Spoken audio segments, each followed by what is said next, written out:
Feeling the cold ground beneath him, Len awoke with a jolt. In an instant of clarity, a searing headache began to assault his senses. A flurry of memories belonging to a boy named Len flickered across his mind. The lingering joy of learning to draw a bow under his father's patient guidance filled his heart. The gentle caress of his mother's hand in his hair lingered in the air above him. The hazy memory of walking down a country road in the evening sunlight felt as if it had unfolded just yesterday. Read a vivid color, a symbol of blood. The cold gleam of mercenaries' blades reflected back the boy's pitiful visage, pale with fear. His mother's pleas and the chilling cries of her impending death ignited a firestorm within him. Anger and hatred flooded in, ultimately overpowering his terror, yet that feeble rage proved meaningless. As he collapsed to the ground, consciousness fading, the mocking laughter of the mercenaries rang in his ears. With a sudden snap, his eyes sprang open, bloodshot and fierce, as remnants of that rage still flickered within. As his memories gradually solidified, Len furrowed his brow, attempting to cast off the unjust resentment that did not belong to him. He breathed deeply, trying to ease the tension in his body, only to discover that his hands were shackled by crude, iron manacles. With great effort, he adjusted his position, leaning against the rough wooden bars of the cage. This allowed him to raise his head and survey his surroundings. He found himself in a prison cell that housed several other captives. Outside, a multitude of identical cages surrounded them. The men and women imprisoned alongside him shared his plight: young men, women, and even children no older than 7 or 8. The captives were either clad in tattered clothing stained with dirt and blood, or completely bereft of garments, their bodies bearing witness to the violence they had endured. The air was thick with muffled cries and the coarse taunts of mercenaries speaking a foreign tongue, causing expressions of numbness, terror, and simmering hatred to flash across the faces of the captives. An oppressive atmosphere hung heavily, suffocating any hope. Within this encampment, Len realized he had been reduced to a prisoner, a slave. A deep breath filled his lungs as he struggled to accept this harrowing reality, forcing himself to calm the freshly awakened chaos in his mind and attempt to piece together his fragmented thoughts. Who am I at Len? No. I am Len. The tumultuous memories of this body could not supplant Len's self-identity. His consciousness easily pierced through the remnants of this 16-year-old soul, reclaiming what was truly his. Len, 26 years old, single, with living parents, no vices, healthy, a common corporate worker often found in the hustle of earth. As these thoughts crystallized, a fresh wave of pain pulsed through his head, and those once familiar memories felt distant and blurred. Cradling his temples, Len frowned. For the moment, he set aside his recollections and glanced at the mercenaries outside the cage. Spears, longswords, chainmail, plate armor, and crossbows. Such medieval regalia could not possibly exist in the modern world he came from, regardless of how backward nation might be. The gory memories of the deceased boy spoke clearly. This was no film set. So had he transcended time? Or perhaps his soul had been cast into a strange otherworld? Had he traveled to ancient Europe or into an entirely unfamiliar realm? Questions detached from reality swarmed his mind. Len could not decipher his situation. He had no recollection of a fateful encounter with a truck, nor did he clearly remember what had transpired as he entered this body. Lowering his gaze to the iron shackles firmly clasped around his wrists, Len felt a surge of confusion. As a sane modern individual, he loathed the idea of becoming a mere slave, subject to the whims of others, shackled in both freedom and life. For now, he brushed aside thoughts of how he ended up here. The pressing concern was how to escape. He turned his mind to the fragmented memories of that boy named Len, sifting through them for any information that might aid in understanding his current predicament. The Kingdom of Syrian, the Church of Saint Sol, City of the Holy Land, Orlandan, the forces of the Kantadar kingdom approaching. Invasion, the city in ruins, pillaging, massacre. As the recollections of the Boris' original owner pieced together, Len discovered that the boy, named Len, was merely a child from a humble hunter's family on the outskirts of Orlandan. Before the war began, he and his family had lived a relatively stable life in the woods, until the Kantadar army launched an incursion from the west. "You're still alive. I thought you had passed away yesterday." A calm voice broke him from his reverie. Len focused, now noticing a boy around 15 or 16 years of age, his brown hair unkempt yet his skin fairer than most within the cage. Len suspected this boy had likely come from a somewhat privileged background otherwise. The average townsfolk wouldn't maintain such a complexion under the sun's relentless gaze. "Cough. Who are you?" Lin asked, suppressing a dry cough that scratched at his throat. It doesn't matter who I am. You should be grateful to that lady over there. If it weren't for her insistence on giving you water these last few days, you might not have made it, the fair-skinned boy replied flatly, nodding towards the other side. Lin shifted his gaze to the woman, being indicated she appeared to be in her 20s. Despite the inevitable rags and haggard look of someone in such dire conditions, her beauty shone through, radiating a gentle charm. Thank you, Lin croaked sincerely, directing his gratitude toward the lady who had cared for him during his unconsciousness. In such tragic surroundings, her willingness to tend to the near lifeless was truly commendable. The lady managed a weak smile in return, her head tilting slightly in acknowledgement. Beside her leaned a sturdy young boy whose gaze flickered toward Lin warily, like a wounded beast on high alert. He bore a strong resemblance to the kind-hearted lady, suggesting they were likely siblings. The boy's physique was muscular, showing signs of training, his skin darker from the sun's exposure, but visible bruises marked his body from mercenary beatings. Lin shifted his focus to avoid provoking the boy, understood the hostility in the boy's eyes wasn't malicious in such chaotic and brutal conditions. He was simply eager to protect what remained of his family. Continuing to assess the other captives, Lin found most of them wore faces of ashen despair, resembling the walking dead. Very few were unblemished indeed. Even the lady who had cared for him bore bruises and marks from violence, and Lin hesitated to consider the tragic tales woven into her existence. Pulling his gaze from his fellow captives, Lin studied the bars of his cell. They were robust and secure. Any hopes of breaking free seemed futile. Even if he could escape the cage, a defenseless prisoner would stand no chance against the armed mercenaries outside. After much deliberation, he let out a resigned sigh. It seemed his options dwindled to merely waiting for a turning point. Time trudged along, slow and agonizingly tedious. Hours felt like centuries, an ordeal Lin had never before endured in stark contrast. The mundane monotony of his corporate life, now resembled paradisite, was freedom he longed for. Soon dusk descended. "Hey, you surfish Syrian pigs, get up and eat," shouted the mercenaries outside, breaking Lin's train of thought with their raucous outbursts in incomprehensible tongues. Lin turned his head. Several Kantadar mercenaries approached with burlap sacks, barking commands in their strange language while tossing slivers of something that barely resembled food into each cage, treating the prisoners like animals. Several pieces of hardened rations landed before Lin, followed by 2 heavy leather water bags. Lin stared at the unappealing blackened rations that fell to the dirt, quickly counting the amount provided barely sufficed for the number of captives in the cage. Just one portion for each person wasn't enough. As he observed the other prisoners' reactions, the darker-skinned boy leapt forward first, snatching 2 pieces of rations and a water bag, dashing back to his sister's side. Soon, others followed suit, grabbing the nearest bits of food without fighting. Perhaps it was because hunger hadn't yet driven them to desperation, or due to their feeble strength and spirit, which left little room for squabbling. Before Lin could grasp a piece for himself, they had been taken. He resignedly settled back into a corner, aware that while he was hungry, his discomfort was still manageable. At least there was enough water to share. The 2 bags circulated among them, and everyone had their fill.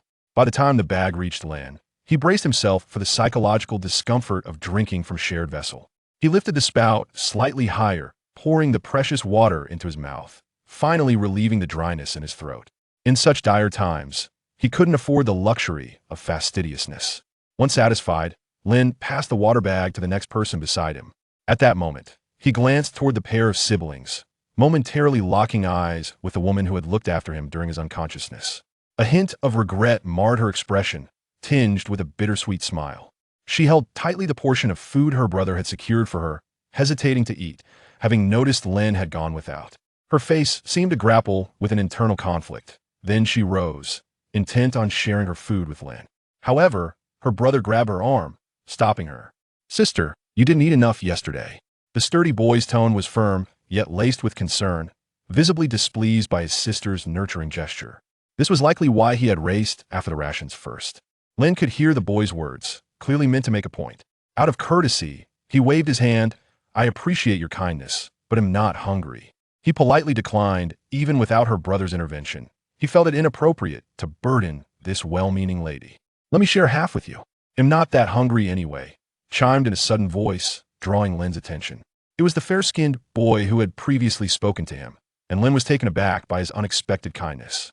The boy settled beside Lin, breaking a piece of the hard rations in half and offering it to him. Thank you. Lynn accepted without reservation, appreciating the share morsel. By the way, I'm a Zarian Flairel of House Flairel. And you?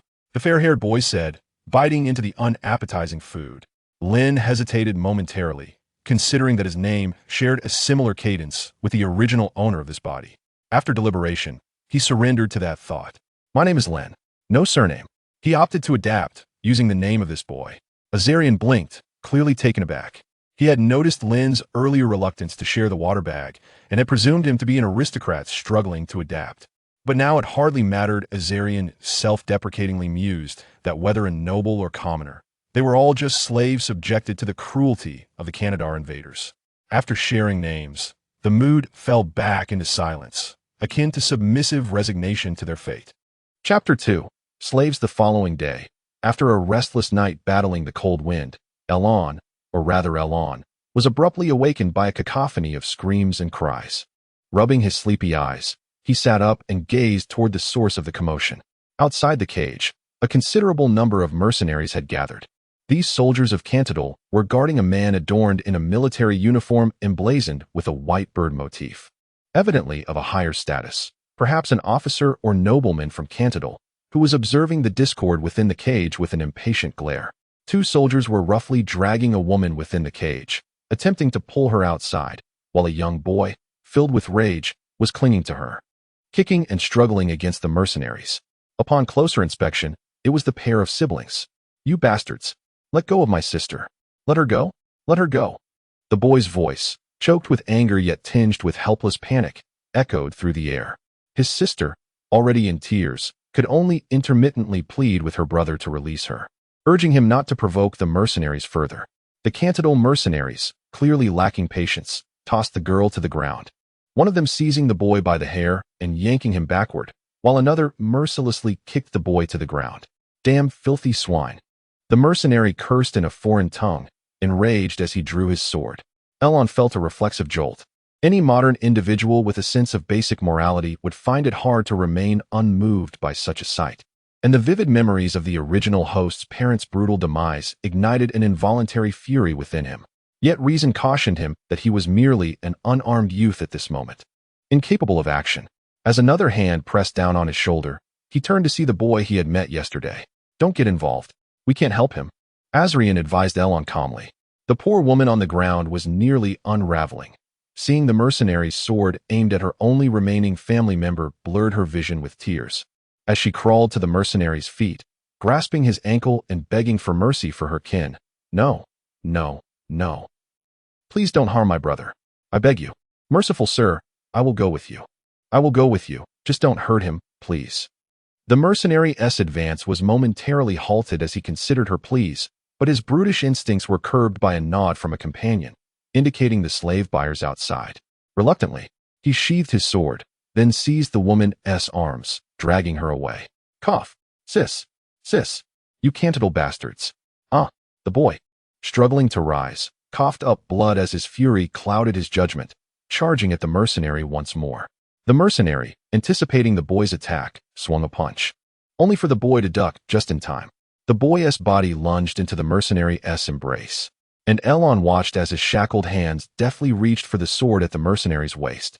Unfortunately, the mercenary remained unfazed, swiftly raising his hand to secure his weapon while delivering a punishing knee to the boy's abdomen. The impact echoed, sending the boy crashing to the ground, his battered frame curling into a ball. His weakened body could no longer withstand the surge of adrenaline, and the mercenary callously followed up with another kick, rendering the boy unconscious. Please, don't hit him anymore, sir. I beg you. The heart-wrenching sobs of the boy's sister grew fainter as she was pulled further away. Little bastard, if you weren't worth a dime, I'd chop you into pieces. The mercenary spat contemptuously at the unconscious boy, disinterested in further conflict, and left the cage. At last, silence enveloped the surroundings once more. The captives, either numb or filled with pity, cast their gazes back to the ground. No one could offer help, nor could they assist themselves. Such pitiable fates had become a norm. Moreover, in some respects, the boy was luckier than most captives, as many here had lost all their family members in the preceding slaughter. As the mercenaries finally departed, Elon sighed and approached the unconscious boy, squatting down to examine his injuries. The mercenary's assault had left a tapestry of bruises across the boy's body, yet fortunately, there were no fatal wounds. The sturdy lad still breathed evenly in his unconscious state. Elon gently turned him onto his side, hoping to keep him comfortable. Beyond that, there was little more he could do. When the boy finally regained consciousness, it was already afternoon. His eyes, bloodshot, opened to reveal a throat hoarse with anguish. And he struggled to rise once more, yet the pain in his chest and abdomen caused him to grit his teeth and tremble. The pain instinctively made him curl tighter, his cries of sorrow gradually morphing into sobs of despair. Elon observed the boy, trembling and burying his face in the ground, and remained silent, had it been him. No words would suffice to provide solace in such a moment. After what felt like an eternity, the boy's low whimpers eventually ceased. As darkness descended, it was once again time for the mercenaries to feed the prisoners. This time, Elon was quick to respond, rising to gather the provisions. The half-piece of food that Azarian had shared with him the previous day had long since vanished, and perhaps due to memories of indulgence before his transmigration. His hunger now felt more acute, perhaps due to the diminished number of captives or the mercenaries' indifferent tossing of rations.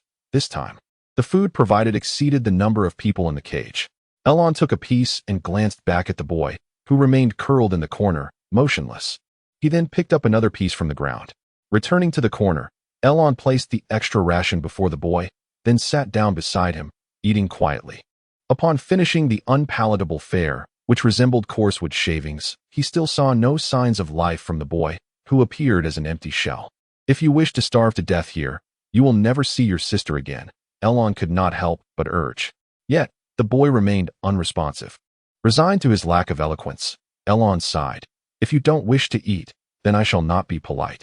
I do not wish to remain in this cage forever. With that, he reached for the piece of food.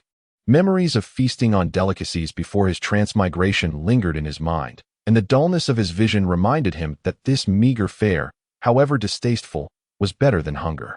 It was unclear what words triggered the boy, but before Elon's hand could touch the ration before him, the boy suddenly snatched it away with a fierce grip, his face transforming from despair to ferocity as he devoured the food voraciously.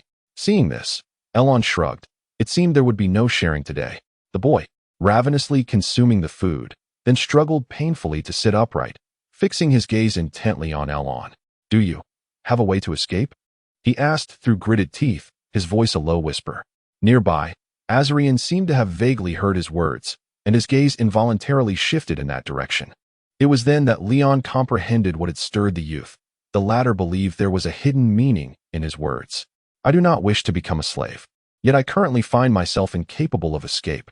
Leon could only shake his head in regret at the youth's plight. As he noticed the boy's expression gradually shift to disappointment, Leon furrowed his brow and added, as long as one still breathes, there will always be a chance for freedom. The youth slowly lowered his head, staring at the filthy ground beneath him, and after a prolonged silence, he murmured, as long as one still breathes. The boy, burdened with numerous scars, leaned against the corner of the fence beside Leon. Observing the silent figure, Leon suddenly inquired, I am called Leon. What is your name? Lohak. The sturdy boy replied in a low tone.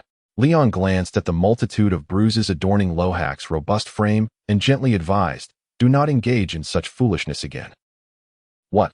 Lohak replied, seemingly incredulous.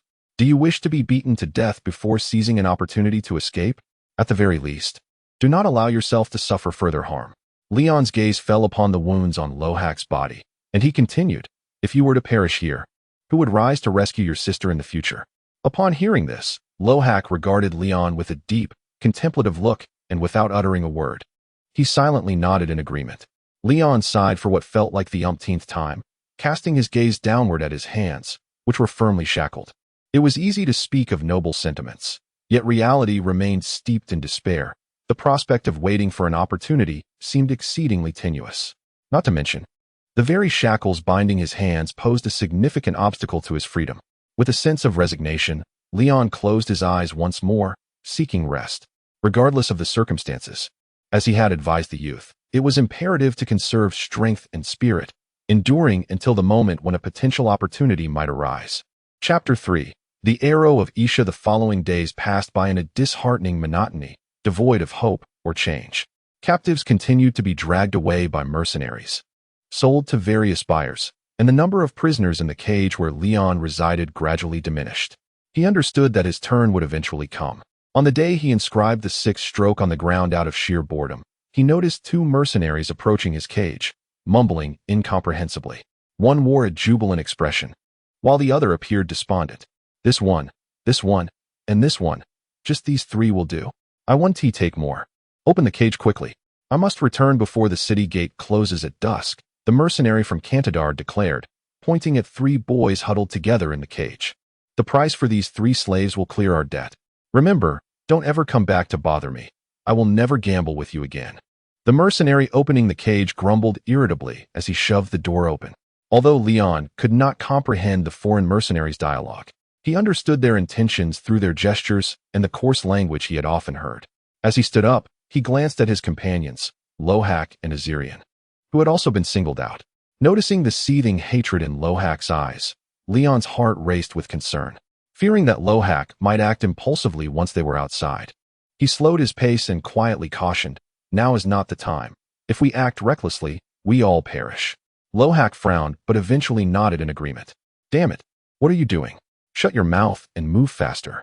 The Kantadar mercenary snapped, clearly oblivious to the language of the Syrian, as he impatiently yanked Leon out of the cage. Leon, keeping his head down, offered no resistance, allowing the mercenary to fasten another iron chain to his shackles. He, along with Azirian and Lohak, were sequentially tethered together by chains, forming a line. "Keep up." The mercenary, who had just gained 3 slaves, received the key to their shackles from another and roughly shoved Leon forward, cursing as he gestured for them to proceed along the camp's path. At that moment, Leon felt neither the strength nor the will to resist this humiliation. He suppressed his anger and endeavored to quicken his pace, hoping to evade further kicks. They navigated through the gaps of the barracks, passing countless guarded gates. As they moved, Leon's eyes widened in disbelief. Before long, they had exited the heavily fortified mercenary camp. The chain-linked group traversed a muddy path, littered with footprints, amidst a wild expanse, with distant woods visible on the horizon. Though he trudged barefoot, each step painful, the thrill of the unexpected opportunity surged within him. He was uncertain where the mercenaries intended to take them, yet he recognized this was the chance he had long awaited. Having left the confines of the mercenary camp, only a solitary soldier and their shackles now constrained their freedom. His heart raced furiously as he glanced back at Lohak, who, he noted, was similarly aflame with a restless desire for vengeance. Taking a deep breath to steady his nerves, he continued moving forward while stealing furtive glances at the Kantadar mercenary escorting them. This mercenary wore a nose-guard helmet and a suit of chainmail adorned with iron plates. A sword hung at one hip, a dagger at the other, and a round shield rested on his back. Observing the mercenary's armaments, Leon gradually regained his composure. Faced with such a fully equipped adversary, even if they were free from their shackles, the trio would pose little threat without weapons. After enduring prolonged hunger and imprisonment, their physical strength had dwindled to nearly nothing. In such a state, any rash confrontation with the mercenary would be tantamount to suicide. What about fleeing into the wilderness? Such an idea was equally impractical. Leon glanced down at the iron chain that bound them together. It was designed specifically to prevent escape. The chain was short, and should they attempt to run, they would easily entangle themselves. Moreover, 3 famished youths would never outrun a mercenary, even if they avoided falling. The mercenary would swiftly catch up and strike them down. Was surrender their only option?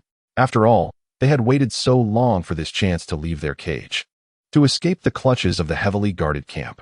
If they missed this fortuitous opportunity, what if their destination was an even more secure location? In the midst of his turmoil, as they rounded a small hill, Leon discreetly cast another glance at Lohak. Their eyes met, and the mounting fury within Lohak was palpable, as if both were waiting for a signal to act in unison. This boy, filled with pent-up hatred, would surely charge at the mercenary, shackles or not. Leon's gaze shifted past Lohak to the rear of their line, where Azirian stood. This fair-skinned youth was also observing the mercenary, and upon catching Leon's furtive glance, he subtly blinked, signaling his resolve. With no time to waste, fearing the mercenary might notice their exchange, Leon lowered his head once more. He had garnered the unwavering support of his companions. Should they act, Lohak would undoubtedly join the fray, and Azerian would follow suit in their desperate struggle for freedom. Now was the moment when the likelihood of success was at its zenith. Even if the chances of defeating the mercenary were slim, they had to wager everything on this opportunity. The most intense fights he had ever engaged in were mere sparring matches at the sword school, yet here he was, preparing to take on a fight for his life, akin to Spartacus. Had he known it would come to this, he would have trained diligently in unarmed combat. As anxiety gripped his heart, it pounded like a drum. Suddenly, a faint breeze brushed past him. A barely perceptible sound emanated from his wrist. The soft click was drowned out by the clanking of chains as they marched. If not for the sensation originating from his own arm, Leon might have overlooked it entirely. He looked down at his shackled wrist, feeling the once constricting bonds loosen significantly. A wave of disbelief washed over him. He tentatively flexed his wrist. Indeed, he felt no restraint from the shackles. The two U-shaped cuffs had been pushed apart just enough to create a space for escape. Could it be that the lock had aged, rendering it faulty? Was such luck possible, particularly at this critical juncture? Just as he prepared to take a desperate gamble, a soft, melodious voice echoed in the recesses of his mind. Only one chance. The unexpected voice startled Leon. Who was speaking? The voice continued to impart its wisdom. Remember this sigil, the arrow of Isha, and aim it at your enemy. A pair of ethereal hands materialized before Leon's astonished gaze, weaving a series of elegant gestures that glimmered with light before they faded away like a dream. Ignoring his astonishment, Leon swiftly glanced at the mercenary behind him. The mercenary remained composed, focused on the path ahead, seemingly oblivious to the ethereal projection that had just materialized. A slight sigh of relief escaped Leon's lips. Who are you? He ventured once more, addressing the voice deep within his consciousness. No response. After several fruitless calls, his inquiries sank into the tranquil depths of silence like pebbles cast into a still lake, leaving Leon no choice but to abandon his efforts to communicate. He did not perceive this as mere hallucination, for the shackles binding his hands had undoubtedly been undone by a power beyond his comprehension. What, then, did the arrow of Isha signify? Was it an incantation aimed at my adversaries? Magic? The rustic memories lingering from the original hunter's son offered little insight, yet Leon, a modern man inundated with fantastical narratives, relied on his imagination to conjure a few hypotheses. Perhaps an essence akin to a soul resided within him, using a spell-like force to liberate him from his restraints, undoubtedly aiding in his escape. Leon's gaze grew resolute. He had no time for futile doubts. Regardless of the presence of magic, he must seize this opportunity. At the very least, the release of his hands greatly enhanced his chances of survival. As for the mysterious gestures exhibited by that consciousness, perhaps they were akin to a spell mimicking the form of an arrow? What might its power be? Could it pierce the mercenary's chainmail? What was its effective range? All remained shrouded in uncertainty. Blood surged through him, mingling with tension, as Leon took a deep breath to steady his racing heart. The mercenary persistently maintained his position at the side of the group, vigilantly monitoring the three as they advanced. Leon understood that there would be no opportunity for a surprise attack from behind the mercenary. Whoever struck first would provide ample warning for the mercenary to draw his sword in response. Thus, compared to the two closer individuals, he, being the farthest from the mercenary, was the most suitable candidate to divert the adversary's attention. A gentle breeze rustled the wild grass by the path. Leon's eyes scanned the ground before him, seeking a relatively smooth space to step upon. Now was the moment. Bending his arms, he forcefully thrust his wrists outward, breaking free from the shackles. As he stepped forward, Leon abruptly turned and shouted at Rohak behind him, "Let us strike together." Accompanied by his roar, Leon surged toward the mercenary in a sweeping arc, instantly capturing the mercenary's astonished gaze. This distance was insufficient for Leon to reach the mercenary before he could draw his sword. His sprint was merely a ruse to compel the mercenary to face him, thus creating an opportunity for the other two to attack from the side. Though Rohak was momentarily astonished that his companion had managed to break free from his shackles, he was already prepared and charged toward the bewildered mercenary with unparalleled speed. Azerian reacted just a moment later. The chains binding his hands still connected him to Rohak, necessitating his follow-through in the charge toward the mercenary. Inulian, damn it! Are you seeking death? Although startled by the sudden uprising of three slave youths, the mercenary did not panic excessively, nor did he foolishly turn away as Leon had hoped. With quick reflexes, he stepped back and deftly drew the weapon from his waist. As the blade gleamed in his hand, The mercenary advanced rather than retreating, his face contorted in a snarl as he swung his sword toward Rohak. Though the death of a slave would be a loss, the mercenary understood that a decisive display would serve as a warning to these audacious youths. Even the fiercely enraged Rohak felt the chilling approach of death as he saw the blade descending. Without a weapon to block, without armor for protection, and lacking sufficient distance or space to evade, Rohak futilely raised his arm. He seemed to glimpse death as memories of his deceased parents flashed through his mind, along with the tear-filled eyes of his sister being dragged away and the gruesome image of the sword severing his arm and beheading him. Time seemed to slow as the breeze hung suspended in the air. Leon raised his left hand, mirroring the mysterious gesture, with his middle and ring fingers bent, while his right hand formed a sword-like point, directing toward the mercenary ahead. He had no time to pray for the efficacy of this bizarre signal. In an instant, he felt a rush of blood surging toward the tips of his left index and pinky fingers. His right hand seemed to be involuntarily tugged backward by an unseen force. Then, he beheld a miraculous radiance. A luminous arrow burst forth, propelled by a gust of wind, shooting along the trajectory indicated by Leon's fingertips. In an instant, it reached its target. The light pierced through the mercenary's right arm. Boom. The sound of shredded flesh, splintered bone, and the cracking of chainmail echoed sharply, freezing the mercenary's expression in a mask of horror. Pure power spiraled, tearing through flesh and chainmail alike. The severed arm flung into the air. "Ah, no, you bastards!" The mercenary, overwhelmed by excruciating pain, howled in disbelief, clutching the remnants of his severed arm as he stumbled back, his grotesque visage now streaked with tears. Hearing the mercenary's anguished cries, Leon felt no elation from his successful strike. Vertigo washed over him, his vision darkening as he collapsed to the ground, unconscious. The gravely injured mercenary staggered backward, narrowly escaping death, while Rohak pressed forward without waiting for the fallen sword to strike. The robust youth charged forward, colliding solidly with the mercenary, toppling him to the ground. Azarian was also forced to lose his balance, tumbling into the fray. As the three fell, Azarian spotted the mercenary's weapon, which had dropped alongside the severed arm. Reacting first, he stretched out his hands, grasping for the sword connected by the chain. "Ah, you damned little bastards. I will kill you. I'll kill you all." The toppled mercenary struggled violently, his instinct for survival temporarily overshadowing the agony of his severed arm. In the ensuing scuffle, he seized Rohak's throat, his fingers like iron claws, choking the boy. Rohak failed to counter the mercenary's desperate retaliation in time, but he successfully reached for the dagger on the other side of the mercenary's waist. Without hesitation, he drew the dagger and thrust it into the mercenary's side. However, despite his best efforts, the blade could not penetrate the mercenary's thick chain mail and padding. Even the painful jab failed to elicit any sign of release from the enraged and terrified warrior, until, with a sickening sound, blood splattered. The sharp tip of the blade pierced through the mercenary's jaw, delivering a fatal blow that ended his final struggle. The dying mercenary's eyes widened, blood gushing from his mouth as he convulsed a few times before falling silent.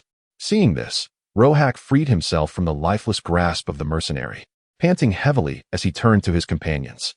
He found Azarian leaning against a surface, his bound hands gripping the weapon he had managed to reach, the blade inverted, allowing him to successfully stab into the gap unprotected by the mercenary's chain mail and helmet. Phew. Well done. Rohak, supporting Azarian to his feet, steadied his breath while expressing his gratitude. Azarian struggled to rise, gazing upon the lifeless mercenary with a sense of fortunate survival intertwined with a fleeting satisfaction for avenging his family. Now that the crisis had abated, both men suddenly realized the gravity of the situation as they turned their attention to the fallen Leon not far away. The youth who had earlier seemed like a deity, casting arrows of light from his hands, now lay motionless on the ground. "Hey, Leon, what has happened to you?" Rohak exclaimed in a flurry, attempting to rush over to check on his companion, only to stumble over a chain. "Wait, find the key to unlock these shackles." Azarian remained considerably more composed. He crouched down, searching the body of the deceased mercenary, swiftly uncovering a simple cylindrical iron key. The two assisted one another in liberating themselves from their restraints, and once freed, Rohak hurried towards the unconscious Leon. However, Azarian did not rush to join him. Instead, he knelt to strip the chain mail, garments, and any useful items from the mercenary's corpse, fully aware that their flight was only just beginning. Chapter 4. Companions, where is this? Leon gazed up at the towering dome above him. Surrounded by the opulent grandeur of the palace, exquisite carvings and tapestries adorned the columns and walls. Yet, as he looked further, an impenetrable haze of white mist obscured his vision. An inexplicable urge compelled him to look ahead, where a staircase led upwards, culminating in a majestic throne. Leon ascended slowly, step by step, but the throne remained tantalizingly out of reach. This was not where he was meant to be. He needed to return. A familiar voice echoed in his mind. Darkness soon enveloped him. When Leon stirred from his stupor, he found himself staring at the uneven rock walls, shadows dancing across the surface from the flickering firelight. It appeared to be a natural cave nestled between mountains, with the sounds of wind and rain crashing outside, leaving him momentarily bewildered. Had he traversed realms once more? Leon paused, but as the haze of sleep faded, memories of the prior events flooded back. He recalled unleashing a brilliant flash that severely injured a mercenary, after which he had unexpectedly lost consciousness. Now, Leon turned his stiff neck to the side. In his line of sight was the reassuring figure of a companion. Nearby, a makeshift campfire encircled by stones flickered, and Azarian lay on the ground not far away. Soundly asleep, his shield serving as a pillow, a long dagger sheathed at his side.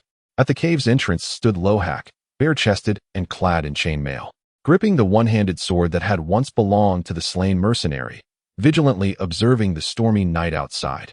The rain fell heavily, and Leon had no sense of time. The darkness beyond suggested it might be night. Propping himself up, he felt fatigued yet relieved that his body was largely intact. Lohak, noticing his movement, turned to him, visibly relieved to see his companion awake. "You're up," he said. "How long have I been out?" "Where's this?" Leon asked, sitting cross-legged and pushing aside the heavy armor that someone had draped over him. He rubbed his temples to alleviate the dizziness, reveling in the newfound freedom of movement, unshackled from his previous restraints. "You've been asleep for nearly an entire day. As for where we are, you're not referring to this little cave, are you?" Azarian interjected. "We should be in the Mamer county of Kantadar." Lohak glanced at the other sleeping companion by the fire and nodded. "Mamer county. Well, asking is as good as not asking," Leon mused. The original owner of this body had never strayed far from his hometown. His knowledge of the enemy kingdom of Kantadar's geography was minimal, even within the borders of the Syrian kingdom, aside from knowing the route to the sacred city. He was oblivious to other regions.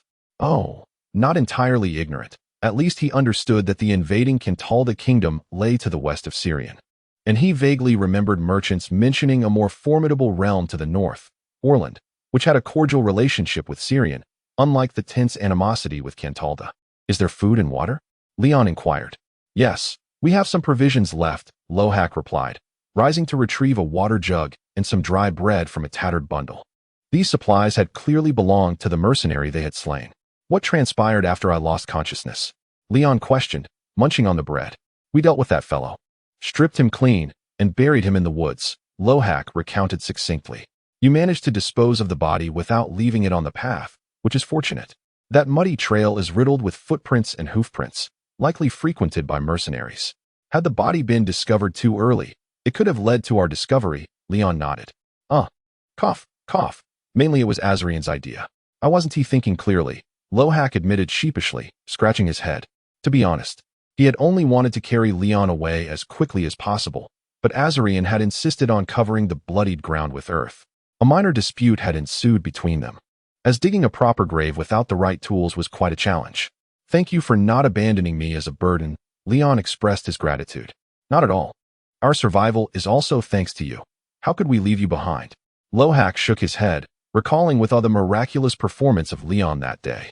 The boy's eyes sparkled with curiosity as he tentatively asked Leon, "By the way, what was that you did that day?" "I only saw a flash of light that severed that Kantadar scoundrel's hand." He stumbled over his words, struggling to articulate the phenomenon he had witnessed, raising his arm to display the missing segment of chainmail. It was incredible. It even pierced through armor. "Was that sorcery?" Leon chuckled softly and shrugged. "I can't quite explain it to you. I heard a voice. Let's just say it was a miracle bestowed by the divine. I'm not certain I could replicate it." He remembered the mysterious voice mentioning a singular opportunity. Although he was unsure of the spell's workings, he doubted that a mere gesture could conjure that arrow of light again. Recalling the searing pain that coursed through him when he unleashed the light arrow, Leon felt he was merely a conduit for the real sorcerer, who was not himself. However, the potency of that luminous arrow left an indelible impression on him, cleaving through the mercenary's armor, and thick padding with ease, something even ordinary firearm ammunition might struggle to accomplish. Yet the cost had been unexpectedly high. Leon hadn't anticipated that unleashing the light arrow would lead to his fainting spell. He gazed at the storm raging outside the cave, pondering the dire alternative had the two young men been less scrupulous, leaving him unconscious in the woods to face the elements, potentially succumbing to the jaws of a beast, or simply dying from exposure in the torrential rain. Miracle? Voice. Lohak pondered, momentarily taken aback, but refraining from further inquiry. Such incomprehensible power was difficult to grasp. If Leon attributed it to divine intervention, Lohak could only accept it as a sign of the sacred sun and the holy prophet's favor. Illyrial above. It seems the great sun has not forsaken us. If we return to Syrian, Leon, perhaps you could become a priest of the church. With that, the boys' spirits were uplifted, viewing the force that had saved them as a blessing of faith. Leon, amused by the young man's interpretation, refrained from elaborating further. As a soul of the modern era, he held no particular beliefs regarding the sun or the prophet of the Syrian kingdom. Yet it was undeniably true that he had been saved by an unfathomable power. Grateful for the mysterious voice that had yet to respond, he mused that perhaps there truly existed deities in this bizarre new world. What shall we do next? Any ideas? Leon asked Lohak. Swallowing a piece of bread that was slightly more palatable than the meager rations he had endured in captivity. I wish to rescue my sister, Lohak declared resolutely, without a hint of hesitation. Are you truly going to seek her out? Leon responded, exasperated by the youth's impulsiveness. Of course. I cannot allow her to fall into the hands of those scoundrels from Kantadar. Those wretches are not even human. Lohak's voice trembled as he recalled the brutal slaughter of his family by mercenaries on the day the city fell. His eyes reddened with unshed tears, and his words became increasingly fervent. Do you know where she is? Leon countered. Without knowing her whereabouts or having a safe haven, how do you intend to find her? Well, Lohak's brow furrowed, struggling to formulate a response. All right, my brother, let me pose a different question. Can you speak the language of the Kantadar people? Leon asked pragmatically. Lohak opened his mouth, but no sound emerged. He looked frustrated and lost. I understand your feelings, Leon sighed sympathetically. He too bore the profound memory of his own parents' tragic demise. However, he knew that if hatred and anger were not directed towards a constructive end, they were ultimately futile. We are still on enemy territory, and neither of us speaks the language of the Kantadarians. We cannot masquerade as locals, and should we encounter outsiders, we risk being captured once more by soldiers or even facing punishment. Leon glanced at Lohak's tense expression and continued, moreover, even if you were to discover where your sister has been sold, you alone cannot rescue her. The one who purchased her does not appear to be a commoner. Even if I wished to assist you, I would be powerless. He spoke the truth. Another voice interjected unexpectedly. Leon and Lohak turned their attention to a Syrian by the campfire, the fair-skinned youth having been roused by their conversation. A Syrian stretched his stiff shoulders and addressed Lohak. The one who bought your sister is a noble from the Kantadar kingdom. By the insignia on his cloak, he is at least a knight. If you go to confront him, you are merely courting death. Suppressing his fury, Lohak clenched his fists tightly and lowered his head, loathing his own weakness and impotence. Indeed, to single-handedly seek trouble with a noble from an enemy nation was nothing short of folly, a path that could only lead to his own demise. Chapter 5. The northern retreat in a cramped cave. 3 youths sat on the ground, illuminated by the flickering light of a campfire, deliberating on the course of their escape. Azarian sketched several rough outlines in the dirt with a stone and pointed to the northeastern edge of the leftmost outline. Based on the route taken by the prisoner transport, this area is relatively close to the border. Even if we detour, we could return to the Syrian territory in about 6 or 7 days. However, we must be cautious to avoid soldiers, bandits, and wild beasts along the way. Lion interjected suddenly. I believe fleeing eastward is not prudent at this moment. Azarian and Lohak exchanged puzzled glances. Why? Lohak asked, bewildered. Lion, whose spirit originated from Earth, lacked the intense nostalgia for the Syrian kingdom that his companions felt. He recognized the overlooked reality. He gestured towards the drawn border and explained, war has commenced. Since the Kantadar army has captured Orlandan city, who knows how many other regions in the western part of the kingdom are under siege. Returning to areas likely occupied by them would be far more dangerous. Azarian fell silent, momentarily taken aback. Despite his sharp intellect, he struggled to grasp the broader perspective. Lion continued, addressing the troubled expressions of his companions. I'm uncertain where the Kantadar forces have advanced. If they have indeed spread their flames of war into the heart of Syrian, how many dangers must we traverse to reach a safer eastern region? Unless you have distant relatives there who might offer refuge. It seems unwise to risk returning to a homeland engulfed in conflict. Our situation would hardly improve. At Lion's words, Lohak's expression darkened. Aside from my sister, all my family have been slain by the Kantadars. Even if I were to return to Syrian, I wouldn't know where to go. Azarian responded with a bitter smile. I have a few relatives, but they likely would prefer I perish alongside my father and Orlandan. Lion observed Azarian's complex expression of self-deprecation with surprise. Once Azarian regained his composure, he asked, "What do you propose we do now?" After a moment of contemplation, Lion pointed to the border outline above and inquired, "I've heard traveling merchants mention that the northern kingdom of Orlandan speaks the same language as ours, correct?" Azarian nodded. As an educated noble, he was familiar with geography. Not only the language. Historically, Orlandan and Syrian were both established by the Pharaoh people, although they largely do not worship the Holy Sun and the Holy Prophet.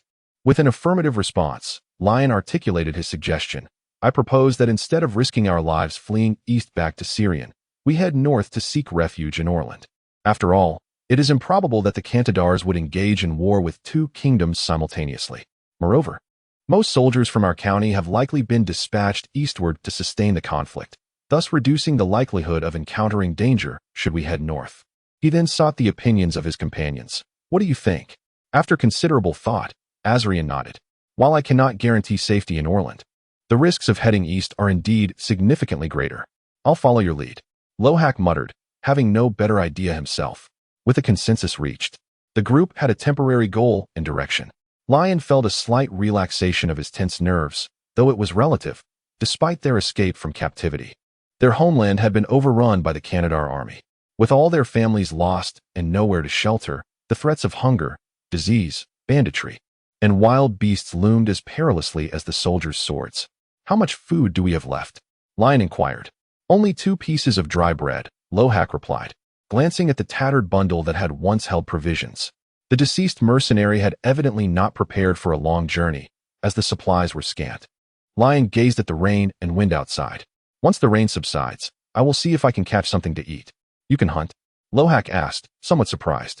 Yes, my father was a hunter, and I learned the art of hunting from him since childhood. Catching small game should not pose a problem, though regrettably, we lack bows and arrows, Lion lamented, recalling the tracking and hunting skills from the original owner's memories. Then it falls to you.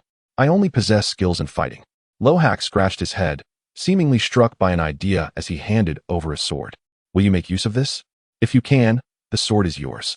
Also, my chainmail, truthfully, it was your merit that felled that man, so you should distribute what we stripped from him. He glanced at Azarian. What do you say? Azarian did not oppose Lohak's proposal, but shook the dagger in his hand. I have no objections, but for hunting, Lion would likely benefit more from this. Lion nodded. Indeed, he needed the dagger to fashion hunting tools from branches. As for distributing supplies, there was no need for contention. The trio had endured hardships together and had developed a fundamental trust.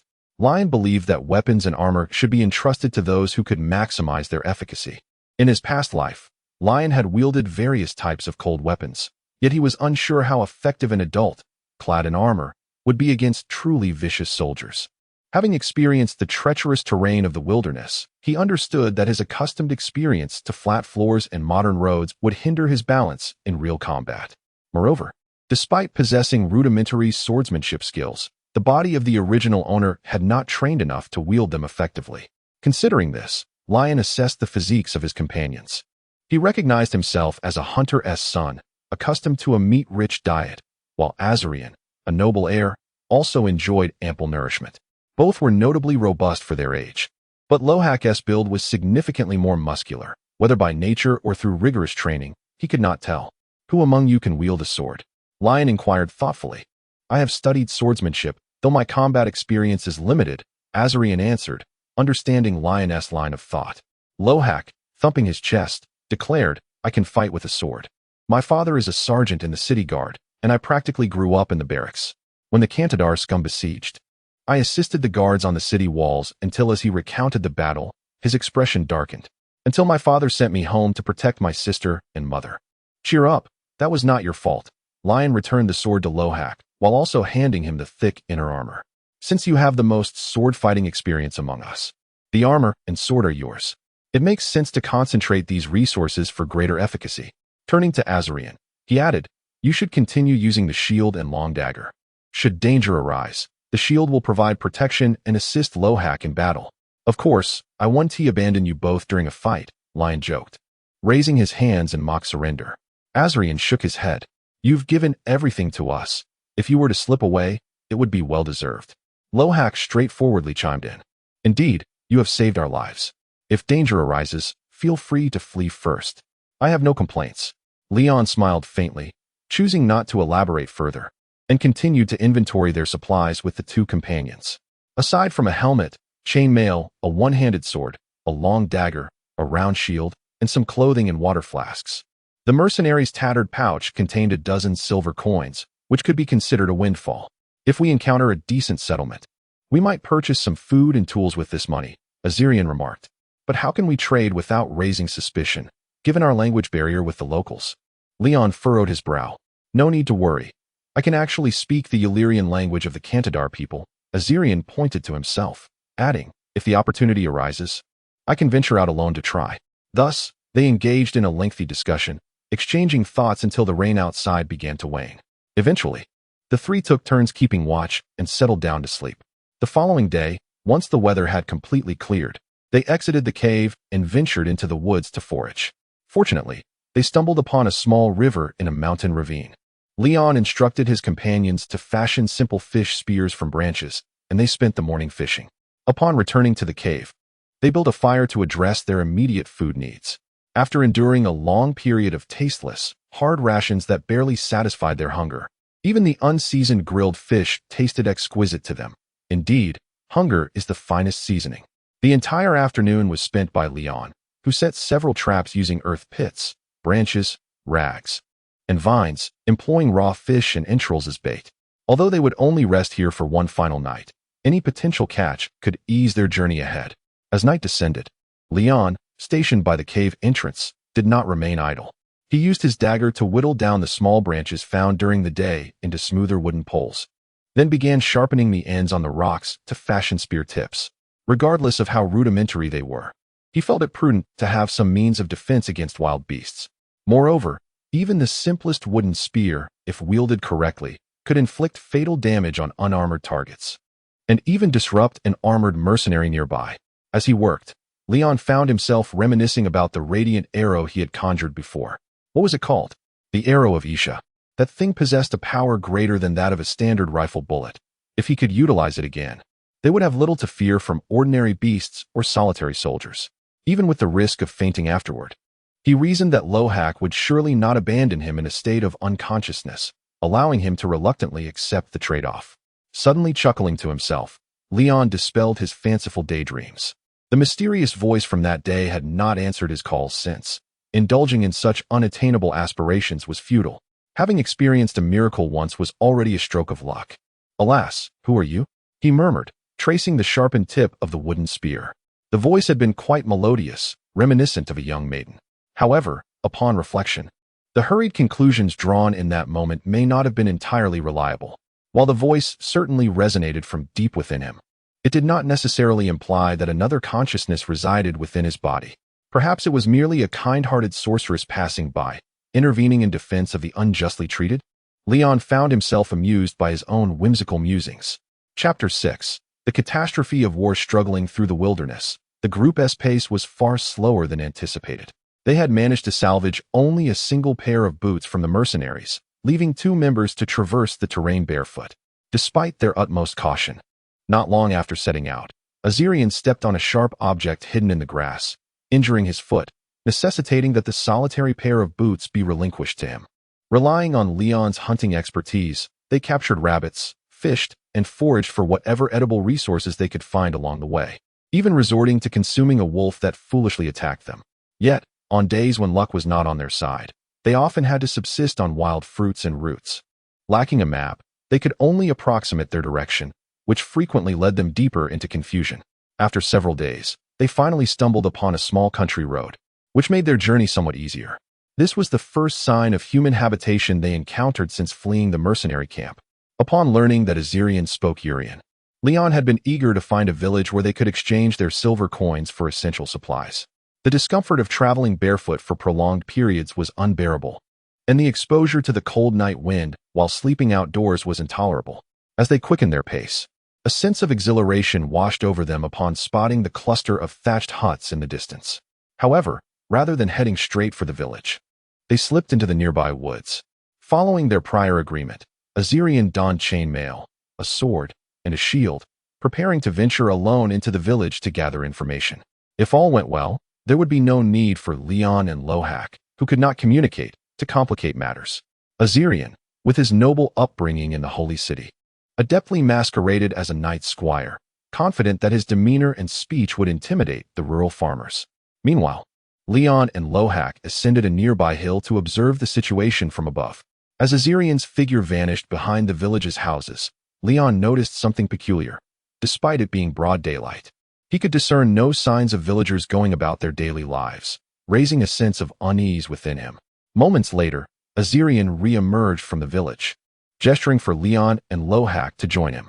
Glancing at each other in confusion, the two quickly made their way to their companion's side. "What is going on?" Leon inquired as they reached the village entrance. "There are no living souls here. The village is in disarray, with a few corpses scattered about.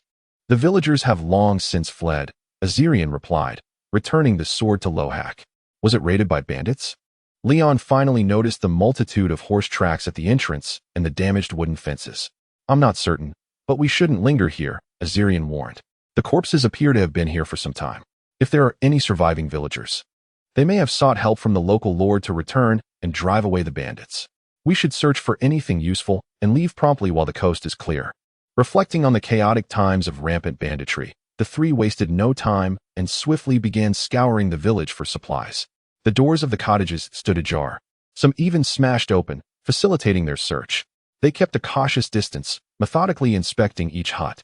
Though the villagers had suffered theft, it was evident that the bandits had left behind some items of little worth. After rummaging through several homes, Leon finally discovered a pair of humble shoes beside a bed.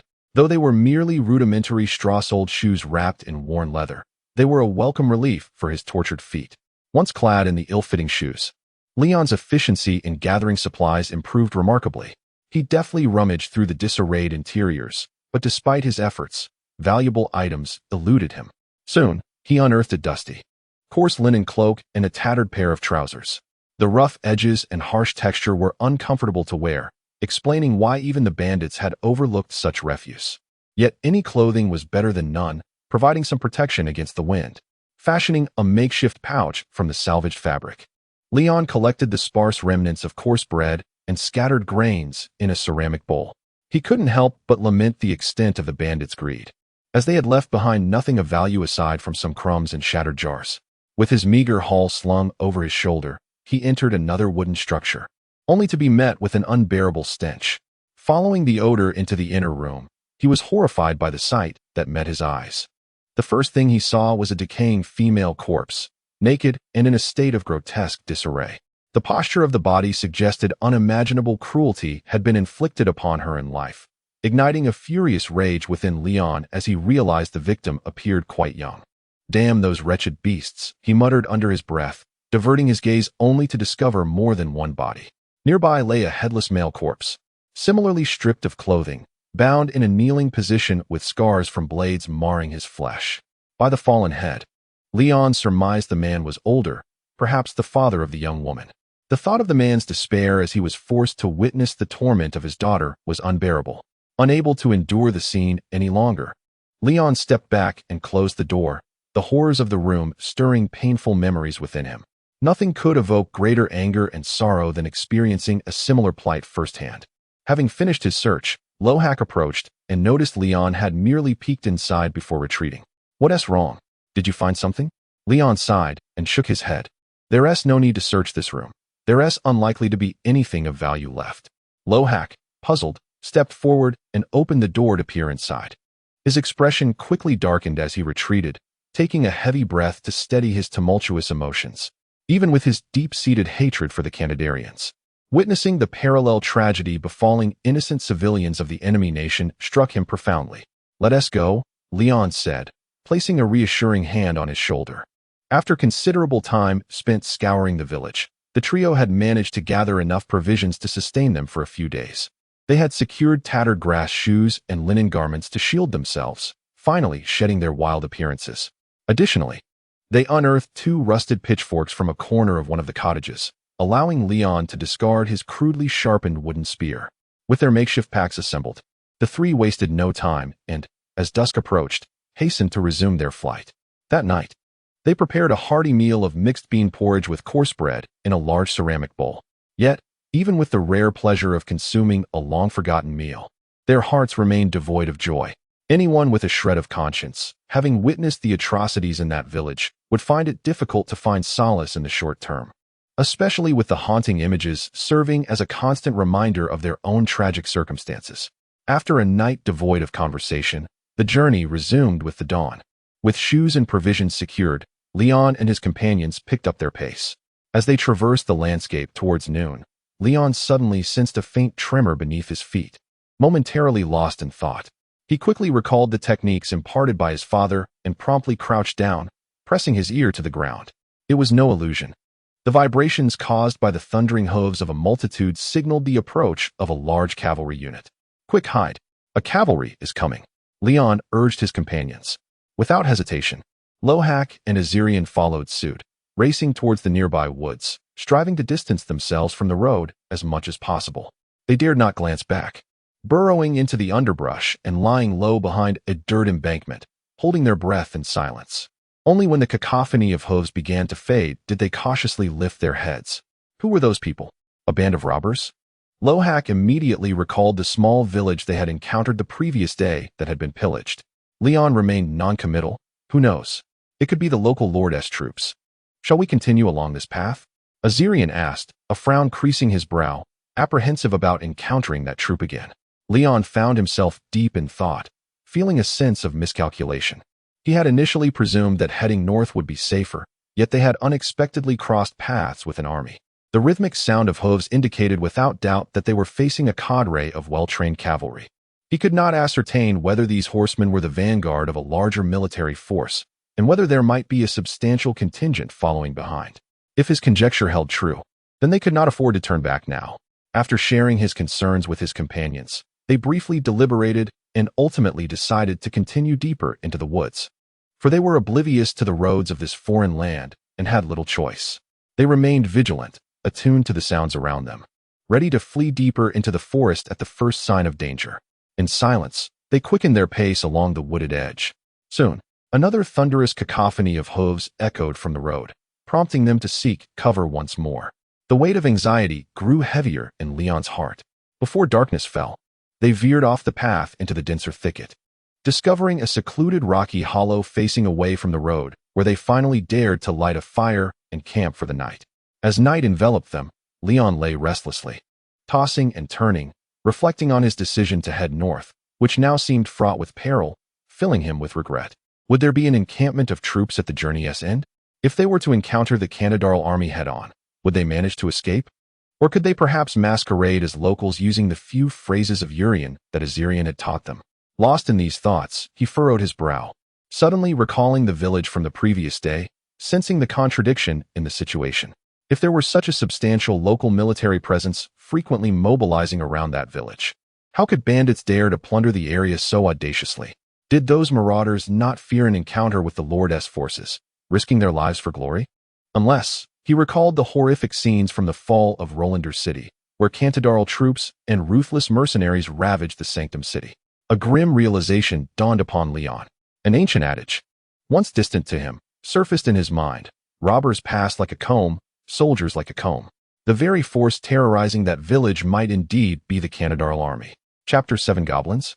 As the road extending northward from the edge of the forest became increasingly distant, Leon and his companions dared not venture out of the thicket into the open wilderness, fearful of the dangers that lay ahead. Their path consequently veered westward, gradually distancing them from the well-trodden roads. After traversing the treacherous terrain of dense woods, they eventually found themselves at the precipice of a canyon, where the vista before them suddenly opened up. Below the cliff lay a vast and vibrant river valley plain. However, the trio had little inclination to admire the magnificent scenery. Their gazes were immediately drawn to a chaotic scene in the distance, which marred the natural beauty. The upstream of the river, stretching eastward, had devolved into a bloody battlefield, tearing apart the tranquility of the valley. On the distant land, a multitude of figures moved in organized chaos, banners fluttering in the sun as they reflected the metallic gleam of armor and swords. In the heart of the battlefield, the thunderous cries of battle and the neighing of war horses reverberated across the riverbank, as groups of armored cavalry weaved through a rain of arrows, galloping fiercely, while infantry formations clashed repeatedly, leaving countless bodies strewn across the ground. The resounding blast of horns reached Leon's ears, even from such a distance. Observing the fierce combat between the two vast armies, Leon felt a flicker of relief. Though they had lost their way in the forest, they had fortunately evaded the most perilous area. Judging by the scale of the conflict, there were likely thousands involved, and the northern faction must be the Orlandians. Azirian squinted, attempting to discern the banners on the battlefield, but their vantage from the cliff rendered it nearly impossible to see clearly. Have we unwittingly crossed into Orlandian territory? Did we coincidentally stumble upon the Kantadarians engaging in battle with the Northerners? Lohak pondered aloud, scratching his head in confusion. While we are indeed quite close to the border of both nations, I fear we are still within the confines of Marmor County, Azirian indicated, gesturing towards the distant mountains beyond the plains.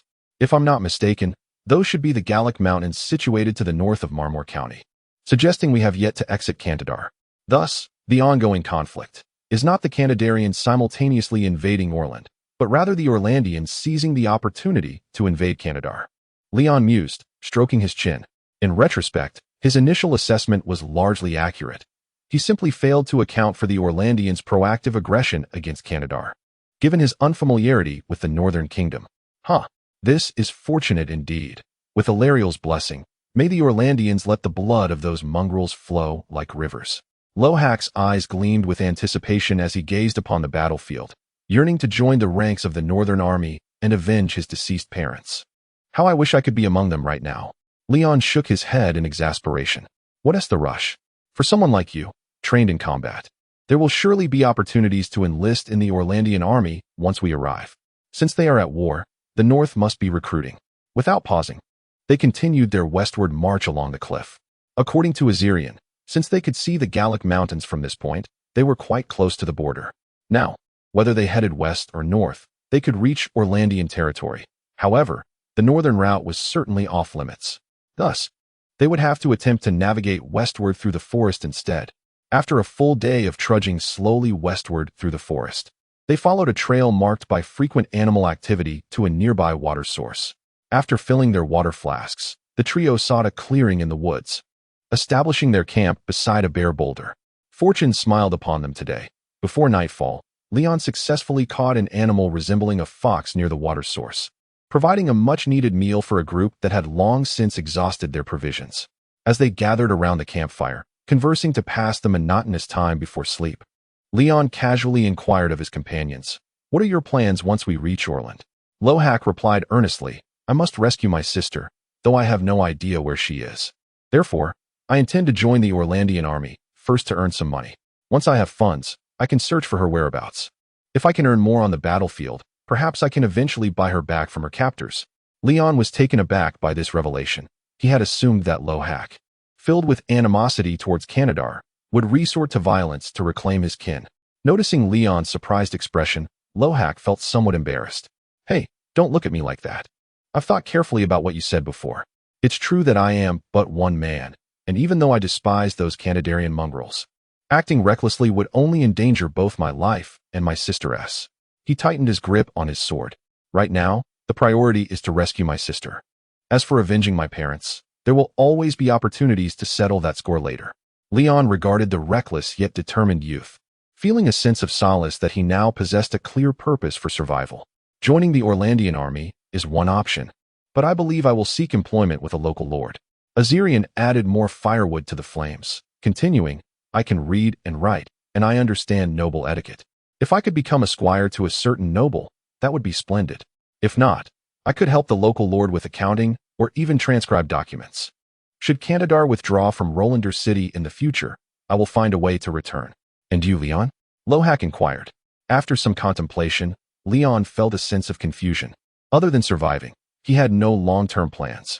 Joining the army alongside Lohak was one avenue, as the original owner was adept with the bow and possessed commendable archery skills. However, enlisting in the military during such turbulent times posed significant risks, as he could easily become cannon fodder on the battlefield. Might I seek employment with the nobility like Azirian? Perhaps the local lord is in need of a hunter. As for avenging my deceased loved ones, the tragedy that befell the original Leon indeed stirred his sympathy, yet Leon also recognized that these memories were not his own. Should the opportunity arise, he would not shy away from confronting the original Leon's enemies, but if it meant sacrificing his own life, it seemed hardly worthwhile. Regardless, once this arduous escape concludes, the trio might have to part ways. Night swiftly descended, accompanied by sporadic insect chirps and the eerie shadows of swaying trees. Apart from the crackling of the campfire, the only sounds remaining were the haunting whispers of the wind through the trees. After sleeping through the first half of the night, Leon, who was on watch for the second half, was soon awakened to rotate the guard. Fortunately, he had grown accustomed to this erratic schedule during their flight. The forest in the dead of night exuded an unnerving silence. The faint moonlight struggled to penetrate the dense canopy above, and beyond the reach of the campfire's glow lay an impenetrable darkness. Leon gazed vacantly into the depths of the night, sometimes contemplating future paths, but more often lost in aimless thoughts. The tedium of the watch required several hours of endurance until dawn broke, and this extreme monotony led Leon to constantly reminisce about the conveniences of smartphones and computers from his past life on Earth. What is that? Fireflies? Leon squinted, focusing on the flickering dim lights in the darkness, only to realize there were more and more pairs of reflective dots appearing. In an instant, the blood within him seemed to freeze. Those were not fireflies. In the flickering glow of the campfire, a multitude of eyes reflected the light ominously. Get up. There's danger, Leon bellowed, rousing his companions. He rose, grasping a pitchfork, aiming it toward the shadowy figure lurking in the darkness. Lohak and Azirian, who had been in a light slumber, were jolted awake almost instantly.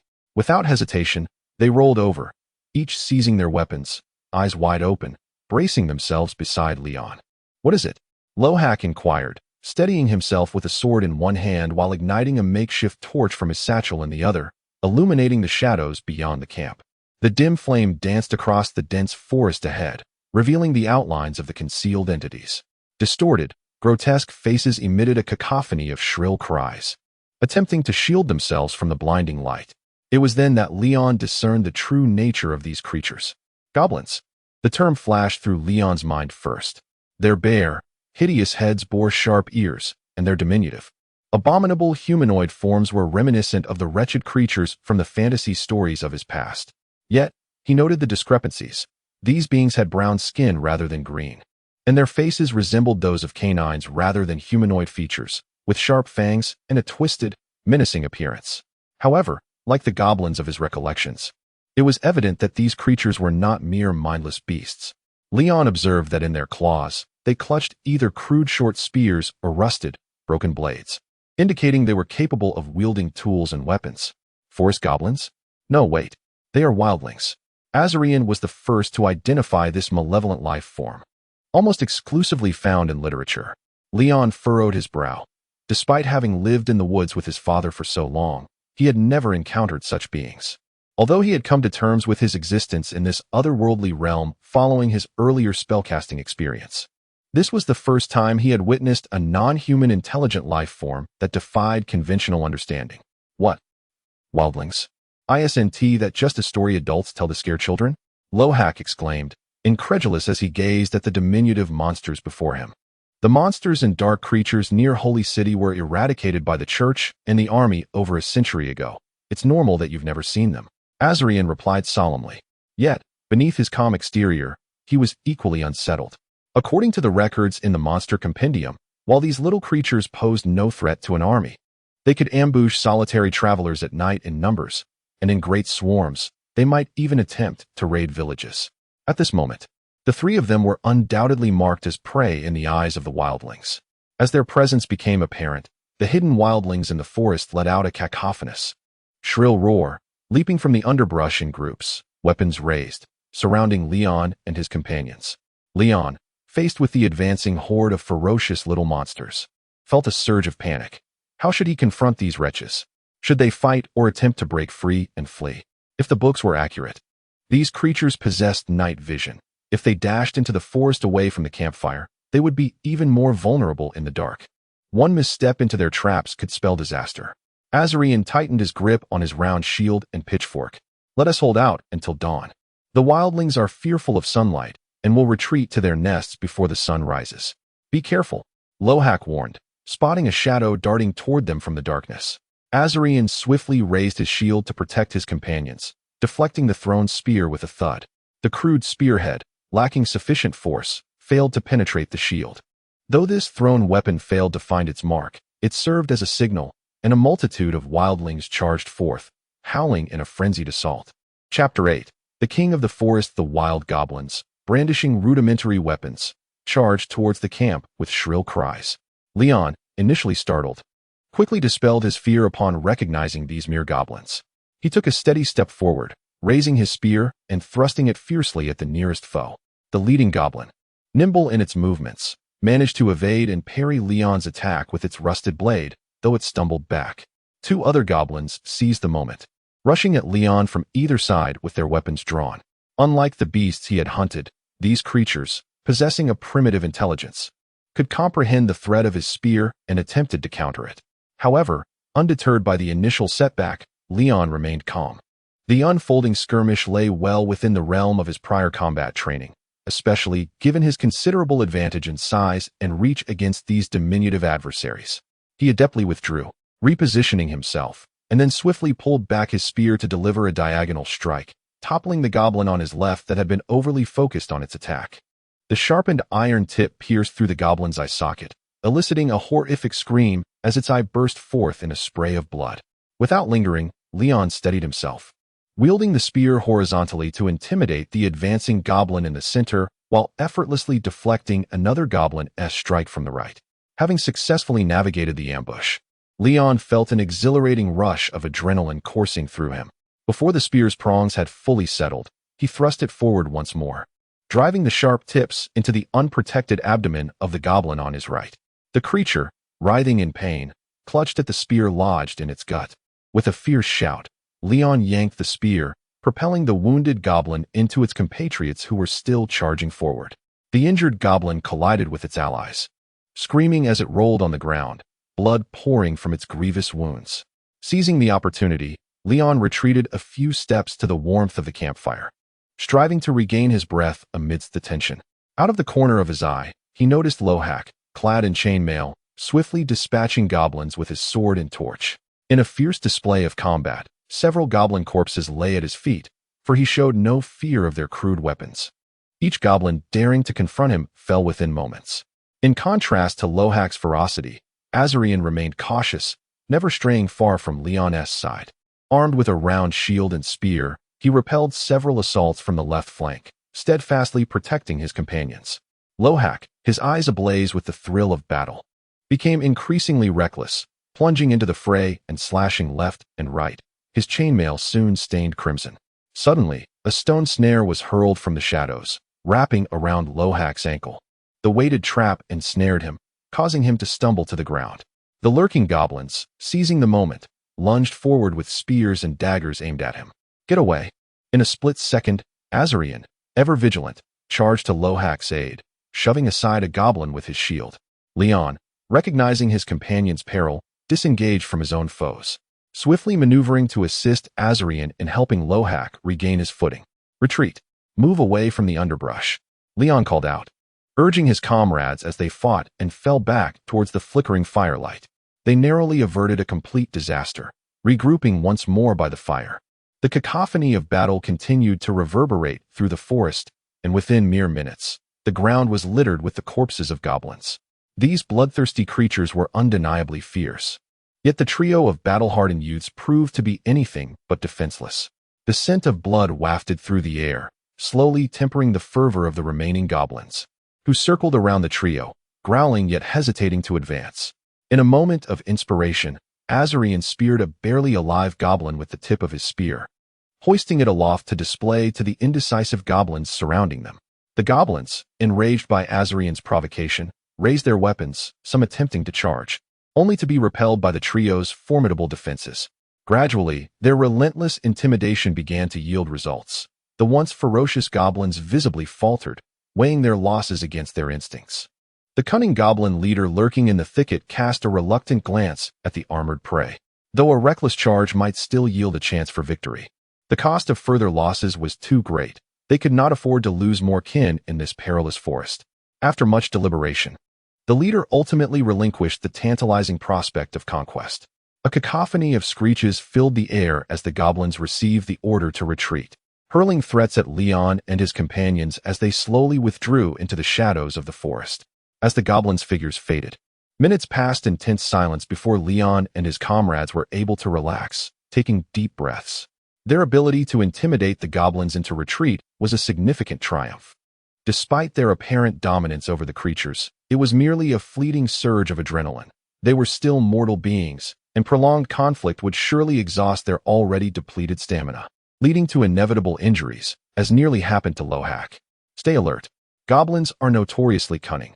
We must be prepared for a potential ambush before dawn, Azarian cautioned his companions. The trio settled near the campfire, recuperating while remaining vigilant, their gazes fixed on the darkened woods, awaiting the break of dawn. Time dragged on, and just as they began to believe the goblins had retreated for good, Leon suddenly heard a faint rustling from the depths of the forest. Do you hear that? Before his companions could respond, the sound grew louder, a cacophony of movements interspersed with the familiar cries of goblins. Their terrified wails echoed closer. The ground trembled beneath them until, with a resounding crash of fallen trees, the cries abruptly ceased. Roar! The deafening roar reverberated through the woods like a boulder crashing into water, draining the color from their faces. Even without knowing the source of such a fearsome sound, they understood it was far beyond their capacity to confront. Run. Discard anything that hinders you, and flee. Without a moment's hesitation and with no time for explanations, Leon discarded the pitchfork, rendered useless in the face of such peril, and swiftly grabbed a torch from beside the campfire. The three of them set off, their backs to the earth-shattering roar, racing wildly through the night. At that moment, they no longer considered the possibility of encountering other threats within the darkened forest. The instant Leon heard that iconic roar, fear surged through him, awakening the memories of the original owner of this body. He was fortunate to understand what that roar signified. It was the call of a bear. But not just any bear. What? What was that creature? A tiger? A bear? Lohak couldn't help but shout. Don't ask. Just run. Not a moment to lose. Leon urged his companions, fleeing for their lives. He and Azarian quickly found their clothes torn by the dense underbrush and shrubs as they navigated the rugged terrain. Even when they stumbled and bruised themselves, they rose immediately, ignoring the pain. Soon, the torch was lost to the darkness, and Leon, panting, felt around in the blackness to confirm his companions were still close. Without the light, they had to slow their pace until the trees began to thin, allowing the moonlight to guide them once more in their escape. If it were an ordinary bear, although dangerous, they could have retreated with some semblance of composure using their torch and weapons. But the monstrous beast behind them, roaring like thunder, transcended the realm of typical wildlife. Lingering even for a moment within its territory would be an exceedingly foolish risk. The Terror Mountain Bear. It was a creature as colossal as a full-grown African elephant, with skin so tough that steel blades could scarcely inflict a scratch. This seldom-seen forest monster was even revered as a deity by the superstitious villagers of remote areas. The original owner of this body had only once had the fortune of glimpsing it from a distance while following his father deep into the mountains. Yet, that fleeting sighting across a chasm had left an indelible mark on his memory, the terrifying enormity of that figure impossible to forget. Not to mention 3 scavenging youths. Even a conventional army would hesitate to challenge such a true sovereign of the woods. Fortunately, if they could escape the Terror Mountain Bear's range quickly. Suddenly, a resounding crash of falling trees echoed behind them, and the ground trembled beneath their feet, sending chills through Leon's spine. What was happening? Was the Terror Mountain Bear pursuing them? Did it intend to hunt them down? Why? In an instant, he recalled the unfortunate goblins they had slain earlier. And the answer struck him, the scent of blood.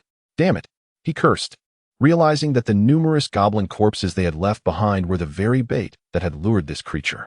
Was it seeking food? Or perhaps protecting its young? It mattered little now. Hearing the increasingly thunderous sounds of pursuit from behind, Leon felt a cold sweat break out. It was clear their legs could not outrun the approaching terror mountain bear. What should they do? How could they escape from this beast that was about to close in on them? Up ahead, a river. Lohak, leading the charge, gasped as he turned back to alert the others, but his words faltered as he caught sight of the enormous, terrifying shadow looming behind them. With a sudden burst of adrenaline, he sprinted faster as if propelled by an unseen force. Following Lohak's gaze, Leon focused ahead and indeed spotted a river. Its surface shimmering under the hazy moonlight as it rushed onward, the destination unknown. Jump into the river, Leon shouted without a second thought. The current was fierce, but they had no time to hesitate. They dared not look back to gauge how close the monstrous creature was, and as they reached the riverbank, they leaped into the churning waters without a moment's pause. Splash, splash, splash. The three youths vanished beneath the surface, swiftly swept away by the furious current. The heavy sounds of pursuit gradually faded at the riverbank. The Forest King unleashed a terrifying roar that reverberated through the woods, lowering its massive head. The great bear caught the scent of the intruders fading into the distance. The river could not hinder its keen sense of smell. Yet, as it slowly raised its head and gazed toward the far end of the river, the Terror Mountain bear instinctively took a few steps back. Even for the king of the forest, the domain at the river's end was a source of trepidation. Chapter 9. The cursed land. The rushing river dispersed the three young boys entirely, as they were swept downstream, carried further away by the tumultuous waves. Completely enveloped by the icy currents, Leon realized the dire situation he was in, having vastly underestimated the formidable force of the rapid stream. The relentless waves battered against his body, rendering everything around him indistinct. He was engulfed in a chaotic maelstrom, and soon he found himself choking on water, the overwhelming sensation of helplessness intensifying as he struggled to stay afloat. Despite his efforts to remain calm, holding his breath and trying to maintain his balance, his already dwindling strength gradually faded away, the furious torrent dragging him deeper into the abyss. As he was completely submerged, his consciousness began to slip away, merging with his waning vitality. What had become of Azirian and the others? Were they still in the water? Was this the end for him? Pain, oppression, silence. The river water that surged into Leon's body stifled his remaining spirit, solidifying it in suffocation. He began to feel that perhaps this was indeed his final destination, a fleeting visitor from another realm, about to drown in the depths of this river. A truly absurd and abrupt conclusion. The boy's once struggling form sank deeper, until he gently descended to the riverbed. How does one determine if they are fortunate or unfortunate? Leon opened his eyes once more. Yet, the previously dark orbs now shimmered with a brilliant golden hue amidst the profound darkness. There was no time for hesitation. Leon deftly turned in the water, his hands skillfully parting the river to inscribe runes, an unknown force swiftly isolating him from the surrounding currents. In the next moment, he launched himself from the riverbed, his body gliding through the water with the grace of a fish. In the murky depths where visibility was non-existent, Leon disregarded the swift undercurrents.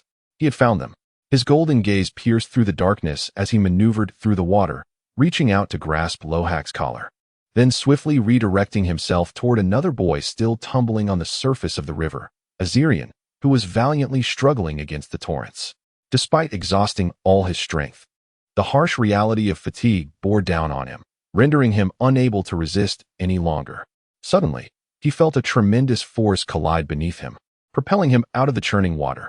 With a resounding splash, Leon burst forth from the river, one hand clutching Lohak and the other grasping Azirian's arm, soaring high above the tumultuous surface and landing nimbly on the rocky bank. As soon as he regained his footing, Leon released both Lohak and Azirian, his body swaying as the golden light in his eyes abruptly faded. Ugh! Ugh! Suddenly regaining consciousness, Leon painfully collapsed to the ground, retching uncontrollably. The river water surged from his throat like a torrent, spilling onto the earth as he felt as if he might expel his very stomach and lungs. Azirian, still in shock, gazed at him with confusion, his mind not yet comprehending the situation. He had just moments ago believed he was on the brink of death. and now he found himself inexplicably cast ashore. Yet, upon seeing a fellow companion lying prone and unresponsive, Azirian jolted into action, rushing to Lohak's side to administer first aid. Hastily stripping him of his chainmail and padding, pouring water over him, and performing chest compressions. After much frantic effort, he finally heard the painful coughs of Lohak regaining consciousness. Ugh, cough, cough. Cough, cough. Lohak, in extreme discomfort, expelled the river water from his stomach, tilting his head as he retched for some time before weakly opening his eyes. Huff! Am I saved? Lohak gasped for breath, glancing at the chainmail that his companion had stripped from him. His helmet had been lost when he fell into the water, and he had failed to free himself from the armor in time, which had caused him to sink first. What a miracle that you managed to pull me ashore. I shall never be foolish enough to wear armor while swimming again. Azirian, his legs trembling beneath him, sank to the ground. Hearing Lohak's gratitude, he could only smile wryly and gesture toward the more disheveled Leon nearby. I can barely keep myself afloat, let alone save you. I had no idea where the river had swept you off to. It was Leon who brought us back to shore. Azirian struggled to comprehend how Leon had flown from the depths of the water with both of them in tow, wisely opting not to pry too deeply into the secrets of his companion. Finally regaining his composure, Leon wiped his face, completely exhausted, and sat on the ground, managing a weak chuckle in response. He still vividly recalled the experience he had just endured in the water, a miraculous force guiding him through the currents. A clear indication that he had once again been saved by the unknown entity that had assisted him before. She is here, watching over me. Unable to contain his gratitude and curiosity any longer, Leon silently called out within his heart, "Are you still there?" After a moment's pause, he received no response, causing him to doubt whether he had assumed too much. Perhaps this existence could not communicate through mere thoughts? Unlike the last time when he was escorted by mercenaries, he was no longer afraid of being overheard. Leon boldly opened his mouth and called into the air, "Hey. Hello? Are you still here?" The two boys nearby exchanged puzzled glances, unsure of who Leon was addressing. Yet, a voice, audible only to Leon, resonated from within his heart. "Oh, I'm here. I'm here. Why shout so loudly?" The ethereal voice of the girl sounded clearer and more fluid this time. Ecstatic to finally receive the response he had longed for, Leon exclaimed, "My apologies. I merely wished to see if I needed to raise my voice to be heard."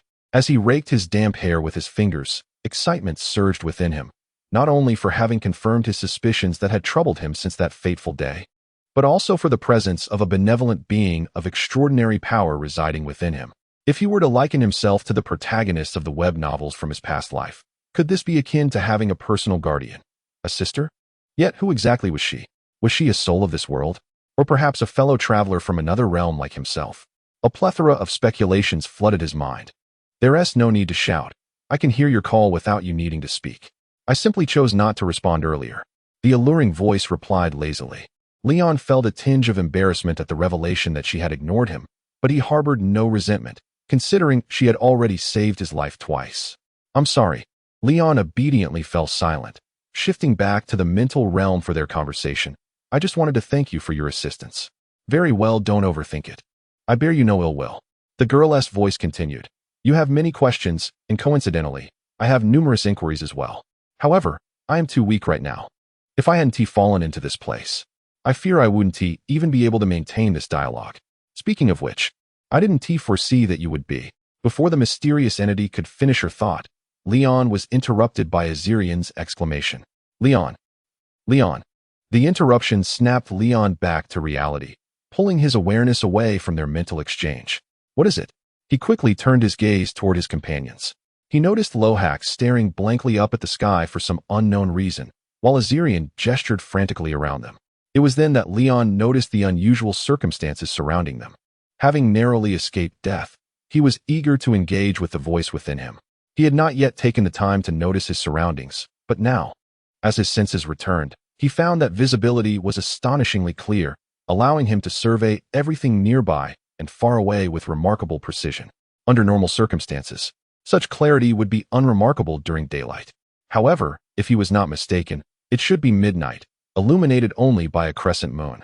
The recent fierce battle with the wild goblins and the frantic escape from the terrifying mountain bear, coupled with their recent plunge into the water, should not have advanced time to dawn. It was noteworthy that even when they reached the sparsely wooded area, the moonlight had not illuminated the forest or the treacherous river that nearly claimed their lives.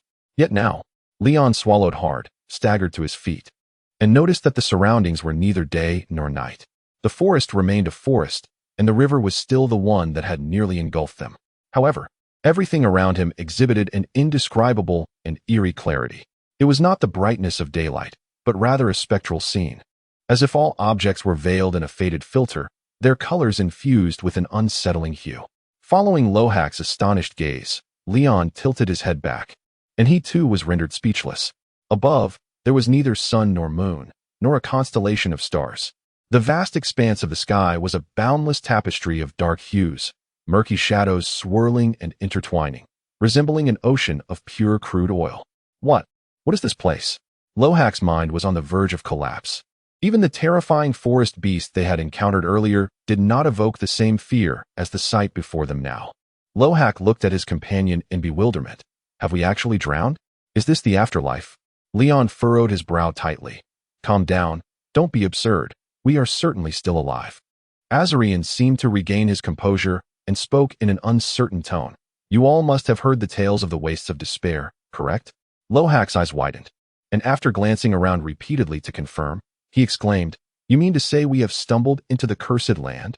Leon's memories surged, and he immediately understood Azarian's reference. It was a bedtime story his parents had told him repeatedly since childhood. The wastes of despair that Azarian mentioned were not some obscure mystery, but rather a well-known folk tale within the kingdom of Syrian. The legend described a cursed land existing in the remote corners of the continent, filled with countless treasures and man-eating monsters. This cursed land could be found deep in vast forests or in desolate fields or deserts. But the common description remained. In that forsaken wastes of despair, there was no sky, no sun or moon, no stars, and no boundaries. Once one unwittingly ventured inside, there was no hope of returning alive. The name Cursed Land seemed quite fitting. Do you know where this is? Upon hearing the voice of the girl in his mind, Leon felt an unexpected sense of reassurance. He realized that rather than guessing aimlessly, this mysterious consciousness, capable of wielding magic, surely possessed greater knowledge of the uncanny environment they were in. The true name of this realm is the ley line of spirits. The girl's voice suddenly took on a somber tone, her ethereal timbre tinged with an inexplicable sorrow. Chapter 10. The Spirit Realm Beneath the Somber and Twisted Canopy of Darkness. An ominous forest stretched endlessly, its shadowy depths obscured by misty tree silhouettes. The eerie whispers of the wind rustled through the dense foliage, akin to ghostly murmurs. The overlapping trees formed a labyrinth, devoid of any signs of life. Not a single bird or beast could be heard. Only the sinister scent of decay lingering around Leon and his companions. The trio recited incantations, with Azarian and Lohak invoking prayers of the Church of the Holy Sun. However, Leon's murmurs were decidedly more unconventional. Upon closer inspection, one could discern that he was softly humming the Internationale. This was a desperate measure, as Leon, being a traveler from another world, held no faith in the tenets of the Church of Syrian. Thus, the prayers embedded in the original host's memories failed to anchor his wandering thoughts.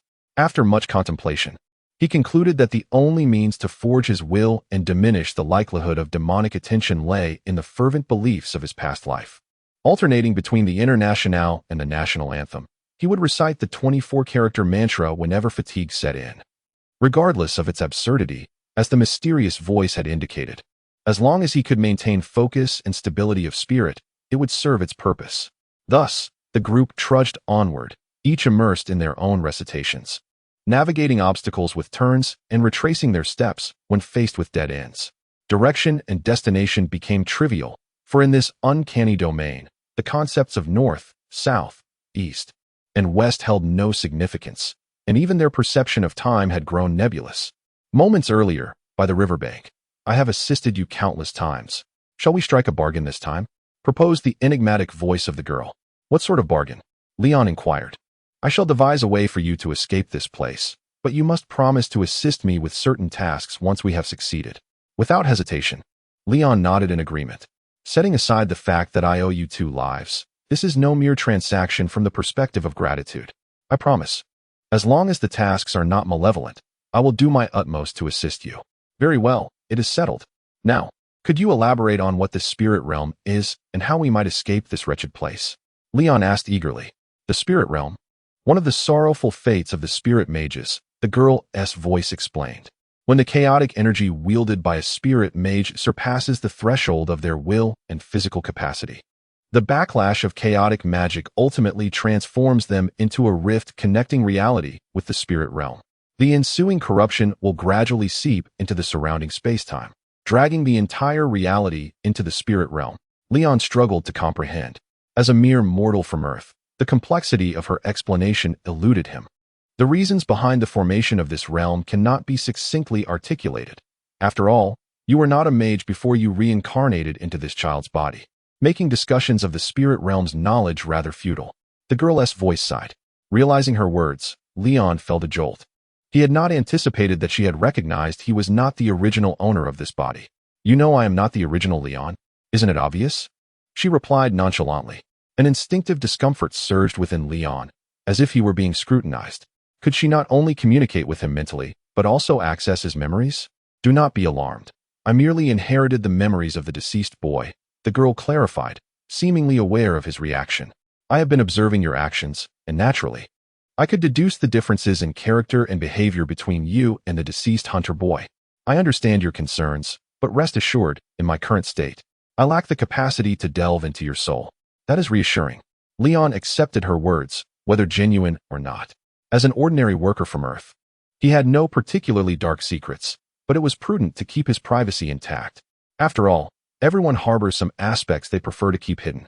Some matters are beyond mere embarrassment. Returning to the subject at hand, Leon asked, is it true that the fabled cursed land is boundless? Though the legendary accounts are rife with inaccuracies, regrettably, this realm is indeed more perilous than the tales suggest. You would do well to hope that the spirit mage who birthed this realm was not exceedingly powerful. Otherwise, we would be in grave trouble. The girl's voice carried a note of resignation. This area, eroded by chaotic energy, has evidently existed for a long time. The surrounding environment has become semi-spiritized, with direction and position utterly disordered. No matter which way you venture, you will merely circle within this space-time. An ordinary person cannot possibly escape. Well, technically, flying is not an option either. Approaching the chaotic sea above is tantamount to courting death. Does this infer that this dreadful place is indeed teeming with man-eating malevolent creatures, as the story suggests? Not quite, she replied. Most creatures sensitive to magical energy instinctively avoid the spirit realm. Even those unfortunate enough to stumble into this domain do not survive long, ultimately meeting the same fate as ordinary mortals, becoming soulless husks unable to return to the sea of death. Hence, even if you encounter something, they are merely victims in a plight similar to yours. You mean to say they are killed? By what? Leon pressed, focusing on the crux of the matter. By the undead, who also cannot find peace in the sea of death.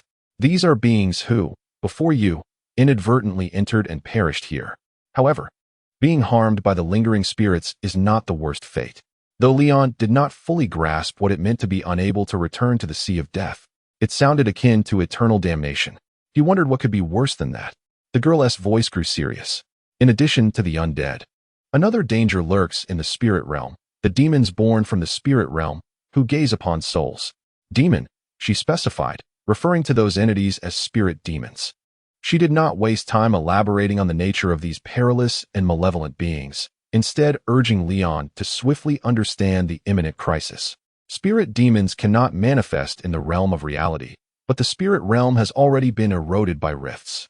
The chaotic energy here has transformed this space into a peculiar region situated between the spirit realm and reality, allowing demons to partially traverse the rifts and project themselves into the spirit realm.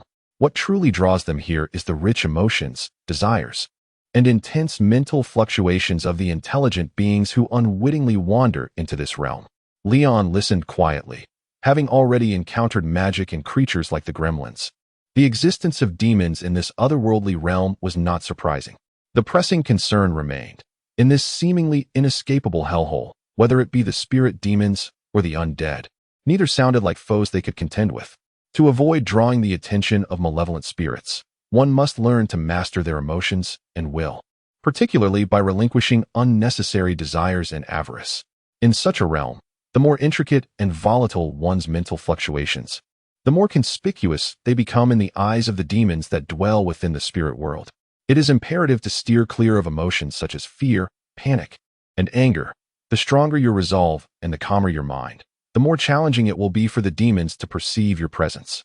The young girl advised, if you possess faith in a deity, you might consider offering prayers, as this can prove beneficial for believers, she suggested further. Upon hearing this, Leon glanced at Azarian and Lohak beside him. As traditional Sarayans, they naturally held steadfast faith in the holy soul of the Sunlight Church and the prophet Illalar. However, Leon found himself in a predicament. As a secular earth dweller, he had never believed in a higher power. Moreover, given the complexity of emotions and desires, as a modern individual from Earth's vibrant world, he might shine like a disco ball in the eyes of the demons compared to the other two innocent local youths. So, are you saying that as long as we maintain a clear mind, we can safely exit this place? Leon inquired tentatively. Certainly not. I am merely informing you of how to move discreetly within this spiritual realm. To escape, you must gather materials for me here. I will teach you how to craft a geomantic spirit lamp, which can then be transformed into a temporary guiding device. This is currently the only means to return to reality, as other methods are unfeasible. Are the materials you seek available in this realm? Leon asked, astonished. Let me think. Patathis crystals. Those are unlikely to be found here. Then there's the firestone, river sand, eucalyptus wood. Sigh. Let us wander for a while. The process for creating the geomantic spirit lamp is not overly complex, and the materials are common in the forest. I will instruct you to collect them as we proceed. The only significant challenge lies in the final power source. What is that? The last material I require is a soul, a spirit trapped here, yearning for home. Chapter 11. A heart in turmoil with a heart full of devotion. I beseech your protection. Beneath your radiance, may my heart be steadfast as rock. Lohak stumbled through his prayers, at times struggling to recall the verses, resorting to muddled phrases from other invocations. His faith was not lacking, nor did he doubt Leon's warnings. However, his limited education hindered him from memorizing the lengthy chants of the church clergy. In past communal prayers, he merely followed the lead of the reciter and had no need to remember everything, as he had envisioned a future akin to his father S, a soldier in Orlandan city, not aspiring to become a clergyman of the church. As he unearthed an inconspicuous stone from the rubble, doubt flickered in his mind. Was this truly of any use? It was not outright skepticism. Yet the eerie ambience surrounding him fostered a growing anxiety, the legends of this place resurfacing in his thoughts. What once seemed like mere folklore to amuse children now weighed heavily on his heart. Tales spoke of countless greedy souls yearning for treasures within the cursed land. Yet whether kings with grand ambitions, noble knights, or cunning adventurers, all ultimately lost themselves in the dreadful plains of despair, never to return. Even in certain variations of these tales, where protagonists managed to return with riches, they were forever altered, stripped of their former selves. Those who returned invariably fell into corruption, becoming cursed wretches, which is why this fictional realm was aptly named the Cursed Land. Amidst his trepidation, Lohak glanced over at Leon, who was sketching on the ground nearby, and felt a slight sense of reassurance. Had it not been for this companion he met in captivity, he might still be shackled like livestock. Or perhaps he would have already met a violent end at the hands of a cruel master. Though still in peril, he trusted that this remarkable ally would find a way through the challenges ahead. Yet, even if they escaped, what would it matter? A frown creased Lohak's brow as he stared at the meaningless stone in his hand, a wave of revulsion suddenly washing over him. Yes, I have survived. But what of my sister? The horrific scenes witnessed in that village haunted him like a nightmare. The image of the girl, brutally slain by marauders, cutting through his spirit like a knife. In a moment of disorientation, her sorrowful visage morphed into that of his sister. The decapitated head of a man transformed into his father's face, contorted in agony, disappointment filling the decayed eyes. I escaped from Kantadar, leaving my sister to fend for herself among those beasts. How long until I find her? Is she even alive? How much longer can she endure at the hands of those savages? Ashamed, Lohak bowed his head, tears of sorrow uncontrollably spilling forth. I am all alone. Suddenly, he felt the familiar warmth of an embrace. Dazed, he looked up to see his mother's gentle face. Do not cry any longer, my dear wild horse. My brave child, she tenderly called his childhood name, her caring gaze fixed upon him. Mother, mother. Lohak closed his eyes, yearningly clutching her. A cacophony of mocking laughter startled him awake. He felt himself plummeting, countless hands from the darkness reaching out to drag his mother into the abyss. As the ones he loved were ravaged before his eyes, their bodies slashed by the blades of marauders. Lohak let out a furious howl, yet no sound escaped his lips. Everything fell silent. The boy stared blankly at his sister, blood-soaked and smiling sorrowfully at him. "You are the only one left. Why?" Lohak murmured. "Why don't you come to save me?" In his crimson-tinged vision, her silhouette stood out starkly, evoking a deep loathing. "Yes, it was he. He was the one preventing you from saving me." "No, that's not right. He has always been aiding me." The boy's face twisted in a horrific struggle. "Because he needs your assistance. He is so hypocritical. He merely requires you to toil for him. And you are just a coward clinging to the flimsy rationale he has given you for survival." "No, I am not. I am not." The battered girl clasped him from behind, her beautiful and gentle face whispering softly in his ear, "Prove it to me, my dear brother. O great saint soul, I bow my head in reverence. Your light shines bright, bestowing grace upon all. From the beginning of time, the mother of all. I beseech the blazing sun to grant wisdom and courage. I implore Ilariel to descend with mercy and protection. May your light forever cleanse my soul, guiding my path to purity, untainted, as I strive to reach the heavenly realm." Azarian skillfully recited the church's prayers, his hands deftly searching among the stones by the brook for the green stones Leon had described. Although uncertain of their purpose, he dared not be negligent. The hope of everyone escaping this strange forest rested on Leon's shoulders. After 2 extraordinary escapes from peril, Azarian, while refraining from voicing his thoughts on his companion's powers, had come to believe that Leon was undoubtedly a sorcerer beyond the church's constraints. The abilities he wielded were not miracles of divine light. They were spells unleashed through magical energy. As a noble scion, Azarian was not as naive as Lohak, and he understood the nature of magic and sorcery. He was also aware of the church's harsh stance against practitioners of magic outside the sanctioned circles in Syrian. In Syrian, regardless of status or age, anyone displaying magical abilities would be forcibly apprehended by the church and sent to the institution known as the Ring for monitoring. Those who resisted faced execution on the spot, while those who complied were often heard of returning to society years later as clergymen, though many others simply vanished without a trace. Now, Azarian comprehended why Leon had suggested heading north to Orlandan during their discussions of escape routes. It was said that the northern kingdom, unlike Syrian, which treated sorcerers with severity, was more lenient towards practitioners. Wrapping the deep green stones, adorned with water-like patterns, in a piece of cloth, Azarian stood to return to his companions.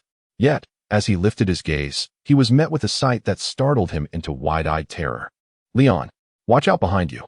Crouched in the thicket, Leon, who had been drawing runes with stone powder, was momentarily taken aback by his companion's cry, but quickly regained his composure. He rolled aside in a desperate attempt to evade the impending danger. With a sudden, muffled thud, the blade cleaved deeply into the earth, shattering the carefully inscribed runes. It was only then that Leon, drenched in cold sweat, noticed that Lohak, who had been gathering materials by the stream, had silently appeared behind him. Had it not been for Azarian's startled cry, he might have found himself with a sword embedded in his shoulder. "Have you lost your mind, Lohak?" Leon exclaimed, scrambling to distance himself, his heart still racing. Compared to all the perils faced during their journey, the brief betrayal from his companion had nearly cost him his life. Yet, Lohak paid no heed to Leon's admonition. The formidable youth glared at him with a twisted expression, his crimson eyes streaming with blood-like tears, filled with a rage that seemed to target no one but Leon himself. "Lohak," Leon called out to the frenzied youth, retreating until he was blocked by a tree trunk. As another strike came crashing down toward him, Leon instinctively ducked. The horrifying sound of wood against metal filled the air, sending splinters flying. The ordinary sword had effortlessly severed the stout tree trunk behind Leon with a single blow. With a thunderous crash, the tree fell, stirring a cloud of leaves and dust. Leon and Azarian gazed in disbelief at Lohak's right arm, which had grotesquely bent and deformed from the sheer force of his own attack. Yet, in a heartbeat, Lohak's contorted arm audibly cracked and realigned, returning to its original form. How could he recover so swiftly? Leon thought, panic rising within him. If you wish to survive, run now. He is no longer your friend. A girl's voice warned in his mind. Leon, always one to heed advice, shouted to the bewildered Azerian, urging her to flee into the depths of the forest. Lohak has been possessed. Do not concern yourself with him. Ah! The enraged youth, face smeared with blood and tears, roared as he pursued them. Hearing the deathly howl behind him, Leon quickened his pace, his mind racing with questions. What has happened to him? Why did he lose control without any warning? That is the danger I mentioned to you earlier, one far worse than death, the girl's voice sighed. His soul has been targeted by a demon from the spirit realm. A demon? Is there any way to exorcise it? Can he be saved? Can you even save yourself? He nearly cleaved you in two. The girl's tone was slightly incredulous. The one who struck me was the demon, not Lohak. Just tell me if there's a way, Leon insisted, his resolve hardening. If I could just shake him off well. It's not impossible, but for now, focus on escaping, the girl's voice replied, her tone shifting to one of resignation. Chapter 12. Exorcism quietly crouched behind a dirt slope. Leon and Azarin endured rapid breaths, having run until they nearly gasped for air. Fortunately, the frantic roars of Lohak had finally faded into the confusion of the distorted forest. If Lohak had merely been deceived in mind, Leon and Azarin might have found a way to subdue him. However, witnessing the terrifying strength capable of cleaving thick tree trunks and the bizarre ability to mend broken limbs, they understood that this was a force they could not confront directly. What had caused Lohak to transform so drastically? Azarin swallowed hard, unease creeping over him. He has been possessed by a demon. Leon, bracing himself with hands on his hips and panting heavily, gasped. I don't fully grasp the reason, but you must, please. Do not succumb to his madness as well. I am utterly spent. If you are also possessed, remember to grant me a swift end. I will do my best. Azarin's lips twisted into a strained smile, but he could not summon the mirth to join in his companion's jest. Recalling the horrific visage of Lohak, drenched in blood and tears, sending chills down his spine. Suppressing his wild thoughts, Azarin clasped his hands and began to silently pray to the great holy sun, his faith deepening in the face of danger. Leon collapsed onto the ground, his chest ablaze with pain and discomfort, the relentless encounters and flight leaving him too weak to rise. Consider it fortunate that the demon controlling that boy is an anger demon. If it were a lust or pride demon, escape would be improbable, a teasing voice chimed in. Demons have classifications? Leon mused. Of course. However, discussing this takes time. The longer you remain in this realm, the more your spirit may be eroded by the demons of the spirit world. Moreover, that boy, Lohak, is merely an ordinary human. If too much time passes, he may truly be beyond salvation, the voice cautioned. What must we do to restore Lohak's awareness? Leon propped himself up and surveyed the eerie shadows of the trees surrounding him. The stream they had stumbled upon after much effort was now unreachable, and he lamented the time spent drawing the magic circle as directed by the voice. Wait, we may have lost Lohak, but how can I possibly find him again? Lost in the forest? No need to search. I will make that demon seek us out. The voice continued. Do you remember the circle of runes I taught you to draw earlier? I vaguely recall. But did you not say it was solely for summoning spirits and capturing the dead? Can it also be used to exorcise demons? With slight modifications to the formation, the ritual originally meant to gather spirits can also attract entities yearning for souls, demons included. Thankfully, it is an anger demon. Luring it into a trap should not be difficult. However, the original plan of mimicking the energy of ley lines must be altered, as it holds no allure for demons. After a brief pause, the voice quickly devised a plan, instructing Leon. Next, I shall teach you how to inscribe the exorcism formation and the complete incantation. Once the ritual commences, as you are unable to wield magical power or elements, I must substitute for you, using my ethereal form to channel the chaotic energy of this place as the core and bait of the ritual. At that time, I will lack the strength to guide you in reciting the incantation. You must memorize each segment of the spell in advance. Do you understand? Understood. Leon nodded, confident in his memory. Do not underestimate the complexity. Have you not noticed that I have not spoken in the language you are familiar with? Indeed, you, too, have consistently spoken in an unfamiliar tongue. It astonishes me that there exists a language I have yet to encounter. Is it a newly formed dialect? As she pondered, her voice trailed off into softer murmurs. Leon was momentarily taken aback, realizing that in his internal dialogue, he instinctively spoke in his native tongue, only to discover that he had been conversing in Chinese with the voice all along. Returning to the matter at hand. My incantation requires the recitation in the ancient Lorlet language. Otherwise, rendering it in Faru or your unfamiliar tongue will not yield effective results. You must recite the spell with precise original pronunciation. Had I come alone, this would not be so troublesome. Alas, listen closely. Take this opportunity to rest and regain your strength while I recite the incantation several times for you to memorize. Speak, and I shall listen intently. Leon nodded, revitalizing his focus, adopting the diligence he once had during grueling listening exams, attentively absorbing the magical incantation imparted by the voice. This incantation, known as the ancient Lorlet language, was not overly lengthy, flowing with a light and concise rhythm. Yet as Leon listened closely, he discerned that even seemingly simple phrases contained 5 or 6 subtle tonal variations. While the girl's voice resonated like a melodious hymn, Leon found his own attempts to recite it resulted in a stuttering jumble, as if his tongue were ensnared. It is acceptable to recite slowly. As long as the pauses between words do not exceed 3 seconds, the incantation will still manifest. However, it must be pronounced correctly. Any mistake necessitates starting over, and we cannot afford many retries, the voice patiently instructed. Time passed gradually, and as Leon regained his strength, he memorized the 2 segments of incantation, one for initiating the summoning formation and the other for the exorcism formation. The voice continued to guide him meticulously on how to execute and arrange the ritual, explaining how to reclaim Lohak's consciousness from the demon's grasp.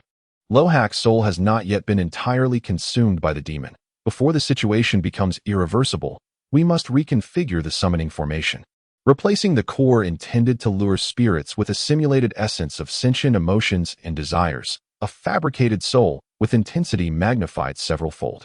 If what you say is true, will this not attract even more formidable spirits from the realm? Leon inquired, puzzled. Do not worry. The simulated essence is ultimately a counterfeit formed of magical energy. Unlike true souls, it will not project in the spirit realm, thus only luring the anger demon already present in the quasi-spiritual field. So, we merely need to draw Lohak, possessed by the demon, into the formation. That is the first step. Once the anger demon leads the boy into the formation's radius, you must cooperate with me to complete the final phase.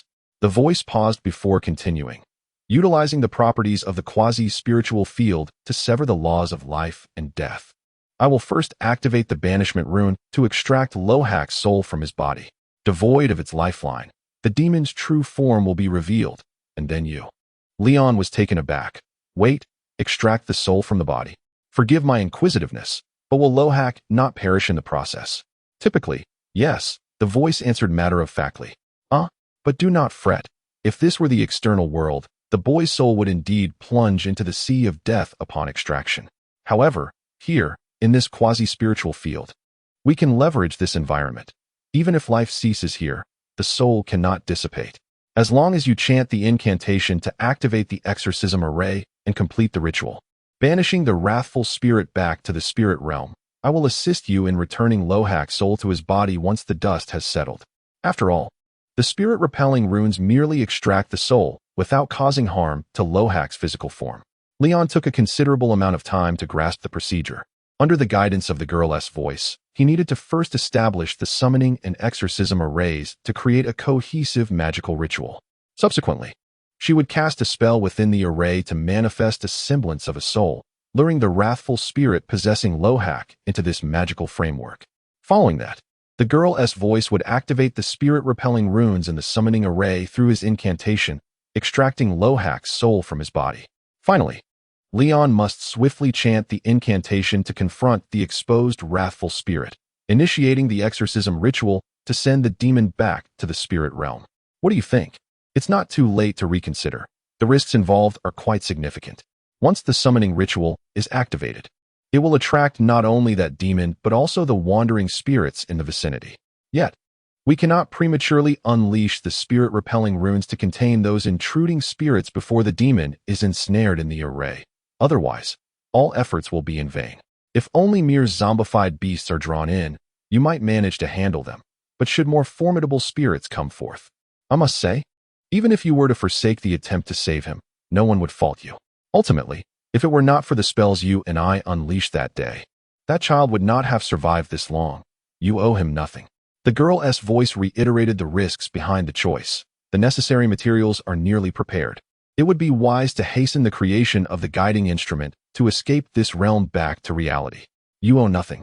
Leon pondered the potential consequences of rescuing Lohak, scratching his head in distress, feeling somewhat lost. He believed he was reluctant to abandon a companion, especially since Lohak and Azarin had not left him behind in his unconscious state, but instead took the risk of carrying him. However, upon deeper reflection, he realized, as the girl's voice had pointed out, that he had already bestowed a life-saving debt upon Lohak and owed him nothing further. So why did he still hesitate to abandon Lohak? Was it simply because he considered himself inherently good? Leon did not deny the benevolent aspect of his character. Yet it was merely a moral compass expected of an ordinary person, not altruism to the extent of sacrificing his own safety. So what was the true motivation for his willingness to take risks? After a prolonged contemplation, his confusion gradually dissipated. To put it another way, fleeing north was my idea. Yet I do not believe I should bear responsibility for Azarin's current predicament, as this proposal was mutually agreed upon after careful consideration. We are co-conspirators in our present plight. Leon sighed in relief. However, Lohak is different. He merely followed and placed his trust in my decisions. I genuinely feel accountable for his current situation. You mentioned that a soul consumed by a demon faces a fate far worse than eternal restlessness after death. Thus, I bear even greater responsibility to rectify my misjudgment. If someone were to suffer irreparably due to my decisions, even if I were to survive, I would be haunted by sleepless nights for the rest of my life. He rose, patting Azarin, who had been quietly praying with closed eyes. I must go save Lohak. The risks are immense, and I may not return. Azarin opened his eyes in confusion, unable to grasp the dialogue unfolding in Leon's mind. However, upon understanding his words, a frown creased his brow. Since our flight began, what circumstance we encountered has not borne significant risk. He grasped Leon's outstretched hand, rising with his weary legs. I cannot escape this place alone. Besides, the descendants of the Valerial family never abandon their friends.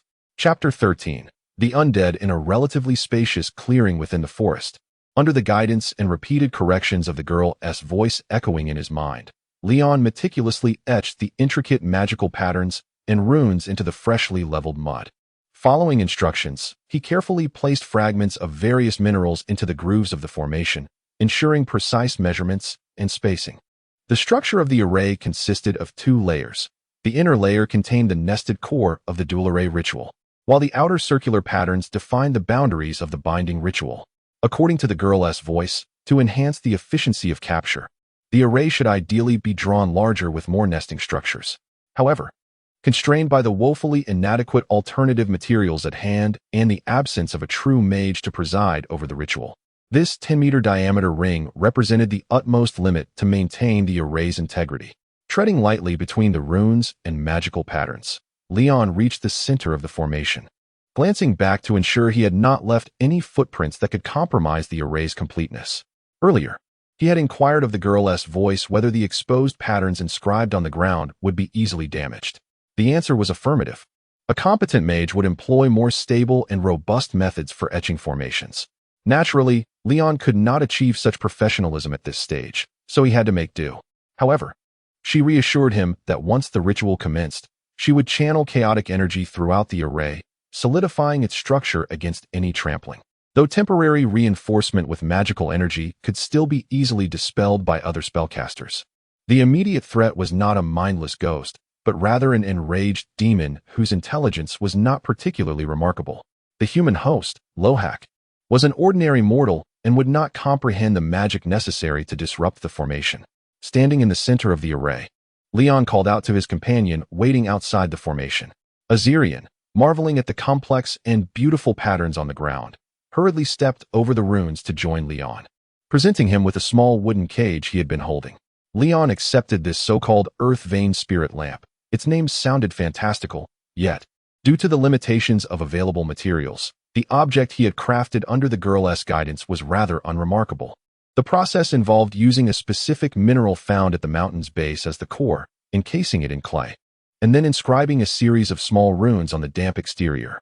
Finally, he placed the creation into a cage woven from particular branches, resulting in a rudimentary spirit lamp that resembled a child's plaything made from mud. Of course, before infusing it with magical energy.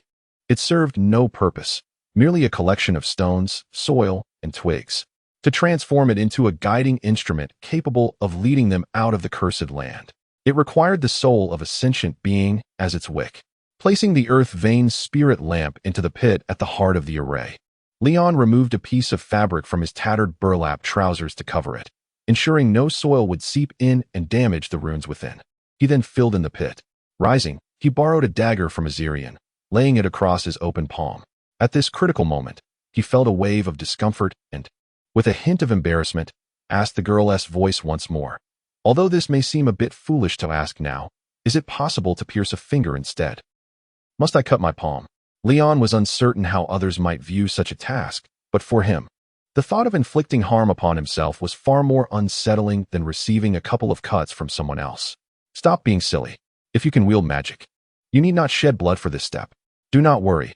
I will help you staunch the bleeding. The girl's voice chuckled lightly. Noticing Leon holding the dagger, Azirian, wearing an expression of exasperation, suggested, "Do you really need to use your blood? If it comes to that, why not just cut my hand?" Leon offered an awkward smile in response, declining his friend's generous offer. "No, it must be my blood." Activating the ritual required more than merely inscribing the array and reciting incantations. It also necessitated a fundamental infusion of magical energy. Since Leon could not wield magic, he needed to use his blood to forge a connection between himself and the array, allowing the mysterious presence to channel the so-called chaotic energy to sustain the formation. It's just a bit of blood. A man can endure far worse. If I can face death, I can certainly withstand this minor injury. Leon gritted his teeth, steeling himself as he swiftly drew the dagger across his palm. The initial coolness was quickly followed by warmth, and sensations raced to his brain. Pain, pain, pain. Leon grimaced, tightening his grip on his left hand, before tossing the dagger back to Azirian. He let his bleeding hand dangle toward the center of the formation, allowing droplets of blood to fall and stain the core magical runes beneath him. Taking a deep breath to endure the pain, he began to chant the incantation for the summoning ritual in the ancient Glorlith tongue, in the name of Ein. I obey the edicts of the eternal frozen sea of death. Unlike the mundane recitation during practice, upon uttering the first line of the incantation, Leon felt a surge of power flowing through him, gradually coursing from the wound in his left hand into the ground beneath him. The peculiar sensation reminded him of the day he unleashed the arrow of Isha, though it lacked the overwhelming intensity that had nearly caused him to faint. All ethereal shadows heed my command. Returned swiftly from the sleepless dust as Leon continued his incantation.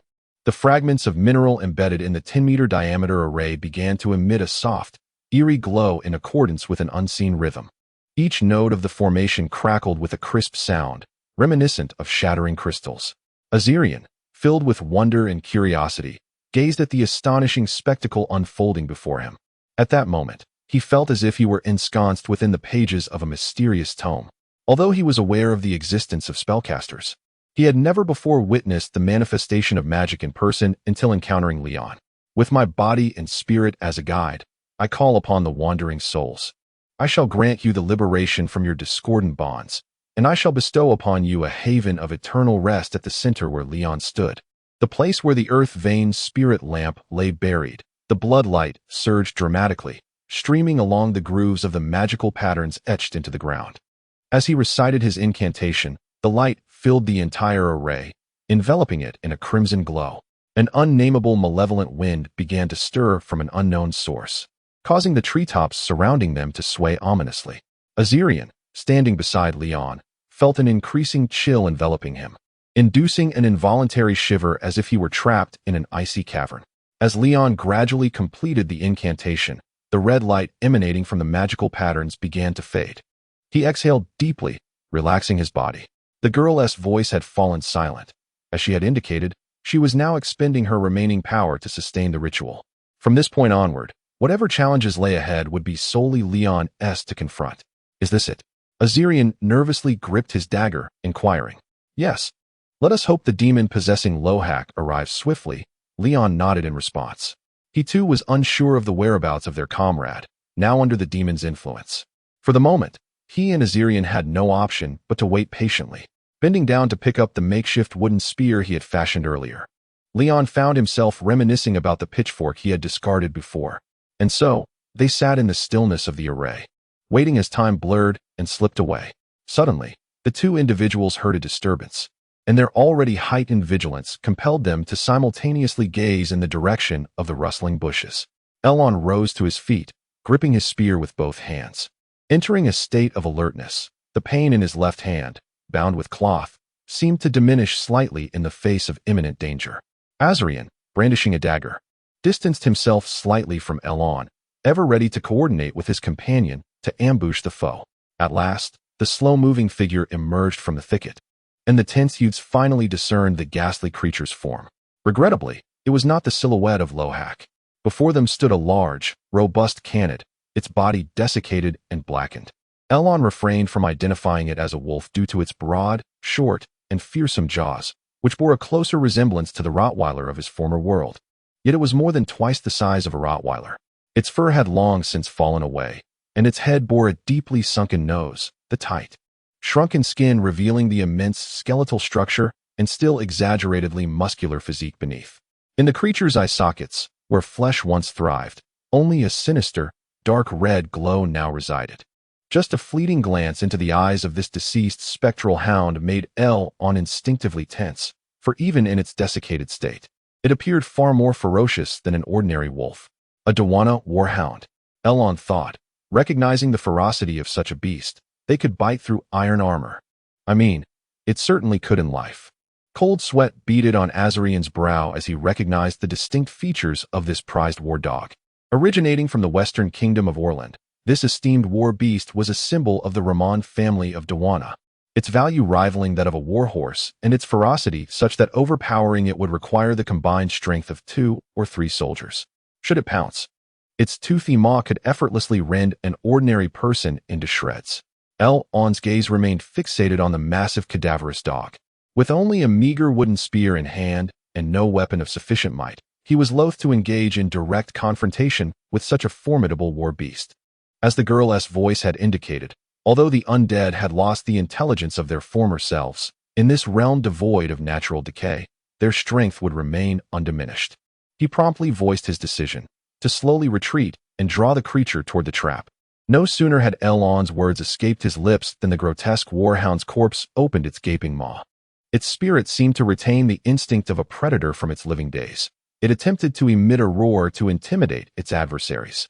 However, from its desiccated throat emerged only a dry, rasping sound akin to that of a malfunctioning bellows.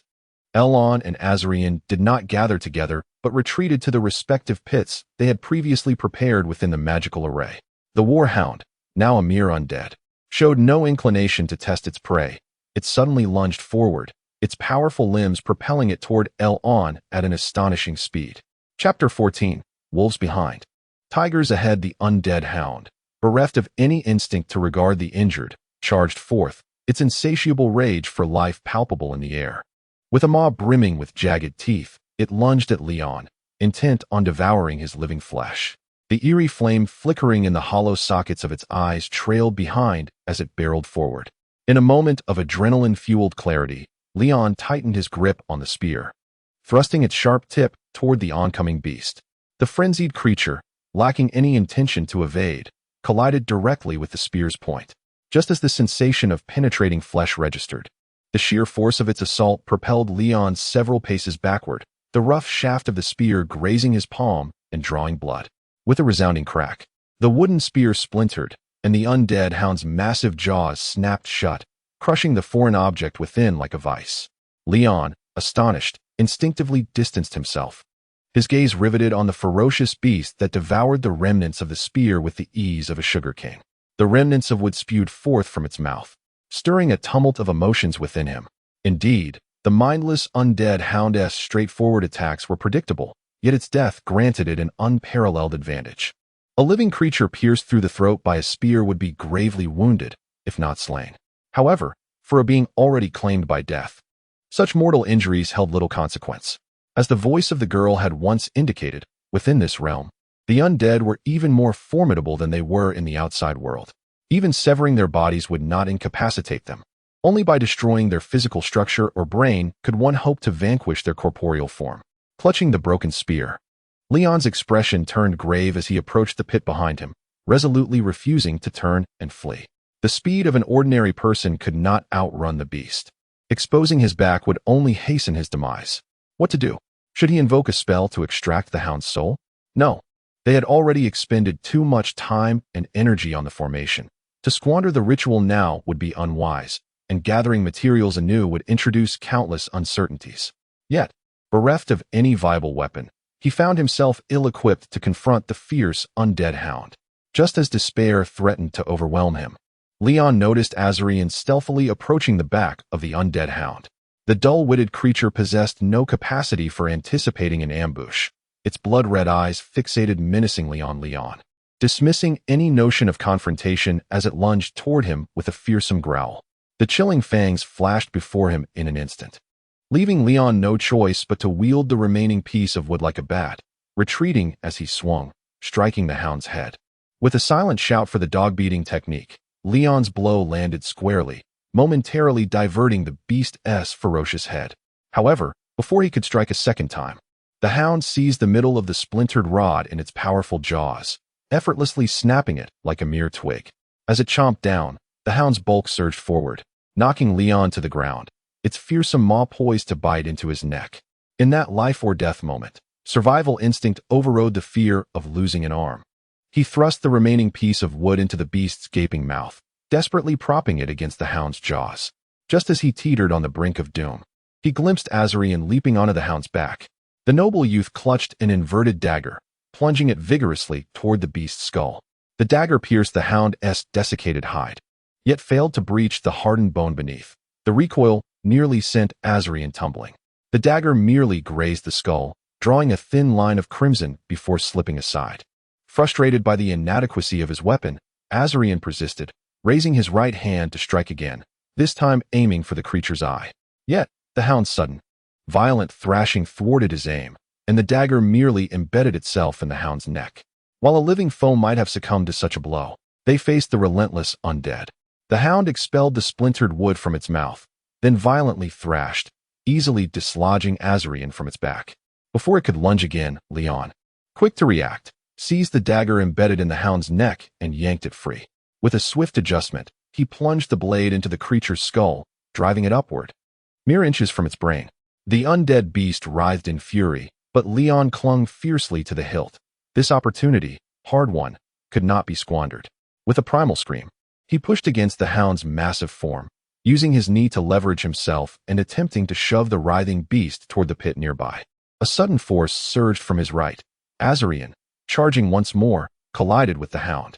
This small imbalance finally tipped the creature sideways, and with its mindless weight, it collapsed through the thin disguise of earth, plunging into the pit. Leon, still gripping the dagger, was pulled down into the shallow hole alongside the beast. The pit's crude wooden spikes punctured the hound's body as it fell, and Leon felt a sudden jolt as he drove the dagger deep into the creature's brain. Gradually, the undead ceased its movement, finally transforming into a true corpse. Leon, are you all right? Azarian's voice called from above, peering over the pit's edge. I'm fine. Thanks to this dead hound cushioning my fall, Leon replied, relieved. He glanced at the now extinguished crimson glow in the hound's eyes, then anxiously stirred the dagger once more, extracting it only to plunge it back into the corpse's eye socket, repeatedly ensuring the brain was thoroughly obliterated before he ceased. Rising and stepping over the fallen beast, Leon grasped Azarian's outstretched arm, laboriously climbing out of the pit. Yet, before they could regain their composure, both men were abruptly startled by a new disturbance ahead. From the shadows of the forest emerged a tall, imposing figure, its gait eerie and deliberate. The clattering of metal armor echoed ominously, each step resonating like a drumbeat against their hearts, a resplendent sword gleaming with deadly light swaying in its grasp. Before them stood a knight, clad in polished armor. The heavy, solid plate armor was intricately crafted and exquisite, adorned on the shoulder shield with a thorny rose pattern symbolizing the family lineage. The helmet had long since vanished, leaving a bare human skull exposed, its skin tightly drawn against the bone, wrinkled and desiccated. In the hollow, dark eye sockets, a cold, eerie blood-red flicker signified his identity, a knight transformed into a living corpse. Even having witnessed the ferocious undead hound, The sight of this fellow human turned into a ghoul sent a deeper chill through Leon, a sense of impending danger overwhelming him beyond that of the war dog. The ghastly undead knight seemed to have caught a whiff of vibrant life, and his pace quickened ominously. Damn it, Leon thought, cursing under his breath. There was no respite, as if the dead hound had been a pet of this fiend. He and Azarian wasted no time, scrambling to escape. However, as they ran in the opposite direction, a familiar, life-threatening roar echoed from the dense thicket. Kill them all. Annihilate Kantadar. Wipe them out completely. Anyone who dares impede my rescue of my sister must perish. The voice, fueled by the rage of a berserker, grew ever closer. Leon halted, despair filling his heart. Blood-soaked Lohak was charging toward this open space. The fierce youth, his face contorted with rage, wielded a bloodied sword in one hand while the other clutched the severed head of a living corpse. His chainmail bore the scars of battle, with numerous gashes and punctures marring its surface. Leon came to a standstill. At least they wouldn't have to evade the pursuit of the ghoul knight while waiting for Lohak. The two veered towards the side of the formation. Leave the rest to me. While they're distracted by the magic circle, you hurry and take cover in the surrounding woods. Leon instructed Azarian to disperse, then took his position at the edge of the formation. Turning, he anxiously watched as Lohak drew nearer to the boundary of the magical array. Even the ghoul knight stepped into the perimeter from the opposite side. Perfect, I can take you all out at once. Leon raised his hands, palms directed toward the core of the array, and began to chant. In ancient Glorlit language, the incantation is hereby proclaimed. By the command of my name, I summon the gates of the netherworld. I call upon the decree of the eternally frozen sea dragon. Chapter 15, The Undead Knight versus the Demon Host, in the language of Glorlit. The restless spirit, shadows from beyond this realm. As the undead and Lohak, two fearsome deities, charged towards him from either side, Leon, in a state of panic, hurriedly recited incantations, his once steady tone becoming increasingly frantic. The magic circle was still too small. Its mere 10-meter diameter was traversed in mere seconds. The first to approach was the towering undead. Leon did not evade. Before him lay another trap he had prepared in advance. The heavy footsteps of the undead knight crushed the thin veil of vines, and with a resounding crash, it fell into the pit, its armor clattering as it landed. Struggling within the shallow pit, only its upper half remained visible at the edge. Just as Leon felt a momentary relief at the sight of the formidable undead knight tumbling into the pit, he suddenly caught sight of a dark shadow rushing towards him, amplified by the sound of whistling wind. What? Reacting too late to evade, Leon managed to turn his head just in time. But the object still struck his shoulder with tremendous force, causing him to cry out in pain and lose his balance. The moment he hit the ground, he felt as if a heavy weight had crashed into his right shoulder, sending beads of cold sweat rolling down his forehead. It was then that he realized what had fallen beside him. It was the severed head of a living corpse, previously held by Lohak. Yet that was not the core issue. The real problem was that his nearly completed incantation had been interrupted. Recognizing the gravity of the situation, Leon rolled away, executing a quick maneuver to regain his footing, glancing up to see Lohak charging at him, sword raised, now alarmingly close. In a state of disarray, he could only retreat hastily. Fortunately, Lohak, in his fierce advance, was suddenly tripped by something beneath his feet, causing him to stumble to the ground. Seizing the opportunity, Leon dashed past the fallen Lohak, sprinting toward the other side of the magic circle. He needed to recite the incantation activating the warding runes without delay, otherwise, all would be lost. As he returned to the circle, he caught a glimpse of the undead knight, trapped in the pit, grasping at Lohak's ankle in a frantic attempt to pull itself up. The ensnared undead, leveraging its weight, pushed against the walls of the pit, dragging the youth backward. With a powerful leap, the undead knight emerged from the pit, landing with a thud, sword raised, ready to strike at the prostrate Lohak. To the frenzied spirit, even the demon host remained a living target. Clang! The sound reverberated as their swords clashed. Lohak, infused with demonic strength, parried the heavy blow from the undead knight, redirecting its blade and exposing its center. Instinctively, Lohak pivoted and lunged at the knight's chest. Clang!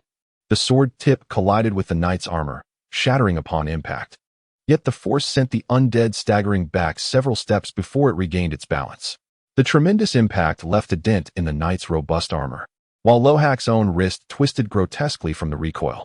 With eyes ablaze, Lohak was consumed by fury, his distorted grip on the sword tightening ominously, and under the corrupting power. His hand regained its former shape. Rising from the ground, he stood like a beast, his body filled with rage. Hiss! Hiss! Blood mingled with saliva dripped from his now monstrous fangs, and from his increasingly distorted throat came a guttural roar. Die! Everyone must die! Charging forward, the young man swung his bloodied sword, unleashing a wave of carnage, lunging toward his sworn enemies, the grotesque faces of the Kantadar marauders haunting his vision, obscuring the undead before him. Unperturbed by the fear, the undead knight prepared its stance, instinctively following the sword techniques embedded in its being, raising its elegant blade before its withered visage. With both hands gripping the sword, the knight pointed its blade at the oncoming youth. Lohak, seemingly oblivious, stepped into the knight's striking range, and his shattered sword came crashing down toward the undead, intent on cleaving his perceived enemies in two. The undead knight swiftly sidestepped, evading the attack with a lightning-like motion, thrusting its sword forward. Sparks flew as the sound of metal grinding echoed. Lohak barely managing to retract his sword in time to parry the knight's fierce counterattack. Yet, the clash was far from over. Had the knight still possessed life, it might have seamlessly executed a finisher, dispatching the unskilled swordsman before it. However, as a mere animated corpse, it could only rely on basic swordplay. And when Lohak's blade was momentarily obstructed, the undead knight raised its sword in a cross guard, defending against Lohak's incoming strike, closing the distance with a deadly advance. Its blade descending from the left toward the youth's neck. In that fleeting moment, Lohak narrowly shifted his footing, raising his sword in defense. The blades met with a screeching clash, the sound reverberating violently as they locked together. Just managing to stave off a fatal blow, Lohak found himself at a disadvantage, his lower stature and position compromising his defense. Sensing Lohak's instability, the undead knight seized the moment, viciously raising its knee to strike, causing Lohak to grunt in pain. Momentarily stunned. But this knee strike was merely a prelude. The true assault of the undead knight followed with a thunderous impact. Lohak was forcefully driven to his knees, the ground cracking beneath him, his legs unable to withstand the pressure, snapping under the strain. The knight's sword, driven by its massive frame, shattered Lohak's feeble defense with a single blow, driving the blade into the youth's own shoulder. Had it not been for the inhuman strength bestowed by his demonic host, Lohak would have been cleaved in two by that terrifying strike. Yet, the one enduring this blow was no longer merely human. Roar! Lohak's twisted visage, barely recognizable, was consumed by fury, the oppressive weight of his situation pushing him to the brink. The demon's roar shattered the veil of his restraint, erupting from the depths of his rage. Releasing his grip on the sword, Lohak, with both legs shattered and kneeling on the ground, transformed into a whirlwind of ferocity, his hands morphing into claws, seizing the knight's armored legs with inhuman strength, yanking with all his might. The knight, taken by surprise, fell with a loud crash. Like a beast, Lohak lunged forward, pulling the embedded sword from his shoulder, undeterred by the pain. The undead knight attempted to recover, but entangled in the struggle. Its lengthy sword became a hindrance. Before it could counter with its left hand, Lohak struck first, cleaving through with his weapon. With effortless precision, the forceful blade sliced through the articulated joints of the knight's armor, as the ferocious youth let out a primal scream while dragging the sword, violently severing the right forearm of the undead foe. The connection of the arm's armor shattered with a resounding crack, sending both the dismembered arm and the ornate knight's sword hurtling into the distance.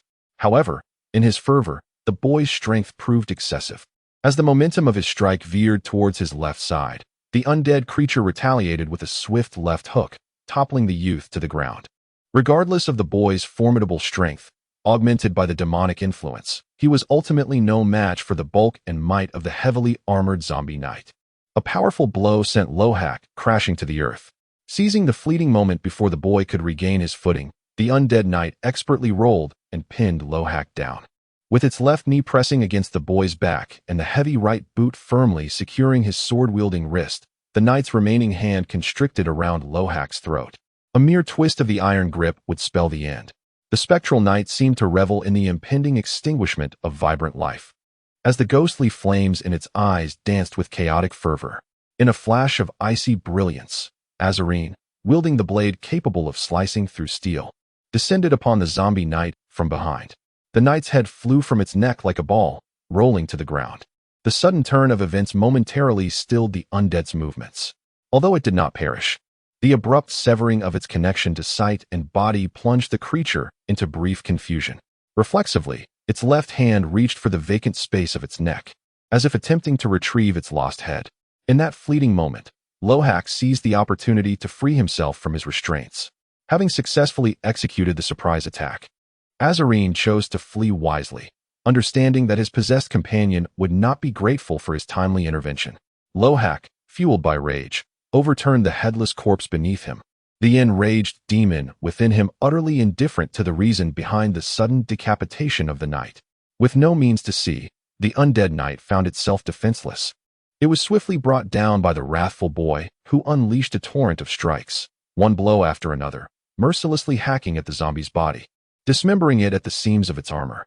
Severed limbs oozed black blood, writhing like independent insects, frantically searching for their severed head. Finally, Leon completed the incantation of the banishing rune. A radiant light surged upwards from the formation, as the runes within the magical patterns projected into the air, encircling in a three-dimensional barrier. The boy, now nearly half demon, abandoned the shredded corpse, which gazed back with bloodthirsty eyes. Only then did the demon, sensing the anomaly beneath its feet, realize the transformation occurring. Alas, it was too late. Chapter 16. At long last, a blue item was obtained amidst the chaos. With blood-red eyes, a mouth full of sharp fangs, fingers and toes slowly transforming into claws, and horns beginning to protrude from its forehead. Lohak had strayed far from the semblance of humanity. The enraged demon clinging to the boy emitted a piercing roar, its hollow and distorted resonance causing the very air around to tremble. Despite the demon's fury at the shifting circumstances, the mystical runic magic had successfully activated within the formation beneath it. The floating exorcism runes swiftly circled in an orderly fashion around the magical glow, conjuring fierce gusts of wind. Bound by an invisible force, the demon-possessed Lohak was rendered incapable of advancing a single step toward Leon, as he futilely struggled and held in place. Meanwhile, Azarian, hidden within the trees buffeted by the raging winds, watched in awe as the breathtaking spectacle of magic unfolded. A flicker of crimson, akin to flames, was gradually extracted from Lohak's form. As the visible distortion materialized, a translucent boy with a bewildered expression was also drawn out alongside the red demonic silhouette. Simultaneously, from the scattered remains of the dismembered corpses of the undead knight, wisps of murky shadows were similarly pulled forth by the runic magic. The exorcism runes had taken effect. Leon held his thumbs and index fingers together to form a triangular shape, a gesture taught to him by the girl's voice. He aimed it at the exposed demonic projection and recited the exorcism incantation with increasing speed and fluency in the ancient Glorlet language. The crimson flame-like demon projection emitted a silent, soul-stirring shriek. However, it was powerless to reverse the potency of this ancient exorcism ritual. Within the nested formations, pure magical light gradually evaporated its projection. Azarian grimaced, raising his hands to block the demon's shrill cries from his ears, but still, he could not escape the piercing roar that left him feeling dizzy. In a daze, he thought he saw a fleeting illusion pass across Leon's figure within the magic circle. Like snow, her pure white hair danced in the wind, and the white robe billowed around her petite form, stirred by the magical breeze. Azarian blinked in confusion, questioning if his eyes had deceived him, for Leon's silhouette was still present ahead. As Leon witnessed the demon's projection being expelled by the formation, he proceeded to initiate the final step of the ritual, guiding the liberated souls into the containers he had prepared. The magical light surrounding the formation quickly converged, but just before it fully coalesced, an unseen force hurled Lohak's soul back into its original vessel. In contrast, the soul of the undead knight was compelled to gather at the formation's center, rapidly condensing into a brilliant sphere of light before plunging into the earth, absorbed into the rudimentary spirit lamp. As the tempest subsided, the magical radiance dimmed, and Leon collapsed onto the ground, finally exhaling a breath of relief. Well done, the girl's voice praised softly within Leon's heart. You managed to recite the incantation flawlessly. It seems you possess some talent. Leon managed a wry smile. Perhaps the life-threatening crisis had awakened his survival instincts, allowing him to articulate those incantations with such fluidity. A feat he had not anticipated. Rising, he approached Lohak, who lay nearby. The sturdy youth was sprawled on the ground, and the demonic traits had vanished. At the very least, his hands and feet had returned to their human form. Leon knelt beside Lohak, prying open his lips. Teeth appear normal. He then gently lifted Lohak's eyelids. His eyes have also returned to their usual color, though there are still traces of blood in the whites. Is this a success? Will there be any aftereffects? Leon inquired anxiously to the girl's voice. Aftereffects? Perhaps none, or perhaps some. For instance, he may frequently experience nightmares. But don't be ungrateful. Compared to having his soul consumed by a demon, any cost he endures is negligible. That is true, Leon realized, understanding that it was a stroke of luck for them to have survived. He called Azarian back to assist in watching over their companion. Leon swiftly turned toward the center of the formation, excavating the spot where the spirit lamp was buried. A brilliant white light immediately emanated from the depths. Even through the tattered cloth covering it, the lamp's glow appeared extraordinarily bright. Leon carefully retrieved it, cradling it as though it were an invaluable treasure, for it was crucial to their escape from the realm of spirits and return to reality. Is this it? Is this the guiding lamp you spoke of? Leon pondered. How do I use it to find our way? He removed the burlap sack from the wooden cage. Without obstruction, the light dazzled his eyes. You're fortunate. The soul serving as the wick grows brighter as it nears its yearning for return to the realm of slumber. The current brightness indicates. The girl's voice explained. The reality it wishes to return to is very close. So, I merely need to follow the direction in which the light shines brightest? Leon confirmed. Indeed, it's that simple, the girl assured him. With newfound confidence, Leon held the spirit lamp aloft, observing the varying intensities of light in different directions. Leon, Lohak has awakened, Azarian exclaimed. Upon hearing the call, Leon hurried back to his companion's side, finding Lohak lying on the ground with a dazed expression. How are you? Are you lucid now? Leon asked, squatting to wave his hand in front of Lohak's eyes. What? Why am I on the ground? Did I faint? Lohak mused, clutching his head as he sat up, dazed. You were sleeping quite soundly. We nearly met our demise due to your relentless pursuit, Azarian remarked with a bittersweet smile. After a brief explanation, Lohak began to comprehend the events that had transpired, though he retained no memory of the ordeal, only a vague sense of having endured a nightmare. Seeing Lohak's apologetic expression, Leon chose not to dwell on the matter, for they had not yet escaped peril. Awakening from his stupor, Lohak surveyed the horrific bloodstains on his attire and the tattered chainmail, realizing the gravity of the situation his companions had described.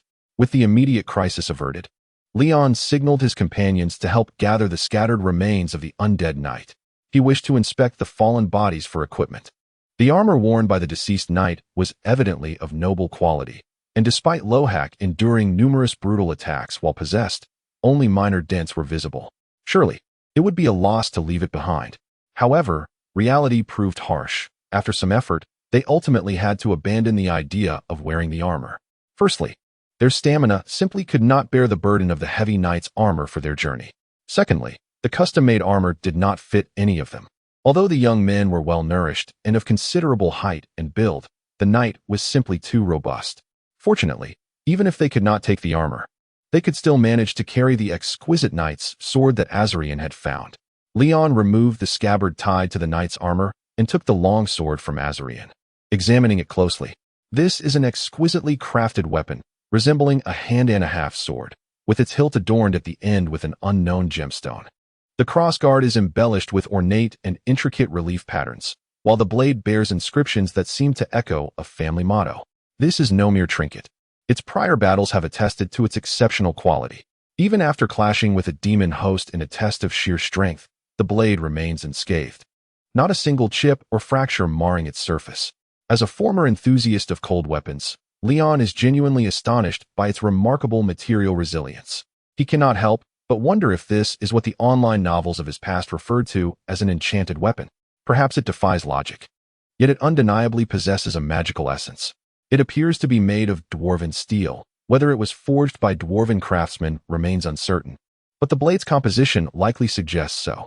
Azarian, a noble scion, discerns some subtleties in its craftsmanship.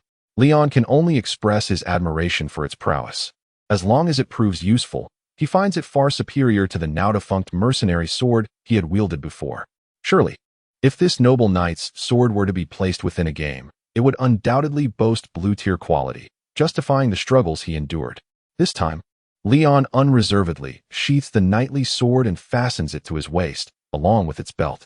His decision to claim the equipment is not driven by greed, but rather by the realization that, after the recent upheaval involving a demon-possessed companion, he understands the peculiar and unpredictable nature of this realm.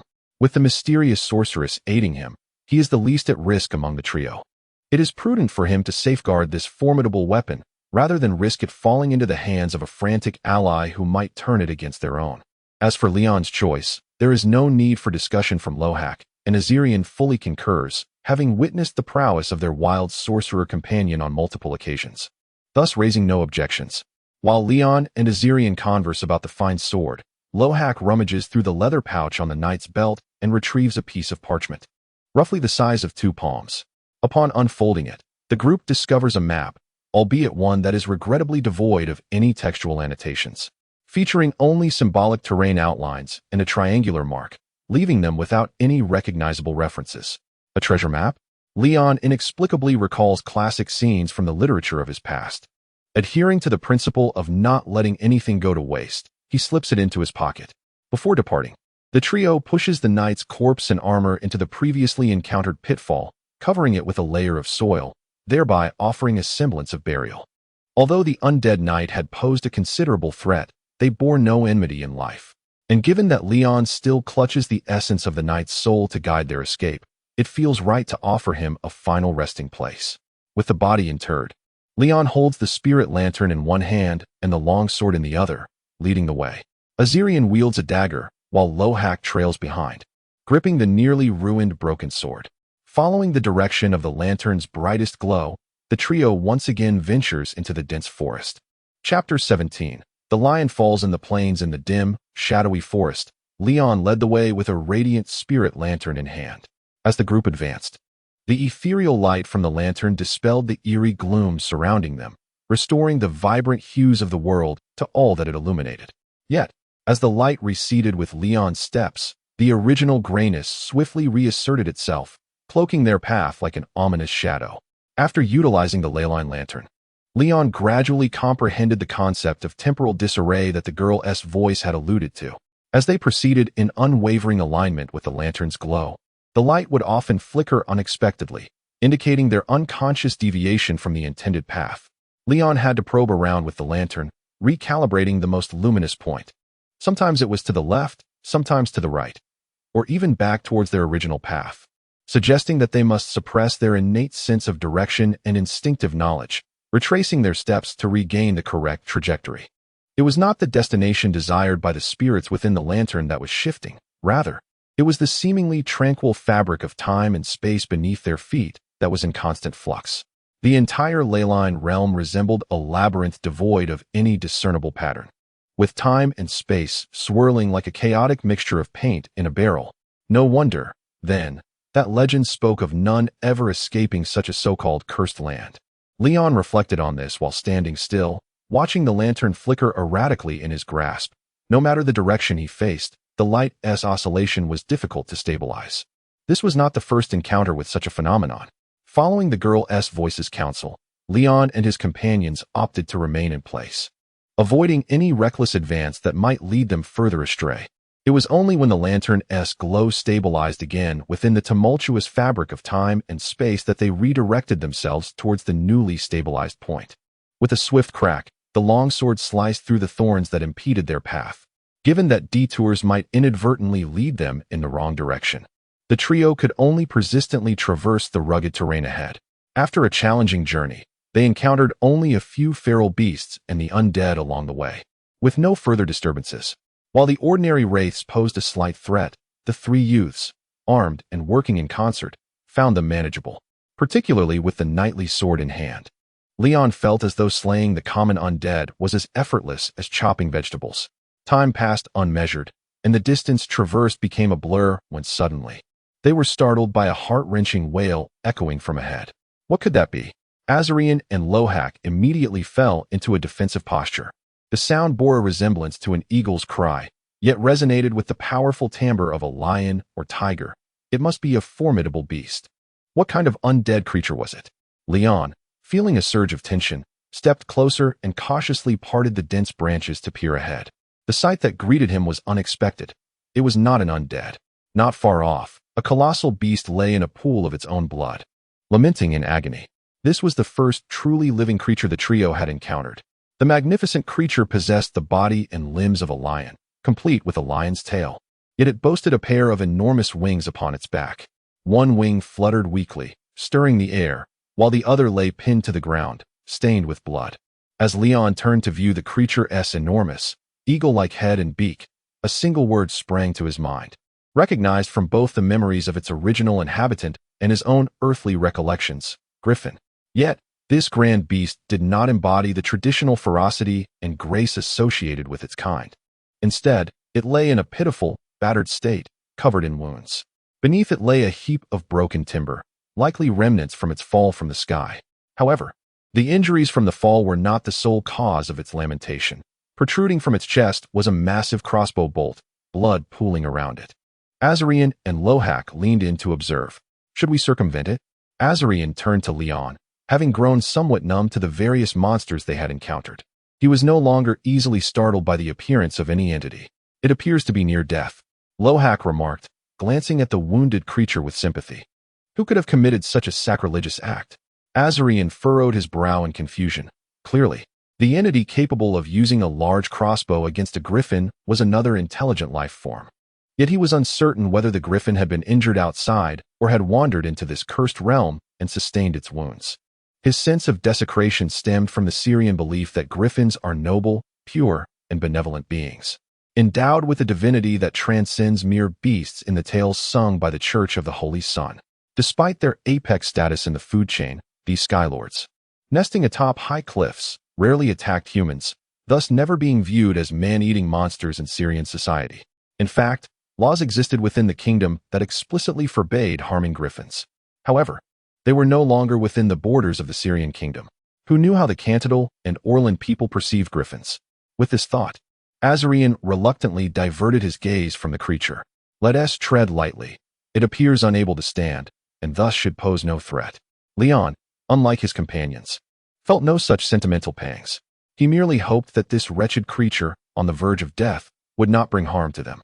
Slightly adjusting their path, Leon led the way to skirt around the obstructing griffin, continuing onward with the lantern. Azarian and Lohak followed suit. The griffin, still ensnared in its pool of blood, continued to emit weak cries, gasping as its enormous, hooked claws etched terrifying marks into the ground, futilely clawing at the earth. Its grievous injuries were slowly sapping its last vestiges of strength. However, its keen senses allowed it to detect the presence of humans nearby, awakening its primal instincts. The griffin instinctively struggled to rise, fearing that the despised humans who had hunted it would follow its scent into this strange land. Yet, even the mere attempt to rise brought unbearable agony, forcing it to collapse heavily back to the ground. Thud! Leon and his companions were momentarily stunned by the sudden commotion. But upon seeing the beast half roll and then crash back down, they realized it was a false alarm. Hurry, let us go? Leon urged his companions. Just as he hastened to distance himself from the dying griffin, he suddenly heard a voice within him. You might want to help it. Leon nearly misinterpreted what he had heard. Help it? You mean that griffin? He hesitated, glancing back at the creature whose cries were now barely audible. You want me to help it find peace? He hesitated, raising his long sword in a mock gesture of cutting its throat. Splendid. But should you proceed, you will have to contend with a vengeful wraith of a griffin thereafter. The girl's voice chuckled lightly. Realization dawned upon Leon. Indeed, if this beast were to perish in the Leyline realm, there would soon be a far more formidable undead creature roaming nearby. One that would make the previous undead knights appear trivial, and it could very well take to the skies. Leon was suddenly anxious. The three of them struggled to cope with the ordinary living dead, let alone the griffin that had been transformed into one of them. How could they possibly save it? I am not a veterinarian. With such severe injuries, what could you possibly do? Leon hurriedly inquired. There's no need to panic. It's not as complicated as it seems. Just help it remove the bolt and leave the rest to its self-healing abilities. As long as it doesn't perish before you can get it out, that should suffice. Shouldn't it? The girl's voice conveyed a hint of nostalgia as she added, I hope Master Holayman's creations possess the same resilience as before. Holayman what? Leon could not quite catch the girl's murmurs that followed. Would you prefer to hear a tale, or should we promptly address the immediate danger? The girl's tone was rather indifferent, prompting Leon to cast aside his superfluous curiosity. He instructed his companions to wait and hurried towards the injured griffin. Azirian and Lohak exchanged glances, accustomed to this silent communication. They did not voice any objections. Despite their uncertainty about Leon's intentions, they trusted his judgment implicitly.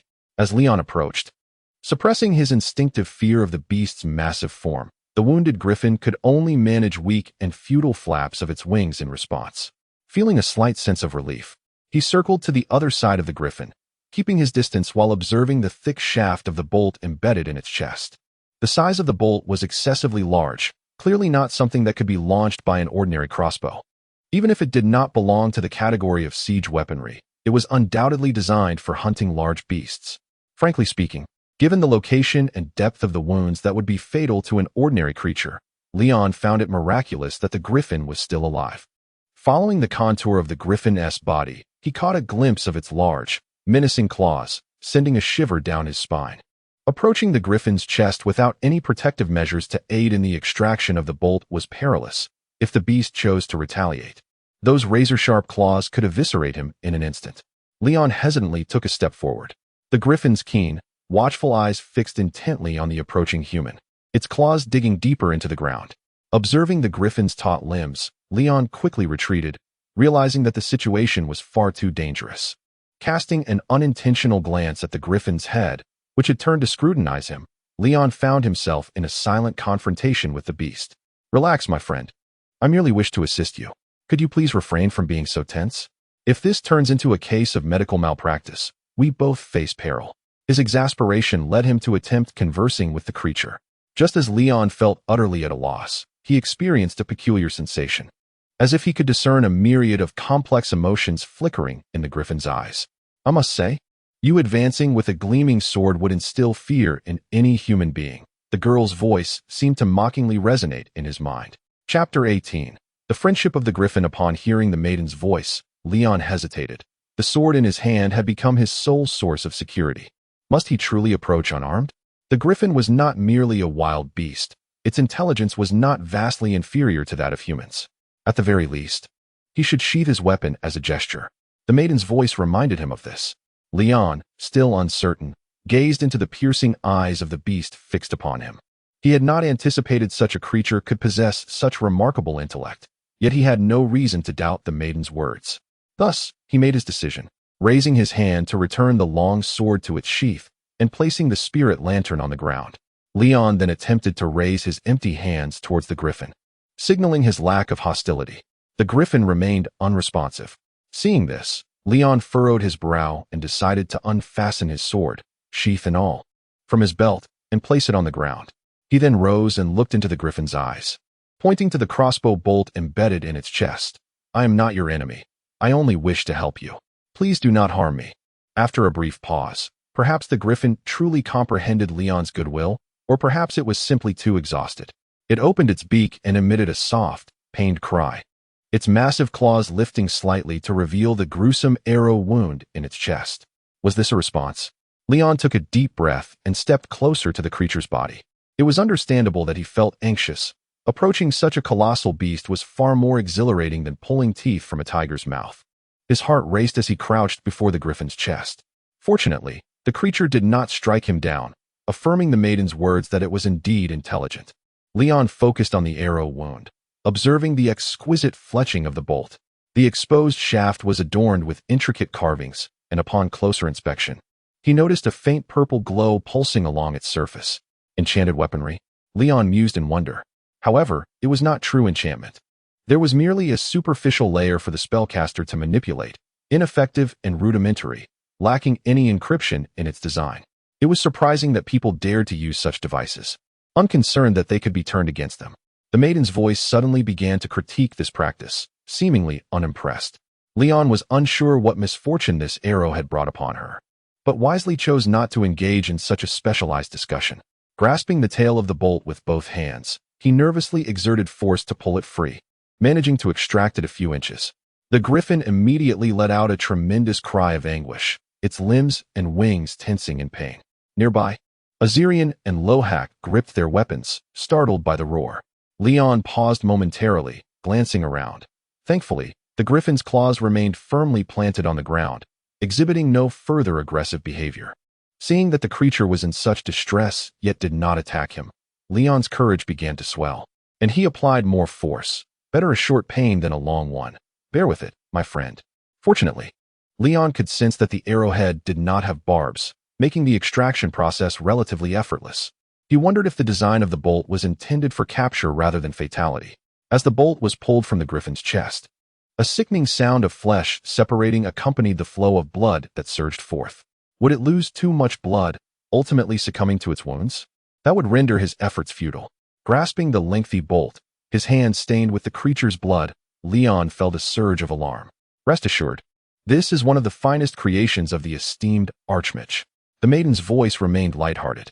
Before her words could fully dissipate, the gaping wound in the griffin's chest appeared to constrict, as if the surrounding muscles were actively working to staunch the bleeding. In no time, the flow ceased, and the wound sealed tightly. Leon was taken aback by the sight. A powerful eagle's cry snapped him back to reality, and he saw the mighty beast suddenly roll over. He quickly stepped back to give it space. The griffin, with a resounding thud, shifted from lying on its side to standing upright, its four powerful claws supporting its massive frame as it rose. Its drooping wings unfurled slightly, as if it were adjusting its posture. With its majestic head held high, beautiful wings spread wide, and robust lion's body, Leon beheld the creature with awe as it regained its vitality. The griffin shook its large head, ruffling its feathers, then turned to face Leon. Its once piercing gaze softened considerably. It called out in a gentle tone, akin to a thank you, and its formidable beak lowered, affectionately brushing against Leon's head in an unexpectedly tender gesture. Leon was taken aback by the intimacy of the moment. He now genuinely believed that the griffin's intelligence rivaled that of humans. Had it been an ordinary wild animal, even if aided, it would likely have bitten the hand that saved it, rather than display such human-like gratitude. No wonder the Sarayans regarded them as sacred beings. Leon embraced the griffin's head in both hands, gently stroking its feathers. The texture was delightful, even more so than the plump birds he had cared for in his past life on Earth, devoid of any foul odor. Reluctantly releasing the griffin's head, Leon gazed at the imposing yet amicable creature before him, suddenly finding it irresistibly adorable in its stark contrast. This was troubling. He felt a pang of reluctance to leave this charming giant in such a perilous cursed land. Despite the griffin's immense strength, the environment offered no sustenance for its survival. According to the maiden's words, the bodies of those undead beasts were saturated with chaotic energy, rendering them inedible for both humans and beasts alike. After contemplating, Leon secured the long bolt at his waist, bent down to retrieve the spirit lantern, and beckoned the griffin, gesturing towards the bright light ahead. "Come with me, my friend. I will lead you out of here." The griffin blinked its large eyes in confusion, tilting its head as if attempting to comprehend the human's intent. Sensing a glimmer of hope, Leon sheathed his sword and took a few steps towards his waiting companions, then turned back to continue inviting the griffin with a voice that instinctively softened, as if addressing a small creature. Come here, dear one." The griffin glanced around hesitantly, its massive wings flapping slightly, though its injuries still hindered its movements. After a moment, it took a few careful steps forward, stumbling slightly, but cautiously followed Leon's encouraging gaze. A surge of excitement filled Leon's heart. Goodness, this creature was astonishingly intelligent. Leading this majestic being, he eagerly approached his anxious companions, hastily urging them to lower their weapons, explaining that the griffin meant no harm, fearful that the weapons might provoke the magnificent beast with which he had just forged a bond. However, his reminders were unnecessary, as true-born Sarayans. Azirian and Lohak had no desire to threaten a legendary creature. They were already awestruck by the mythical scene unfolding before them, fortunate to share space with a griffin, a privilege fit for the most extraordinary tales. Leon glanced back at the griffin, noting the significant size difference. Even injured, it could easily match his pace, or perhaps it was deliberately slowing down to accompany him, holding the lantern aloft to illuminate their path. The presence of the king of beasts behind him filled everyone with a profound sense of security. Chapter 19. Return to the mortal realm since the griffin joined the group. The quest for an escape became considerably more manageable. When encountering the wandering, undead beasts, Leon and his companions scarcely needed to intervene. For the griffin effortlessly tore apart the wolves, bears, tigers, and leopards of the forest. Although the griffin bore grievous wounds, its superiority in the food chain and sheer bulk allowed it to crush any ordinary beast with ease. Leon mused that if this magnificent creature were to recover fully, it could stand toe-to-toe with that wretched mountain bear they had previously encountered, given that the griffin could soar through the skies, commanding an aerial advantage that would render even the mightiest of bears helpless. It was a battle between the sovereign of the skies and the king of the forest. Leon imagined how fervently internet users from his past life would debate such a spectacle. The griffin nonchalantly dispatched another attacking corpse wolf with a single swipe of its claw. It lowered its head to sniff curiously, only to shake its head in disappointment, its eyes reflecting a disdainful disinterest in the decaying remains. Leon found it amusing, recalling how he had failed to prevent the griffin from inadvertently consuming an undead beast, resulting in a comical bout of vomiting shortly thereafter. Now, it seemed that the griffin had learned its lesson. As they continued onward with the griffin, the trio found their path increasingly smooth. Leon gradually discerned that the light from his spirit lantern appeared to stabilize, indicating that they rarely needed to alter their route. Are we on the right path? He pondered internally. Indeed, we must be nearing the edge of the quasi-spiritual realm, the voice of the girl reiterated. Once we exit, it will be exceedingly difficult for me to converse with you as easily as we do now. Do not forget our agreement. I shall not waver, Leon assured her silently. However, as you are aware, the holy city has fallen to the Kantadarians, and it will be challenging for me to return in the short term. Yet, I vow that I will fulfill our promise at the earliest opportunity. He recalled the girl's earlier request, which was to visit the resting place of the prophet Iruler's coffin. The name Iruler resonated in Leon's mind. He recognized it from the original owner's memory as one of the two figures revered by the Church of the Holy Sun, alongside Azirian and Lohak, whose names had become almost a mantra in Leon's ears. The Church of the Holy Sun, also known as the Church of Saint Sol, worships the Sol deity, Mosesra Sol. The prophet Iruler was the only earthly representative of the Holy Sun throughout history.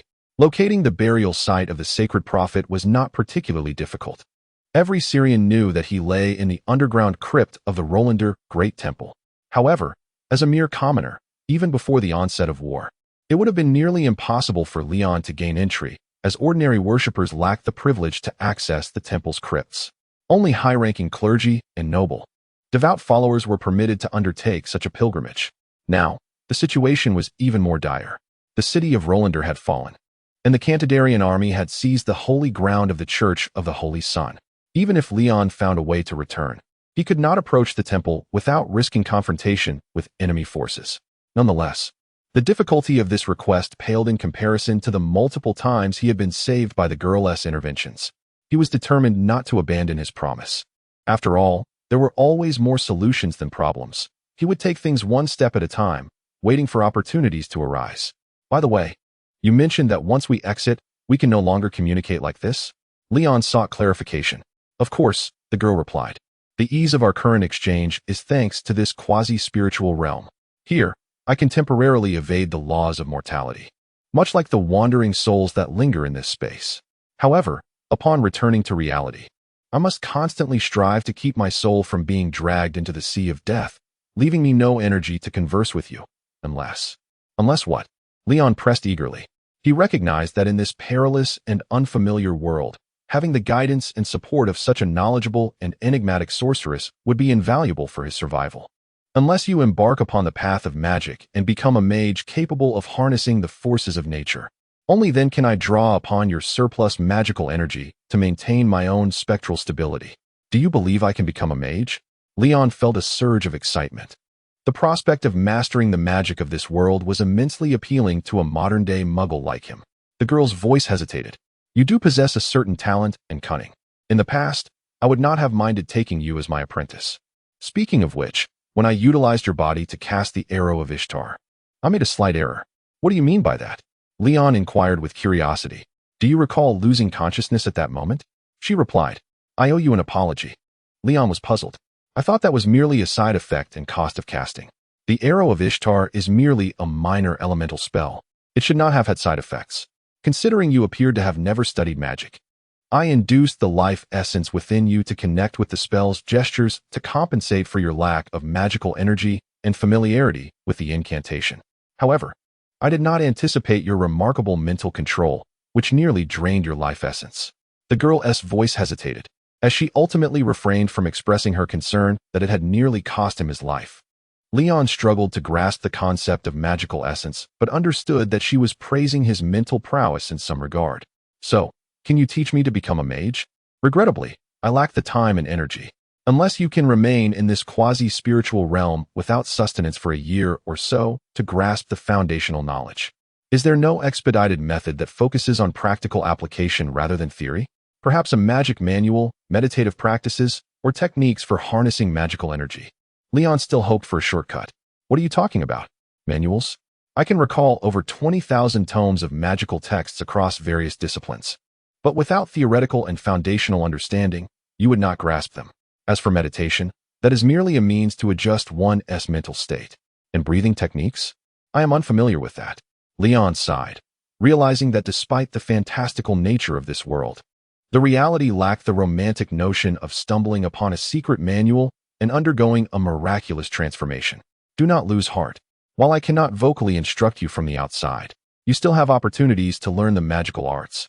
Are you suggesting? Have you forgotten the quiver at your waist inscribed with the incantations? This world is not devoid of mages, even after my passing. Seek out other spellcasters. With your talent, only a blind mage would refuse to take you under their wing. Does that mean I might be quite sought after? Leon felt a mix of embarrassment and pride at the unexpected compliment. Wait a moment, you are already deceased?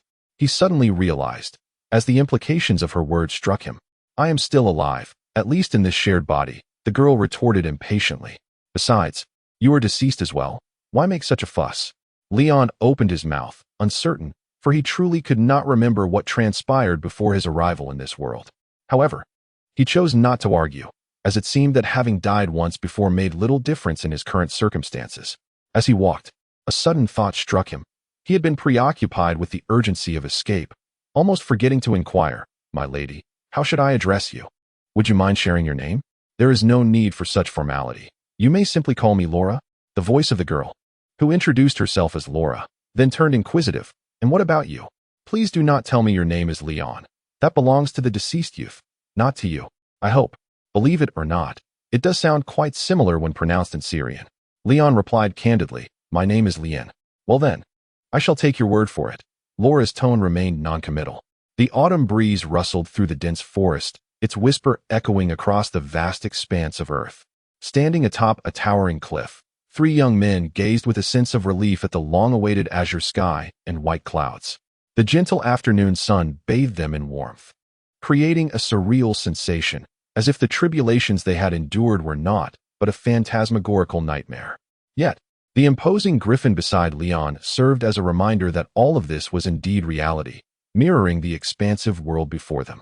Leon looked down there, pointed out the keen-eyed Lohak, gesturing towards the base of the mountain. The others followed his gaze, spotting wisps of smoke rising slowly from a distant cliff, revealing a quaint little village nestled below. Chapter 20. Selva Village. The piercing cry of an eagle reverberated through the mountains, and after a gratifying roar, the griffin lowered its head to gently nudge the human before it. Luin looked at the majestic creature with confusion, sensing a complex array of emotions reflected in its eyes. "What is this?"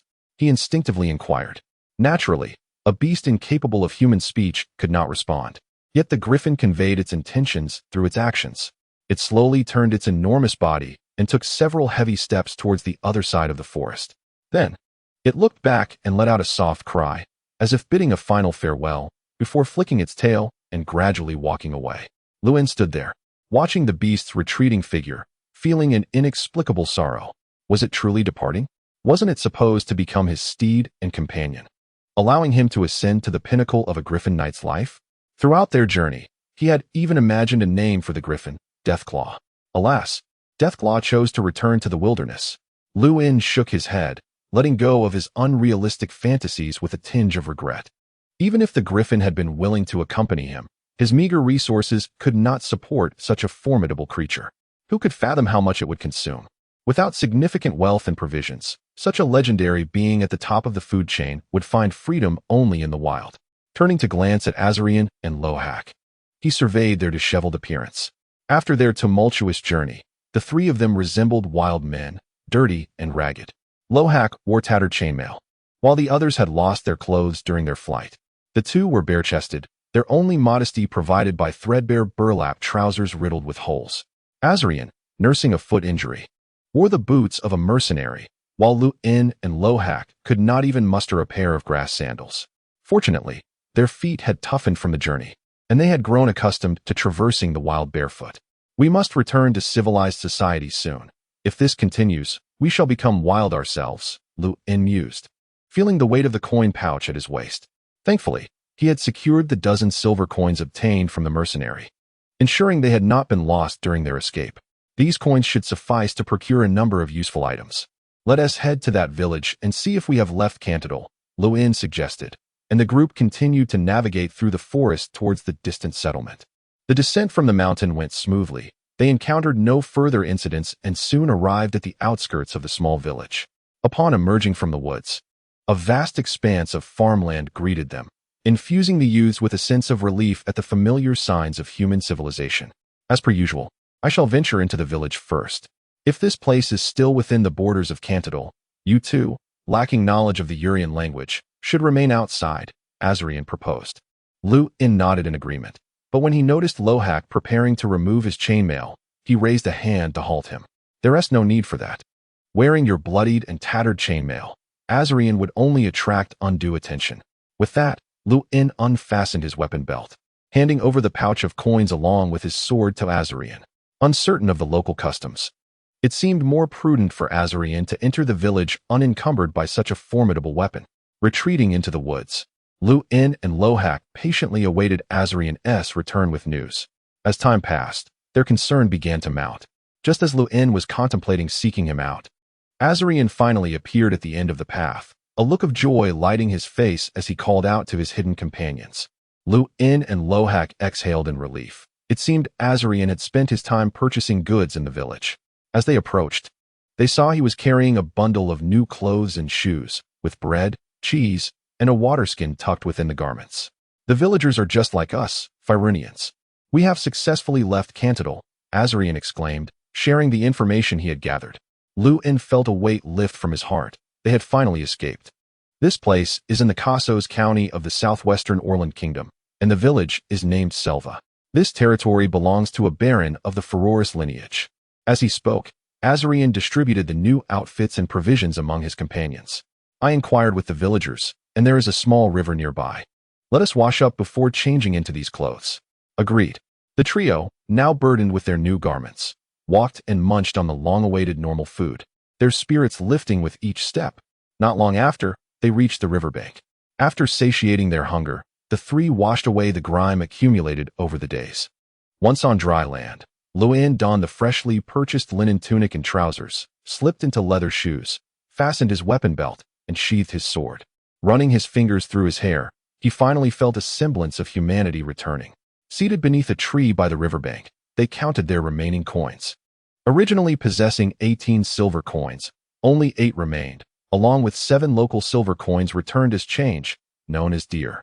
According to Azarian, the Orlandan people used 4 types of currency: copper bits, silver deer, silver nailer, and gold crowns. The value of these coins increased in a decimal manner, and it seemed the Kantadar currency held lesser value here. Villagers would only trade at 80% of the Kantadar value.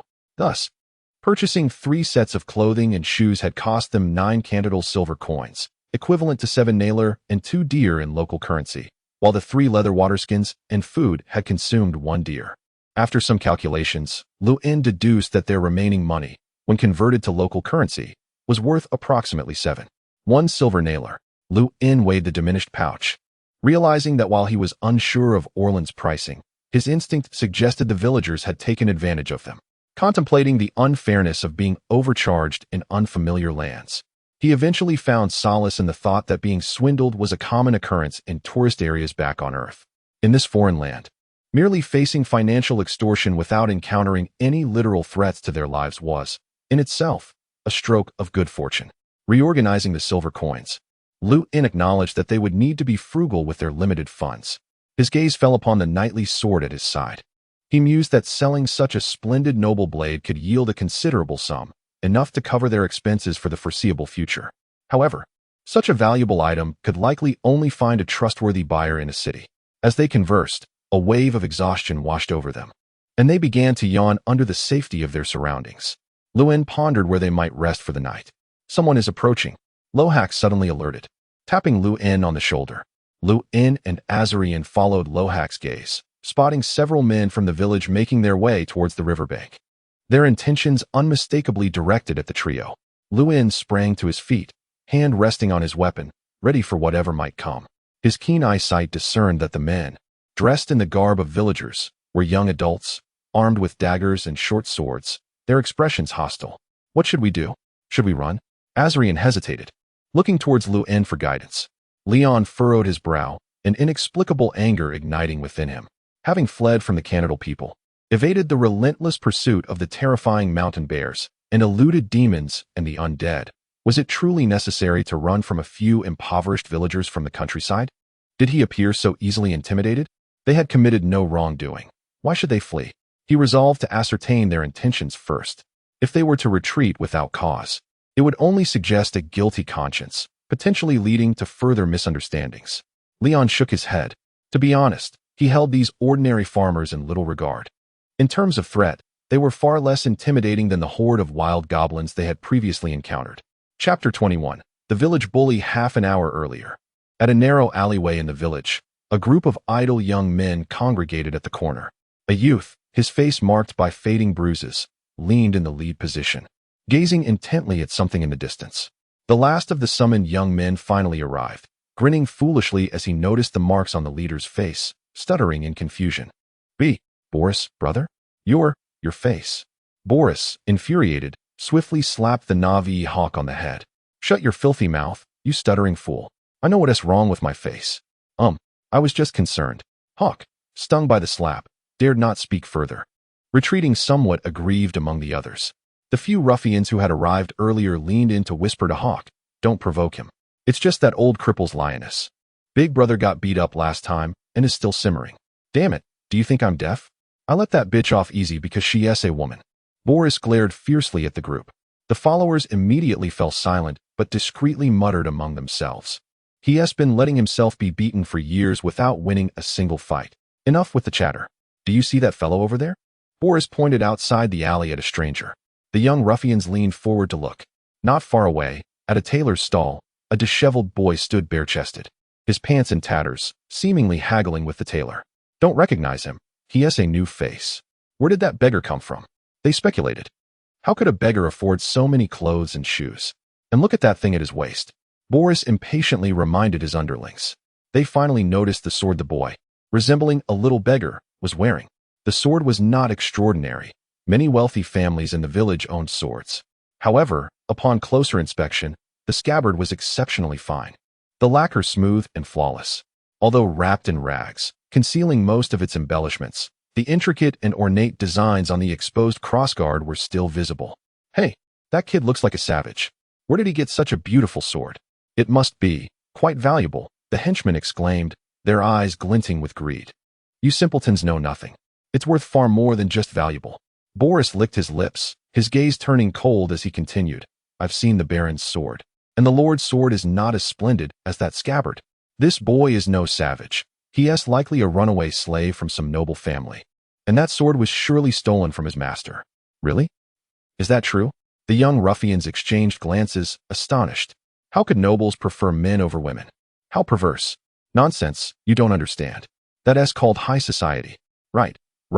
A lord's interests can't possibly align with us common folk. The band of ruffians chattered excitedly, their eyes wide with curiosity. Let us hurry and report to the village elder, so we can have someone capture him and return him to the noble. That would be quite the achievement. One henchman eagerly suggested to his brother. You idiot. Why involve the villagers? If we capture him, we'll have nothing to do with it. Boris glared at him in frustration. Besides, even if we bring that boy back to his master, what reward would the noble give us? The henchmen finally grasped their brother's intent, though a few secretly hesitated. So brother, you called us here to Regardless, he's a runaway slave. Who cares about his life? We just need to surround him. Make him hand over the sword, and if he resists, we'll toss him into some secluded ditch. Huh. I can sell that precious sword in town for at least 50 golden crowns. By then, everyone will share in the spoils. Boris chuckled malevolently. 50. The initially curious young ruffians suddenly widened their eyes, gasping in disbelief. The thought of such a fortune left them weak in the knees. 50 golden crowns. Even in a bountiful year, an ordinary farmer could barely save 7 or 8 silver coins. 50 golden crowns were a sum one would never see, even toiling until death. Their breaths grew heavy with anticipation. If they pulled this off, even a small share would make them all wealthy. Look at your pathetic aspirations. Boris smirked at his excited underlings, feeling a sense of pride. He had once asked the village's old blacksmith how much the Lord's sword was worth, and the answer had left him astounded. The sword the boy wore, even just the scabbard, was more beautiful than the Baroness. And as long as the blade was intact, it would surely fetch more than 50 golden crowns. The old blacksmith had even understated its value. Do we have the gear? Boris scanned the group. Rest assured, brother, we're all prepared. The young ruffians patted their daggers and knives at their waists, initially thinking they were just posturing for a fight, but now realizing they might actually need them. Remember, when I lure him into the woods, don't say a word. Follow my lead, Boris instructed ominously. Suddenly, he noticed Hawk was empty-handed, and fury surged within him. You stuttering fool, are you out for a picnic? Where's your dagger? I thought it was just a fight. Hawk stammered, his face a mask of dread. Forget it. I can't rely on you. You worthless waste. Boris spat on the ground in disdain. Brother, the boy is gone. What? You lot are useless. He seems to have headed out of the village. What are you waiting for? Go find him. Returning to the present at the riverside at the edge of the village, the rough young men surrounded 3 foreign boys. Do you need something? Leon placed his left hand on the hilt of his sword, impatiently scrutinizing the obviously ill-intentioned ruffians. Hearing Leon's foreign accent, Boris's expression hardened as he assessed the trio, his gaze flitting over them. He had assumed there was only one boy, but now realized the lad by the river had companions. It made sense how he had managed to acquire so many clothes.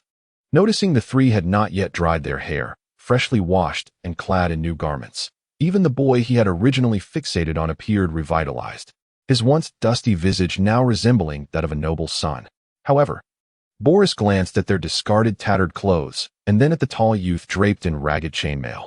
His earlier suspicions solidified. They must all be runaway slaves, perhaps even criminals. A delicate boy toy, a robust laborer, and a rather nondescript fellow. What was he doing with a sword? Never mind, it didn't matter. 3 escaped slaves, despite their sturdy physiques, found themselves outnumbered. Boris, with a fierce demeanor, barked loudly, fabricating accusations with reckless abandon. I am the captain of the village militia, and I suspect you are spies for the Kantadar. Now, come with us quietly. Leon, amused, noted that these ruffians wielded nothing more than daggers and a sickle, while the leader, dressed somewhat decently with a short sword at his side, was accompanied by a ragtag bunch clad in shabby garments, lacking even a proper spear. We are merely passing through, wishing to avoid trouble. Just state your intentions plainly, Leon retorted. Spies would never admit their true identity. I advise you to comply with our inquiry and surrender your weapons, starting with your sword. Otherwise, I won't be courteous. Boris brandished his short sword, his threat blatant. As his companions drew various weapons, Leon hesitated, realizing their greed was the true motive behind this encounter. His patience was waning. Unfortunately, this sword is our only valuable possession, he said, drawing his long sword and brandishing its blade. If you truly desire it, you may as well exchange your life for it. Boris, indifferent to the young man's words, felt a surge of delight upon seeing the sword's ornate hilt adorned with gold and gems, its gleaming blade flawless and exquisitely crafted, clearly worth more than 50 gold crowns. The band of thugs appeared mesmerized by the sword's splendor. Words of reason are futile, Leon mused, squinting his eyes. Though he had encountered numerous monsters on their journey, he had never taken a human life. Perhaps it was time to shed blood against these scheming village thugs. Lohak smirked, removing a chipped sword from his waist. Stop wasting words, Leon. I can handle these wretches alone. Azarine unsheathed a dagger, his mind racing with thoughts of the consequences. While he had no fear of these contemptible rogues, he worried about the potential repercussions of taking lives in a foreign land. Suddenly, A girl's crisp voice rang out from behind the ruffians. Boris, what foolishness are you engaging in? The thugs instinctively recoiled, their faces betraying the fear of mice before a cat. Boris's expression froze, the lingering pain from a recent bruise reminding him of the girl whose name he both loathed and longed to hear. Olivia, he hissed through clenched teeth, turning to see a petite blonde girl in a long dress approaching the riverbank. Her elegant ponytail swayed with her every step, reflecting the mounting anger on her striking face.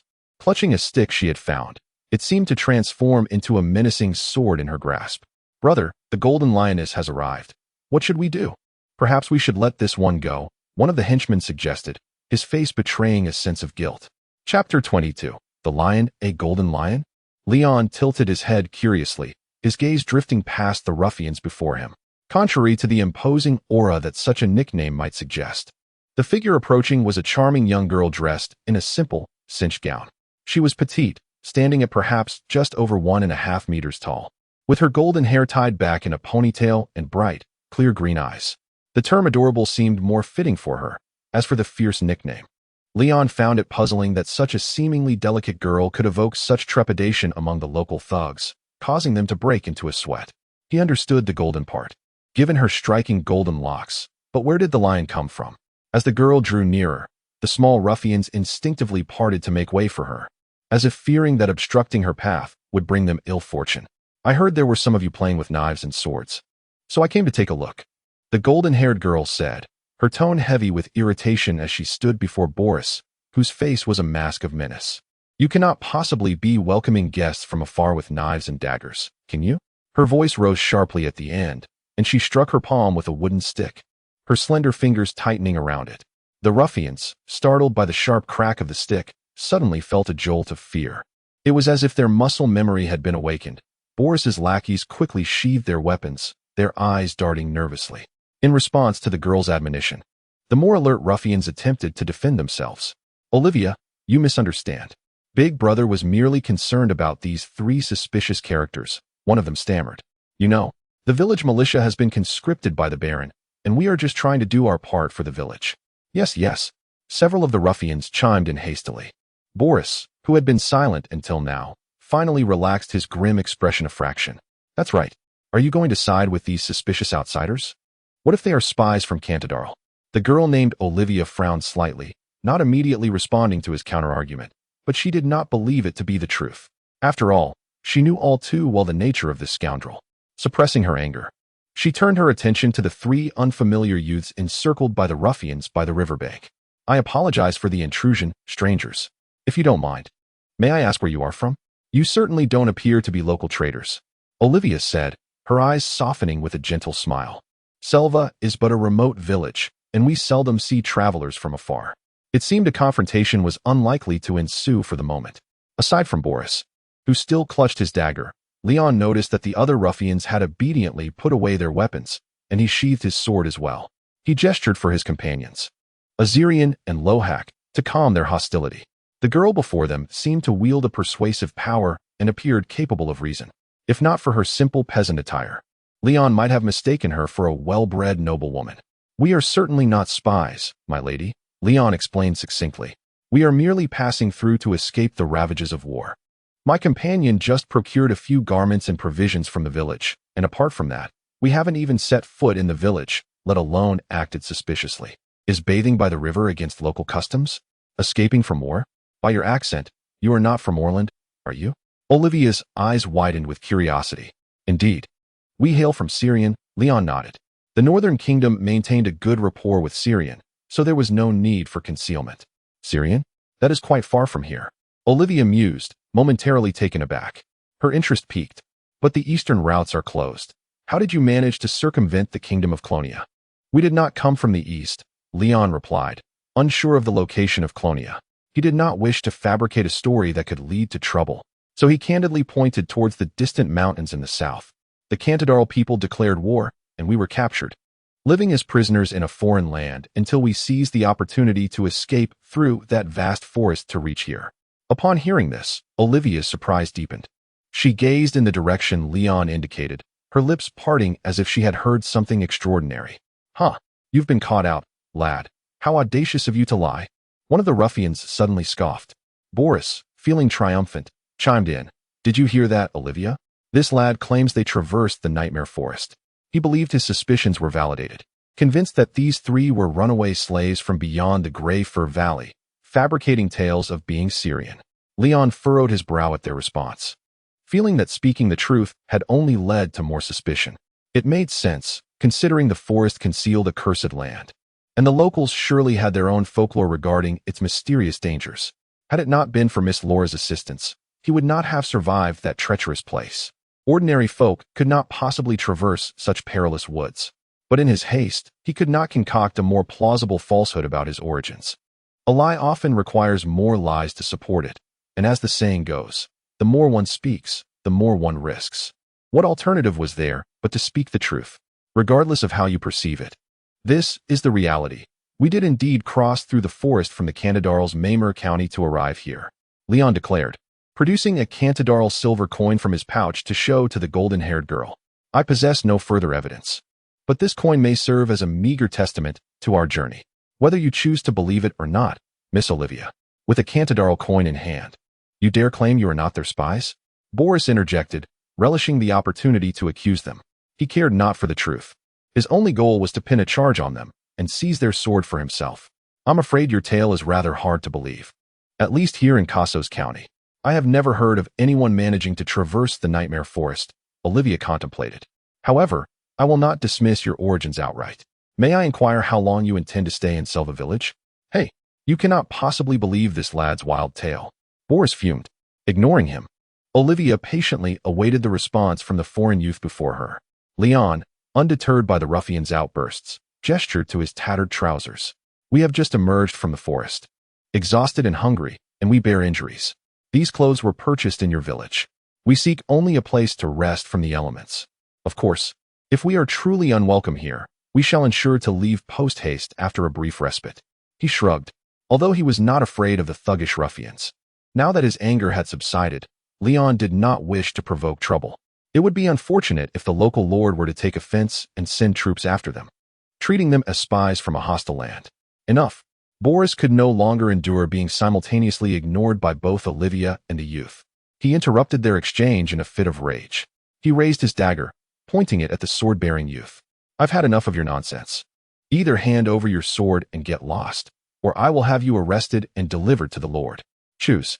Leon cast a silent glance at Boris, choosing not to speak, convinced that engaging with such a person would be a waste of breath. Upon hearing this, Olivia noticed the ornate sword at the young man's waist and suddenly understood, her gaze towards Boris growing icy. So that was it. The girl issued a final warning, put down the sword. What do you mean? Boris gripped the hilt of his sword tightly, laughing in fury. Are you really going to defend these suspicious outsiders? Is your concern truly with their sword rather than this absurd accusation? Olivia coldly pointed out his twisted intentions.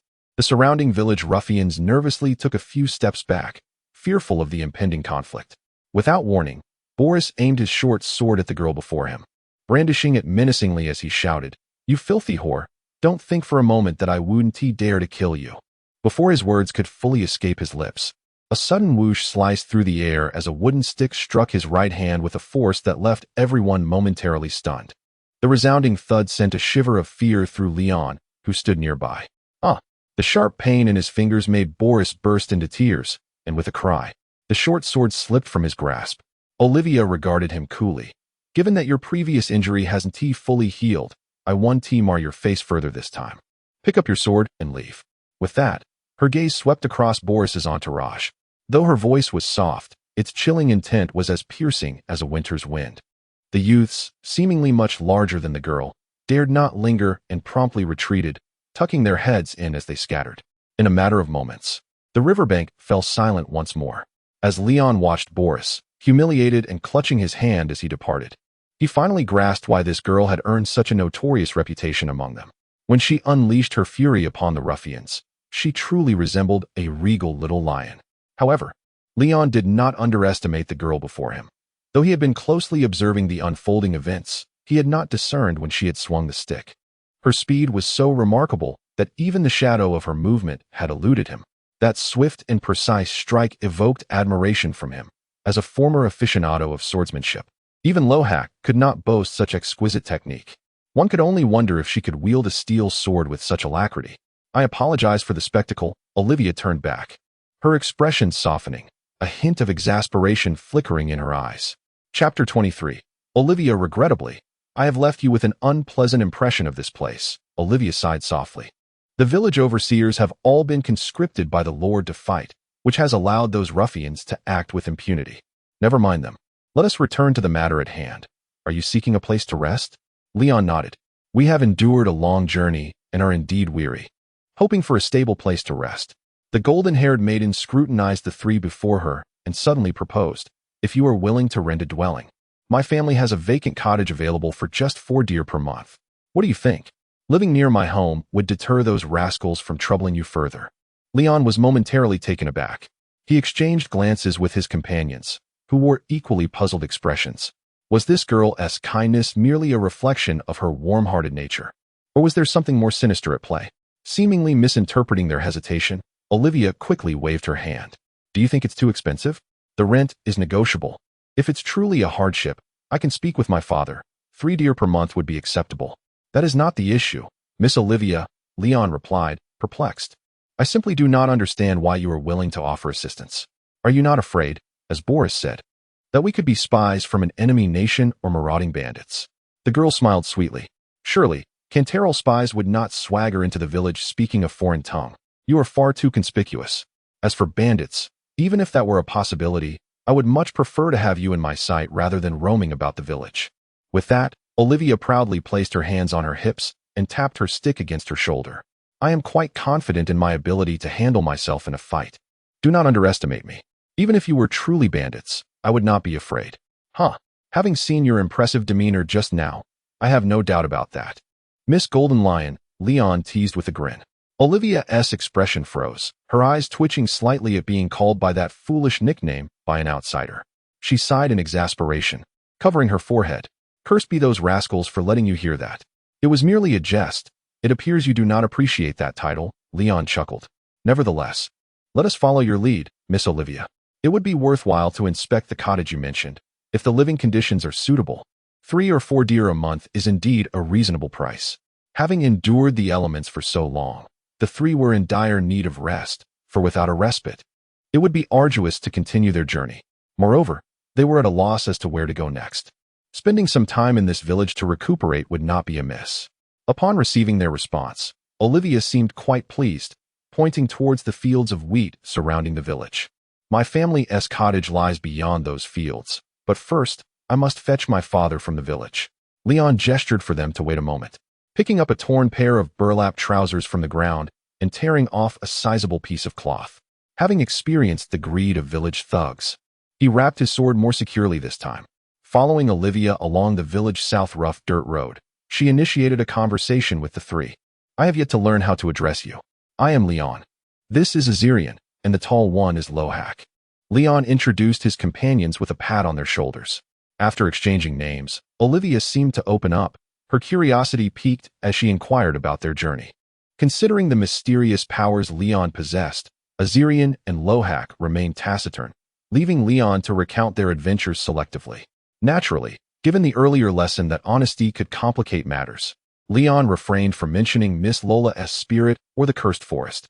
Instead, he shared tales of their escape from mercenaries, their detour to avoid battlefields, and their encounters with nocturnal goblins and the terrifying mountain bears. Such experiences were not entirely beyond the realm of ordinary imagination. As Leon spoke, he noticed Olivia's bright blue eyes sparkled with increasing intrigue, seemingly satiated by even these modest tales. The girl's gaze inadvertently fell upon the sword securely wrapped at Leon's waist. I have been quite curious about that sword that Boris and his lot have been eyeing. Where did you acquire such a splendid weapon? Its craftsmanship is indeed rare. Leon preferred to keep the details vague. We actually found it on the body of a corpse in the forest. Its former owner was likely a noble who lost his way while hunting. Oh, how could a noble dare to venture into the nightmare forest? Olivia was puzzled, but seeing that Leon was reluctant to elaborate, she chose not to press further. The group navigated through the village's haphazard arrangement of farmhouses until they arrived at an alley on the eastern side. From a considerable distance, Leon heard the distinct sounds of metal striking metal. My father's name is Brian. He is the village blacksmith, Olivia announced, leading the three into the smithy at the alley's entrance. Inside the shed, a young apprentice was rhythmically hammering a glowing iron bar against the anvil, sweat glistening on his brow. Beside him, an elderly man with a beard silently observed the apprentice's technique. Olivia approached her father, raising her voice slightly. "Father, I have something I wish to discuss with you." Startled by the sound of his daughter, the apprentice lost focus, causing his hammer to slip. The elder blacksmith, Brian, frowned and admonished the apprentice, "Keep your focus." Once he relaxed his expression and turned to Olivia, he gently ruffled her hair. Noticing the stick in her hand, Brian's expression softened, tinged with concern. "Have you been teaching those ruffians a lesson again?" "No, I promise. This time, I merely frightened them away," Olivia replied, slightly miffed as she set the stick aside. Leon observed the father-daughter duo, marveling at the disparity between them. This burly blacksmith, with his imposing demeanor and robust physique, had fathered such a delicate and charming daughter. Not to mention the stark contrast between his graying hair and Olivia's beautiful golden locks. Perhaps her mother's genes had played a significant role, Leon mused. Old Brian chuckled and patted his daughter's head, finally noticing the three unfamiliar young men. "Who are these young men?" "They are travelers passing through the village," Olivia explained. "Just now, Hawk discreetly came to find me, saying that Boris had gathered his thugs again. I went to assess the situation and found those rascals attempting to rob these outsiders. They have become increasingly brazen." Brian frowned, then turned to express his apologies to the three young men. "Young men, I hope you have not suffered due to the actions of some miscreants in this village." Leon nodded slightly in gratitude. "I was about to express my thanks. Your daughter is a noble and kind-hearted young lady, and she timely intervened on our behalf." Olivia blinked, her cheeks flushing slightly. Such direct praise was a novelty for her. Travelers from outside the village certainly knew how to speak. Brian nodded appreciatively, beckoning Olivia and the three young men. "It's noisy in here. Let us speak in the courtyard." As they followed the blacksmith out of the workshop, Leon suddenly noticed that the elder walked with a slight limp.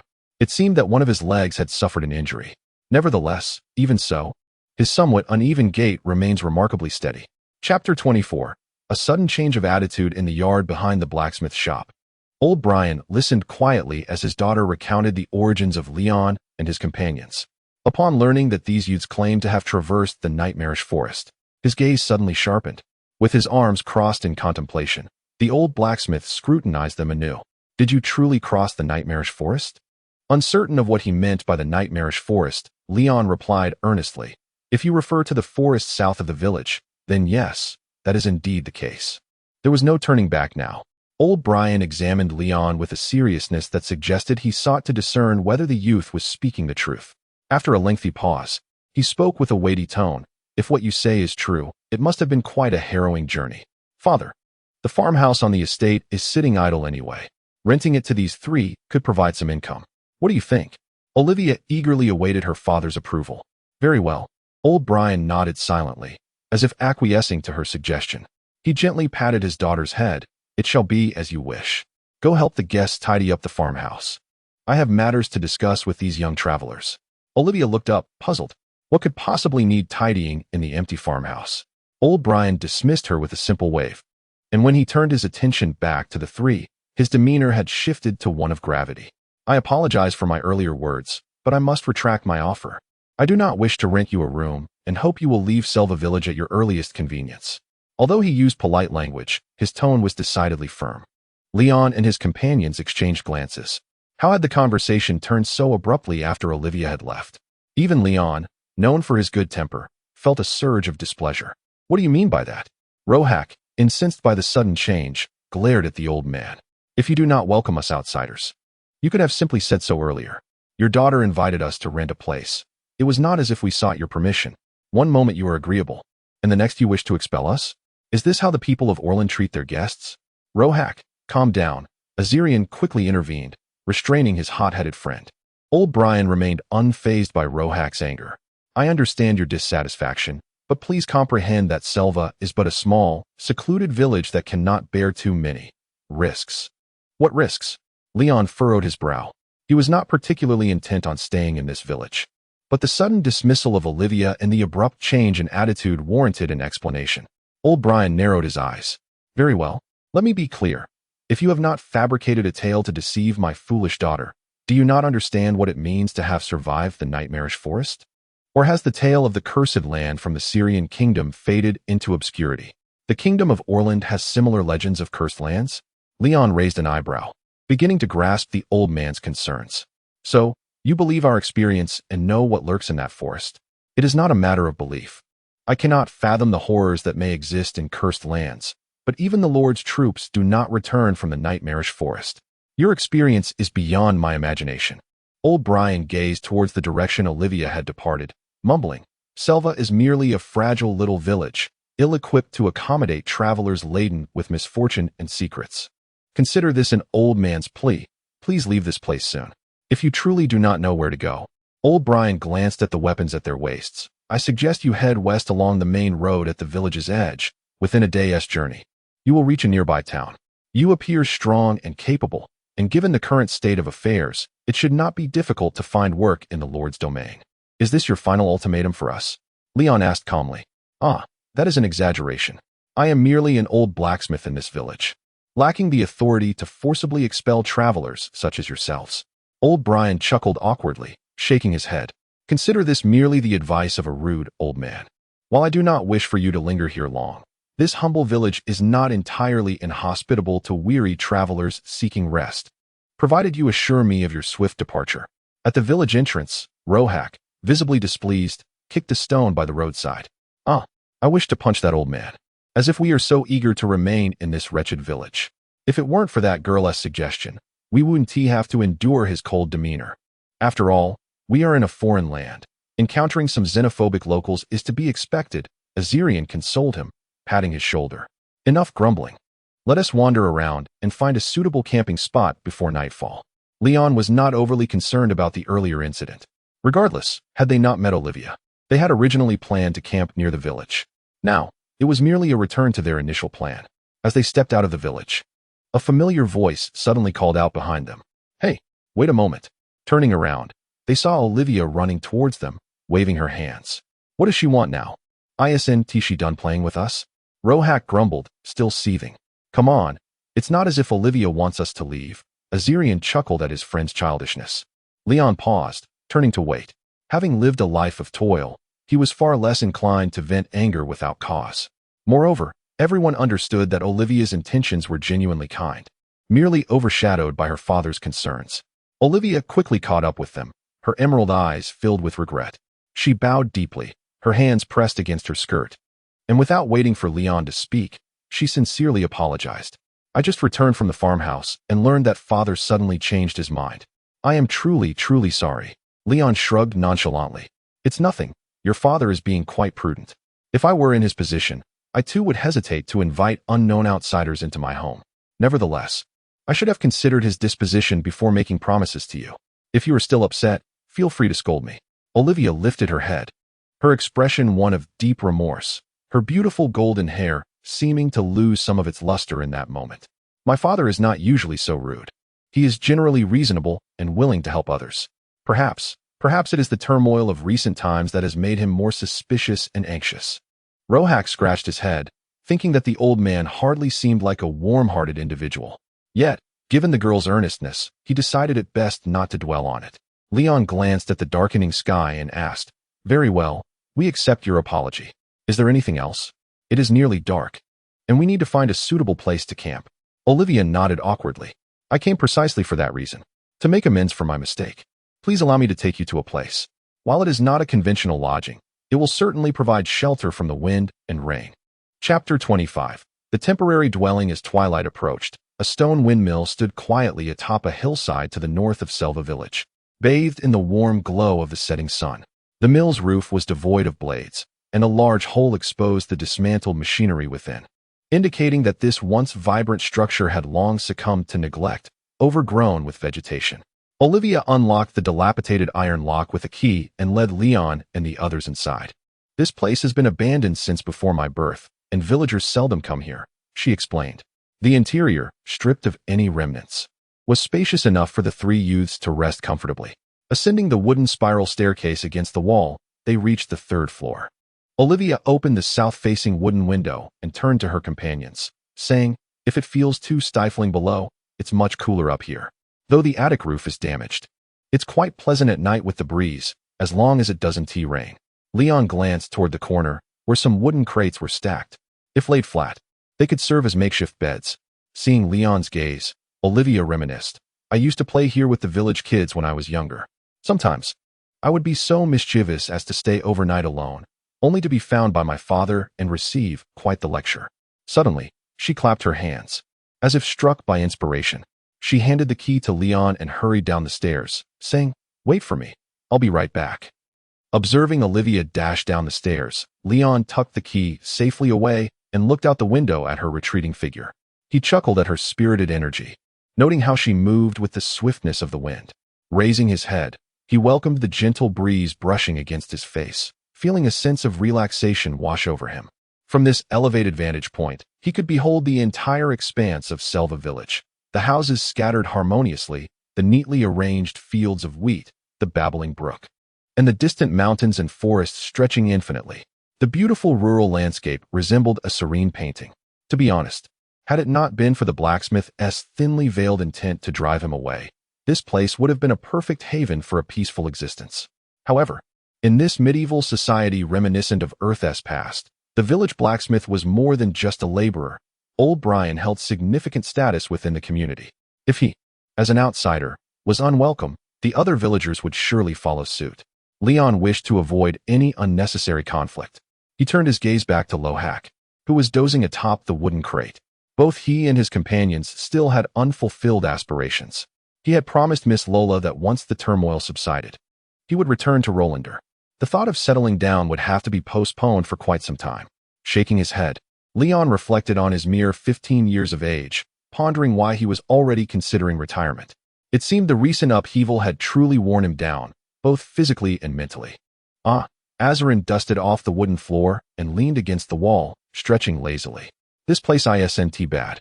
At least we won't have to worry about wild beasts at night.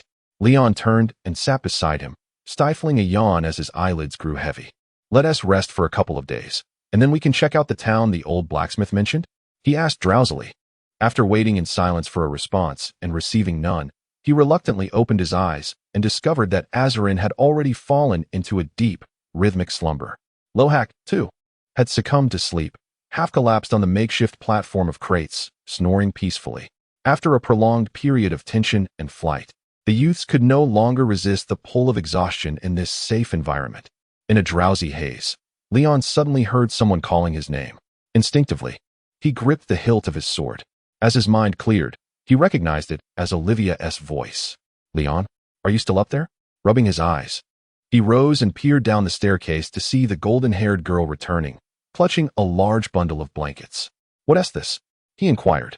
"I found some old blankets at home that we don't need. If you don't mind, you can make use of them," Olivia said as she ascended to the third floor, setting the blankets and quilts down to help arrange them. Leon was taken aback and opened his mouth in surprise. However, he swallowed his polite refusals and settled for a simple thank you. It felt insincere to reject her generosity after she had gone to the trouble of bringing them. Gratefully, he knelt to assist her in smoothing out the corners of the blankets, placing the quilt atop them. Nearby, Lohak and Azarin stirred awake, momentarily bewildered at the sight of Leon and Olivia preparing their makeshift bedding. Olivia stood up, brushing off her dress, and pointed toward a 2-story row house in the village. "That's my home. If you encounter any difficulties over the next few days, feel free to come to me for help." Leon sighed. "You've already helped us so much. It would be too much trouble to impose further." A warm smile spread across Olivia's face. "There's no need to be so formal. As the stories say, acquaintances made on the road are akin to friends. I wouldn't want you to leave with only unpleasant memories of your time in Selva Village." She waved her hand dismissively. "Well, the hour grows late. I won't disturb your rest any longer. I'll take my leave." Leon quickly accompanied her down the stairs, seeing her to the entrance of the mill. Standing on the hillside, he watched her figure retreat into the village under the glow of the sunset, feeling a genuine sense of admiration. What a kind-hearted person she was. Reflecting on the thuggish bandits he had encountered earlier in the day, he marveled at the old blacksmith. How had he managed to raise such a cultured and kind-hearted daughter in this impoverished, remote village? After securing the wooden door of the mill, Leon returned to the third floor. Upon seeing him, Lohak approached with a mischievous grin, jabbing him with his elbow. "Hey, Leon, that girl seems quite fond of you. Is she smitten?" Leon frowned, bemused, and pushed his teasing companion away. "What nonsense are you spouting? She's merely kind-hearted, and what about my appearance would attract her?" He paused. If anyone were to catch her eye, it would be Azarin with his youthful looks. "Hey, I hardly said more than a few words to Miss Olivia. Don't use me as a shield." Azarin laughed. "Enough of this idle gossip. Let us get some sleep," Leon said, uninterested in continuing the banter. He pulled back the blanket and lay down. After so long, he was no longer forced to sleep on the ground. The soft texture of the blanket against his back brought a wave of comfort that moved him deeply. Chapter 26. The Girl Who Loves Swords in the Windmill. 3 individuals were soundly asleep, not awakening until midday the following day. Had it not been for the glaring sunlight streaming through the windows and roof openings, they might have continued their slumber into the evening. Reluctantly, they yawned and rose from their makeshift beds, tidied their blankets, and after a modest meal, departed from the mill. By the riverside, they washed their faces, and using the cork-bristle toothbrushes purchased from the village, they diligently cleaned their teeth, which had been neglected for days. Indeed, toothbrushes. Leon was uncertain whether such a device had been invented in Earth's medieval era, but in this world, both in the folklore of Syrian and the local Orlandan village, toothbrushes were commonplace, albeit with varying designs and materials. For instance, the original owner of this body, a hunter from a family that utilized inexpensive beast hairbrushes made by local workshops in Orlandan market. According to descriptions Leon had heard from Azerian during their conversations, the toothbrushes used by Syrian noble families bore a closer resemblance to modern designs on Earth. However, the so-called toothbrush acquired in the small village was of even simpler construction than the previous 2. The brush head was composed of bundled cork strands, resembling a stick of tightly bound twigs. Using it was straightforward. One simply held it upright and scrubbed with the exposed tuft. Should prolonged use render the brush head damaged or dirty, one could simply cut off a small section and expose a new surface to continue. It appears that even in a society devoid of advanced scientific technology, the ingenuity of the working class should not be underestimated. After rinsing his mouth with the crystal-clear stream water, Leon felt revitalized. He intended to inquire about something yesterday, but they had been asleep. Sitting on a stone, he began to discuss their next course of action with his companions. "I wish to visit the town mentioned by the old blacksmith, to see if I can sell this longsword. It would spare us the trouble of carrying it wrapped in cloth, constantly under the watchful eyes of those with ill intentions. What do you think? That is your trophy. I have no objections. However, it is somewhat regrettable. We are in unfamiliar territory, and even if we find a buyer, they may attempt to undervalue it due to our youth." Lohak glanced at the shabby cloth wrapping, feeling a vague sense of pain at the thought of this exquisite sword being sold for a mere pittance. "There's no choice. We desperately need the money. By the way, Azerian, as someone from a noble family with extensive experience, can you estimate the worth of this sword?" Leon turned to him. He possessed the memories of the original owner and was familiar with the prices in the Syrian kingdom. In Orlandan, a decent quality longsword typically costs 3 to 4 Syrian gold coins.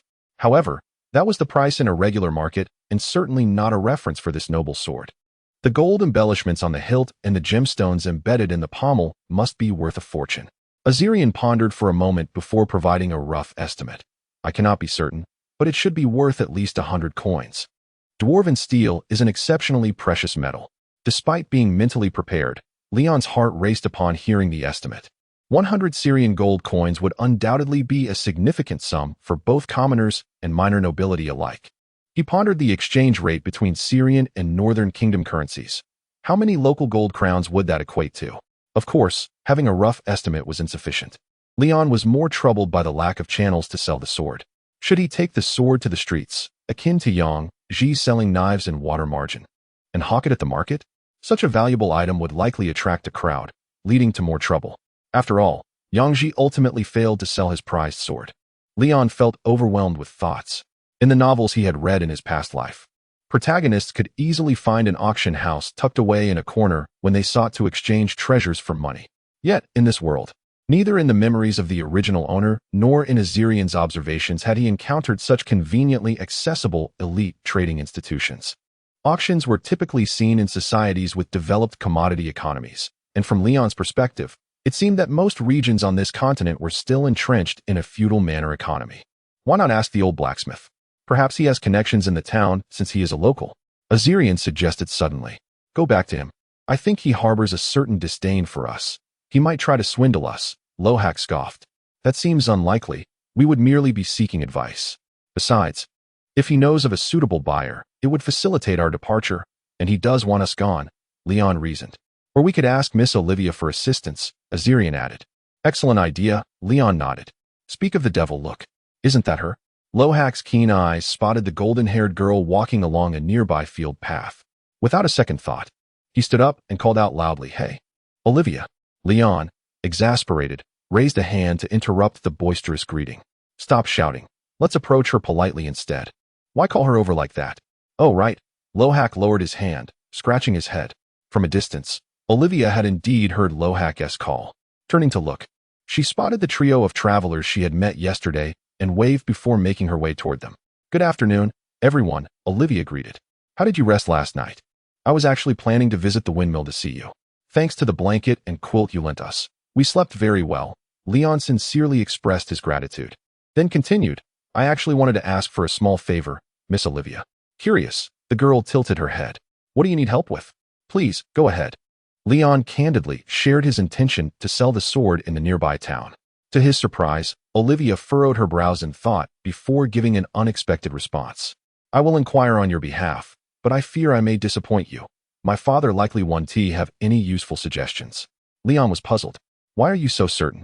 Well, my father has never left Selva as far back as I can remember. The adults in the village say that even before I was born, while my mother was still alive, he was already like this. He hardly knows anyone in the neighboring towns, Olivia explained regretfully. Leon understood and conceded, I see. Well, we will think of something ourselves. That's all right. I will still ask him. Perhaps he remembers some old friends from many years ago. She smiled, leaving the possibility open. Thank you very much, Leon nodded. By the way, about that sword. You actually plan to sell it? Olivia suddenly sighed, glancing at the sword at Leon's waist. Is there something wrong with that? Leon asked, unsure of her apparent regret. The girl lifted her gaze, her beautiful green eyes sparkling. It seemed she was considering something rapidly. After a long hesitation, Olivia looked around as if to ensure no villagers were watching. Confirming their solitude, she leaned closer, her palms pressed together in a gesture of supplication, and whispered, May I ask you for a favor? Observing her sudden plea, Leon found himself perplexed. Pray tell, how can I express my gratitude for your assistance? He inquired, intrigued by what aid he could possibly provide her. May I take a look at your exquisite longsword? The golden-haired maiden cautiously asked. Closing one eye, Leon raised an eyebrow, bemused. Is that all? Yes. Is it permissible? Olivia's tone brightened with a hint of excitement. I thought it was something of significance. This is merely a trifle, Leon chuckled, amused by her enthusiasm. He unwrapped the cloth binding and removed the longsword, still sheathed, from his belt, presenting the magnificent weapon to her. Here, feel free to admire it. This weapon was indeed a stunning piece of artistry, and Leon found it entirely reasonable that the girl would be enchanted by it. Olivia's expression visibly brightened as she reverently accepted the ornate longsword, her sparkling eyes reflecting sheer exhilaration. How beautiful! She lovingly caressed the ornate guard and the exquisite grip of the sword. Even from a distance, Leon could sense her palpable excitement, which struck him as somewhat peculiar. As an aficionado of bladed weapons, he understood the admiration that a graceful weapon could evoke. Yet, the depth of the girl's joy seemed to transcend mere appreciation for the sword or its craftsmanship. It appeared more as a delight in the mere act of touching the sword itself. Do you have a fondness for swords? Leon inquired. Indeed. Olivia nodded enthusiastically, her eyes narrowing with glee. I seldom have the chance to touch a real sword. My father never permits me. Suddenly, the girl jolted from her reverie of happiness, realizing she had inadvertently revealed too much, her large eyes blinking up at Leon. Leon was left with a myriad of questions. Please do not mention this to my father. He does not allow me to play with them. Olivia felt a mix of embarrassment and unease. Why is that? Is he afraid you might get hurt? Leon probed. I'm not certain. I doubt I would be injured. Regardless, he simply forbids me from handling real weapons. If he were to catch me, he would surely strike my palm with a wooden ruler. As she spoke, the girl instinctively shrank back her hand, clearly recalling that painful lesson was no jest. She had indeed suffered greatly from it. Chapter 27. The Genius in the Valley Yet. The lessons learned in one's mind are fleeting. Olivia swiftly cast aside her previous concerns, her excitement rekindled as if she had forgotten the pain of past wounds. She turned to Leon, her eyes sparkling with curiosity. "May I draw it out to sea?" "Of course, but be cautious. It is quite sharp," Leon replied, reminding her to prioritize safety. Regardless of its exquisite design, it remained a weapon, not a toy, and should be handled with care at all times. Olivia nodded obediently, her right hand deftly grasping the sword's hilt as she slowly pulled the long sword from its sheath. The smooth and elegant blade sang as it emerged, catching the bright sunlight and reflecting dazzling silver rays. She pointed the sword upwards, angling the blade, her eyes filled with admiration for the beautifully crafted sword forged from special steel. Instinctively, Olivia raised her hand but hesitated midway, her gaze darting nervously towards the boy beside her. Leon chuckled, as if he could see the eagerness bubbling within her. "Why do you look at me with such pleading eyes? If you wish to play, then play. After all, we are alone here, and we want to tell your father. Just be careful not to hurt yourself, and try not to accidentally strike us. A little practice is of no concern." "Thank you, Leon." With his permission, Olivia's eyes sparkled even brighter. Without a belt to secure it, and unwilling to dirty her friend's scabbard by placing it on the ground, she skillfully turned the scabbard upright and handed it over. Once Leon accepted the scabbard, Olivia took a few steps back, creating space between herself and the three boys, then turned toward the open field. It had been 3 years since she had secretly played with the steel sword in the shop, she mused wistfully, gripping the long sword firmly at her side. Beneath her somewhat cumbersome long skirt, her light footsteps transformed in an instant. Buzzing, 2 silver arcs, accompanied by a whistling wind, flashed past. Leon barely had time to blink. The girl had swiftly completed her steps and stilled into a stance reminiscent of a bull. His previously relaxed expression froze on his face. What just happened? He blinked hard, straining to recall. It seemed, perhaps, that he had witnessed Olivia executing a swift, graceful movement from right to left, transitioning her stance before retreating to her original position. Yes, it was merely a change of posture, rapid and nimble. A typical warm-up for swordplay. But where was the swordplay? There was no swing of the sword? No. He had indeed been dazzled by the glint of sunlight reflecting off the blade. Moreover, the girl had indeed shifted from raising the sword to holding it horizontally. A cold sweat began to bead on Leon's forehead. What terrifying speed was this? What extraordinary swordsmanship was she displaying? He could barely deduce, from her body movements, that she had executed a sideways slash followed by a retreating over-the-shoulder cut, then smoothly transitioned to a reverse sword position. The sunlight, of course, could not keep pace with the metallic sheen slicing through the air. His dynamic vision had failed to track the trajectory of the blade, leading his mind to doubt itself. Leon glanced at his companions. Rohax stood with his mouth agape in shock, almost as if he could fit an egg inside. Azirian mirrored his astonishment, rubbing his eyes in disbelief. Yet, oblivious to the astonished expressions of her 3 foreign friends, Olivia was wholly absorbed in the joy of wielding her longsword. Her light footsteps danced forward. The girl's form glided gracefully across a shoulder-width distance. The wind howled as the sword sliced through the air, and in that instant, 3 arcs of light enveloped her, draping her in a silvery veil. As her feet touched the ground, 2 shimmering shadows parted to greet the gentle breeze. When Leon finally regained focus on the blade, he found Olivia had halted, her longsword resting in a gate-like position beside her. "I can't quite move my feet. This skirt is rather troublesome," Olivia muttered softly, lowering her gaze. She raised the sword, and with her left hand, she gathered the hem of her skirt, tucking it securely into the waistband.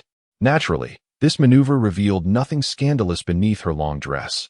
She wore a rather unromantic pair of white shorts, and even her calves were shielded by snug long socks. However, at that moment, Leon couldn't care less about the conservative attire of women in this world.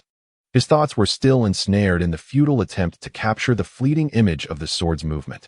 Before anyone could collect their thoughts, Olivia was once again on the move, executing slashes, thrusts, chops, and swings. Her petite shoes darted nimbly across the grass, advancing, retreating, spinning, and sidestepping. Her swift movements sent her skirt swirling with each motion. Her delicate form became enveloped in a shimmering aura of cold light. The long sword appeared weightless in her hands, losing all sense of trajectory. In the dance of light and shadow, her beautiful golden hair flowed gracefully, weaving through the elegant yet perilous motions. Leon gradually resigned himself to the futility of trying to discern the sword's invisible path. He concentrated intently on the coordinated movements of the girl's shoulders, arms, thighs, and her steps that flowed like a swift swallow skimming the ground. Only by closely observing her fluid actions could he vaguely infer the positions the longsword had previously traversed. It was akin to a dance, a deadly yet exquisite dance of death. Leaves fluttered gently with the breeze. The delicate foliage brushed against the radiant sword light, instantly dividing into two without a sound. The descending tip of the blade abruptly ceased its momentum, and the sword regained its weight, creating a whirlwind that swept across the ground. The grass rustled as if awakening from a dream, waves of air carving long scars into the earth. Olivia exhaled steadily, as if satiated by the thrill of the performance. She lowered her stance, expertly flipping the sword to cradle the hilt with her hand, the tip pointed skyward, resting the blade against her shoulder. With one hand, she released the skirt she had secured at her waist and hummed a cheerful tune as she returned to Leon's side. The three observers beneath the tree were already oblivious to the sweat pouring down their backs. Leon swallowed hard, returning to his senses from the awe of the display. An inexplicable thought of the village ruffian who had dared to point a dagger at the girl crossed his mind, and he couldn't help but feel a sense of astonishment. "Brother, how bold you are," he mused. Then, considering the old blacksmith's warning that Olivia should not handle swords, it dawned on him that while those village ruffians had been bested by her, they probably had never witnessed her true swordsmanship. Otherwise, he doubted they would have had the audacity to speak so brazenly to Olivia, let alone threaten her life. "Good sir, how many heads do you think she could sever?" Having not wielded a sword so freely in a long time, Olivia smiled brightly, gently swaying the long sword in her hand, her flushed cheeks radiating satisfaction. Leon gazed at the girl holding the sword, a peculiar sense of déjà vu washing over him. In this light, aside from the absence of a peculiar hair tuft, she bore an uncanny resemblance.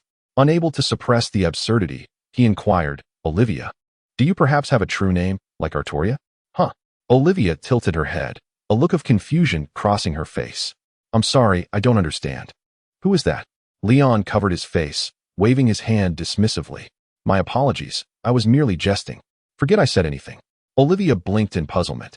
Leon patted his stiff cheeks, reorienting his thoughts as he regarded the enigmatic village girl. Recalling the old blacksmith's counsel, he truly felt he should heed the advice and leave this place soon to avoid being entangled in the peculiar secrets that did not belong to them three outsiders. Lohawk's reaction was notably more direct. The youth, raised in the barracks, widened his eyes in astonishment.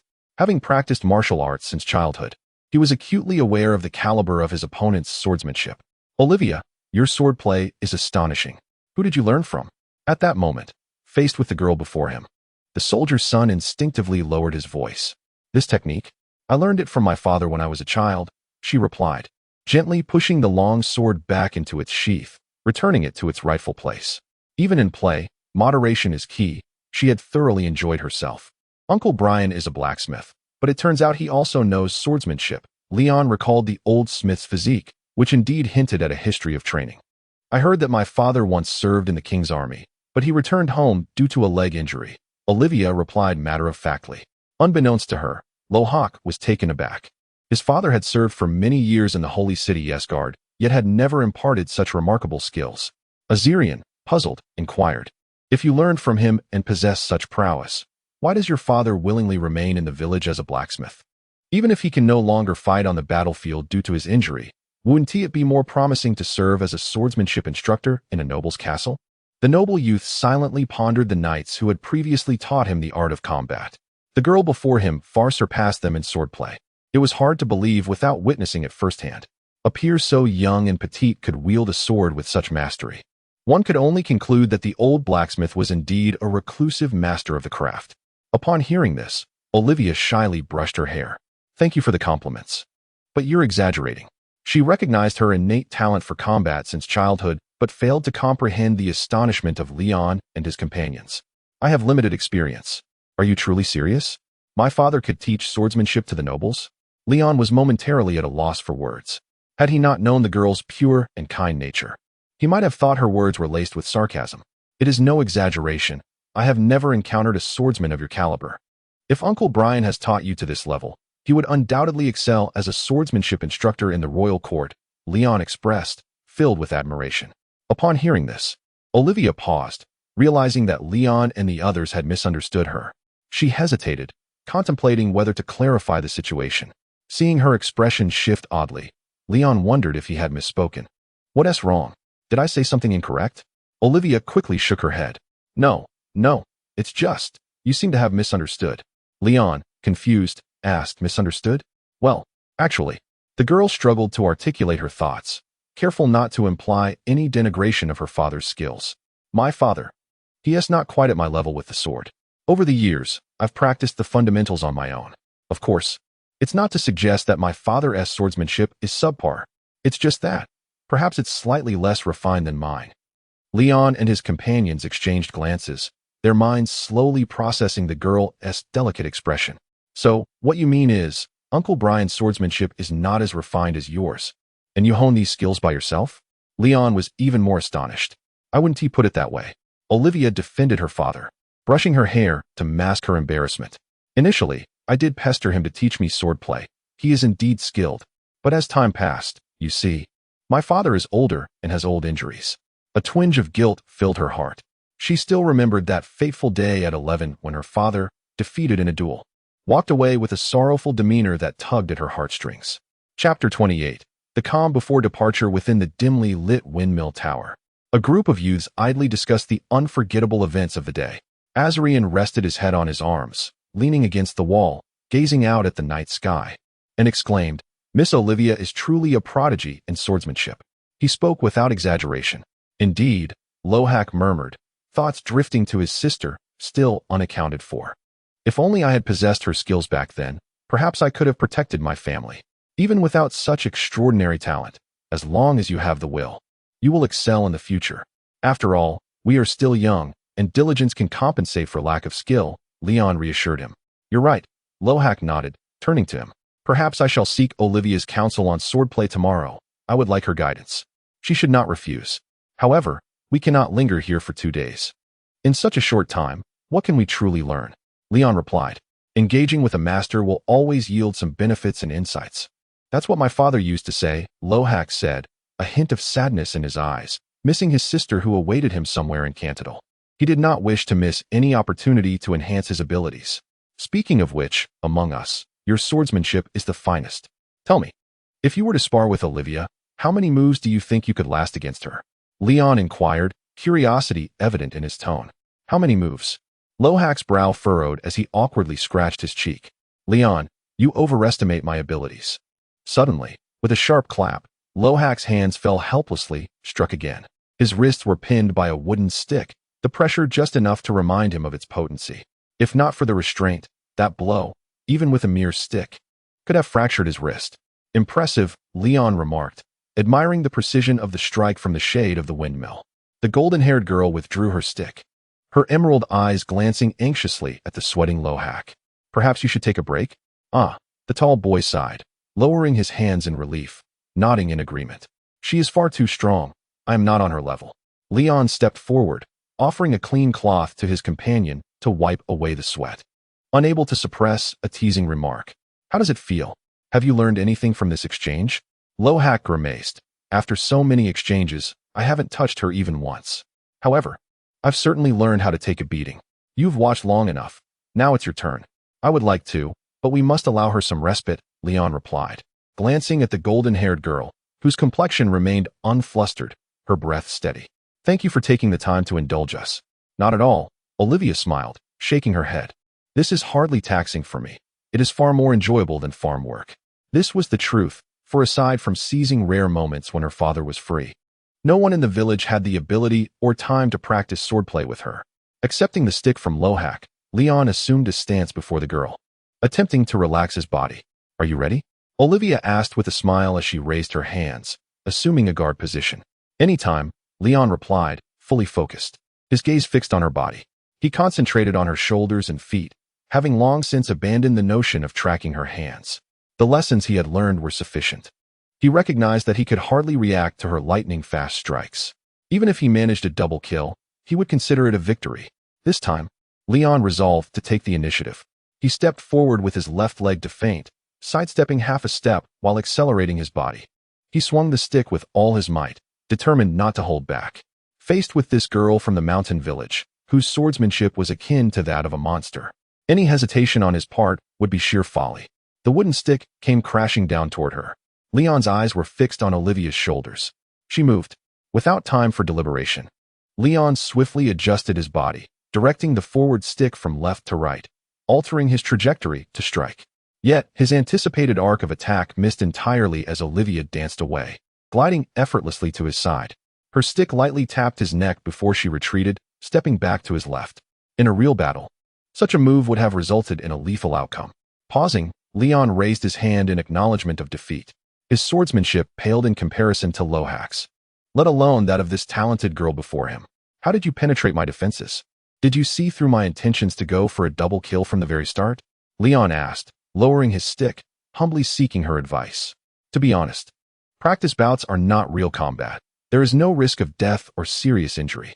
My instructor at the Sword Academy used to say that deliberately ignoring the possible fatal consequences during practice, with the intent to force a double kill, is essentially a form of cheating. It is not true victory, and it undermines the fundamental purpose of skill development. Yet, despite such shameless assumptions of his own recklessness, Leon had not touched Olivia even once. What struck him hardest was how effortlessly she seemed to handle him.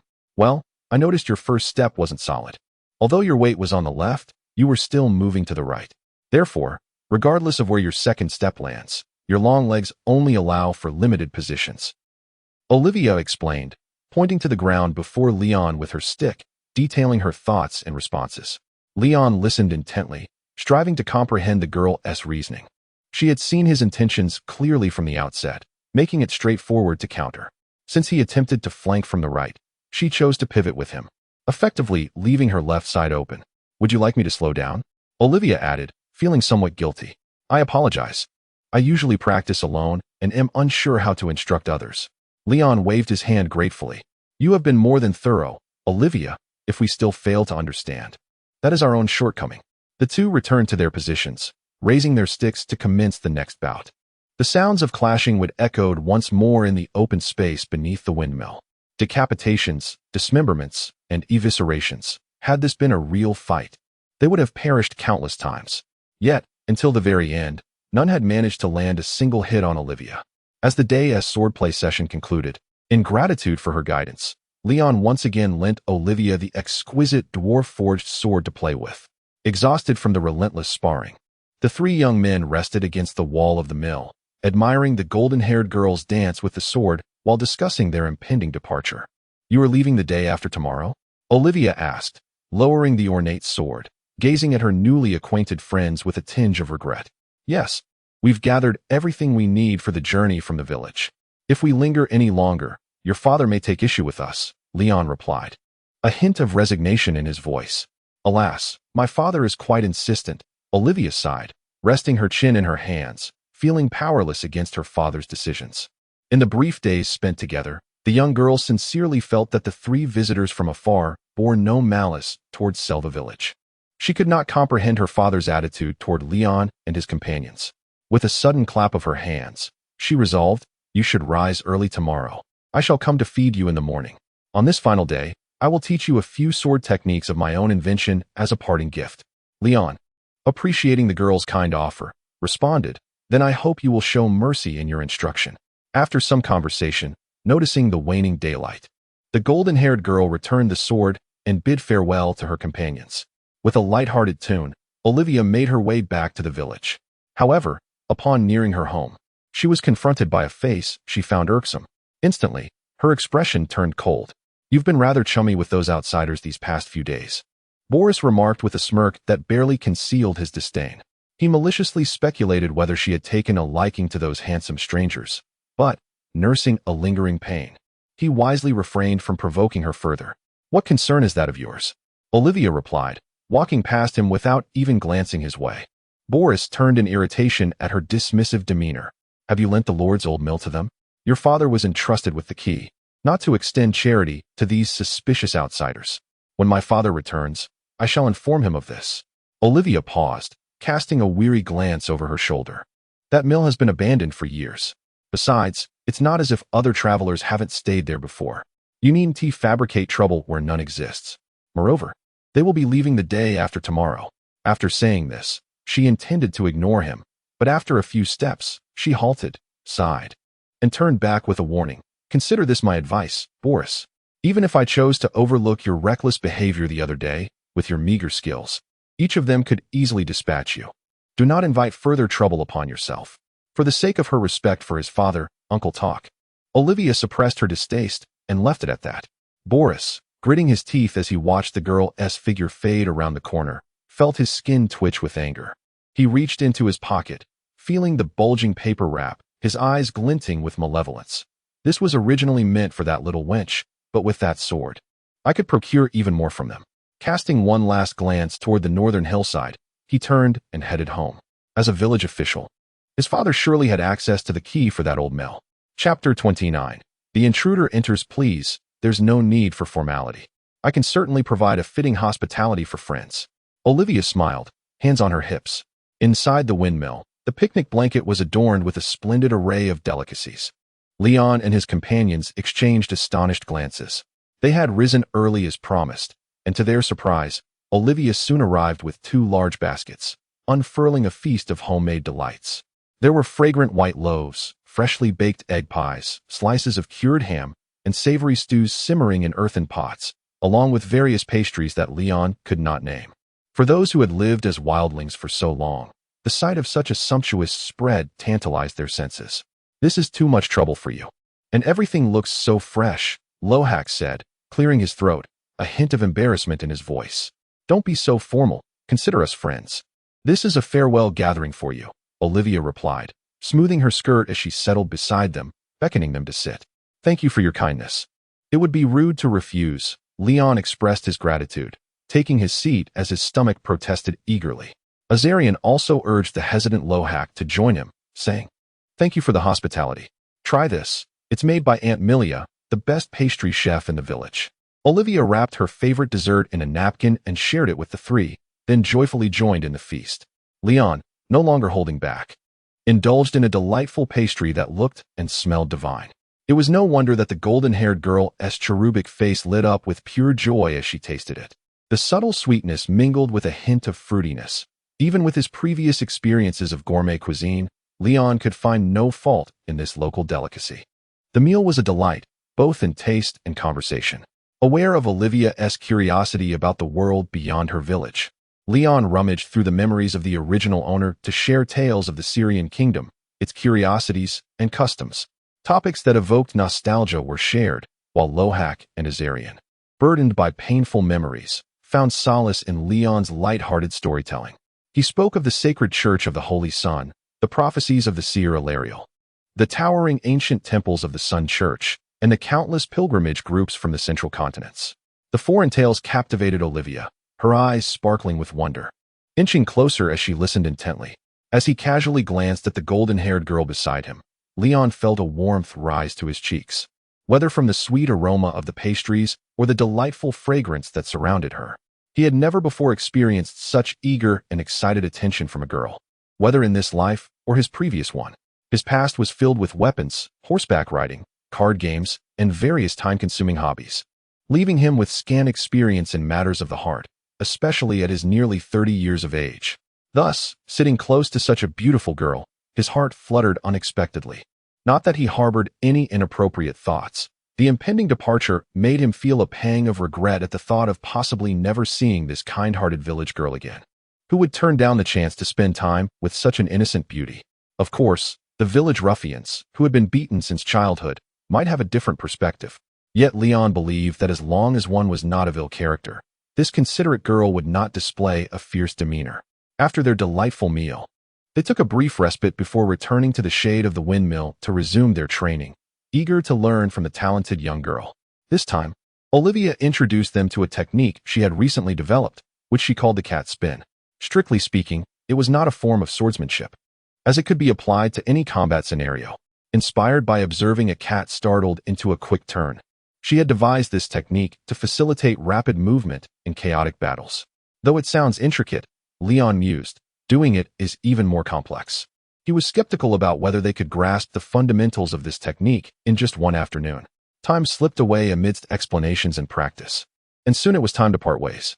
The thought of losing these intriguing friends the next day, and the return to the monotonous rural life of Selva, brought a hint of melancholy to Olivia's expression.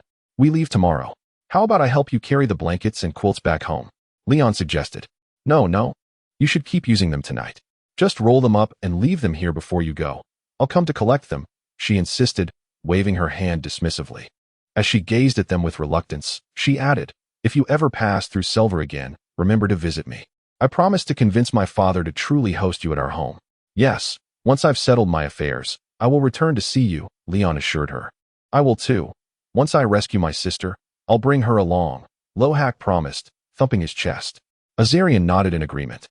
"I hope we can invite you to our homeland someday. I will ensure you receive a warm welcome." "Then it's settled," Olivia said, her face brightening. With an empty basket in hand, she stepped before them and offered a gentle bow, bestowing her blessings. "May the gods protect you, and may your journey be safe." At midnight, the village of Selva lay in peaceful slumber, punctuated only by the occasional barking of dogs and the chirping of insects in the tranquil night. The soft moonlight barely illuminated the path as a shadowy figure crept out of the village, holding a dimly lit candle holder, making its way up the northern hillside. Boris approached the dilapidated windmill, cautiously approaching the door to listen for any signs of life within. Hearing nothing, he suspected that the trio might not be on the first floor. He retrieved another key to the windmill from his pocket and carefully inserted it into the lock, turning it with utmost caution to avoid making noise. Perhaps he had engaged in such nefarious deeds before, as Boris's movements appeared almost practiced. With a gentle push, he opened the door and peered in, discovering the first floor was indeed empty. He crept inside, placing a thick, damp cloth over his mouth and nose, then holding the candle holder aloft as he ascended the stairs to the second floor. After scanning the area, he found it deserted as well. Boris continued to the third floor. Peering cautiously from the stairwell, he finally spotted the sleeping arrangements of the three boys. His heart leapt with excitement, and he refrained from climbing any further. Although he felt resentment towards Olivia's disregard for him, he was not entirely dismissive of the young girl's warning. Regardless, tonight he would be alone in his endeavor. Should he awaken the three escapees, he would indeed be outmatched. Fortunately, he only needed to rely on his cunning. He retrieved the precious paper package from his bosom, poured the contents into a small incense burner he carried, and ignited it with a candle. A curious smoke began to rise silently amidst the dim embers, prompting Boris to hold his breath. He had already tested the potency of the narcotic purchased from the mysterious figure in town. Even wrapping a damp cloth around his mouth and nose offered no assurance of safety, and he dared not attempt it again. He carefully pushed the incense burner further towards the ground floor, then retreated down the staircase, pressing the damp cloth against his face, suppressing a sinister smile. He awaited the effects of the narcotic's aroma to take hold upstairs. Chapter 30. A sudden storm, a mysterious breeze escaped from his mouth and nose, enveloping the air with an exotic fragrance as it dispersed into the night. The swirling currents of air, disturbed by a faint magical presence, cleared the atmosphere in front of Leon. The magic essence within him stirred, rousing his slumbering mind. Awake! The voice from deep within him seemed to penetrate his very soul. Startled, Leon opened his eyes. In the darkness, only a few beams of moonlight trickled through the holes in the attic, casting a dim glow on the third floor. Before he could fully shake off the remnants of sleep, the sudden flicker of candlelight sent alarm bells ringing in his mind. The footsteps on the wooden floor were barely audible, yet in the stillness of the night, they were unmistakable. A thief? Leon squinted slightly, remaining still as he awaited the intruder's approach. The boldness of the figure in the shadows grew as it reached out a hand towards the sword cradled in Leon's arms. In an instant, Leon sprang into action. His right hand, like a vice, seized the intruder's wrist and yanked them down to the ground. "What?" the intruder exclaimed, losing their balance and dropping the candlestick, which extinguished upon hitting the floor. Simultaneously, Leon's left hand struck, gripping the back of the intruder's collar. He executed a maneuver he had learned from the ghostly knight, forcefully flipping the intruder onto their side, pinning them down. "Rohak! Azarian! Wake up!" he shouted, struggling to awaken his companions while holding the intruder's arms firmly against the floor. His voice echoed loudly, but the two still showed no signs of waking, leaving Leon in a state of shock. The restrained Boris thrashed wildly, cursing, "How can you be unharmed? finding it difficult to maintain his grip. Leon released Boris and grabbed his sword, rising to his feet while unsheathing the blade. Before Boris could fully rise, he felt the cold edge press against his throat, freezing him in place. "One more move, and you'll find yourself in pieces," Leon warned, his voice icy. The sharp blade had already drawn blood, and the pain coursing through Boris's neck made him cease his struggles, pleading, "Wait, wait. It hurts. Don't kill me, please." Boris, terrified, raised his hands in surrender, fearing the young slave might indeed strike. Leon tilted his head, allowing the moonlight to illuminate Boris's face, now partially obscured by a cloth mask. With a swift motion, Leon disarmed him, removing the short sword from his waist, and then tore away the mask, revealing the very youth who had attempted to rob him earlier. "You have quite the audacity. Do you truly wish to test my blade?" Leon scolded angrily. Casting a glance at his still unconscious companions, a surge of bloodlust rose within him. "Rohak? Azirian?" He bellowed again, but still received no response. Enraged, he kicked Boris hard in the stomach, causing the young thug to double over in pain, retching on the floor. "Scoundrel!" Leon stepped closer, gripping Boris's hair, positioning his sword menacingly against his throat. "After overcoming countless dangers, are we to be undone by the likes of you? What have you done to my friends? Why won't they wake? You have one last chance to explain. Don't test my patience." Boris, nearly wetting himself in fear, cried out in desperation, "They just fainted. I swear they're fine. I swear." "How do I wake them?" Leon shouted. "How long will it take?" "Just a moment.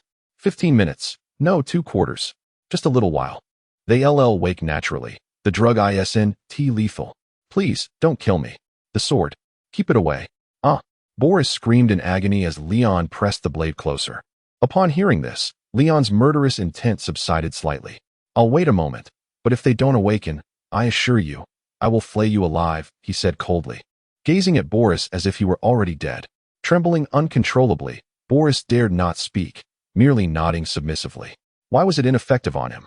Boris inwardly cursed the merchant who sold the potion, bewildered as to why it had failed on this youth when it had worked flawlessly on others. Clenching his teeth against the blade biting into his skin, Boris wished fervently for time to pass more swiftly. Leon intermittently called out to his unconscious friends, each unanswered plea causing Boris to panic and plead for mercy. Finally, after what felt like an eternity, Rohak and Azirian stirred to life, awakening to the sight before them in shock, hastily rising from their beds. "What happened?" they asked, drawing their weapons and surrounding the scene. Seeing his companions were indeed unharmed, Leon breathed a sigh of relief, realizing it was merely a false alarm. "This fool somehow got in, drugged you, and attempted to steal our swords. Thankfully, I remained unscathed," Leon explained, stepping on Boris to keep him grounded. Though Leon spoke lightly, a chill ran down Rohak and Azirian's spines. "Damn, we almost fell victim to this scoundrel," Rohak said, raising his broken sword threateningly against Boris's neck. Boris wailed in agony as he lay on the floor. "Ah, don't be impulsive," Azirian interjected, picking up Boris's short sword from the ground. Killing him now would only serve as a momentary release. Why risk getting entangled in trouble over such a wretch? "What? Just let him go? This bastard keeps causing us trouble. I want to chop him to pieces right now," Rohak retorted angrily. Azirian had a point. Since both Rohak and Azirian were unharmed, it was unnecessary to bear the burden of taking a life. Leon, regaining his composure, sheathed his sword and sighed. Boris gasped for air, relief washing over him at their decision. However, Leon's tone shifted. "Of course, while we want to take his life, he must receive a lesson." "What do you mean?"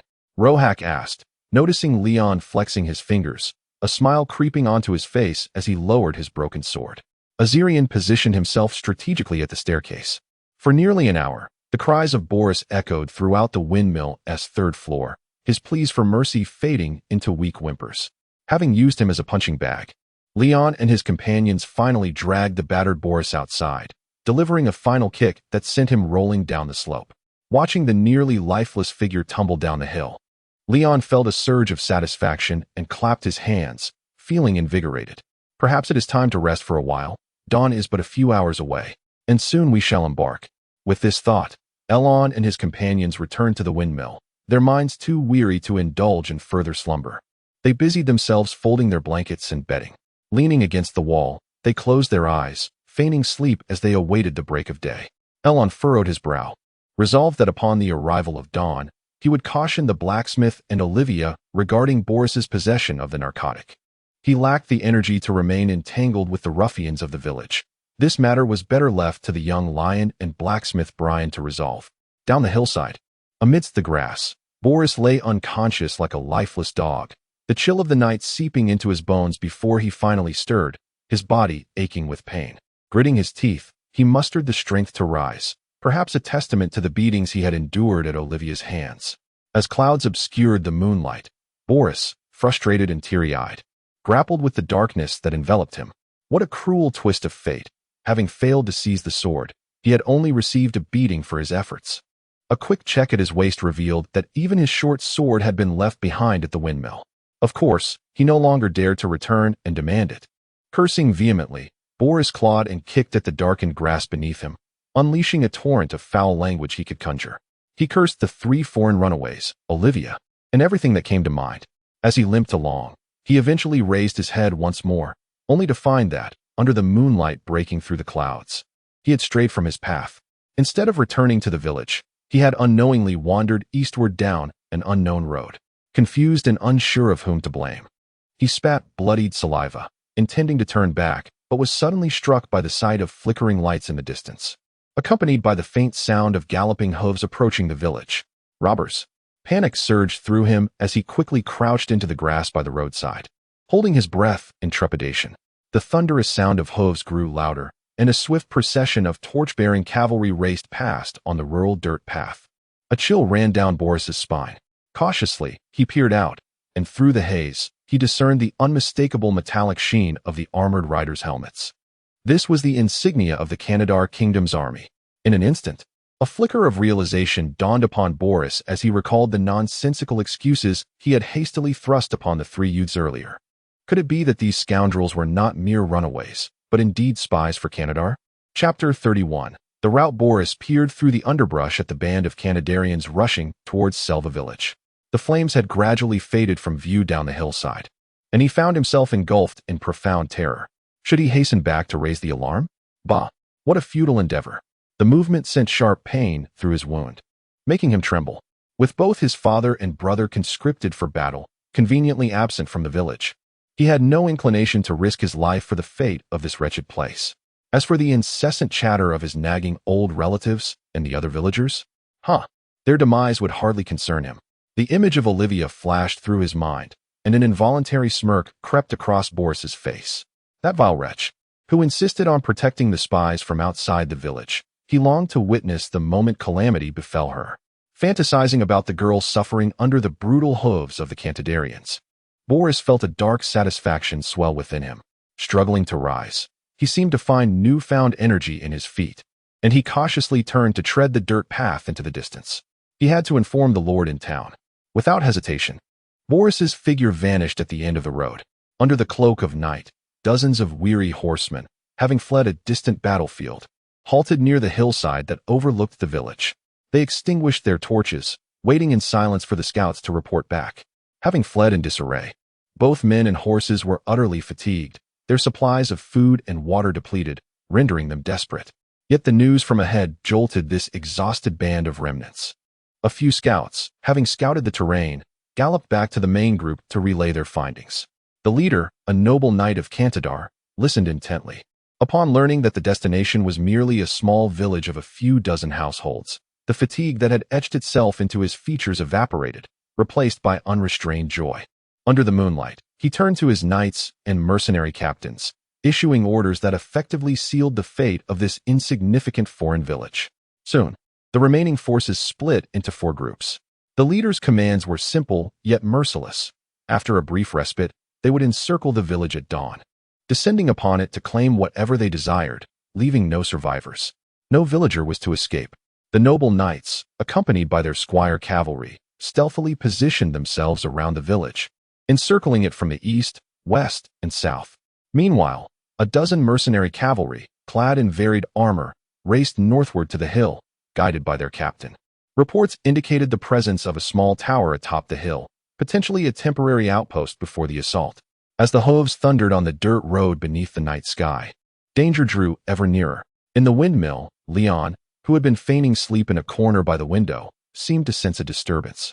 Recently having endured an intrusion by village ruffians, he opened his eyes warily and listened intently.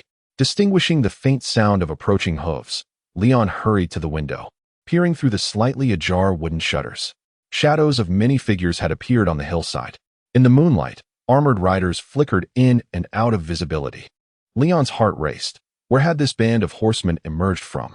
Could it be Boris returning with reinforcements for revenge? Unlikely. That country bumpkin lacked the connections or capability for such a scheme. Rohak and Azarian joined him, leaning against the window, their hearts sinking at the sight. Even a cursory glance revealed at least a dozen riders approaching, far beyond what the three of them could contend with. What was happening? Were they perhaps bandits from the nearby mountains? Rohak ground his teeth in anxiety, muttering, "First thieves, now bandits? What wretched luck we have tonight." There seemed no way to circumvent them. What to do? Azarian looked to Leon, recognizing the hostile intent of the advancing riders. It was too late to flee. The cliff loomed behind them, and their only escape route was blocked by the approaching riders. The moment they stepped outside, they would collide head-on. Sweat beaded on Leon's forehead as he mentally mapped the terrain of the small hill, realizing they had no chance of sneaking past the riders, and their legs were no match for the speed of the horses. A glance around the windmill revealed no hiding places. Suddenly, he spotted the remnants of the windmill's loft above. That loft was merely a space formed by a tangle of rough wooden beams. From below, it appeared entirely open, offering no concealment. But Leon noted the hole in the loft above, allowing moonlight to filter down. "Quick, let us climb up. We can escape through that hole to the roof."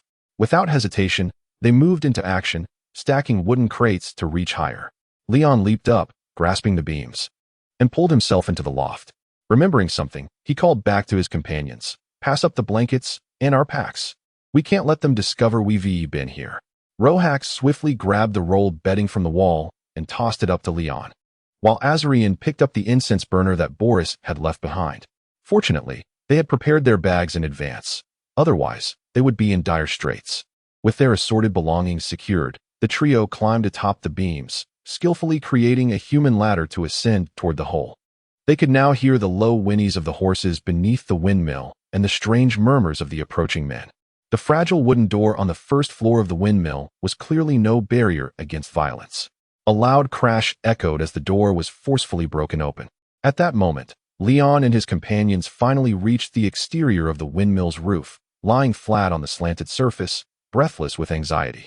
Below, they could discern the chatter of the intruders, and Leon recognized the language. Illyrian, spoken by the Kantadar mongrels. Rohak whispered in barely suppressed fury, "What are those Kantadarians doing here?" "Shoo!" Leon raised a hand to silence him, his own anger simmering. Why were these Kantadarians so persistent, like a stubborn leech? How had they crossed into Orlan's territory? Had the Kantadarians defeated the Orlan troops at the border and surged into their land? Through the hole in the roof, Leon could hear the metallic clinks of armor and weapons as the soldiers who had invaded the windmill moved about, their heavy footsteps echoing through the structure. A few mercenaries, blades drawn, searched every level of the windmill, but found nothing. "Is there anyone inside?" The Kantadarian mercenary captain called out. One of his men casually kicked a wooden box, then leaned out of the third-floor window, answering his captain, "Boss, this place seems abandoned. There's not a soul here." The captain glanced at the village below, shrouded in darkness, then turned back to his men, instructing, "We'll head down soon. You, take a few men and keep watch here. This spot offers a clear view to monitor for any pursuers. Just don't forget to grab us some extra loot," the mercenary on the third floor reminded him. Plundering villages had always been the primary business of mercenaries. Fighting in battles was merely a sideline. "Damn it, have I ever shortchanged you? Don't slack off. Once we're done, I'll make sure my brothers leave a few village girls for you to relieve your frustrations," the captain retorted with a laugh. Chapter 32. The catastrophe of Selva. As the first light of dawn timidly broke over the eastern horizon, a bloody misfortune enveloped the small border village. "Olivia! Olivia! Wake up!" The incessant, violent banging on the door jolted the slumbering girl from her dreams. Startled, Olivia blinked in confusion and sat up, her father's anxious voice echoing outside the door.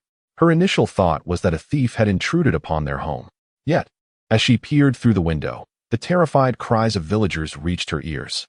In a flurry, she leaped from her bed, slipped on her shoes, and hurried to the door, wrenching it open. Her father stood before her, clad in simple garments, hastily donned with a piece of armor. Old Brian grasped 2 long swords in his hands and, with a grave expression, extended one towards his daughter. "Put on your shoes immediately and come with me," trembling with anxiety. Olivia accepted the steel sword from her father's hands, her voice trembling as she asked, "What is happening in the village?" "Father, the people outside are screaming. It is the Kantadar army. A multitude of cavalry has just surged into the village. We must escape at once. Don't just stand there. Hurry, put on your shoes," the old blacksmith urged, his worry palpable. Suppressing her confusion, Olivia turned and hastily donned her boots, then followed her father as they rushed down the stairs. "To the stable," old Brian commanded as they raced towards the back door.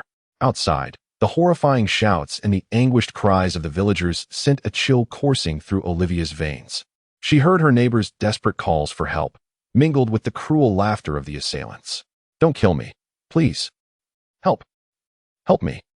Father, that is Uncle Matt."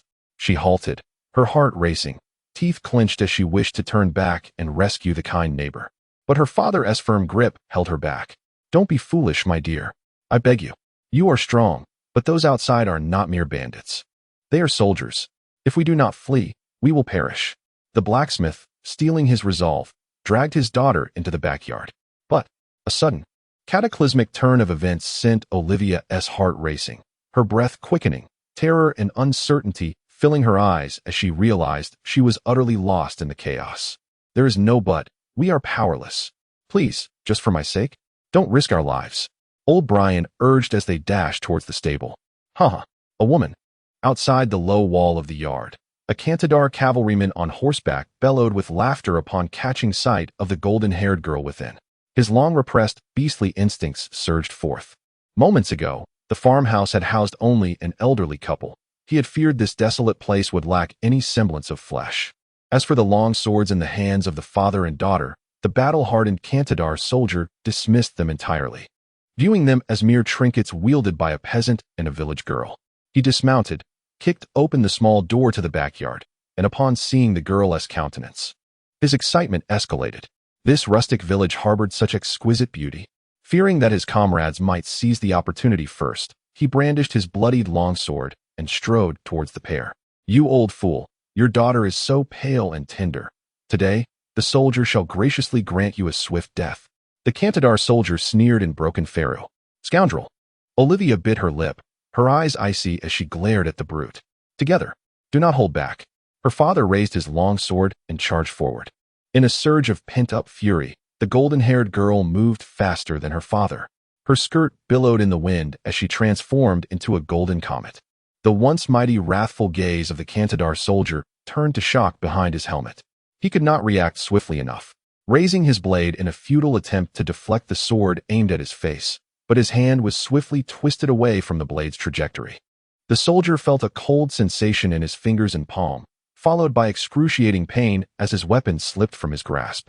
The girl's blade grazed the inside of his gauntlet at an astonishing angle, piercing through the thin chainmail lining and driving deeply into his palm.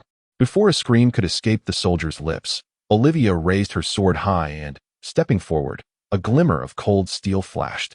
The blade struck down through the gap in his armor on his right arm, embedding itself deep within, crimson blood erupting from the chain's seams. The soldier's forearm was severed in a single blow. "Aya!"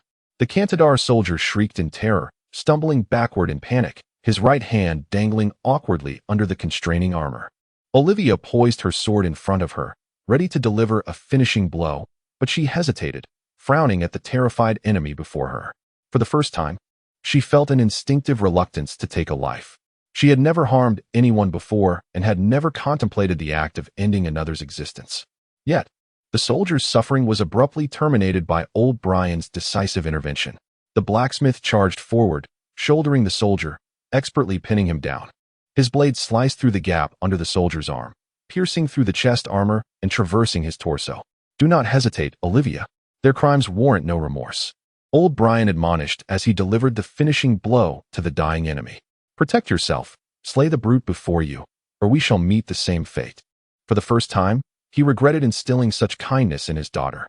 After all, she was still so young, and he had yet to teach her the necessary cruelty of survival. With the Kantadar soldier dispatched, Brian seized the dazed girl and pulled her into the stable. He swiftly mounted a horse, urging Olivia onto the other steed before galloping from the enclosure. Olivia inhaled deeply, her gaze resolute once more as she spurred her horse to keep pace with her father.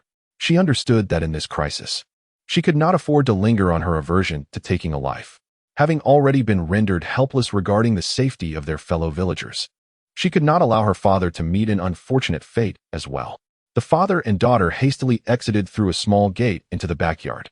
Spotting an abandoned Kantadar warhorse at the entrance, Brian sheathed his sword, guiding his horse alongside it, reaching out to grasp the cavalry spear tethered to the enemy's mount. "Charge!" he shouted as he urged his steed forward, expertly securing the spear under his arm, leading the way as he burst forth from the alley. In the chaotic, narrow streets of the village, several Kantadar marauders engaged in pillaging immediately took notice of the two galloping figures. Chapter 33. Deeply ensnared stopped them. The cavalry at the distant intersection pulled their reins, squeezing their horses' bellies, and charged towards the galloping old Brian. The blacksmith, amidst the jolting ride, swiftly calculated the moment of engagement, his left hand ready to tug at the reins. The distance closed in. The attendant cavalryman from Kantadar leveled his lance, its tip aimed menacingly at the audacious old villager. The young knight, undeterred by the elderly man's charge, felt secure in his armor, knowing that the old man was clad in nothing more than a breastplate that offered no protection to his limbs. Old Brian gritted his teeth, his eyes wide, feeling once again, after nearly 20 years, the boiling blood of a knight coursing through him. Though lacking complete armor, outmatched in strength, and burdened by age, he found himself at a distinct disadvantage in this duel. The only asset he could rely upon was the distant memory of his past glories on the battlefield. The clash between riders unfolded in a fleeting moment as their steeds crossed paths. The old blacksmith forcefully yanked the reins, maneuvering his horse sharply aside, while the lance in his right arm vibrated violently as he deflected the enemy's thrust. He twisted his body to the right, evading the attack in sync with the horse's motion, and at the precise moment he passed his adversary, he drove his lance fiercely towards the enemy's neck. The sheer force of the galloping horse bent the lance's tip ever so slightly. A horrifying impact echoed as the Kantadar cavalryman's head cracked audibly. His body propelled away in an instant. The fallen rider rolled on the ground, his life extinguished. Having successfully toppled the inept opponent, another Kantadar cavalryman charged forward. Lance in hand, old Brian had no time for further adjustments. He could only barely raise his lance to fend off the impending attack, but he could not clear the path for his daughter behind him. Olivia, as the horses crossed paths, the old blacksmith turned back in a panic. He knew his daughter was a master swordswoman, yet he also realized he had never taught her how to fight on horseback. However, facing the attacking cavalryman, Olivia remained composed. While evading on horseback was not as agile as on foot, the enemy was similarly constrained. Moreover, the straight trajectory of the incoming lance seemed easier for her to predict. Ultimately, the sword was significantly shorter than the lance. Thus, rather than dodging, Olivia felt the need for closer engagement. She urged her horse closer to the charging cavalryman, relinquishing the reins entirely. With both hands gripping her sword, her right thumb pressed against the guard's center, she held it in a crown-like grip, angled to the side. As the lance surged towards her, the girl deftly twisted the sword's hilt with her left hand, aligning the blade at an angle that deflected the thrust to the side. As she bent her body to the left, she dodged the attack, and, in the instant of their crossing, raised her sword with both hands, the blade arcing slightly to intercept the enemy's charge. The momentum of the galloping horse propelled Olivia's sword downward, striking at the enemy's neck. The assailing cavalryman, unable to retract his lance in time, seemed to charge directly into the blade, the collision occurring so swiftly that he had no opportunity to comprehend or evade. A resounding crash echoed as steel cleaved through the cavalryman's neck. Olivia herself was momentarily taken aback by the sensation, as the Kantadar rider was instantly severed in two. Blood gushed forth like a fountain from the neck of the beheaded corpse, which tumbled from the galloping steed. Regaining her grip on the reins, Olivia cast a fleeting glance at the fallen head behind her. The discomfort of having taken a life sent shivers down her spine. Yet upon seeing the lifeless villagers by the roadside, her unsettling emotions were swiftly consumed by rage and hatred. She dared not look back again, silently vowing that if she escaped, she would ensure that those Kantadar scoundrels who had harmed her kin would pay dearly. Galloping faster, Old Brian noticed they were nearing the village's entrance when a piercing shriek sliced through the air, tightening his chest. He bent low over his horse's back and shouted urgently to his daughter behind him, "Beware of arrows." He felt a jarring impact on his shoulder, akin to a hammer striking down. The blacksmith realized his armor had absorbed the brunt of the blow.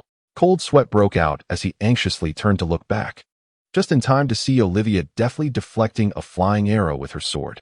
The girl, quick as lightning, sent the arrow soaring away, a feat she found not overly challenging.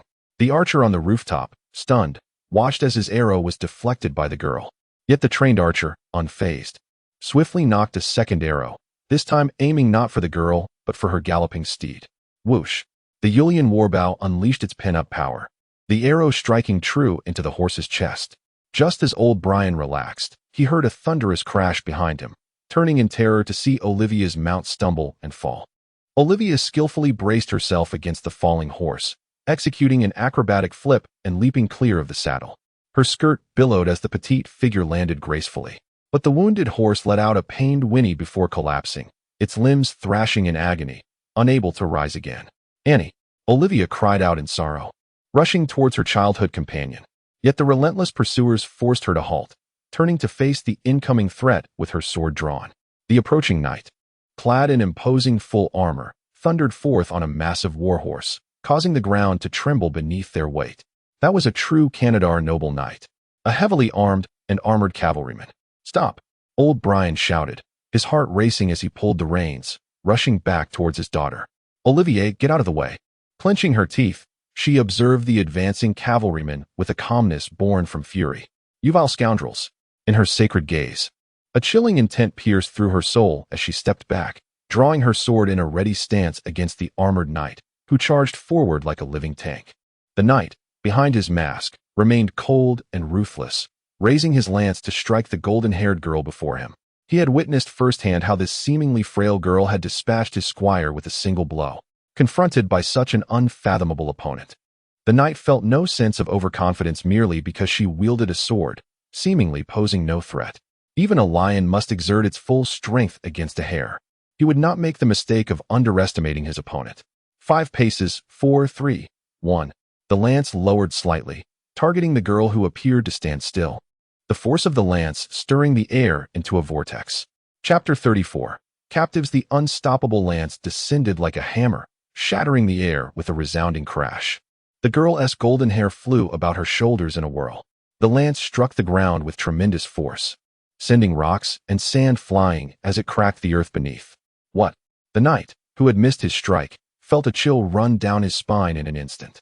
In a moment of panic, he raised his lance high, lifting his right arm just in time to narrowly evade the circular arc of a sword that sliced upward like a full moon. So swift, there was no time to counterattack as his galloping steed carried him past the girl. With a delicate step, Olivia halted her graceful leap, her long sword now held aloft, pointed skyward. The silver gleam of her blade sliced through the air, narrowly grazing the horse's leg. Blood spurted forth as the unprotected rear leg of the warhorse was severed by her strike. The horse let out a pained whinny before collapsing to the ground with a thunderous crash, its momentum sending the heavily armored knight tumbling. Old Brian skillfully maneuvered his mount to avoid the fallen horse. He discarded his spear and leaned forward, extending his free hand toward his daughter, urgently calling out, "Hurry! Get on!" The girl turned, attempting to grasp her father's hand to gain leverage to mount, but a flicker in the distance caught her eye. She had to quickly pivot and slash her sword, severing a cold arrow that had been shot from a rooftop afar. This distraction cost Olivia her chance to mount. The old blacksmith halted his steed, turning it in a small circle to return to his daughter's side. Meanwhile, the fallen armored knight had regained his footing. He glared at his wounded horse, fury igniting within him. Grabbing the lance from the ground, the Kantadar knight turned his gaze toward the father and daughter, raising his hand to hurl it. The terrifying rush of wind heralded the approach of the hefty lance, which flew toward old Brian like a cannonball. The blacksmith, caught off guard by the shadow hurtling toward him, could not evade in time. A sickening thud resounded as the lance pierced the neck of his mount. The steed did not have time to emit a single cry before it succumbed to death. The force of the lance then struck old Brian's chest plate with violent impact, causing it to explode, sending him sprawling heavily to the ground. "Father!" In an instant, the turn of events left Olivia breathless. She dashed to her kin's side, panic flooding her eyes. The chest plate bore a terrifying dent from the thrown lance, and old Brian, unable to restrain himself, leaned over and coughed up blood. No, no. Please, father. Olivia's eyes brimmed with tears. Struggling to open his eyes, the blacksmith gazed at his daughter, whose eyes shimmered with tears. With a mouth stained red, he croaked, I cannot escape. You, run, you cannot, die here, foolish daughter. The heavy-footed knight approached slowly, a mocking laugh escaping him upon hearing the blacksmith's urgent pleas. Brandishing his kite shield, he drew his sword and struck it against the shield to capture their attention. His deep voice, resonating through the helmet, spoke in a clumsy Pharaoh language, You cannot go anywhere. The girl turned, glaring furiously at him. She stood tall in front of her father, sword gripped firmly in both hands. The imposing armored knight halted, lifting his visor to reveal a face marred with scars. I am Marmal of Glast. Your skills are commendable, young lady. You have earned the right to know my name.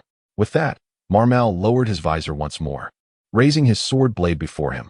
He showed no concern for whether this beautiful village girl understood the customs of dueling. He merely relished the thought that this skilled swordswoman was worthy of dying beneath his blade. From the distant rooftop, the bowmen observed the nobleman's display of swordsmanship, lowering their prepared arrows. The commoners had no right to impede a knight's challenge to duel. Should they dare attempt to shoot the girl now, even if successful, they would face execution for the disgrace of dishonoring a knight. You are unworthy to know my name, fiend. The girl spat, her voice filled with rage as she leaped forward, her long sword descending with lethal intent. Clang. Marmal, ready for her assault, raised his shield to deflect her powerful and swift strike. The shield tilted under the force of impact. The knight, astonished by the girl's strength, acknowledged the disparity in their sizes and weights. Yet, despite his surprise, he did not hesitate in his counterattack. His sword sliced swiftly from the edge of the shield, aimed precisely at the golden-haired girl. Olivia pressed her sword against the knight's blade, leveraging the strength of her weapon to deflect his strike. With nimble footwork, she darted to the knight's side as he shifted his shield, her sword again striking at his shoulder and arm with precision. The resounding clash of metal echoed, indicating both the finesse and futility of her blow. Olivia attempted to embed her sword into the gaps of his armor, but the knight twisted his body, forcing her to retreat swiftly. His sword narrowly missed her, the gust from his swing lifting Olivia's hair. The fierce cut nearly cleaved her in two. Huh, little girl.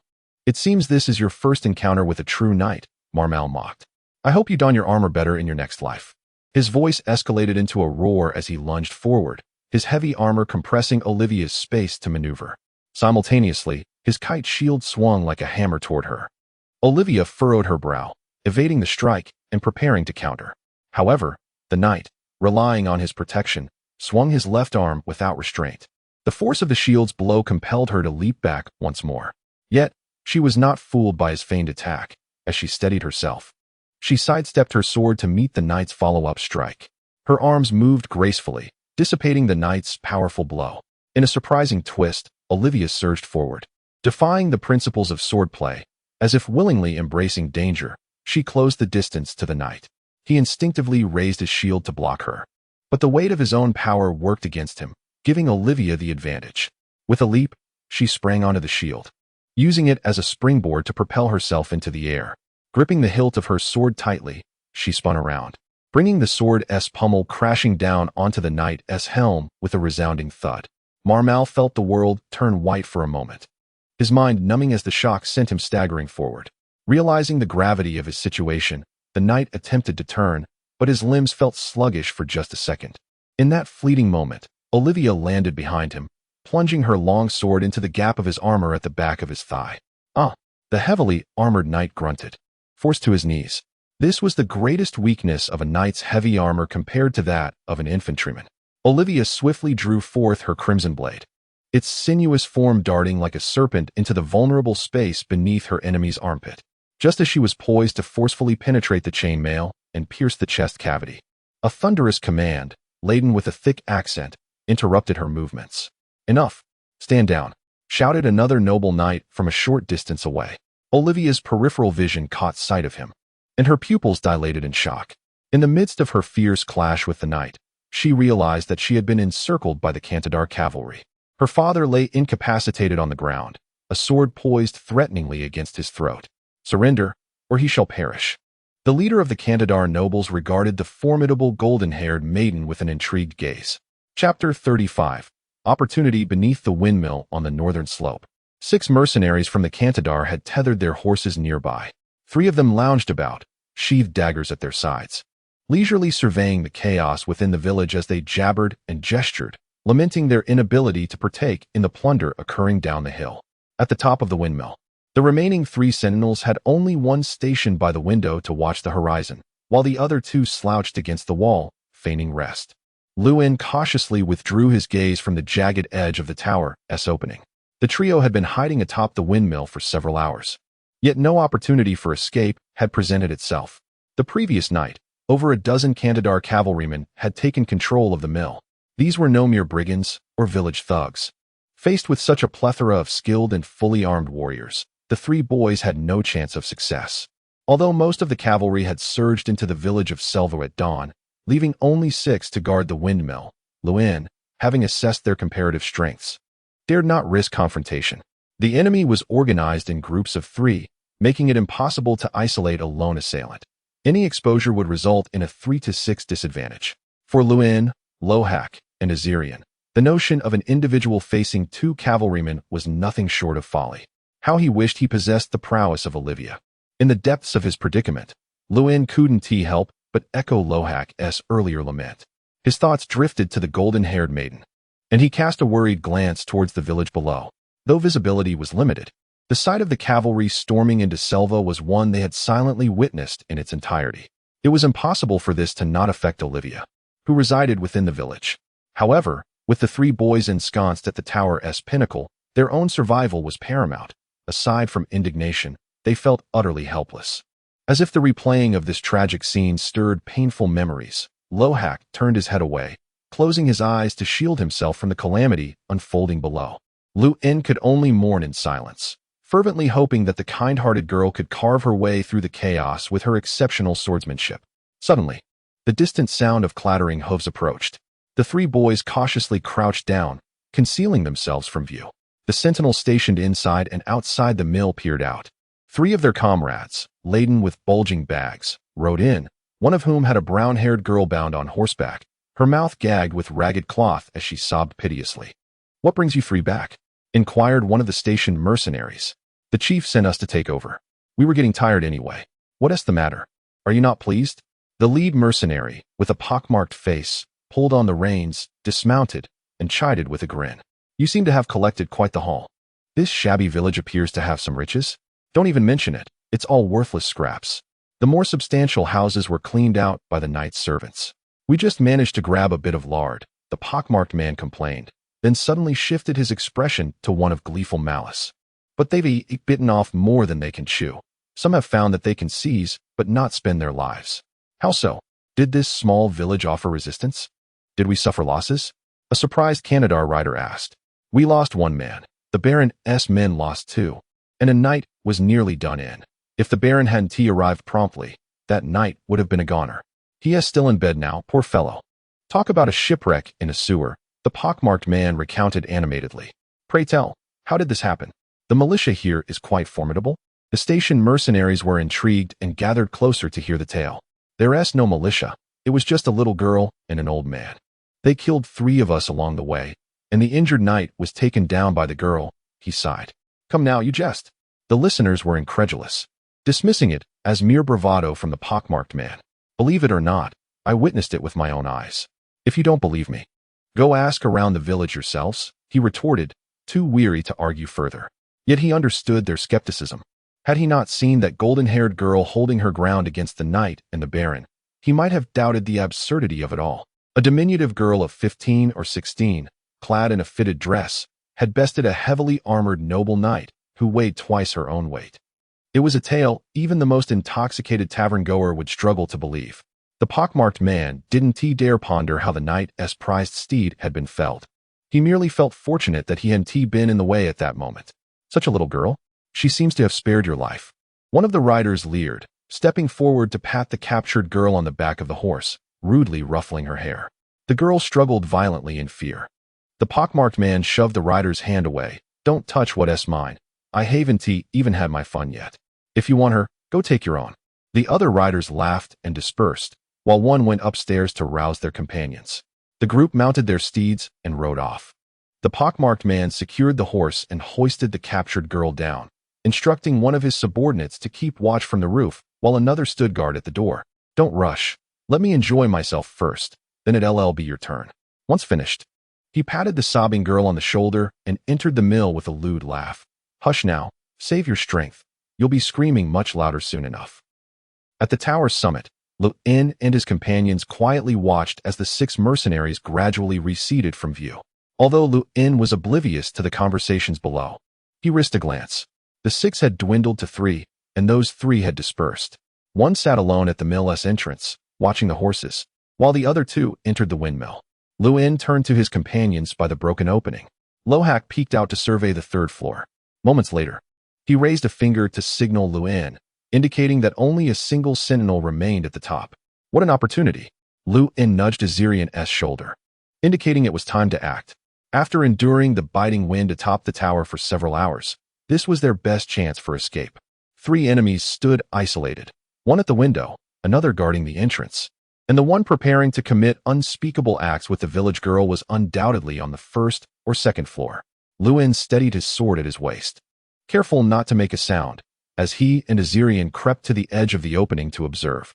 Indeed, only a single Kantadar mercenary, bow in hand, stood idly gazing into the distance. Faintly, the terrified cries of the girl and the coarse laughter of the pockmarked rider echoed from below. Luin deduced that the adversary was likely on the 2nd floor, for they wouldn't have been able to hear the girl's screams so clearly from the top. He pointed towards the soldier stationed by the window, signaling to his companions that they should target him first. Chapter 36. Rescuing people. The Kantadar archer by the window appeared to be too relaxed, his head feeling stuffy and itchy as he removed his tightly fitted helmet and set it aside, propping himself up on the window ledge while yawning. Listening to the commotion below, a crude smile crept onto his face, anticipating a long-awaited release. Little did he realize that death had silently approached. With soft leather shoes lightly resting on the wooden beam, Leon, having drawn his long sword in advance, turned silently and found himself above the soldier's head.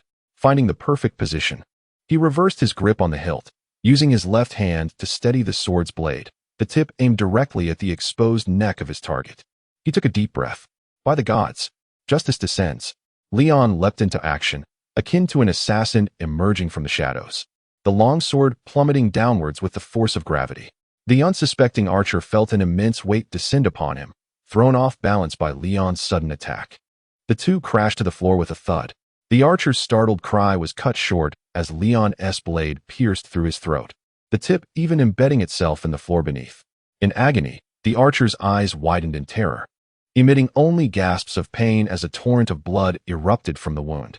Perhaps due to his prior experiences with wildlings and cursed corpses, Leon felt no discomfort in his heart during this first true act of killing, especially since it was this morally depraved beast, perhaps influenced by the original owner's tragic memories, that ignited a sense of vengeful satisfaction within him. Lohak and Azirian followed closely behind, their heavy footsteps echoing as they rushed to restrain the archer's struggling limbs. Leon gripped the hilt tightly, applying force as his dwarven steel blade effortlessly sliced through flesh, severing the archer's head from his body. Meanwhile, a pockmarked-faced man on the 2nd floor, attempting to remove his greaves, raised his head in confusion at the sounds of impact from above. "Loren, what is happening?" he shouted, but received no response from his subordinates. He resumed adjusting his armor, leaning down to warn the girl beside him, "Stay put and don't run around, or I'll have to kill you." After that, he turned to ascend the wooden stairs, raising his voice further, "Loren, what the hell are you doing up there?" However, as he peeked around the staircase, he was met with the sight of his subordinate's headless corpse, his eyes momentarily frozen in shock. Glancing beside the body, he saw a clean-faced youth holding a bloody dagger beckoning him with a taunt in fluent Illyrian. "He has gone to hell, and you shall be next, swine." "Who the hell is this little wretch?" The pockmarked man erupted in anger, swiftly drawing his long knife and preparing to ascend to the 3rd floor. Yet, as he emerged halfway from the staircase, he suddenly felt a chilling sensation at his waist. A piercing pain surged through him as he looked down in disbelief to see a sharp blade protruding from his back. The backstab had succeeded. Leon, who had crouched in the blind spot of the stairs, twisted the sword with force, shredding the man's insides. "Ah!" The pockmarked man screamed in agony, tears streaming from his eyes as he desperately attempted to retaliate against his unseen assailant. But the wall beside the stairs hindered his right arm's movement entirely.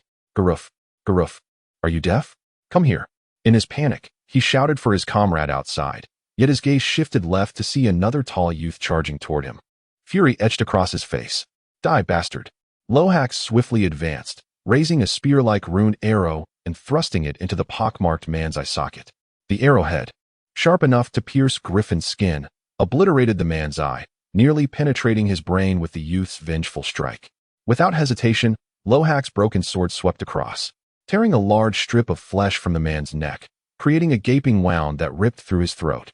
Simultaneously, Leon forcefully withdrew his long sword, blood splattering onto the floor. The pockmarked man's body went limp, thrashing as he clutched his severed neck, tumbling down the stairs in a gruesome fall. "Ah!" A terrified scream erupted from a disheveled village girl. The last Kantadar soldier, rushing up the stairs, caught sight of the bloodied figure rolling down and froze in horror. "What the hell?" Startled, he turned and jumped down the staircase, fleeing outside without a moment's hesitation, showing no intention of aiding his fallen comrade. "Not good. He's trying to escape." Lohak bounded down the wooden steps, snatching the fallen long knife from the pockmarked man, quickly pursuing him. Azirian followed suit, drawing a dagger from a nearby corpse as he descended the stairs. Leon, feeling an urgency, initially intended to chase after the last remaining foe, but suddenly noticed the archer's weapon by the window. In an instant, he changed his mind. Dropping his sword, he swiftly grabbed the bow with his left hand, pulling an arrow from the quiver of the corpse with his right, as he leaned out the window. Indeed, the desperate Kantadar rider was mounting his horse, just as Lohak and Azirian reached the door. Before the man could command his steed to gallop away, Leon skillfully drew the bowstring. Both in his past life and as the hunter's son in this life, he was well versed in archery. The bow was heavy, requiring considerable effort, yet it remained within his capability. From such close range and advantageous angle, there was no chance of missing. Releasing the arrow, it soared through the air with a piercing whistle. "Ah!" The Kantadar rider screamed as he fell from his horse, the arrow striking him from above, piercing through his back and into his chest. Seeing his enemy down, Leon recalled something and shouted to his comrades below, "Don't kill him. Bring him back. I have questions for him." Lohak and Azirian reluctantly abandoned their intention to finish him off, each grabbing a leg and dragging the Kantadar rider back into the windmill tower. Leon temporarily set aside the bow, retrieving his long sword and hastening down the stairs. Passing the second floor, he noticed the trembling girl huddled in the corner and paused. "Don't be afraid. We won't harm you. If you want to escape, now is your chance," he reassured her gently before continuing his descent to the first floor. Spotting the Kantadar soldier sprawled on the ground, barely clinging to life, he urged Azirian, "You speak Illyrian. Help me interrogate him about Olivia's whereabouts." However, Azirian shook his head. "I want to know too, but this guy probably can't speak anymore." As he said this, he kicked the soldier's head. Indeed, the soldier, already mortally wounded, could only emit pained, dying groans, on the verge of death. Yet, earlier on the tower, I did overhear them mention a father and daughter, likely referring to Miss Olivia and that old blacksmith. Azirian did not conceal the previous conversation, as he too was worried about the golden-haired girl. After hearing his companion's account, Leon sighed in resignation. Initially, he had hoped Olivia would escape through her skills, but now it seemed her fate was dire. Olivia has fallen into the hands of those scoundrels? Lohak clenched his fists, anxiety evident in his eyes. Azirian remained silent, his gaze unwaveringly fixed upon Leon. To rescue her? Or? Leon found himself in turmoil, resting his sword upon the floor, his fingers lightly tapping the hilt. Deep within, he knew he wished to save her. He could not bear the thought of that girl falling into the clutches of the barbarous Kantadars. Yet, at this moment, it was undoubtedly wiser for the three of them to hastily depart from this place. He had no justification to risk the lives of two companions for a girl with whom he shared no bond. Moreover, whether he could indeed rescue her was uncertain. He did not even know where she was being held by the Kantadars, let alone how to effect her rescue. What if she had already met with misfortune? Was he truly to boldly stride into the village and inquire of the Kantadar soldiers if they had seen a formidable blonde girl? Are you speaking of Sister Olivia?" A timid voice echoed from the staircase. Leon and his companions abruptly turned, startling the girl who peered timidly from the second floor. "Little sister, do you know where Miss Olivia is?" Azirian inquired, raising an eyebrow. The brown-haired girl nodded nervously, and with caution, she ventured, "You are. The three outsiders that Sister Olivia mentioned, aren't you? Are you here to rescue her?" Chapter 37. Infiltrating the enemy camp with deft hands. Leon stripped the armor and clothing from the lifeless body of a Kantadar cavalryman, donning the ill-fated gear with an unflinching demeanor. With Azirian's assistance, he meticulously adjusted the connections of his armor. After securing his forearm and shin guards, he bent to retrieve a longbow and fastened the cavalry dagger at his waist. Finally, he lifted his hand to click the faceplate of his helmet into place.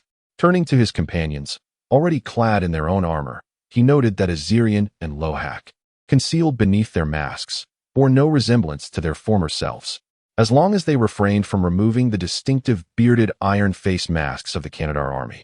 They appeared indistinguishable from the enemy.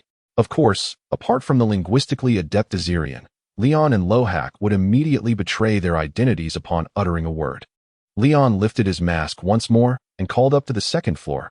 "Lena, have you changed your clothes? We must depart." "Yes, I'm ready, just a moment." The girl, having donned her outfit and slung her bag over her shoulder, quickly descended the stairs. Upon seeing the trio, her brown hair visibly quaked in fear at their current appearance, a testament to the indelible terror left by the brutal Kantadar cavalry. Once the girl had donned the garments they had discarded, Leon gestured for her to follow.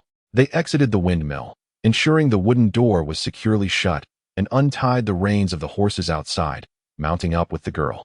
Together, they escorted the village girl named Lena to the eastern slope before setting her down. "You know the way to the nearby town, right? We can't accompany you any further," Leon inquired. "Yes." The girl nodded vigorously, her eyes red from tears. "I know the way, big brother. Don't worry. I will find Lord's army for help. You must ensure that you and Sister Olivia escape safely." Leon affectionately ruffled her hair with his iron hand. "Thank you for your kind words. Be safe on your journey." Wiping her tears, the girl turned and ran swiftly into the distance. Watching her silhouette fade, Leon lowered his mask, tightened the reins, and urged his horse onward, racing alongside his companions towards Selva Village. Leading the charge, Azirian and the others rode in silence. Based on the girl's last report, Olivia had been confined in the village's central hall. Leon could only hope that Azirian's words would successfully deceive the enemy guards. In their haste, they had no reliable rescue plan. They could only rely on their ability to adapt. Deep down, Leon recognized the recklessness of their actions, bordering on madness. Yet, from the moment they learned of Olivia's whereabouts, the trio had resolved unanimously to undertake this perilous endeavor. Whether spurred by indignation at abandoning a friend in distress or the desire for vengeance against the Kantadar brutes, the young men bore no regrets for the risks they were willing to take. "Leon, I suddenly feel as if we are knights from a heroic tale, striving to rescue a princess," Azirian jested. "Let us hope this does not turn out to be a tragic farce," Leon replied with a bitter smile. "Iraliel watches over us. This will not end in tragedy. My sister awaits my return. When I recount today's events to her, she will surely be proud of me," Lohak asserted, his voice resonating through the mask. With courage entwined with a hint of trepidation, the trio rode into the village. To their surprise, they encountered neither the anticipated scrutiny nor any patrols along the village paths. Only sporadically did they glimpse a few horses tethered outside homes, occasionally hearing the wretched sounds of violence and depravity within. As they observed the streets littered with dismembered limbs and corpses left unattended, Leon's anger surged uncontrollably. Elderly, youth, women, boys, and children, the horrors, which had previously existed only in the pages of history, now tormented his conscience, which had been nurtured in a peaceful and modern upbringing. A cacophony of vile laughter echoed from a narrow alley, instinctively drawing their attention. A group of disheveled Kantadar attendants were engaged in unspeakable acts of cruelty amidst the shadows. Among them lay a woman, limbs limp and eyes vacant, her body marred by wounds, devoid of any signs of life. Lohak's arm trembled uncontrollably. His mother had perished in similar circumstances. He yearned to charge forward and slay these beasts. Leon, too, was consumed by murderous intent, gritting his teeth as he averted his gaze from the grim scene before them. "Begone, lowly mercenaries, do not disturb our revelry," a half-naked Kantadar knight commanded, waving dismissively at the three mercenaries at the alley's mouth. Azerion, noticing Lohak's trembling form, suppressed his fury and warned his companions, "Do not forget our purpose." Lohak's masked face was rigid and contorted with rage. He silently nodded and urged his horse to quicken its pace, leaving the alley behind. Inside the village's central hall, Baron Dorsen, clad in resplendent black robes and silver armor, regarded the beautiful girl before him with a bemused expression. Two noble knights stood guard, their poleaxes menacingly positioned at the golden-haired girl's throat, creating an atmosphere reminiscent of confronting a fierce beast rather than restraining a mere 15 or 16-year-old girl. Olivia's icy green gaze remained indifferent as she stared at the Kantadar noble, her silence unwavering. Her arms were crossed, and her long sword remained firmly planted before her. With her father's life hanging by a thread, she had no choice but to abandon her resistance. However, she refused to relinquish her weapon or accept any form of subjugation. Continuing to resist would lead to her father's demise, yet she also understood that submitting would place his fate entirely in the hands of these unscrupulous Kantadar men, who would undoubtedly disregard any unequal agreement. Fortunately, Olivia still held a shred of dignity that brought her shame. "Answer my question, girl. Your fate and your father's now rest in my hands." Dorsen chuckled, his accent thick. He doubted that any mere girl raised in the wilderness could defeat his valiant knights in direct confrontation. "I want to see my father." "Allow me to be alone with him," Olivia replied calmly, refusing to dance to his tune.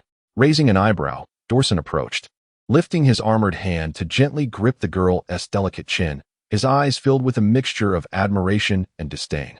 "Are you unaware of your predicament? Or is my feral language inadequate?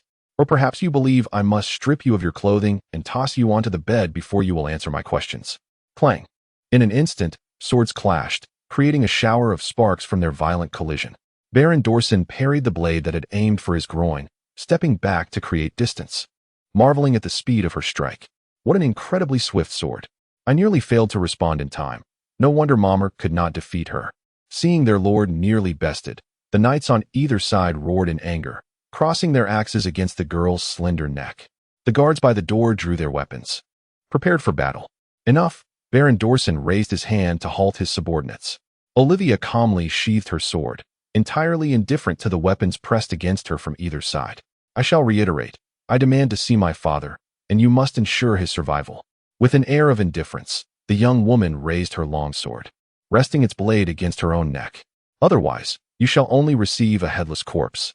Caught off guard, Baron Dorsen narrowed his eyes, yet he felt no anger. Instead, he found himself amused, growing increasingly fond of this girl. The thrill of taming this haughty little lioness was far more exhilarating than dealing with the frail women he had grown weary of. The Baron sheathed his sword and commanded his subordinates in Illyrian, "Go, bring her father here." Turning back to the girl, he added, "Consider this a temporary victory, little one. But I shall grant you only half a day for your reunion. When I return, I expect you to welcome me unclad, preferably unarmed." He waved his hand in mockery as he turned to leave with his entourage. "Otherwise, I will flatten every protruding part of your father, right before your eyes." As she stood impassively watching the Kantadarians depart, the heavy doors closed tightly behind them. Only then did Olivia lower the sword pressed against her neck. After a long while, when the door was pushed open again, two Kantadarian soldiers carried her father into the room. They set the elderly man down and hastily exited without a moment's delay. Olivia rushed forward, bending down with urgency to examine him. Fortunately, though her father lay unconscious on the ground, his breathing remained steady, suggesting he had merely succumbed to a faint. The burden of strength was nearly too much for her to bear. Her emerald eyes dimmed as despair and uncertainty enveloped her heart. "Father, what am I to do?" The girl's voice trembled, barely above a whisper. Chapter 38. A desperate rescue in a cottage nestled in the alley. The three companions gazed out from the window at the imposing mansion beyond the village square. A noble knight, clad in full plate armor and wielding a poleaxe, stood guard at the entrance, flanked by two attendants in chainmail. Not long ago, a group of Kantadarans emerged from the mansion, led by a particularly ostentatious noble in striking armor, whose soldiers had since vanished without a trace. Shortly after their departure, the trio observed two soldiers cautiously carrying the old blacksmith's lifeless body into the mansion. It seemed that Olivia was still inside, for as Azerion had relayed the conversation of the pockmarked-faced cavalrymen, these individuals were using the blacksmith's life as leverage to compel Olivia's surrender. If the girl had met with misfortune, they would surely have allowed the blacksmith to live no longer. With the assumption that Olivia was temporarily out of immediate danger, Leon and his companions felt a measure of relief. Yet, a pressing question remained. How were they to infiltrate the mansion? Gazing at the formidable knight at the entrance, along with his equally armored attendants, Leon found himself at a loss. The knight, towering like an iron tower, posed an insurmountable challenge. Clad in heavy armor, the knight appeared impenetrable, and Leon was uncertain where he could strike if it came to blows. With only a long sword and a bow at his disposal, he could inflict no damage upon the knight's thick plate armor. Moreover, who could tell if there were other guards inside watching over the girl? A skirmish could easily provoke them into harming Olivia, rendering their risk utterly futile. Do you have any clever ideas to distract those guards? Leon inquired, turning to his companions for strategy. Perhaps I could feign a report about the arrival of the Orlandan army outside the village? Azarian suggested. We could deceive them into rallying at the village entrance. Leon crossed his arms, contemplating the likelihood of success for this ruse, but ultimately shook his head. I believe the Kantadar noble who left earlier is the leader. The knight stationed here to guard Olivia is unlikely to abandon his post. If he instructs you to report to that noble, our cover will be blown. How about we sneak around to the back of the mansion and set it ablaze? Lohak proposed, recalling tales of heroes rescuing their friends from dungeons. Azarian swiftly dismissed Lohak's plan. Let us not even consider the feasibility of igniting the mansion. Even if we could, the Kantadarans would not bother extinguishing it. They would simply take Lady Olivia and depart the village, regardless of the flames consuming it. Leon nodded in agreement, recognizing the truth in Azarian's words. Furthermore, should the commotion draw more soldiers from all directions to investigate, their chances of success would dwindle to nothing. As the trio continued to discuss various deceptive tactics to mislead the guards, Leon suddenly felt a pang of hunger in his stomach. Having gone nearly 10 hours without food since the previous evening, combined with the exertion from dispatching the Kantadar soldier, it was only natural that he felt famished. Casting a glance around the ransacked cottage, he noted the remnants of a breakfast that the former occupants had not yet enjoyed, now overturned by the invading Kantadar soldiers. Several pieces of brown rye bread bore teeth marks, though it was unclear whether they belonged to the missing owners or the marauding intruders. Just as he was about to suggest to his companions that they scavenge some food from the table, an idea sparked in Leon's mind, one that might allow them to masquerade their intentions. At the front of the mansion, the knight adjusted the straps of his armor, feeling the weight of fatigue settle upon him. Master, there's a box in the corner. Shall I bring it over for you to sit upon? One of the attendants inquired with concern. Very well, the knight nodded slightly, conceding to his weariness. He had fled the battlefield, and after a restless night outside the village, he had hoped to find a bed for rest, only to be tasked with guarding the golden-haired girl until the other knights finished their respite. He pondered the peculiar disposition of his lord. While the girl was indeed striking, the Baron was hardly in need of beautiful women. Upon returning to Kantadar, there would be no shortage of options. In this dire situation, trapped in enemy territory without guidance, why would one still consider indulging in such distractions? Especially with a girl so perilous? He had heard tales of unfortunate souls in the army who had suffered grievous fates while attempting to assault women. Did Lord Dorsen not fear being caught off guard by that girl? Engulfed in unspoken grievances, the knight arrived at the box placed by his attendant and settled against the doorpost, finding a moment's relief. Mercenary, halt. The attendant at the mansion's entrance contemptuously commanded the trio of approaching hired knights. The poleaxe-wielding knight turned to see the mercenaries arriving at the mansion's threshold. One held a platter filled with eggs, bread, and cheese, while the others carried a water jug and a small barrel of wine. What brings you here? The knight inquired, remaining seated, his tone haughty. The Baron is concerned that the girl may be hungry. He sent us to deliver some food and drink, Azarian replied, attempting to keep his voice steady while bowing slightly, the helm concealing his nervousness. The knight sighed inwardly, realizing that his lord had taken great care in sending provisions to the girl, something he had never experienced in his own service, despite his loyalty and valor in battle. The attendant glanced questioningly at the knight, who waved his hand dismissively and said with a teasing tone, "Open the door, but do not let that little beauty go hungry." The attendants chuckled quietly as they obeyed their master's command and pushed open the grand doors.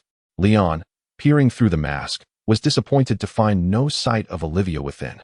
The mansion had corners, and she might be further inside. As the three stepped forward, they were abruptly halted by the knight's poleaxe. Wait. Leon's earlier relief was swiftly replaced with apprehension. My lord, Azarian cautiously queried. That will be sufficient. You need not linger here. Just deliver the provisions to my attendant and be on your way, the knight said lazily, dismissing them. Though Leon could not comprehend the Kantadar knight's words directed at Azarian, the intent was unmistakably clear. This hastily conceived scheme seemed to have gone awry. Azarian's expression subtly shifted behind his helm, for he understood that Leon's suggestion to deliver food had been their best excuse to gain entry. If they were to pass the food to the servant for delivery, the three of them would have no reasonable grounds to approach this place again. It is often said that people are driven by circumstance, and in a sudden flash of inspiration, Azarian devised a plan. He handed the food to Leon, who carried the water jug, and then seized the small wine barrel from Lohak, humbly presenting it with both hands to the spear-wielding knight. My lord, I had the opportunity to sample the village's ale earlier, and I must say, it is quite delightful. I hope you will graciously accept it. The knight raised an eyebrow. Intrigued. What do you mean by that? In truth, the three of them had volunteered to assist with the delivery of food and drink. Upon hearing that the girl had slain several of their comrades, they felt compelled to witness for themselves the creature responsible, to see what manner of being she was. Azarian, fearing that his disguised mercenary persona might be misconstrued as an overzealous display of bravado, promptly waved his hands in reassurance. I assure you, we have no ill intentions. We simply wish to glimpse her visage. My friends and I wagered that she must resemble a witch with 8 eyes and 4 legs. The knight weighed the wine barrel in his hands. While ordinarily he would dismiss such inferior quality, given their current state of flight, any sustenance was welcome. Observing the 3 mercenaries before him, though he could not see their faces beneath their helmets, he found them increasingly agreeable. Enough with the nonsense. If she truly had 8 eyes and 4 legs, the Baron would have disposed of her long ago. Enter now, but do not linger. As for confronting her, if you possess the courage and are unafraid of death, you may attempt it. The knight smirked inwardly. These 3 inept mercenaries, if they were capable of approaching the girl, would surely warrant a title of knighthood from the Baron himself. Azarian perceived this as a veiled threat and nodded in acquiescence, tilting his head to signal Leon and Lohak to follow. Leon, having listened to the banter between his companion and the knight, felt his tense demeanor ease when the knight finally lowered his weapon to grant passage. Carrying the food and water jug into the large hall, he glanced around the corner and finally spotted Olivia in a dim corner. To be honest, he felt a pang of sorrow for the girl, but in his mind, he had prepared for the worst, imagining he might witness some truly horrific scenes, given the abominable conduct of the Kantadar army. It seemed improbable they would spare a girl of such beauty. Yet, the reality astonished him. The maiden was not only well-dressed, but, aside from a subdued expression, appeared unharmed, even wielding a blood-stained longsword. How had she negotiated with the brutal Kantadar without losing her weapon? In that moment, he even questioned whether she truly required his rescue. However, upon seeing the old blacksmith Brian lying weakly on a sack, he reaffirmed that the girl was indeed trapped here. Clearly, no matter how skilled she was in combat or negotiation, it was impossible for her to escape with her injured father. Olivia's indifferent gaze fell upon the 3 Kantadar soldiers who had entered abruptly. Leave. I have stated that I require solitude, she warned, her voice as cold as ice. She disregarded the food and drink before her, convinced she was not foolish enough to accept sustenance from villains, uncertain of what might be concealed within. Bending down to place the food and water on the ground, Leon raised his head and quietly called out her name. It's me, Olivia. As he turned to conceal his face from the Kantadar's line of sight, he lifted his mask. Leon, she breathed, but he quickly shushed her with a finger raised to his lips. The girl snapped her mouth shut, her eyes wide with disbelief as she recognized him, the glimmer of hope igniting within them. She swallowed her voice, glancing at the 2 friends who had followed Leon, confirming they were indeed her other foreign allies. Leon, casting a glance at the old blacksmith on the sack, approached Olivia, his expression serious as he leaned closer to whisper urgently, Listen, Olivia, time is short, so I'll be brief. Not far from the village hall, we've hidden 3 horses. We can escape with you and your father, but we cannot defeat the guards outside. You must honestly tell me, if we force our way through, can you contend with that armored man? If so, what are your chances? How long will it take? We can help distract the other 2 guards. The warmth of his hurried breath stirred her ears, causing a flush to rise within her.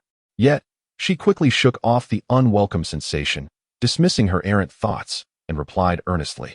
If his skill is comparable to that of the knight I previously defeated, I have a 60, no, 70% chance of overcoming him. However, the duration of the battle is unpredictable.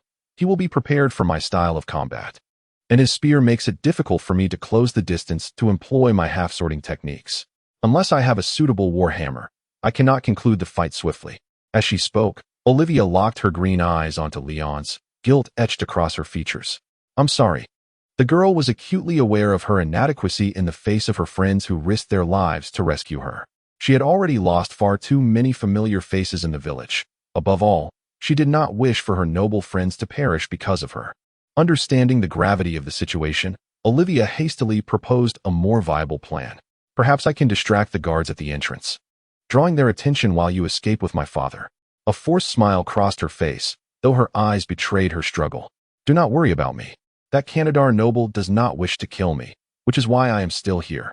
Ultimately, as long as you and my father can leave safely. Leon furrowed his brow, interrupting her with an air of resignation. Stop.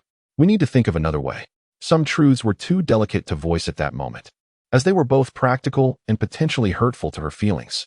The three of them were not paragons of virtue. Neither Leon nor Lohak nor Azarian had altruistic motives. Throughout their endeavor, they sought only to rescue this kind girl, Olivia, not her father. If they could not extricate her from this peril, the very purpose of their mission would be entirely lost. As thoughts raced through his mind, Leon suddenly raised his head, gently yet directly asking, You mentioned that nobleman is quite interested in you, correct? It seemed he had conceived yet another idea. Chapter 39.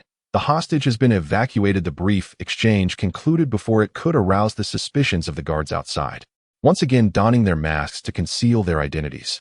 Leon and Lohak silently retreated to the side. Azarian peeked around the corner, muttering as he called out towards the doorway, Sir, I do not understand fair speech, but this golden-haired girl is chattering away, seemingly calling for you. Outside, the Knight of Kantadar, who had just uncorked a wine bottle and taken a few gulps, looked curiously into the room. He smacked his lips, set down his barrel of wine, and rose to grasp his poleaxe. Accompanied by his attendants as they approached the main hall, the knight impatiently yelled at the blonde girl in the corner, What do you want now, girl? Steeling herself as she faced the approaching guard, Olivia took a deep breath and prepared herself. The knight stepped back slightly, leveling his polearm. The two attendants beside him lowered their spears, pointing them at the approaching girl, their bodies tensed with vigilance. Seeing their overly cautious demeanor, Leon was momentarily taken aback and discreetly nudged Lohak with his elbow. The three of them hastily drew their daggers, feigning readiness as they pointed their blades at Olivia. They had yet to reveal their true identities and needed to mimic the knight's response. However, the sight of 6 fully armed men surrounding a single girl, their weapons poised threateningly, was undeniably absurd. I have decided to agree to your leader's request, but I have conditions. Olivia's cheeks flushed lightly as she spoke. Even though it was merely a ruse, her words filled her with indignation. When my father awakens, he must be released. Closing her eyes, she gritted her teeth and continued. What was I worried about? If you had been this obedient from the start, it would have been much simpler. The Baron is not interested in your father. The knight scoffed, noting the girl's sudden compliance. It seemed that no matter how virtuous a maiden might be, once their weakness was grasped, they would yield accordingly. That being said, I lack the authority to make decisions on your terms. We shall wait for the Baron to decide. The knight raised his polearm, casually indicating the 3 mercenaries. You. Yes, you. Go report to the Baron and inform him that this girl has agreed to his desires. Although Olivia could not comprehend the words spoken, she inferred that the knight was instructing Leon and the others to relay the message. The girl clenched her teeth and interrupted. Wait for your leader to arrive? Do you think I would engage in such acts here? What else then? You complain too much, girl. Isn't there a room upstairs? Are we expected to build you a new chamber to wed the Baron? The knight retorted with impatience. Olivia turned her head aside, biting her lip, her fingers gripping the hilt of her sword as she fought to suppress her humiliation and anger. Take me to meet your lord, at the very least. Do not force me to speak of such disgraceful matters in my father's presence. How melodramatic. Observing the blonde girl's struggle to contain her fury, the knight decided against pressing her further, fearing that pushing her too hard might provoke her to draw her sword in a fit of indignation. Killing the Baron's chosen beauty would bring him ruin. Very well, but since you are willing to compromise, You must relinquish your sword. I will not allow you to approach the Baron armed. The knight ordered firmly. Olivia hesitated, frowning at the unexpected turn of events. Yet, her mind raced as she feigned reluctance, tossing her weapon aside with apparent disdain. The sword clattered to the floor, sliding to Leon's feet. Understanding the cue, Leon raised his dagger threateningly at Olivia while swiftly retrieving the long sword, pretending to secure the weapon. The oblivious knight harbored no doubts about their ruse. This is much better. With Olivia disarmed, the knight felt a wave of relief wash over him. A defenseless girl posed no threat, but it was still insufficient. The knight stepped closer, pressing the axe blade against Olivia's neck, then commanded the attendants and mercenaries, "Find some rope and bind this girl's hands."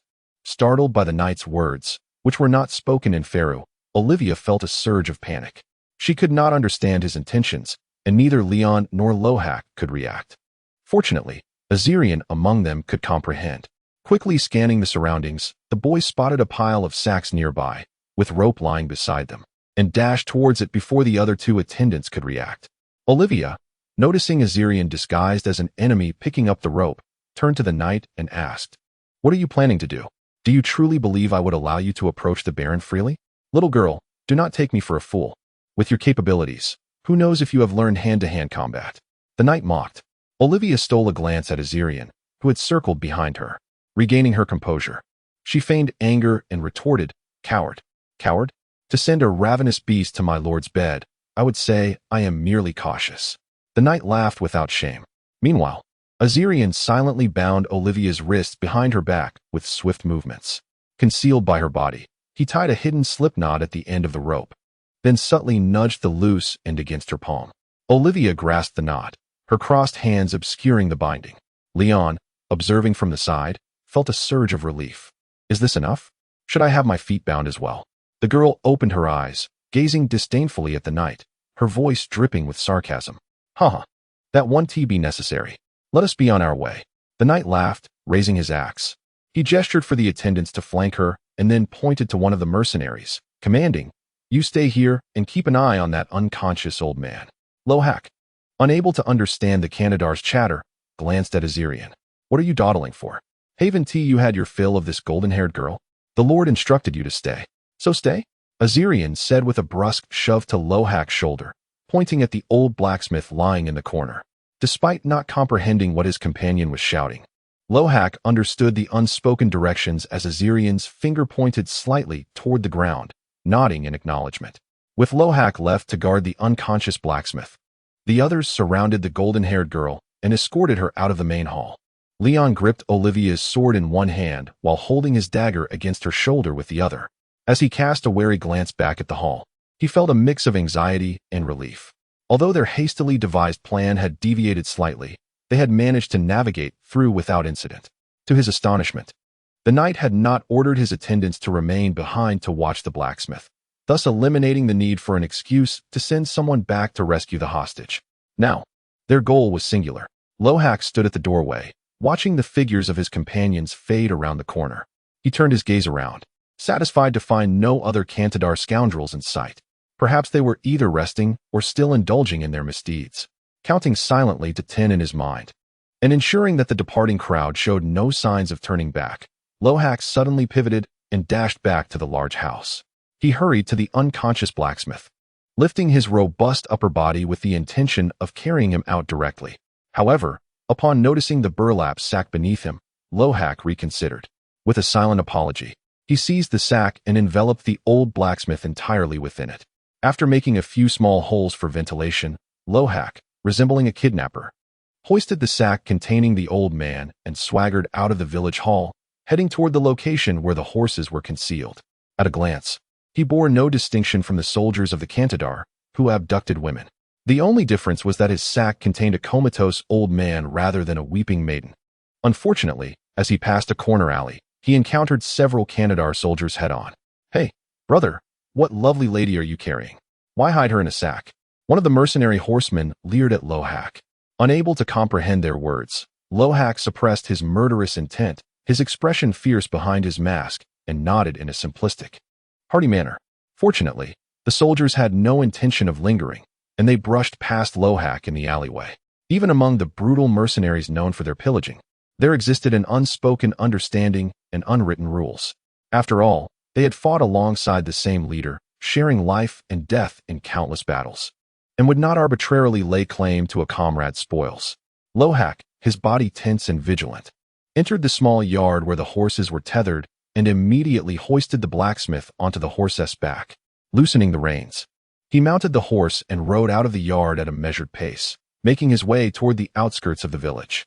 Along the way, he encountered patrolling Kantadar soldiers, yet none impeded Lohak, who appeared to be merely a mercenary seeking a place to unleash his violence. With the blacksmith in the sack, he swiftly escaped the village, and the moment he distanced himself from the surrounding houses, Lohak could no longer contain his urgency. He yanked the reins and galloped into the nearby woods. Navigating through the dense underbrush, he rode until he had covered sufficient distance. Ducking behind a low rise to conceal himself, he reined in the horse and quickly removed the blacksmith from the sack. Upon opening it and confirming that the old man was still breathing steadily, Lohak exhaled in relief. Olivia's father was temporarily safe, but his companions remained trapped in peril. Without hesitation, he propped the blacksmith against the grassy slope and concealed him, then mounted his horse and turned back towards the village. Riding swiftly through the shaded path, he was abruptly startled by a wind that roared louder than the sound of his horse's hooves. Lohak, puzzled, raised his head and gazed into the distance. Upon discerning the massive object soaring across the horizon, his eyes widened in astonishment. Chapter 40. The moment has arrived. I assure you, noble lord, that forest is indeed the forest of nightmares. The village elder trembled as he knelt on the ground, his hands clasped, continuously bowing and pleading for mercy. Enough. I have no further inquiries. Silence him. Baron Dorsen waved his hand, commanding the attendants to drag the terrified, wailing old man from the room. Grasping the roasted leg of lamb brought by his servants, Dorsen settled into his chair, shifting his posture. As he chewed the succulent meat, he contemplated his current geographical position. If the dreaded forest to the south, as referred to by the locals, was indeed the Polos forest to the west of Mamer County, then the only route back home, according to the map, would be to continue northwest along the forest's edge. To the east, Orlandan's pursuers were hot on his trail, necessitating a circuitous detour through Brink County before he could venture southward back to Kantadar, all while hoping that the border was not heavily guarded by Orlandan's troops. Reflecting on his current plight, Dorsen's frustration intensified, causing him to gnaw more forcefully at the lamb. Curse that Aviut.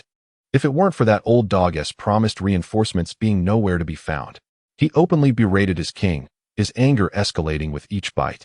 The knights and attendants nearby, hearing their lord's indignant curses, could only maintain a respectful silence, choosing to remain discreetly uninvolved. Dorsen, unperturbed by the presence of his vassals, continued to express his ire towards the king. The losses he had suffered were substantial. The eastern factions had already sought refuge in Syrian, while they, the northern lords, were left to confront Orlandan's sudden incursion alone. Should the Orlandians completely seize his territory in Mamer County, would he be forced to retreat to the south and live as a mere minor landowner? Suddenly, a guard knocked at the door. My lord. Lord Rook has brought the girl to see you. Dorsen snapped back to reality, momentarily puzzled by the announcement. Let them enter. The thought of the golden-haired girl eased some of the gloom that had enveloped him. Discovering such a treasure in this desolate locale was indeed a stroke of fortune. Young, beautiful, and possessing extraordinary martial prowess, with a little adornment, she would surely hold great value. Bringing this unique and exquisite maiden back to Kantadar, he could offer her to that old rascal Aviut for a handsome reward, which might also enable him to borrow troops from Count Mamer for a resurgence. Setting aside the leg of lamb, Dorsen wiped the grease from his mouth with a napkin handed to him by a servant, straightened his posture, and a smile crept onto his lips.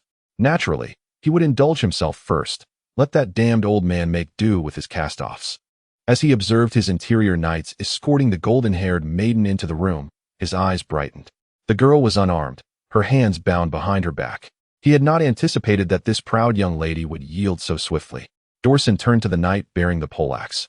Rook, you possess quite the persuasive talent, I see. Did you convince her to cease her resistance? No, my lord. The young lady simply recognized the futility of her situation after having a meal. Rook shrugged. Standing to the right rear of Olivia, Azarian felt a pang of anxiety. Don't ask, don't ask, don't ask. The young man silently prayed, his palms sweating. Breakfast? Dorsen arched an eyebrow, genuinely impressed by his subordinate's thoughtfulness. He had intended to starve the girl for a few meals. Yet Rook, the rough man, had shown unexpected consideration by ensuring she was fed. Perhaps sometimes gentle handling was more effective than coercion. Dorsen noted this experience for future use. However, this young lady has conditions. She desires the release of her father. Rook continued. Ah well. Dorsen stroked his chin, gazing at the girl. You wish for me to release your father? In pharaoh language, Olivia raised her head, responding calmly. What you desire is solely me. Is it not? Dorsen pondered for a moment. He truly did not wish to release the old blacksmith. Without leverage, should she one day resolve to take her own life, it would be yet another loss. Even if she wished for death, it could not occur before she was sold to the king. Not now. I cannot allow your father to escape and alert anyone, at least not until we safely return to Kantadar. He shifted the conversation. But I can assure you that once we leave Orlandan, your father will be released. Of course, he had no intention of honoring that promise. Dorsen merely sought to first seduce this girl. After all, she was now disarmed and at his mercy. Once he had her, he could always renege on his word, keeping her father as a bargaining chip. Olivia gazed expressionlessly at the nobleman seated above her, sighing inwardly, and nodded in agreement. It is a deal. She certainly did not trust him, but it was merely a pretext to placate him for the time being. Ah, wise choice. I shall ensure you are well treated. A self-satisfied smile spread across Dorsen's face as he approached the girl. Submit to me, and you shall rise from a wild sparrow to a phoenix. He believed he was not lying. Should Aviut prove sufficiently indulgent towards her in the future, would it not be a far greater elevation than remaining a simple village girl? Becoming a favored concubine of the king, Dorsen commanded the soldiers surrounding Olivia. Gather your weapons. Do I fear a girl who has bound herself? The armed knights and attendants sheathed their weapons and stepped aside. Leon and Azarian hastily followed suit, retreating silently to a corner. Come, into my embrace, show me your allure. Dorsen opened his arms, beaming with delight. Conquering a formidable young woman was far more exhilarating than toying with submissive courtesans. Olivia, repulsed by the greasy expression on his face, fought against the shivers that crept over her skin, lowering her gaze. Biting her lip, the girl feigned a quivering voice and insisted. Have them all leave. Dorsen hesitated for a moment, but, seeing her bound arms, easily waved off the knights and attendants. You may all leave. I will summon you once I am finished. Noor and another knight exchanged knowing glances, sharing a grin that only men could understand, then shrugged and led their subordinates out of the room. Watching them depart, Leon respectfully lowered his head, deliberately lagging behind the others as they exited. He slowed his pace, naturally falling to the rear of the line. Dorsen once again opened his arms towards Olivia, and before the door could close, he stepped closer. Is this satisfactory? No one will disturb us now. I have awaited this moment for so long. Olivia turned back, seemingly verifying that others had left. Seeing Leon deliberately lagging behind, a smile finally graced her face. Yes, I have awaited this moment. With her long skirt flowing, the girl retreated like a gust of wind, her hands deftly releasing the pretense of her bindings. Leon. Upon receiving the signal from behind, Leon swiftly turned, tossing his weapon to the girl. Catch. With a graceful motion, she grasped the hilt of the sword mid-air, her right foot stepping back to halt her movement. Like a swift swallow against the wind, she surged forward, the blade in her hand descending upon her adversary. In an instant of sudden upheaval, Dorsen widened his eyes in astonishment. His reaction was nothing short of swift. In a flash, he managed to draw his sword just in time, stepping back sharply to confront the impending attack. Clang! The crisp sound of blades clashing resonated between the swords. Chapter 41. A desperate struggle. The girl, her sword brimming with fury, clashed with Dorsen's blade, sending a whirlwind of lethal sparks into the air as she deftly maneuvered around his defenses and aimed for his head. Dorsen retreated with all his might, raising his left arm to barely deflect a perilous strike aimed at his face, the blade grazing his cheek and leaving a shallow crimson mark. In that fleeting moment, Dorsen regretted having removed his helmet and neck guard earlier, distracted by the simplicity of gnawing on a lamb leg. Without missing a beat, the girl pressed her assault, her strikes raining down like a tempest, leaving Dorsen no respite. The sharp sound of clashing weapons echoed like the rhythmic clang of a blacksmith's hammer, her every thrust as swift and lethal as a viper, targeting the only unprotected area of his heavy armor, his face. The height difference between them, which might have been advantageous at a distance, became a liability in their close quarters. Olivia advanced relentlessly, denying Dorsen any chance to create space. In the midst of this brief skirmish, Leon and Azarin had already drawn their long blades, advancing from either side to encircle Dorsen. The knights and attendants who turned back were only beginning to grasp the situation, weapons in hand, rushing back from the entrance in alarm. Most of the attendants initially mistook the two mercenaries rushing toward their lord as allies. Only two noble knights, Fluent and Faru, realized that spies had infiltrated their ranks. Those two mercenary figures were enemies. Kill them. Rook and another knight found themselves blocked at the doorway by their subordinates, frantic shouts escaping their lips as they attempted to warn the attendants who had rushed into the room. Leon and his companions swiftly maneuvered past Dorsen. Opting not to attack head-on, they halted abruptly, turning to thrust their blades toward the unprotected inner thigh, where the chainmail failed to cover completely. Even if unable to pierce the armor, the force of the blows could still injure Dorsen's thigh severely. Catching a glimpse of the two traitorous mercenaries, Dorsen cursed under his breath and desperately twisted his body, bending his knees to evade the ambush aimed at his vulnerable thigh. The horrifying sounds of steel scraping against steel echoed as Leon and Azarin's blades barely missed the Baron's heavy leg armor. Yet this momentary distraction was enough for Olivia to seize the opportunity. Their blades crossed in a flurry. A feigned attack lured Dorsen into a frantic response to multiple threats. The girl leaned back to evade his hasty counter, seamlessly adjusting her stance. With a swift motion, she drew her sword back and unleashed a powerful strike, the force of which knocked Dorsen off balance, embedding the blade dangerously close to his neck. Crimson spilled forth from the gash, and had she not halted her blow in time, it would have plunged deep into his throat. Death grazed past him in an instant, forcing Dorsen to drop to one knee, his body chilled and motionless.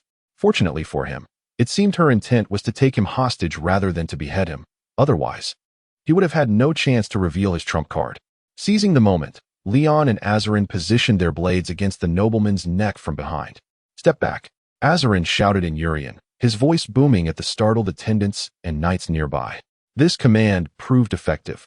The attendants, witnessing their lord ensnared by 3 blades, instinctively halted. If their lord perished, they would bear the weight of failure, even if they managed to return home alive. 2 knights armed with spears squeezed through the crowd, staring at their captured lord, unsure of how to proceed.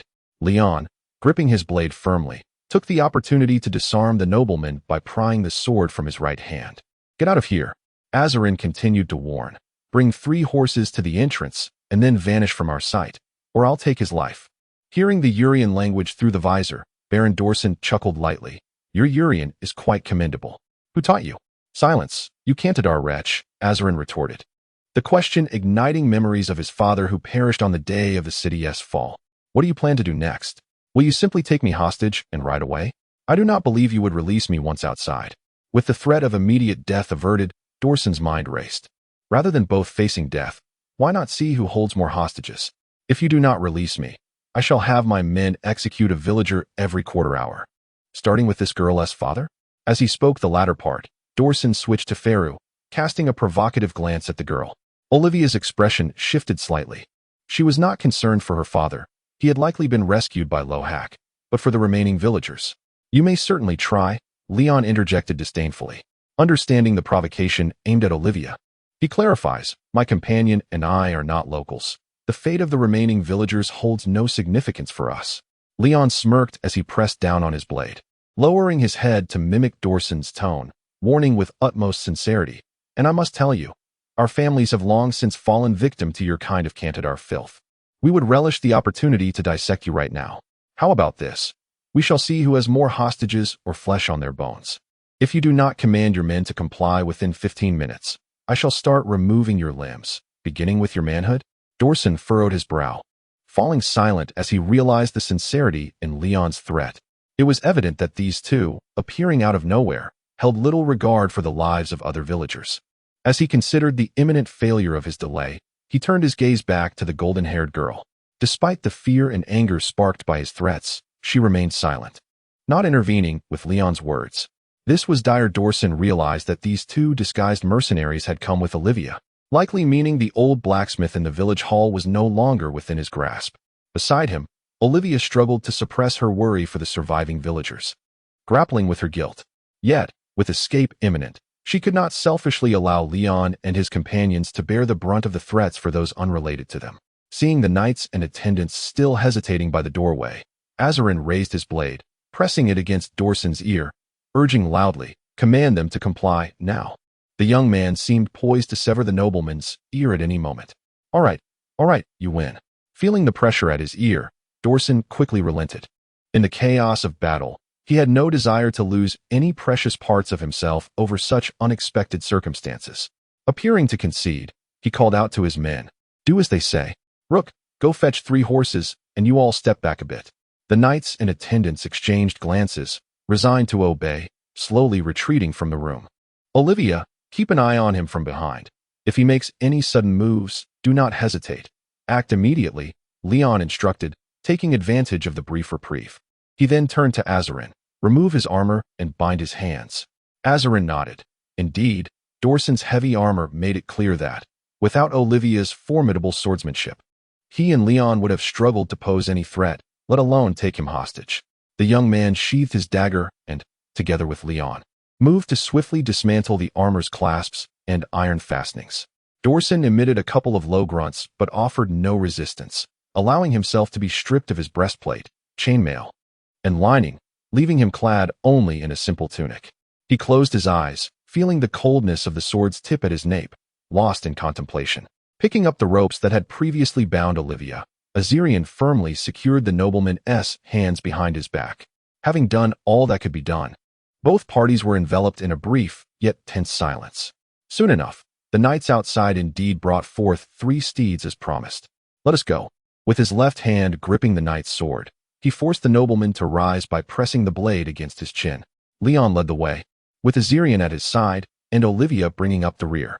The blades of the few warriors were poised against the nobleman's neck, chest, and waist, 3 vital points, as they slowly stepped out of the door. Everything proceeded smoothly, and the knights and attendants retreated to a sufficient distance. Leon lowered the sword and moved forward to draw the horses closer, intending to hoist the bound nobleman onto a steed. Unbeknownst to anyone, beneath Dorsen's tunic, something akin to a beetle was stealthily crawling towards his heart. Dorsen felt a silent convulsion within. "I shall remember the losses you have inflicted upon me." Beneath the collar, the necklace's cord was tugged by the moving pendant, swaying slightly against Dorsen's chest. The moment for action had arrived, and they were encircled by minions, leaving no escape on the open village path. The pendant's sharp tip pierced his skin, and blood surged within Dorsen as he widened his eyes, suddenly contorted in a grotesque expression. The crimson tide spread across his skin, and the bulging veins made him appear like a ripe shrimp. With a thunderous crack, the ropes binding his arms exploded apart. His hands broke free with an unimaginable speed, and with a monstrous force, he delivered a punch that struck Azirian, who was utterly unprepared. The mercenary's inferior breastplate crumpled beneath the impact, the imprint of Dorsen's fist resembling that of a warhammer. The young man was sent flying like a kite unspooled, his feet leaving the ground. In shock, Olivia immediately thrust her sword forward, attempting to pierce Dorsen's throat. Yet the blade's tip met what felt like thick armor, and with all her strength, she barely managed to penetrate the surface. Before she could drive the blade deeper, her heightened sense, akin to a high-speed camera, caught a glimpse of Dorsen evading with an unimaginable swiftness. His crimson fist, enveloped in a searing wave of heat, lunged towards her face. In a moment of desperation, the young woman swiftly changed her stance, retracting her sword. Realizing the sheer force behind his attack, she could no longer confront him with her blade, fearing it would be turned against her. Instead, she hastily positioned the flat of her sword in defense. The clash of metal echoed resoundingly as the well-crafted steel sword, forged by an old blacksmith, bent into an exaggerated arc, propelling the petite girl into the air. Just as Leon reached for the reins, he heard 2 sudden thuds from behind. One was the heavy sound of armor being struck, the other the loud crash of steel being bent. Suddenly sensing a gust of wind approaching from behind, instinct propelled Leon into action, honed by countless brushes with danger. He dodged just in time. However, the warhorse before him was not so fortunate. The massive creature was hurled into the air, letting out a painful whinny as it crashed to the ground, writhing in agony. Leon sprinted away, desperate to reach Olivia, who had just regained her footing. turning back to see what had transpired. Not far away, Dorsen stood, his visage twisted like that of a demon. He retracted his fist, overwhelmed by an unbearable heat coursing through him, and, in a fit of rage, tore off his shirt, revealing his crimson, muscular torso. Puffs of heat spiraled from him, and a pendant shaped like an insect clung tightly to his chest, the veins pulsating ominously over his upper body. Rook, Dorsen, his expression resembling that of a monstrous fiend, extended his left hand, fingers splayed, bellowing at the approaching knights. The seasoned spear-wielding knight, accustomed to the whims of fate, showed no surprise at the nobleman's transformation. He inverted his spear and hurled it with great force. The flying polearm was effortlessly caught by Dorsen, who twirled his fingers to dissipate its momentum. The heavy head of the spear crashed to the ground, sending dust spiraling into the air. I offered you the choice of a bed, Dorsen rasped, raising the spear. Gripping it firmly with both hands, striding towards the golden-haired girl who had regained her footing. But since you chose battle, I shall give you a true fight. Olivia furrowed her delicate brows, perplexed by the sudden transformation in her adversary. She had learned swordsmanship from her father and grasped the essence of combat. Yet she could not comprehend the drastic change in the enemy before her. Facing the Crimson Knight wielding a spear, Olivia dropped her bent sword. Accepting the noble sword offered by Leon, she steadied her breath and adjusted her stance for combat. Leon glanced toward Azirian, who lay on the ground, unconscious and unresponsive, a wave of anxiety washing over him, yet he was powerless to assist at that moment. Turning his gaze back to the now raging Kantadarian noble, he wondered if he had offended some local deity of fortune. Was it magic or some other malevolence? His eyes lingered on the glowing pendant at the nobleman's chest, and with a sigh, he surmised it was indeed that cursed object. Turning, he positioned himself protectively behind Olivia. Leon raised his sword against the encroaching enemies, expertly assuming a mid-stance from ancient forms, offering one last piece of advice to the girl behind him. Olivia, if you can, try to destroy that glowing object on his chest. Back to back with the young man, facing foes from both directions, Olivia softly replied, understood. Despite being deep within a dire predicament, she found an inexplicable calmness enveloping her. I will defeat him, I promise. I will ensure you both escape safely, she assured her companions. Hearing her vow, Leon could not help but chuckle wryly. Haha, I believe in you. After all, you are the Lion of Selva. Chapter 42, The Avenger Olivia, a name of considerable merit. The fervent expression on her face twisted into a grotesque smile, as the Crimson Knight of Kantadar brandished his halberd amidst his alternating strides. Remember those who have crushed you, Baron of Lettingberg, Dorsen Castle-eyes. The resounding clang of iron greaves striking the ground echoed like a thunderclap in the air, as heavy metal footsteps carved deep fissures in the earth. A vaporous red silhouette soaring into the sky. The girl, gripping her long sword with both hands, fixed her emerald gaze upon the advancing adversary. O gods, grant me victory. With a swift kneel, her petite form transformed into a fleeting blur as she leaped into action. Gold and crimson clashed with a thunderous crash. The sword met the axe in a violent fray. The sound of metal grinding against metal erupted like a tempest, sparks illuminating the air as the blade skimmed past the edge of the axe. With her eyes scanning the descending axe blade, Olivia relinquished her attempt to close the distance. Her left foot landed firmly, pivoting her body to the side. Boom! The heavy impact of the halberd striking nothing but air sent a cloud of dust billowing. Ha ha! Dorsen laughed heartily, raising the sharp tip of his halberd, unrelenting as he advanced towards the girl. Olivia deftly turned her waist to evade the attack, raising her sword as she sought to deflect the halberd's blade. Yet, the immense force suddenly shifted, Dorsen's right arm bulging with strain as he leveled the axe blade, transforming the thrust into a ferocious horizontal slash. A gale surged forth, its howling wind sweeping over the girl's head. With a nimble bend of her knee, she narrowly avoided the brutal strike, a few golden strands of hair falling victim to the cut. The weighty axe, still swinging with momentum, allowed Dorsen to turn his waist with a malevolent grin, his left boot kicking out like a warhammer. Bang! With no means of escape, Olivia braced herself against the incoming iron foot with her sword and gauntlet. The blade's resilient arc bent inward as the impact struck her before her. Ugh! Pain contorted her brow as she gritted her teeth, only able to lift her feet in a moment of desperation. With a gasp, blood coughed from her lips as her lithe form was sent hurtling into the air. Die for me, Dorsen roared, his furious eyes blazing as he grasped the tail of the halberd, charging towards the spot where the girl would land. The axe blade descended like a whirlwind. Its terrifying might had previously turned armored Orlan warriors into mere pulp. Her long skirt billowing, Olivia pressed her pale lips together midair, swiftly twisting her waist like a fallen cat. The spinning white fabric resembled a blooming lily. Yet, her descent did not occur as Dorsen anticipated. The halberd's keen edge grazed perilously close to her shoulder, tearing away a large swath of her sleeve and revealing a shocking expanse of crimson against her delicate skin. What?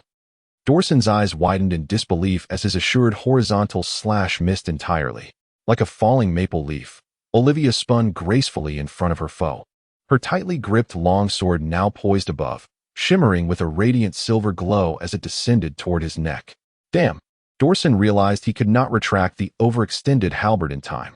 He released the long handle with his right hand, raising his forearm and desperately twisting his upper body to evade the impending fatal blow. Crunch! Blood splattered as the descending blade sank into the taut, resilient muscle of his crimson flesh. Dorsen's forearm and shoulder bore the brunt of the strike's force. Olivia felt a sluggish, laborious sensation as her sword met resistance. Despite the force of gravity, the momentum of her spin, and her weight, the sword remained lodged against his remarkably tough bone, unable to penetrate further. Even the severed muscle seemed to cling tightly to the blade. As her feet touched the ground, Olivia endured the sharp pain in her left shoulder and pressed down on the sword, striving to inflict a deeper wound. Huh! Dorsen howled, pulling back his left arm. The back edge of the halberd aimed at the girl before him. Olivia had no choice but to retract her sword while leaping back to evade the incoming halberd's point. Pushed back by the force, Dorsen too staggered a few steps before regaining his grip on the halberd. My lord, are you all right? Luke, leading a contingent of attendants, finally reached Dorsen's side. As they surrounded their lord, Luke glanced at the tightening wound on Dorsen's arm and shoulder with alarm. Forgive my interruption, but this girl is not a true knight. Killing her brings no honor, said one of his men. Dorsen's eyelids twitched at the words, the heat of his blood sparking a fury that had no outlet. He knew that with a mere touch, he could easily rend her fragile form to pieces. Yet, time and again, he had faltered against her exceptional skill. Though he felt confident in his victory, he stroked the jewel embedded in his chest, allowing his mind to cool slightly. Indeed, this was not a true duel. Why was he so agitated? It was time to end this farce. Everyone, together now. Let us finish her quickly. With the Lord's consent, Luke raised his sword, commanding the soldiers, ready your spears. Several attendants on either side expertly leveled their long spears. A chorus of shameless roars erupted as they charged towards the girl like a pack of wolves. Clang! The heavy halberd swung with an astonishing grace. The blade slipping from its wielder's grasp, the long sword spiraling into the sky, disappearing from sight. Leon hastily retreated, struggling to evade the attacks of the heavy weaponry wielded by his foes. Yet, despite his efforts, he was unable to withstand the onslaught of the seasoned knight before him. A swift strike caught him unprepared, and the halberd struck his armor with tremendous force. His body was propelled backward like a cannonball, crashing heavily against the wall behind him. In the midst of the billowing dust, he fell to the ground, nearly unable to catch his breath from the impact. The hollow chest plate bore a gaping hole, and had it not been for its design and the protective lining within, he might have met his end. Using both hands and feet, he gradually rose against the earthen wall, gazing up at the towering knight with a calm demeanor, astonished by the sight. Olivia had triumphed over such a formidable opponent. For the first time facing such a fierce adversary, Leon felt a clearer understanding of just how powerful the girl truly was. He marveled at the human constitution of this world, wondering how mere training could forge someone into a superhuman. Aside from magic, he had seen no traces of martial prowess or exceptional strength. Recalling the nameless skeletal knight that had nearly suffocated the half-demon Lohak, he realized that the undead knight's combat capability was likely inferior to that of his living self. The towering Kantadar knight, having sent Leon flying, casually glanced over at the fray involving the Lord. He silently admired the girl under siege, recognizing that victory was within her grasp. Then, returning his attention to his lackluster opponent, he felt a sense of ennui behind the heavy visor. Had he not sent his attendants to support Lord Dorsen? This opponent, masquerading as a mercenary knight, he believed he could dispatch dozens of them without breaking a sweat. Compared to that girl, you are truly weak, the knight remarked. Shaking his head, Leon, filled with a mix of anger and amusement, decided to lift the suffocating mask from his face and take deep breaths of fresh air. I may not be able to compare to that little lion, but when you were my age, you might not have possessed my capabilities, he mused, his contempt for the enemy evident. Their weapons were inadequate, their armor lacking, relying solely on the physique of a mere teenager. He had endured numerous blows due to his past experiences. What is the point? Defeating a 16-year-old boy brings you glory? He scoffed inwardly, cursing their lineage. Yet, deep down, Leon understood that even if he were in the body of his former self, clad in the same heavy armor, he would still struggle to last more than a few exchanges against his opponent. The multifaceted disparity in martial prowess, strength, and combat experience could not be bridged by indignation. Upon recognizing the youthful visage behind the mask, the knight's steps faltered momentarily. Very well, I concede. At your age, your swordsmanship is somewhat commendable. The towering knight nodded dismissively, continuing his slow approach towards Leon. Take pride, lad. Perishing at the hands of a knight is no disgrace. Leon fixated on the armored knight advancing with a raised polearm, silently counting down in his mind. From the outset, he had never anticipated that his modest skills would allow him to confront the foe head-on. Bending at the waist, Leon raised his hands defensively, feigning readiness for a desperate struggle. However, his ring and middle fingers subtly curled while his index finger stood tall. You are not the only one with a secret weapon. I have one too. Assist me, Miss Laura, he silently implored his last hope. Soon, a familiar sensation surged within him, a flow converging towards the tips of his fingers. The opportunity was singular. Laura had warned him that losing consciousness was merely an unforeseen circumstance, and he must seize the moment.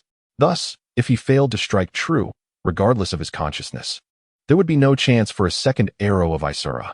His heart raced like a furious pump. This strike must not be evaded.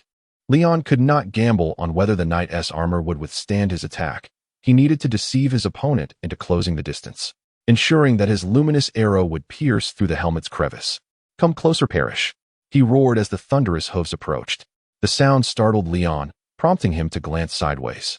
The knight, confined within his helmet, could only just discern the commotion beside him. In a frantic attempt to turn, it was already too late. As he twisted his neck, the knight with limited visibility saw the armored horse charging towards him, rapidly closing the gap.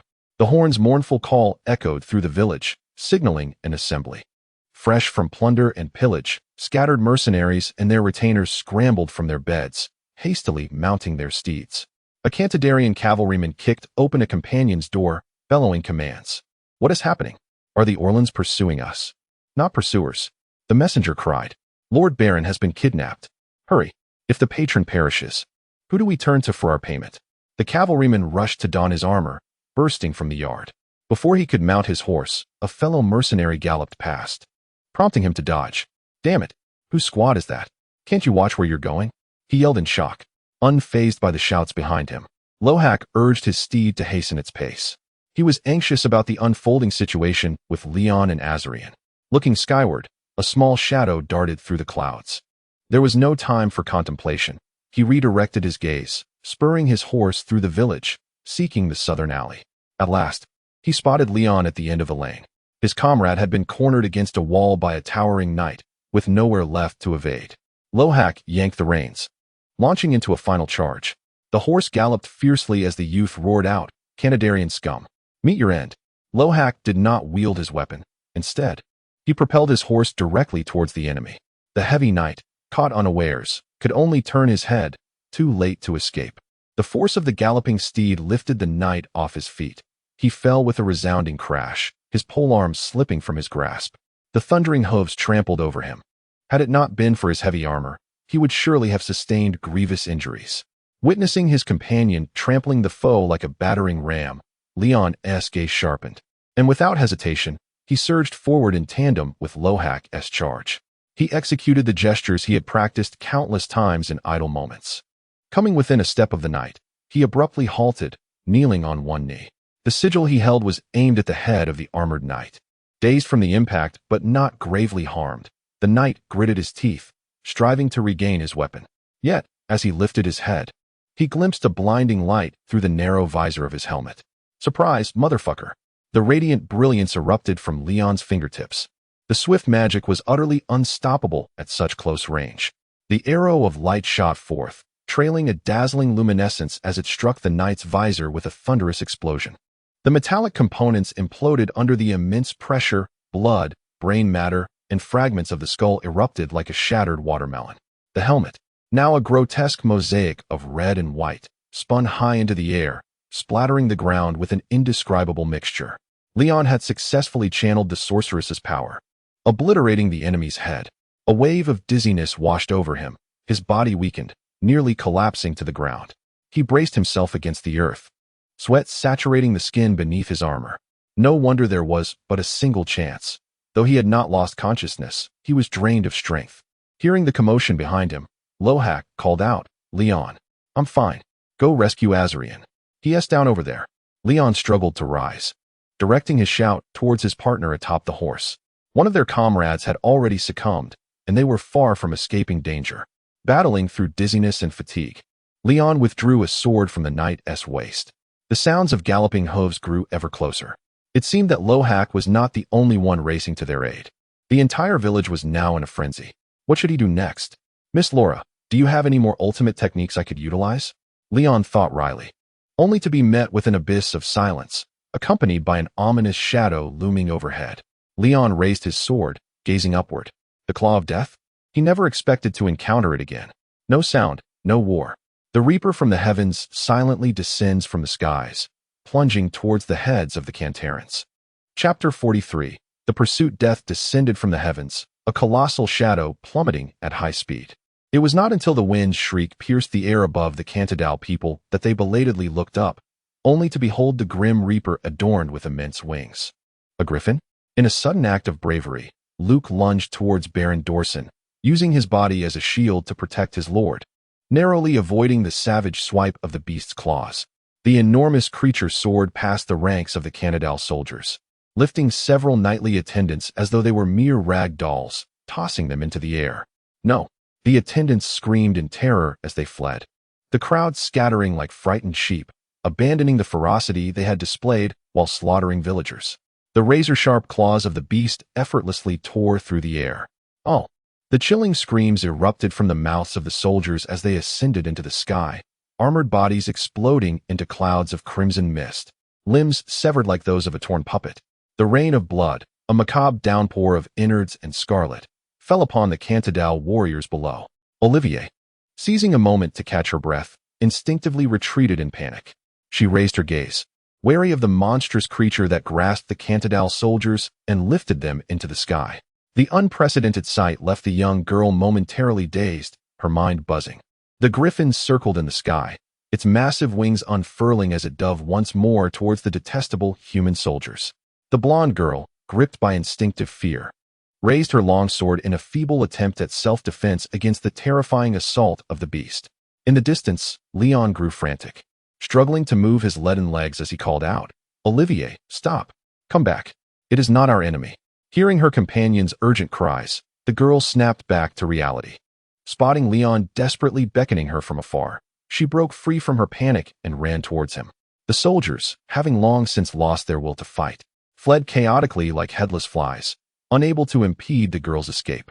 "Come protect the Lord, you fools," Luke shouted as he pulled up Dorsen, turning to retrieve a fallen spear from a deceased attendant, bellowing for his men to regroup. "Why is there a griffin here?" Dorsen exclaimed, his gaze filled with disbelief and fury as he stared at the massive shadow. "Quickly retreat inside, my lord," Luke thought in despair.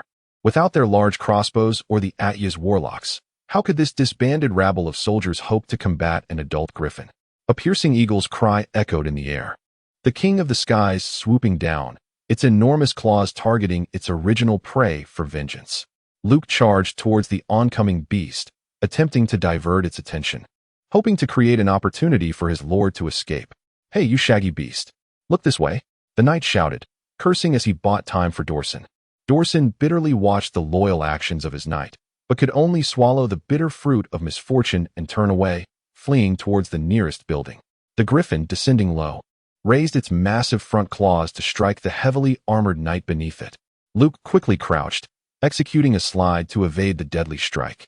In a half-crouched position, he thrust his spear towards the griffin's abdomen. However, The creature merely flapped its wings, effortlessly avoiding the knight's attack. Its hind claws then descended with frightening strength, aiming for the knight. Luke attempted to block, but the griffin's claws shattered the spear as if it were mere straw, seizing the knight's arms with its powerful grip. With a swift motion, it lifted the knight before it, sending him soaring. The helpless knight flailed in the air, devoid of any leverage or escape. With a crunch, the griffin's massive beak clamped down on its prey, biting through the knight's body like a hydraulic press. The sharp tip pierced the heavy steel armor, and the beast skillfully shook its head from side to side. A horrifying metallic crunch echoed as the knight was torn into a gruesome mass of flesh and iron. Like discarding refuse, the griffin released the knight's mangled remains, soaring into the sky before circling back to pursue its haunting scent. The gathered soldiers lost all semblance of command, the throng collapsing into chaos driven by fear. Several surviving attendants, bereft of their knightly master, abandoned Dorsen, fleeing in every direction. Only a few knights remained loyal to the Baron, following him as he sought refuge. Dorsen burst through the wooden door of a nearby house. Listening to the chilling screams of the attendants left behind, he was consumed by fury and despair. Just as he caught his breath, the roof above him creaked ominously under the strain. With a thunderous crash, debris and beams collapsed around him. Dorsen swung his polearm, clearing the rubble that had fallen towards him. Outside, the griffin lay against the wall, its massive beak probing into the opening, seeking Dorsen. "Damn you, beast!" Dorsen retaliated, swinging his polearm at the monstrous beak. With a resounding thud, the blade struck the griffin's head, forcing it to turn aside. Though the polearm only left a scratch on the beast's impenetrable beak, the enraged griffin flapped its wings, repositioning itself for another strike. With a fierce lunge, it aimed its right claw at Dorsen. Trapped in the confined space, Dorsen had no escape, thrusting his polearm against the incoming paw. A deafening crash followed as Baron Dorsen was sent crashing through the wall, tumbling like a broken kite. He rolled across the ground, spitting blood onto the earth. As he came to a stop against the wall of the alley, he endured the pain, trying to rise. The gem on his chest continuously infused him with magical energy, mending his wounds. As he looked up, he fortuitously discovered he had landed in front of a warhorse tethered at the alley's entrance. The startled steed reared and neighed in fright. Scrambling to his feet, Dorsen jumped onto the horse's back, seizing the reins to make his escape.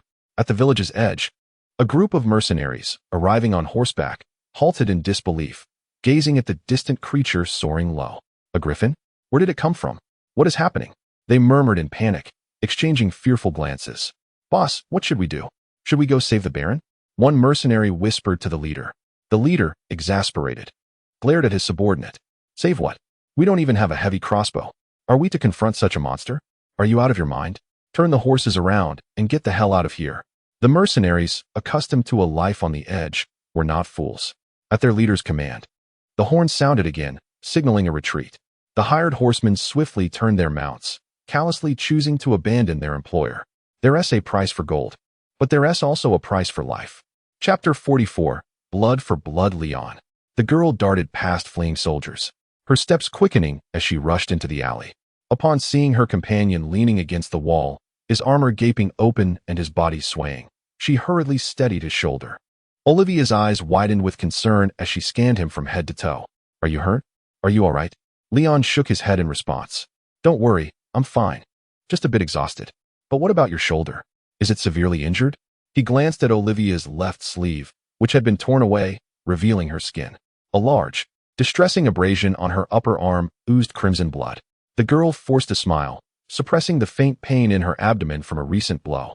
"It's nothing, just a scrape." Leon could only sigh in relief. Lohak returned on horseback, carrying another comrade. Looking up at the partner sprawled across the horse's back, Leon asked anxiously, "How's Azirian?" Before Lohak could answer, Azirian weakly raised his arm from the other side. "I'm all right, cough cough, not dead yet." "That's good to hear." Leon breathed a sigh of relief. After confirming the safety of all his companions, he glanced toward the alley from which Lohak had come. "Let us go this way. Now that those ruffians are preoccupied, we can avoid that beast and circle around to the village market, where we can find the horses we hid earlier. I'll lead the way to protect you all."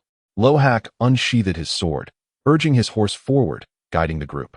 With his legs growing weak, Leon leaned on Olivia's careful support, stumbling along behind. The journey was smooth, and even when they encountered hasty soldiers from Kantadar, there was no animosity. They all desperately fled towards the village outskirts. As they walked, listening to the distant, ferocious cries of the griffin, Leon couldn't help but wonder, with the enemy fleeing the village, was there still a need for them to escape? That beast was remarkably intelligent. It couldn't have forgotten the appearance of the three of them in just a few days. However, after contemplating the risks, Leon dared not gamble on the beast's temperament. Who could say if the currently enraged griffin would attack indiscriminately? Even a beloved pet could turn on its owner when agitated, let alone a wild creature they had only met by chance. Besides, apart from Olivia, the rest of them still wore the armor of Kantadar cavalry. Leon, do you know what kind of creature that is? Olivia asked, her ears filled with the continuous screams echoing through the village and the sound of the creature's wings soaring overhead. Do you remember the story I told you before? I once saved a griffin in the forest. If I'm not mistaken, the patterns and colors on its feathers just now should belong to that very creature, Leon replied. A griffin. The golden-haired girl felt enlightened. She had grown up in Selva, never hearing of or seeing such a beast. So, was it summoned by you for assistance? Olivia inquired curiously. Leon slowly shook his head. If we had the capability to request its help, we wouldn't have risked sneaking in. We would have charged in with it. Remembering the various traits of griffins from legends in Syrian, he continued, rather than saying it came to rescue us. It might be more accurate to say it is targeting those Kantadar soldiers.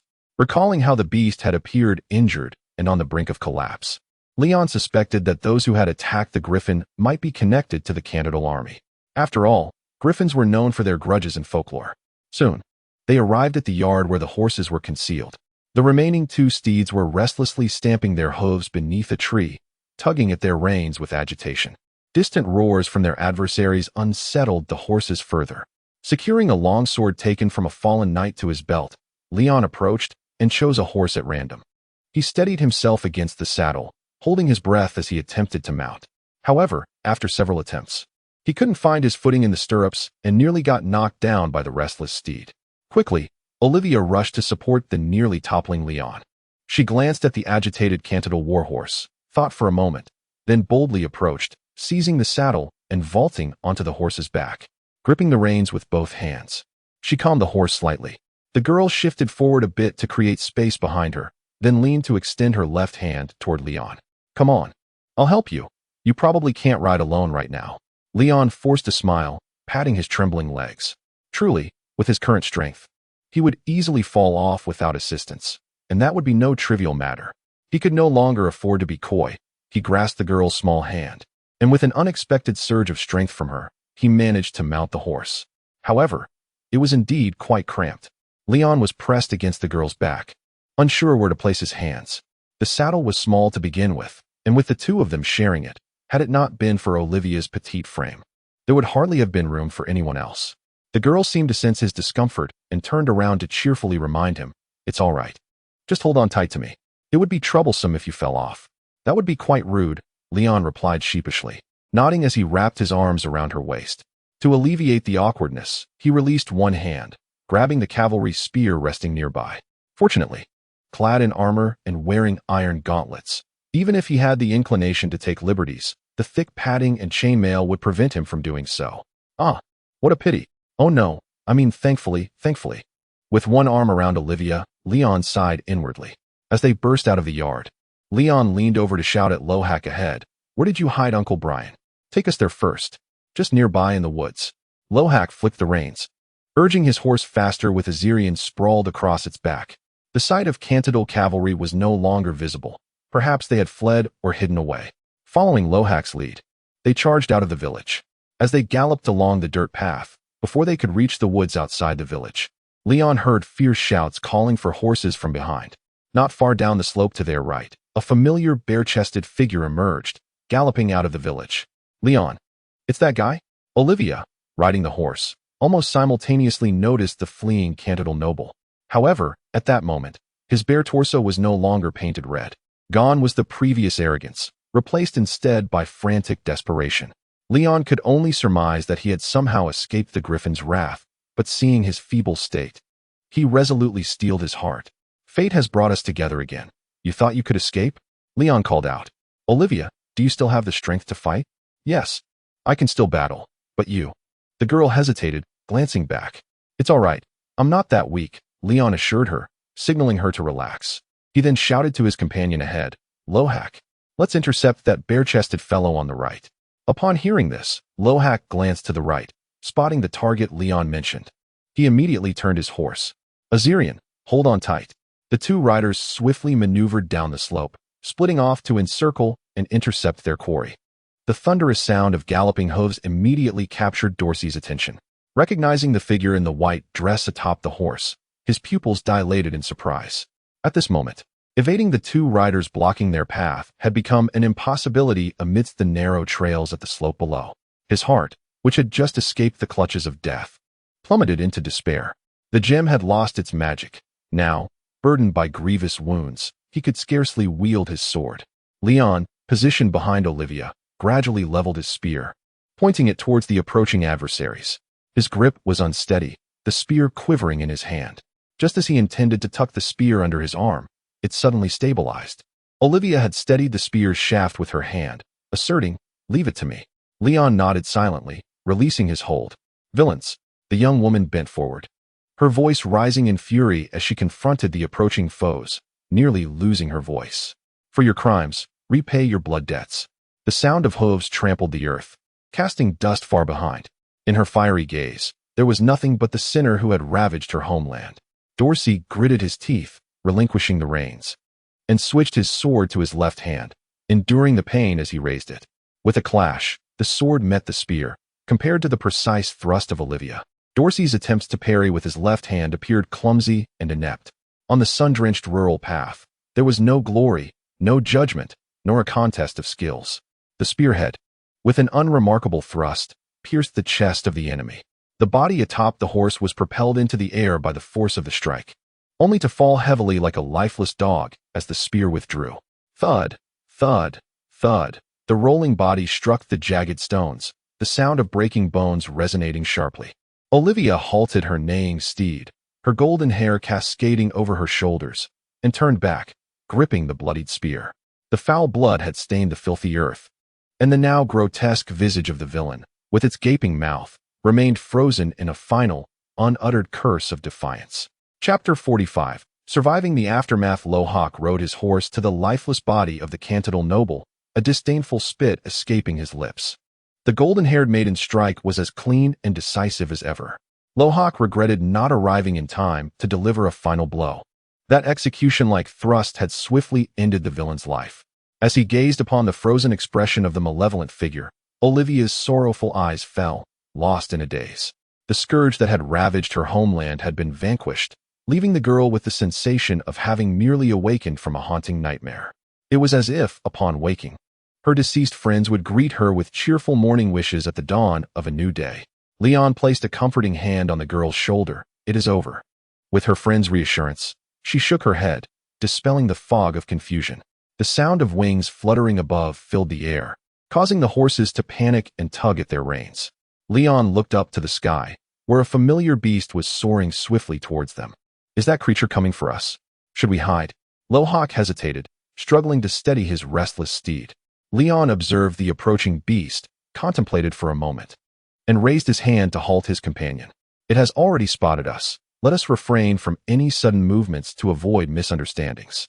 Besides, even if we fled, we could not outrun a griffin in the sky. Also, remove your helmet. The griffin should be able to recognize friends as well as foes." With that, Leon took off his helmet and patted Olivia on the back. "Assist me in dismounting." The girl quickly jumped down from her horse and extended her hand to help Leon to the ground. "Stand back. If misfortune strikes you all." He hesitated, gazing into Olivia's resolute eyes. The words of caution remained unspoken, as it was evident that asking them to abandon him in times of peril was not an option. He entrusted his sword to Olivia for safekeeping, advancing without weapons a few paces forward, raising his hands towards the griffin above, calling out loudly, "Hey there, look at this. Do you remember me?" Upon hearing the shout from below, the immense creature flapped its wings, gradually slowing its descent. With its keen eyesight capable of discerning prey from miles above, it effortlessly recognized the figure beneath.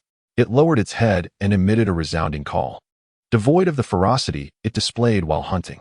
The gust from its colossal wings stirred the grass around them. prompting Leon to shield his face from the dust and debris raised by the beast's landing. With a thunderous thud, the griffin settled its massive body before the boy. With no immediate attack forthcoming, Leon's anxious heart began to calm. Folding its wings, the griffin's large eyes sparkled with a hint of joy.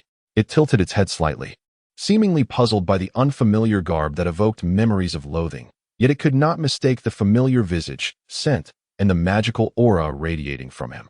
As Leon lowered his arm from shielding his face, he felt the griffin's massive beak nudge towards him. The creature emitted a friendly call, affectionately rubbing against him.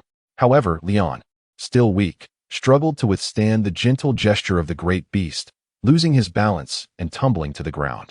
Olivia's azure eyes widened with concern as she gripped the hilt of her sword. The griffin's claws and beak were stained with fresh blood, remnants of its recent hunt. The scene, rather than heartwarming, appeared as though the ferocious beast was preparing to feast. All is well. All is well. Leon hastily reassured the anxious maiden beside him with a wave of his hand. Turning back to the griffin's lowered head, he stretched his arms wide, embracing its feathered neck. "Oh, my hefty friend, how swiftly you departed. I thought we would never meet again." He paid no mind to the blood that stained its chest, affectionately ruffling the creature's head. "If only you could speak, you could be my guardian of death, and I, your humble caretaker. Wouldn't that be splendid? However, we are even now. I saved your life, and you have saved ours."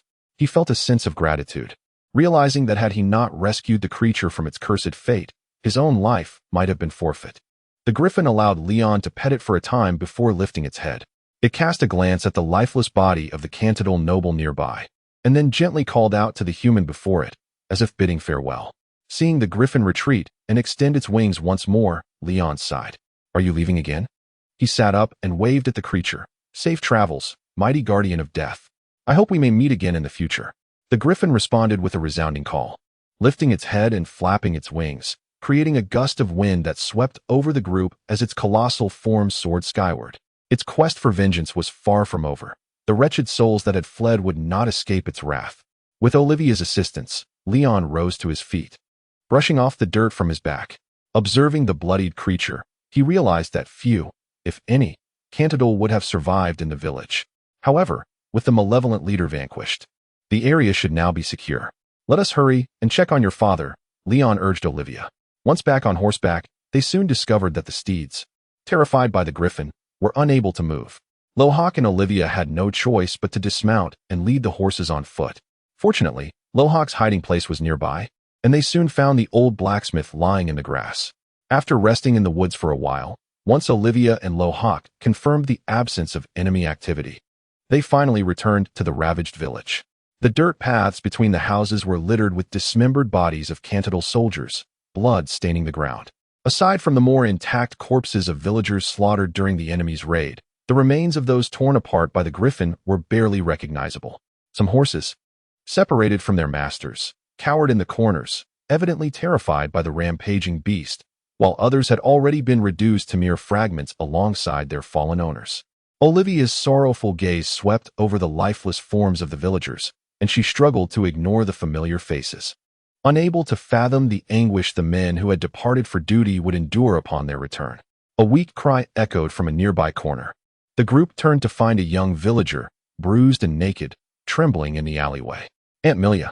Olivia rushed forward with concern. The woman, referred to as Milia, attempted to call out for help, but, upon noticing Leon and his comrades clad in Kantadar mercenary armor, screamed in terror and recoiled. "Do not be afraid, Aunt Milia. They are not Kantadar. All is well. It is over." Olivia's voice trembled, choked with emotion as she hurried to reassure the woman. Noticing the woman's battered state, Leon quickly signaled to Lohawk to avert his gaze. After turning their heads, they spoke to clarify, "Do not be afraid. This attire is what we stripped from the vile Kantadar scum after we dispatched him. We are friends of Olivia, not foes."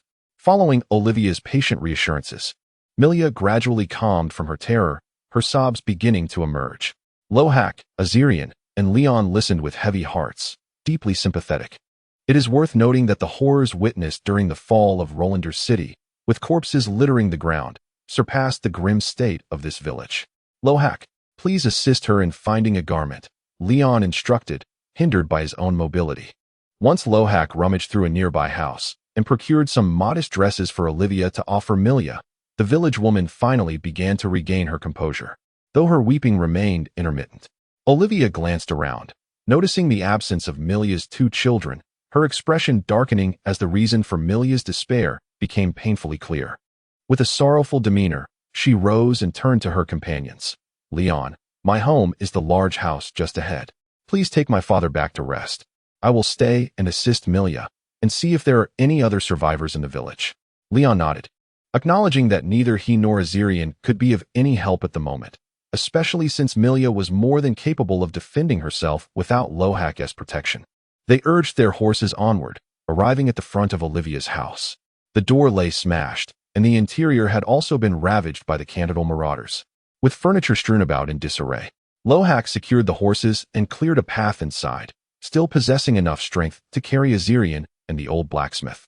The sturdy young man huffed as he hoisted the 2 injured individuals into the house, then, alongside Leon, removed the armor from everyone. "At last, we can rest." Observing Lohak standing vigil at the door, Leon leaned against the wall, relieved to shed his armor as he closed his eyes. Chapter 46. The bloodstained windfall. Perhaps it was the exertion from guiding the arrow of Ishtar that drained his energy, for Leon found himself in a deep slumber. It was not until he awoke naturally, his eyes fluttering open, that he realized he had been moved to a bed in an unfamiliar room. The mattress behind him was thick and plush, the pillow cradling his head was exceedingly comfortable, and the blanket enveloping him carried a subtle, inexplicable fragrance. In that hazy moment, the exquisite comfort evoked an illusion of returning to his own bedroom on Earth, the only thing missing being the jarring sound of an alarm clock demanding him to rise for work. With a long breath, he cleared his mind, dispelling the nostalgic reverie. Groggily, he turned his head to survey his surroundings. The room was dimly lit, without candles or oil lamps illuminating the space, and the wooden shutters were closed tightly, blocking out any light. He could not discern how long he had been asleep, nor whether it was day or night. His strength had noticeably returned. Although his chest still ached faintly, the injuries were not severe. Rising to a seated position, Leon pushed back the covers and let his feet touch the floor. To his surprise, he encountered a soft sensation beneath his feet, prompting him to instinctively lift them. The slumbering girl stirred, blinking her sleepy eyes. She propped herself up from the blanket spread on the floor, rubbing the remnants of sleep from her eyes. In the dim light, she vaguely recognized the figure sitting on the bed and greeted him softly. "Leon, you are awake." "Olivier, why are you sleeping on the floor?" Although Leon could not see clearly in the darkness, he could not mistake the voice of the girl beneath him. The recently awakened girl looked somewhat dazed, sitting up with a yawn, and replied absent-mindedly, "But the room has only one bed, and the guest room is filled with the injured." Feeling a bit awkward, Leon considered how inappropriate it was for a man to take the bed from a young girl. "I apologize. I was in such a deep sleep that I didn't realize how that rascal Lohak moved me into your room. No, it was I who brought you here. I saw how exhausted you were, and I thought it best for you to rest in bed," Olivier clarified, defending the innocent Lohak. Leon was momentarily at a loss for words. Although the girl's intentions were undoubtedly kind, he felt a strange discomfort. It seemed as though he had somehow misaligned with the script of a typical protagonist, where it is customary for gentlemen to relinquish their beds for the ladies. He also noted the word carry that Olivier used. Leon could hardly fathom how he had been lifted while asleep, and hoped it was done in a manner more akin to a sack than a princess carry. The thought was too vivid, almost unbearable. Shifting his position, he stepped around Olivier's blanket on the floor and approached the bed, urging her, "You should take the bed. I am not seriously injured and have rested enough." As he spoke, he fumbled to push open the wooden shutters, allowing the moonlight to flood the room. It was then he realized it was already deep into the night. Turning back to the illuminated room, he intended to say something but was momentarily struck silent. The girl's hair cascaded over her shoulders like a waterfall, bathed in the moonlight, giving it an ethereal glow. Her complexion, pale and luminous, shimmered with a delicate pink hue under the night's embrace, and her emerald green eyes sparkled like bright stars as they gazed at him.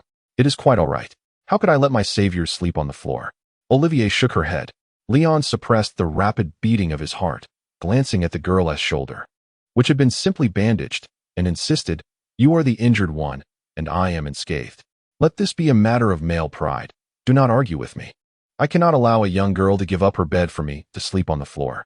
Seeing that he had brought up the topic of male dignity, Olivia tilted her head and conceded to his insistence.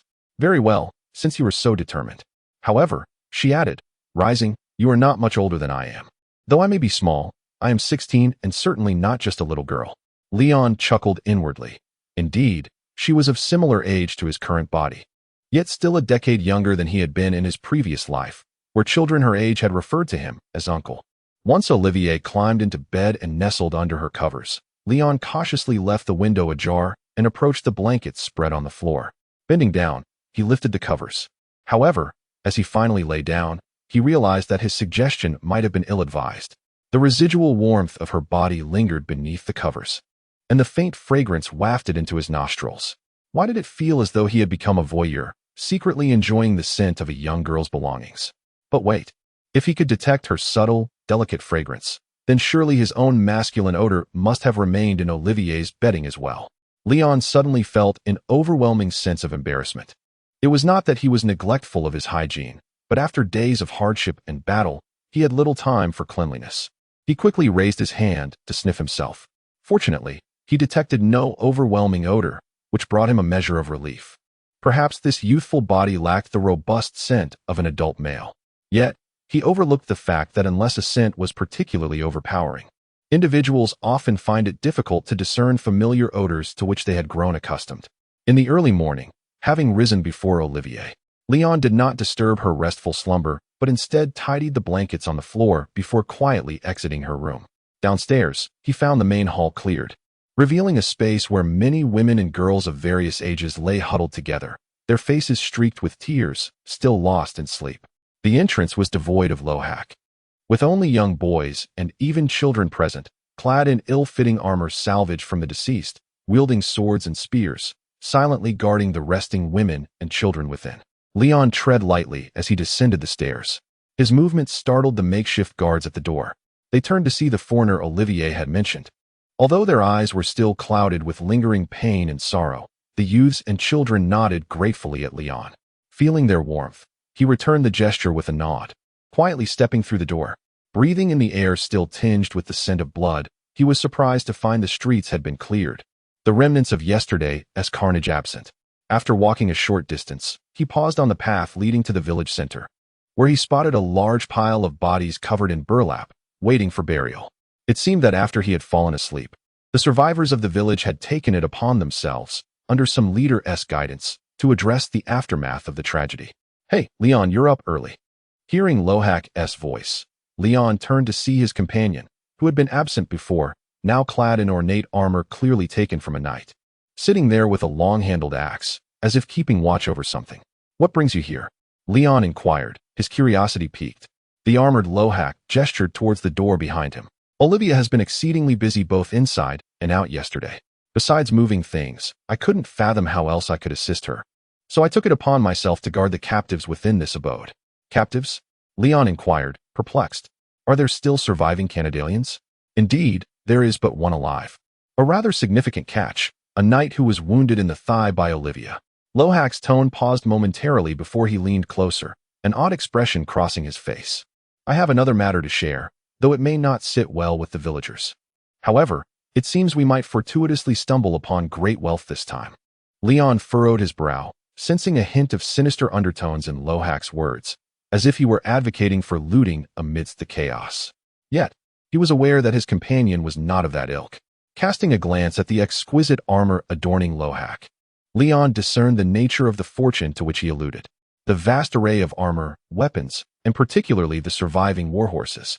Lohak's voice trembled with excitement as he continued. He leaned in closer, whispering conspiratorially. I took the liberty of estimating the worth of the belongings left behind by those Kantadarian scoundrels. Can you fathom their market value? At least 1,000 to 1,300 Sarine coins. Good heavens, I thought I miscalculated towards the end, that some could purchase a modest castle. Upon hearing such an astronomical figure, Leon too felt a stir of emotion. In that moment, he grasped the true essence of war's spoils. Chapter 47. The spoils of war according to Lohak. After he retired for the night, Olivia traversed the entire village, striving to locate all the surviving inhabitants, managing to rescue a few who were barely clinging to life. Currently, Aside from the over 60 young men who were conscripted and have yet to return, only 76 villagers remain in Selva Village after the catastrophe, excluding Olivia and her father. Among the survivors, over 60 are women and young girls, while the surviving males consist of only a handful of youths and a few young children. Some escaped by concealing themselves in hidden cellars and the crevices of granaries. The reasons for the boys' survival mirror those of most girls, remaining too harrowing to articulate. The bodies of 124 villagers lie now in the open. The remains of the Kantadarans slain by griffins have been temporarily piled outside the village, awaiting the arrival of laborers to dig a mass grave for their burial. The armor and weapons of the enemy have been stripped bare, with most of them now amassed in the backyard and storeroom of Olivia's home. Lohak continued to recount to Leon the spoils he had tallied from the previous day. They discovered a total of 19 living warhorses, 3 of which were noble steeds adorned with full barding. Olivia's stable could accommodate only a few of the most valuable horses, while the remaining ones have been temporarily placed in a nearby farmyard, currently under the care of a few children. Lohak expressed a sense of regret, as there had originally been another noble warhorse, but that particular creature suffered a severe injury to its hind leg during the battle. Succumbing to its wounds, over 100 Syrian gold coins vanished with it. The remaining 16 horses, draped in caparisons of average quality, served as mounts for the Kantadar mercenaries and knightly attendants. As he spoke of this, Lohak's expression contorted slightly, as though he had been cut, a palpable sorrow evident in his demeanor. He had also counted the warhorses slain by the griffins, totaling around 13 or 14. Although their market value pales in comparison to that of noble steeds, likely only a tenth, still, that equates to over 100 gold coins. In terms of weaponry, along with the knightly sword currently wielded by Olivia, they accounted for 4 noble swords. There were 35 assorted knives and swords used by the knightly attendants and mercenaries, most of which remained relatively undamaged. They also found 23 cavalry spears, 4 of which were broken, and 2 long-handled knightly poleaxes, one in Lohak's possession and the other resting in the backyard. This particular weapon was a specially crafted heavy armament, suitable only for Lohak's brute strength. No other surviving youth in the village could wield it. Other miscellaneous equipment, not including daggers and knives, comprised 2 knightly kite shields and several standard soldiers' round shields. Notably, they discovered 6 Urian cavalry bows and a collection of over 90 arrows gathered from various locales. As for armor, Lohak now donned the knightly heavy armor he had claimed from the knights slain by Leon yesterday. It fit him well. Although the helmet had been shattered by Leon's magic, the other components remained intact. In addition to this suit of knightly plate armor, Lohak had also gathered the pieces of armor that Baron Dorsen had lost in the village, storing them in Olivia's family warehouse, intending to reserve the most exquisite set for Leon to try on. There were also 2 complete sets of knightly plate armor, one intact, taken from a knight captive in Lohak's rear room, and another, horrifically damaged, stripped from the mutilated corpse of a knight who had been savaged by the griffins, with only the greaves and helmet remaining intact, while the other parts were utterly twisted and misshapen. Moreover, a heap of plate and chainmail, along with a haphazard assortment of mercenary armor, lay in the backyard, half of which was destroyed. They managed to cobble together 15 reasonably complete suits of armor, some of which, along with weapons, were temporarily entrusted to a few surviving youths to defend against any potential return of fleeing enemies. Having recounted these valuable spoils, Lohak could hardly conceal his delight as he added, "While gathering the armor and weapons, I also stumbled upon a considerable stash of gold and silver coins in the Kantadarans' packs. We truly need not worry about finances now. Surely, the villagers' belongings and their plunder cannot be mixed?" Leon inquired, puzzled. "Where do you think I was going? I would never touch the villagers' possessions. I meticulously extracted the coins used in Orlandan, safeguarding them for Olivia, while I took only those marked with Kantadar symbols," Lohak clarified. Realizing his folly, Leon acknowledged that the villagers had never traded with the Kantadarans. Thus, the currency bearing the insignia of the enemy nation was undoubtedly the soldiers' own property and would not be confused with that of the villagers. "How much are we talking about?" he quickly asked. "At least 300 gold coins worth, stored in a small chest beneath Olivia's bed," Lohak proudly gestured with his fingers. "Oh, so while he slept on the floor yesterday, a substantial fortune lay hidden not far from him." As Leon absorbed this information, he felt a numbness wash over him. Indeed, as Lohak stated, while it seemed rather insensitive to the deceased villagers, objectively speaking, This upheaval represented a complete reversal of fortune for the three of them. Setting aside the value of the horses, armor, and weapons, the mere existence of a chest brimming with coins had transformed them from destitute wanderers of the wilderness into wealthy individuals. Though in strict terms, most of these spoils belonged to the Griffin's conquests, it was unlikely that the noble Deathclaw would concern himself with the trifling riches of humanity. Thus, they would not hesitate to make the most of their newfound fortune. After a brief conversation, Lohak returned the noble sword of the undead aristocrat that he had been safeguarding to Leon. Parting ways with his companion, Leon made his way back to Olivia's home. He cautiously navigated through the bustling main hall on the ground floor, careful not to disturb the slumbering women and children, and ventured alone into the backyard. Indeed, he beheld a mountain of armor and weaponry, spears leaning against the wall, surrounded by a chaotic assortment of armor components, and dozens of sheathed swords scattered across the ground. Glancing towards the nearby stable, he spotted 3 magnificent noble warhorses resting within their enclosure, their barding already removed. Excitedly, Leon approached, his gaze drawn to one of the black steeds, akin to a vision of beauty, and he could not resist reaching out to caress it. The horse, unsettled by the unfamiliar scent, tossed its head and snorted, unable to find its owner. Yet the rigorous training it had undergone kept it from resisting the human presence before it. The meticulously groomed mane felt smooth to the touch, and Leon marveled at the striking resemblance between these otherworldly mounts and those of Earth. While Deathclaw was beyond his grasp, possessing such a steed was a luxury in itself. In this still feudal world, owning such a prized mount was akin to possessing a top-tier luxury car in modern Earth.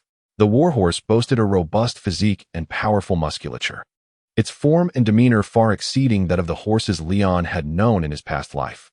Notably, Leon had not seen any of the Kantadarans with accompanying supply wagons. These warhorses, capable of bearing heavy armor while carrying fully armed knights through long marches and into battle, were astonishingly resilient. However, he pondered that maintaining their condition would likely demand a significant expenditure on feed, reminiscent of the adage from his previous life: one may afford a luxury car, yet not necessarily the means to maintain it. Fortunately, your former master bestowed upon me a considerable amount of gold. Leon, having indulged himself with the magnificent steed, turned and strolled towards the warehouse in the backyard.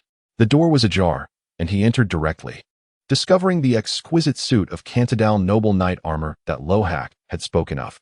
The helmet, adorned with a double snake motif, fit snugly with a protective neck guard, connecting seamlessly to the hip and shoulder plates of the breastplate.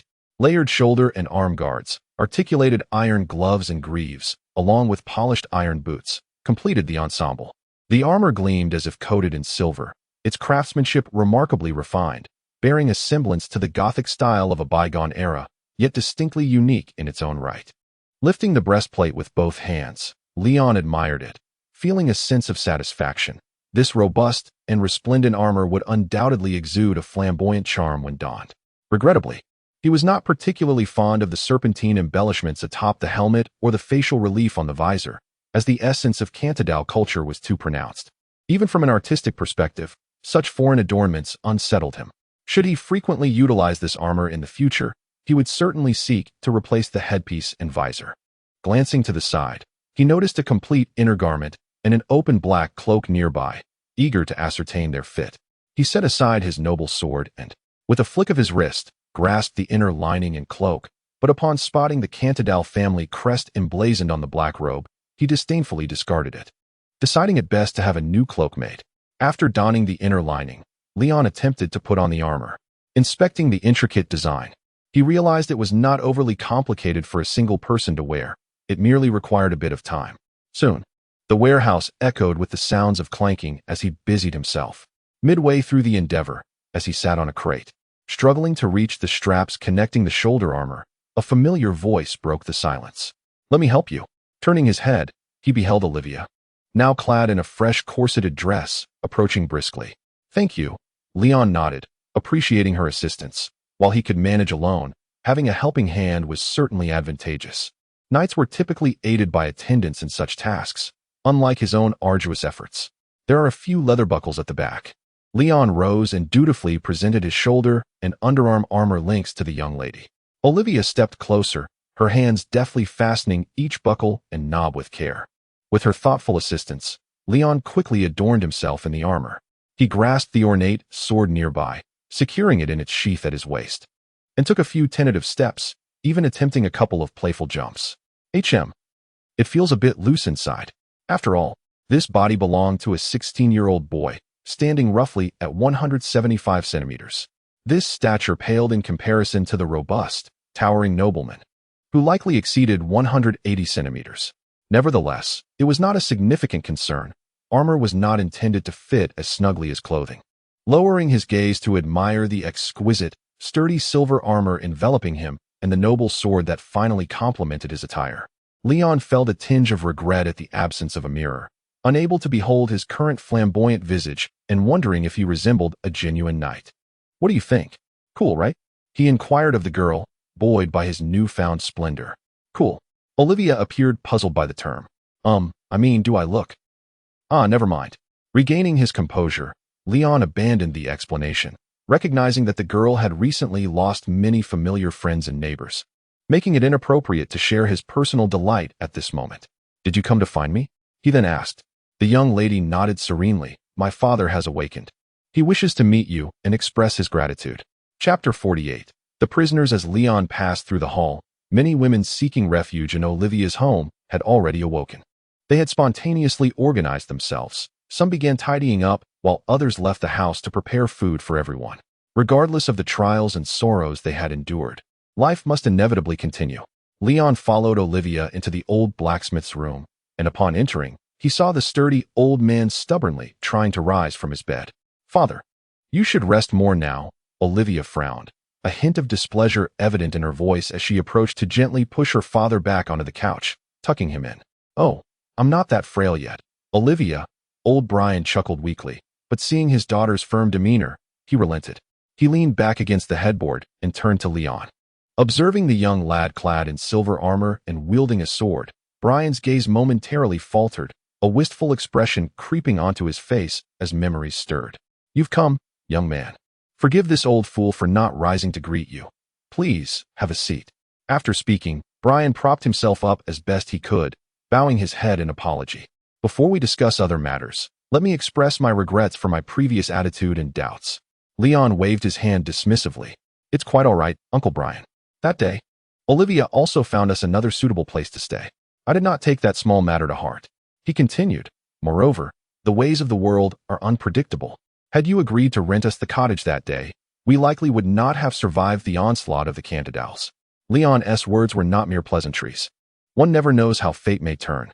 Had the old blacksmith consented to their lodging, the three of them would have surely faced the brunt of the Kantadar army's sudden attack in the village, rendering any chance of a rescue moot. At that point, they would have been unable to protect themselves, perhaps even perishing before the timely intervention of the Griffin. That being said, my inadvertent actions cannot atone for my earlier rudeness, especially considering how you later risked your lives to save my daughter," Brian said, his eyes reflecting a tinge of regret. He looked at Olivia, expressing heartfelt gratitude. "Olivia shared the details with me, and I am at a loss for how to repay you. My old bones are inconsequential, but if anything were to happen to Olivia, I would be unable to face my end, even in the depths of hell." "Father, please don't speak like that. Cherish your life, as you have always taught me," Olivia gently admonished, sitting beside him. Observing his sensible daughter, old Brian refrained from speaking further on the matter. He nodded, suppressing his emotions. Gradually calming himself, he turned his gaze back to Leon. "Though Selva is no longer a safe haven, I assure you, should you find yourselves without shelter, my home will always be open to you. Should monetary matters be a concern, do not hesitate to ask. I will provide whatever assistance I can." Witnessing the swift change in the blacksmith's demeanor, Leon felt a deep appreciation for the heart of every parent. Considering Brian's age, he surmised he was nearing his 60s. And reflecting on Olivia's age, it was evident that she was indeed a late blessing to him. There had been no mention of any siblings, suggesting that this sole surviving child was infinitely more precious to her parents than their own lives. "Money is unnecessary, but a friend of mine has sustained injuries and will need to recuperate at your residence for a while," Leon said, exchanging pleasantries. Turning to Olivia, he added, "I shall not disturb Uncle Brian's rest any longer. I wish to visit Azirian. Is he still in the same room?" "Yes, Azirian is next door. I just brought him some food. Do remember to fetch breakfast from Aunt Milia," the young lady advised. As the young man politely took his leave, old Brian turned to his daughter, fear evident in his eyes. What a dreadful nightmare. Thank goodness you are unharmed. Regardless of whether these youths are enamored with your beauty or possess pure hearts, I feel I have no way to repay them. Olivia turned back, displeased.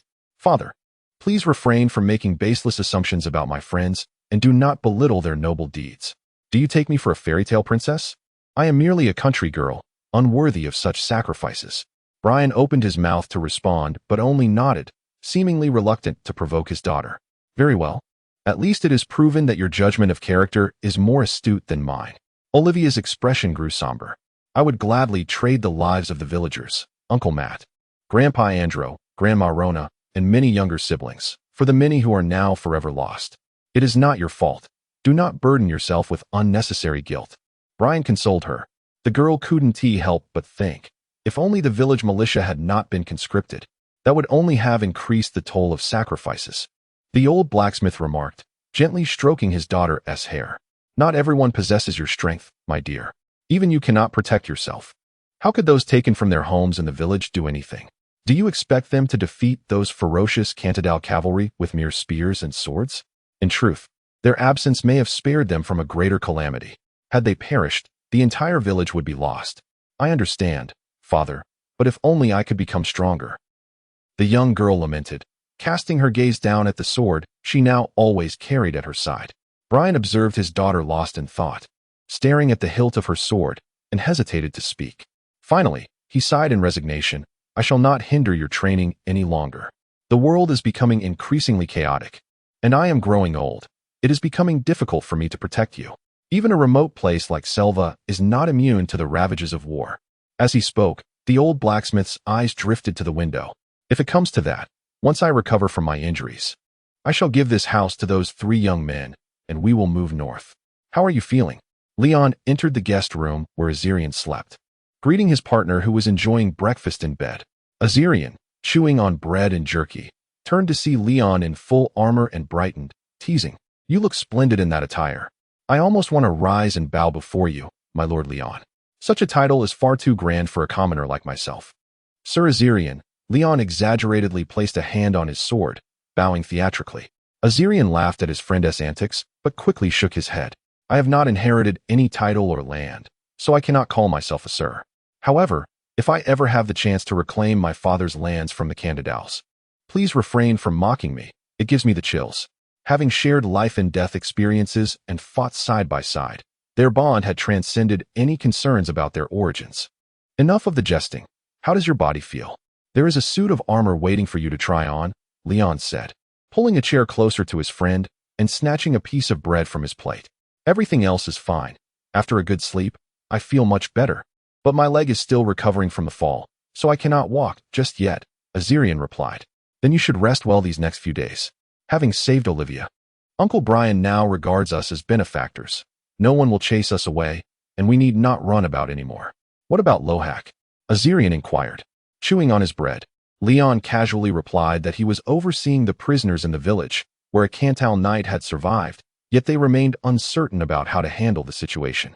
Suddenly, upon mentioning the Cantal knight in relation to Lohak and the captives, a thought seemed to strike Leon. The youth on the bed gazed at him in confusion. Leon hastily finished his meal and rose. I fear I must trouble you to accompany me for a favor. I shall carry you there. I'm fine with that. But what exactly do you need my assistance with? Azirian inquired, placing the tray on the nearby table with a puzzled expression. Do you recall the Cantal officer who purchased Lohak's sister? Leon approached to assist his companion, explaining, I remember the white bird emblem on that noble officer's robe. If fortune favors us, the Cantal knight whom Lohak is overseeing might know which noble family that emblem belongs to. You understand, Julian.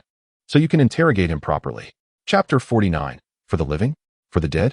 In the distance, Leon was seen carrying Azirian, while Lohak, standing at the entrance, scratched his head in confusion. However, as soon as Leon explained his purpose, Lohak's eyes immediately filled with tears. You truly remember the emblem on that man?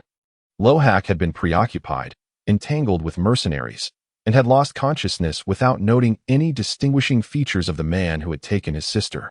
The thought of possibly uncovering the whereabouts of his only relative quickened Lohak's breath, prompting him to hastily turn and open the door, ushering his companions inside.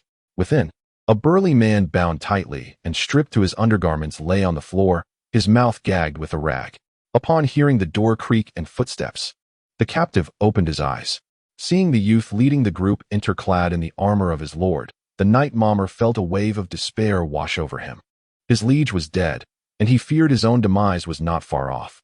Leon instructed Lohak to fetch a chair, carefully helping Azarian to sit. Nobles of Kantadar generally spoke Faru, but to avoid unnecessary complications, Leon deemed it more efficient and precise for Azarian to converse directly during the interrogation. Lohak approached and yanked the knight captive to his feet. Leon retrieved a piece of charcoal borrowed from the kitchen and, recalling the emblem from memory, began to sketch it on the ground. Perhaps he was indeed quite gifted at drawing, for he rendered the outline of a bird in flight with remarkable fidelity. Once Lohak completed the emblem in the puzzled gaze of the knight captive, Azarian seated himself and began to inquire. Look at the pattern on the ground. This avian family emblem, with a blue background and a white bird. Do you know which region of Kantadar it belongs to? Lohak tore the rag from the captive's mouth. Mommer flexed his stiff jaw and glanced down at the emblem before raising his eyes to Azarian. Boy, even if I knew, why would I tell you? So you do not deny that you are aware? Azarian pressed directly.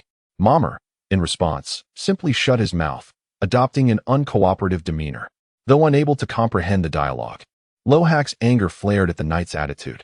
With a resounding thud, he delivered a fierce punch, leaving Mommer's face bruised and bloodied. Yet, the knight displayed no change in expression. He did not even grunt, and instead, his bloodied mouth curled into a smile. You lack the strength to inflict pain and still attempt to interrogate me.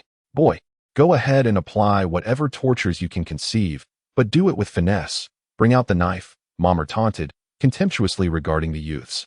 Break fingers, sever limbs, castrate. Gouge eyes, carve noses. Do as you please and see if I utter a word. Upon hearing Mommer's provocations in Faru, Lohak finally grasped the knight's disdain. Do you think I am afraid? Lohak retorted angrily. Be my guest. Mommer raised an eyebrow, indifferent. A knight seasoned in the horrors of battle showed no fear of the torturous fates that would make ordinary men tremble. Are you seeking death? Azarian frowned. Of course not. Mommer scoffed.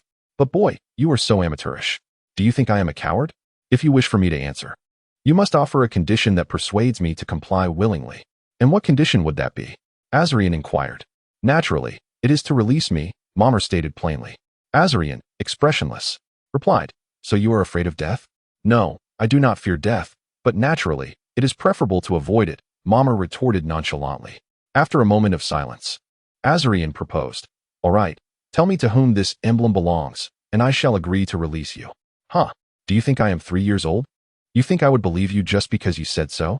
Those peasants wanted to tear me apart yesterday. How can you assure me that you won't go back on your word after I answer? Mommer laughed, utterly disbelieving of Azarian's airy promise. Azarian frowned. Since you know it is impossible for us to spare you, why propose such conditions? It matters not. You are the ones seeking answers from me, not the other way around. It is your dilemma how to persuade me to speak, Mommer replied. Azarian contemplated, attempting to bluff. Shall we not grant you a more merciful death, or allow you to enjoy your final moments? You know, it is merely a family emblem. It is not a great secret. I can simply inquire among the Kantadar people. Or, with a bit of money, I could consult a seasoned herald. It is just a matter of effort. Then do as you wish. Mommer remained obstinate. Whether I speak or not, the outcome is the same. I am still facing death. Frustrated, Azarian pondered how to deal with this unyielding man. Should they resort to torture or attempt to restore his memory?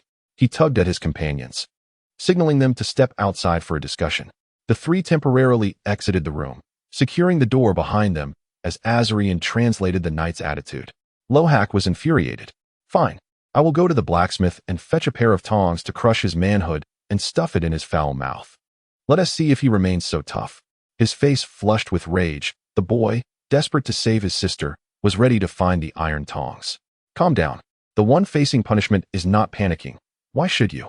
Leon interjected, grasping Lohak's arm. While he understood the boy's turmoil, he did not wish to sever the fastest source of information. Reluctantly held back by his companions, Lohak took a deep breath and asked, So, Leon, what method do you propose to pry open his mouth? Leon responded unexpectedly, I actually think it might be best to release him. Lohak's eyes widened in disbelief. What? Of course, we want to be the ones to set him free, Leon clarified. Ultimately, though he is detestable, he bears no direct blood debt to us. The ones truly seeking his life are those surviving villagers, are they not? Our foremost priority is to swiftly ascertain where your sister has been sold. Azrian interjected. But how can you convince those villagers to spare him? We need not persuade them ourselves. Let the knight negotiate his own fate with the villagers. He will surely be willing to pay for his life, Leon explained. Oh, you mean have him discuss a ransom with the villagers? Azrian comprehended. The harsh reality was indeed cruel, especially for the impoverished villagers. Rather than a life for a life, if the knight could propose a ransom that would satisfy the survivors, they would likely choose vengeance for their kin along with substantial compensation. Furthermore, according to what Lohak had heard from Olivia, the captured knight had been taken down by a girl during the initial invasion and had since been bedridden due to a leg injury, thus not participating in the subsequent slaughter. The surviving villagers might not even have a direct blood feud against him. Let us return and discuss this with Olivia. Let the villagers decide his fate. We three outsiders will not interfere, Leon suggested.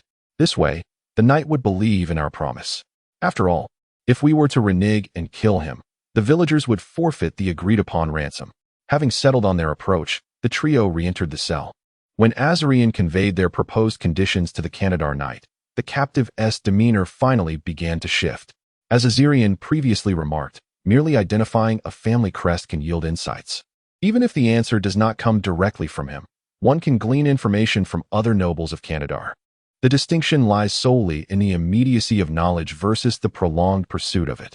The urgency of the three was palpable, for with each passing moment that the whereabouts of Sister Lohak remained unknown, the hope for her survival dwindled. Yet, Mama remained oblivious to their haste, unaware of the underlying connections, perceiving only a blood feud between the Crest's family and the trio of youths. Should he indeed be able to barter such information for his life, he would readily comply. Quickly summon someone to negotiate the ransom. Once an agreement is reached, I shall disclose to you the family to which this crest belongs, Mama readily assented. Departing the cell, Leon swiftly sought out Olivia, the only individual in Selva Village capable of taking charge apart from the old blacksmith. Upon encountering the golden-haired maiden, he found her orchestrating the recovery efforts amidst the village's disarray. After conveying the captive's intention to exchange his life for a ransom, Olivia hesitated, refraining from making an immediate commitment. She needed to convene the surviving villagers to deliberate collectively. Before long, apart from the battered blacksmith, all surviving women and children were gathered before the prison. As Lohak pushed the knight captive out of the room, Leon witnessed the fervent outrage of the villagers who had lost their loved ones. However, the intensity of their wrath was starkly juxtaposed by the ironic silence that ensued when the knight declared his price, 1,000 gold coins. Not even the Kantadar coins, but rather the golden crowns of Orlandan. With only 63 households in all of Selva, even if divided equally, each family present or absent would receive a sum that a common peasant would need 2 to 3 decades of frugality to amass. Anger dissipated in the face of survival and wealth, swifter than the melting snow of spring. Azrian and Lohak observed the emotions' transformation, reminiscent of a darkly comedic social experiment, their thoughts entangled in complexity. Ultimately, it was only the youngest children, untouched by the harsh realities of survival, who clung to their grievances. They had yet to grasp the profound agony of struggling for existence in this world. Even if offered a mountain of gold, I would not spare the enemy who harmed my family, Lohak mused, feeling an inexplicable tightness in his chest. Although this could lead him to his sister's whereabouts, he was left unsettled. Should he chastise these villagers for surrendering vengeance for the sake of gold? The youth was not an unfeeling predator. He understood that most before him had simply succumbed to the instinct for survival. Within the confines of the cell, Mama responded. The white bird pattern belongs to the falcon family of the western port. However, since you have delineated sections, this crest must belong to a subordinate knight loyal to the falcon family. Chapter 50. The stag's banner. A large pot simmered at the entrance, releasing a tantalizing aroma that stirred the appetites of all present. Radishes, scallions, and several unfamiliar vegetables accompanied the luxurious horsemeat. Since these valuable mounts had perished, the survivors naturally sought to make full use of their bodies. Olivia, along with a few women, rolled up their sleeves and used ladles to serve the rich meat and vegetable stew into bowls for the hungry villagers. Watching the golden-haired girl, whose face glistened with sweat from the heat. Leon felt it best to assist her by delivering meals to the other injured individuals. The griffin had slain a total of 14 warhorses, now piled in the yard of a nearby cottage, awaiting division and preservation. Leon estimated that once deboned, there would still be 7 or 8 tons of meat. If all were cured and smoked, it would suffice for 30 to 40 people to enjoy meat daily for over 6 months. However, processing this horse meat was no small task, and it would certainly take time. The villagers would need to continue their work in the afternoon. Once the preparations were nearly complete, Leon delivered a hearty portion of horse meat to Rohak, who was guarding the captives, and finally made his way to Azirian's room, chatting and dining together. He wondered if it was due to his growing accustomed to the cuisine of this world or the culinary skills of Olivia and the village women. But the stewed horse meat tasted far better than he had anticipated. Yet, as he savored each bite, the thought of how much the warhorses were worth made Leon feel as though he were consuming gold rather than mere meat. As he chewed on his bland bread and finished the meat broth in his earthenware bowl, Leon was just about to take a moment's rest when he heard commotion outside, accompanied by the faint screams of frightened women. Were there enemies? He quickly set down his bowl, grasped the hilt of his sword, and stepped outside. Upon exiting, he spotted Olivia running towards him with a peculiar expression. Although her eyes reflected urgency, there was no sign of fear. "Leon, come outside quickly. I need your help." "What happened? Are there any escaped Cantillans?" Leon inquired, puzzled. "No, it's that big. A griffin. The great griffin has returned." Leon was taken aback. "It has come back?" Olivia pulled him along towards the cottage where the griffin had just landed in the yard filled with the horse carcasses. The women who had been curing the meat were terrified by its return, and she urged him to come see. As they rounded the corner to the back of the cottage, they caught sight of the griffin, its wings folded, its massive body looming. It was indeed the same creature, but it was bent low, obscuring its head, and the air was filled with the gruesome sounds of flesh being torn apart. "Is anyone injured?" Leon asked, concerned. "No. Everyone was frightened and ran out," Olivia reassured him. Upon entering the yard, Leon felt relieved to see that it was indeed his old friend. The griffin was feasting on one of the horse carcasses, tearing into the meat with gusto. "Though we said we would meet again, you've returned rather swiftly," Leon remarked to the creature, though he dared not approach directly. Instead, he clapped his hands from a distance, attempting to catch its attention. Despite their friendship, one could never be certain how a wild beast might react while feeding. However, he soon realized that his worries were unfounded. Upon hearing his voice, the griffin elegantly lifted its head, swallowed a large piece of horse meat, and then abandoned its meal to approach Leon with thunderous footsteps. Even Olivia instinctively took a step back at the sight of the towering beast drawing near, as such a formidable creature possessed an innate intimidating presence, regardless of its intentions. The griffin lowered its eagle-like head, its blood-stained beak opening as it emitted a series of short calls. Its piercing eyes blinked, and it slightly spread its enormous wings, causing them to tremble. "What is it?" Leon questioned, perplexed by the griffin's actions.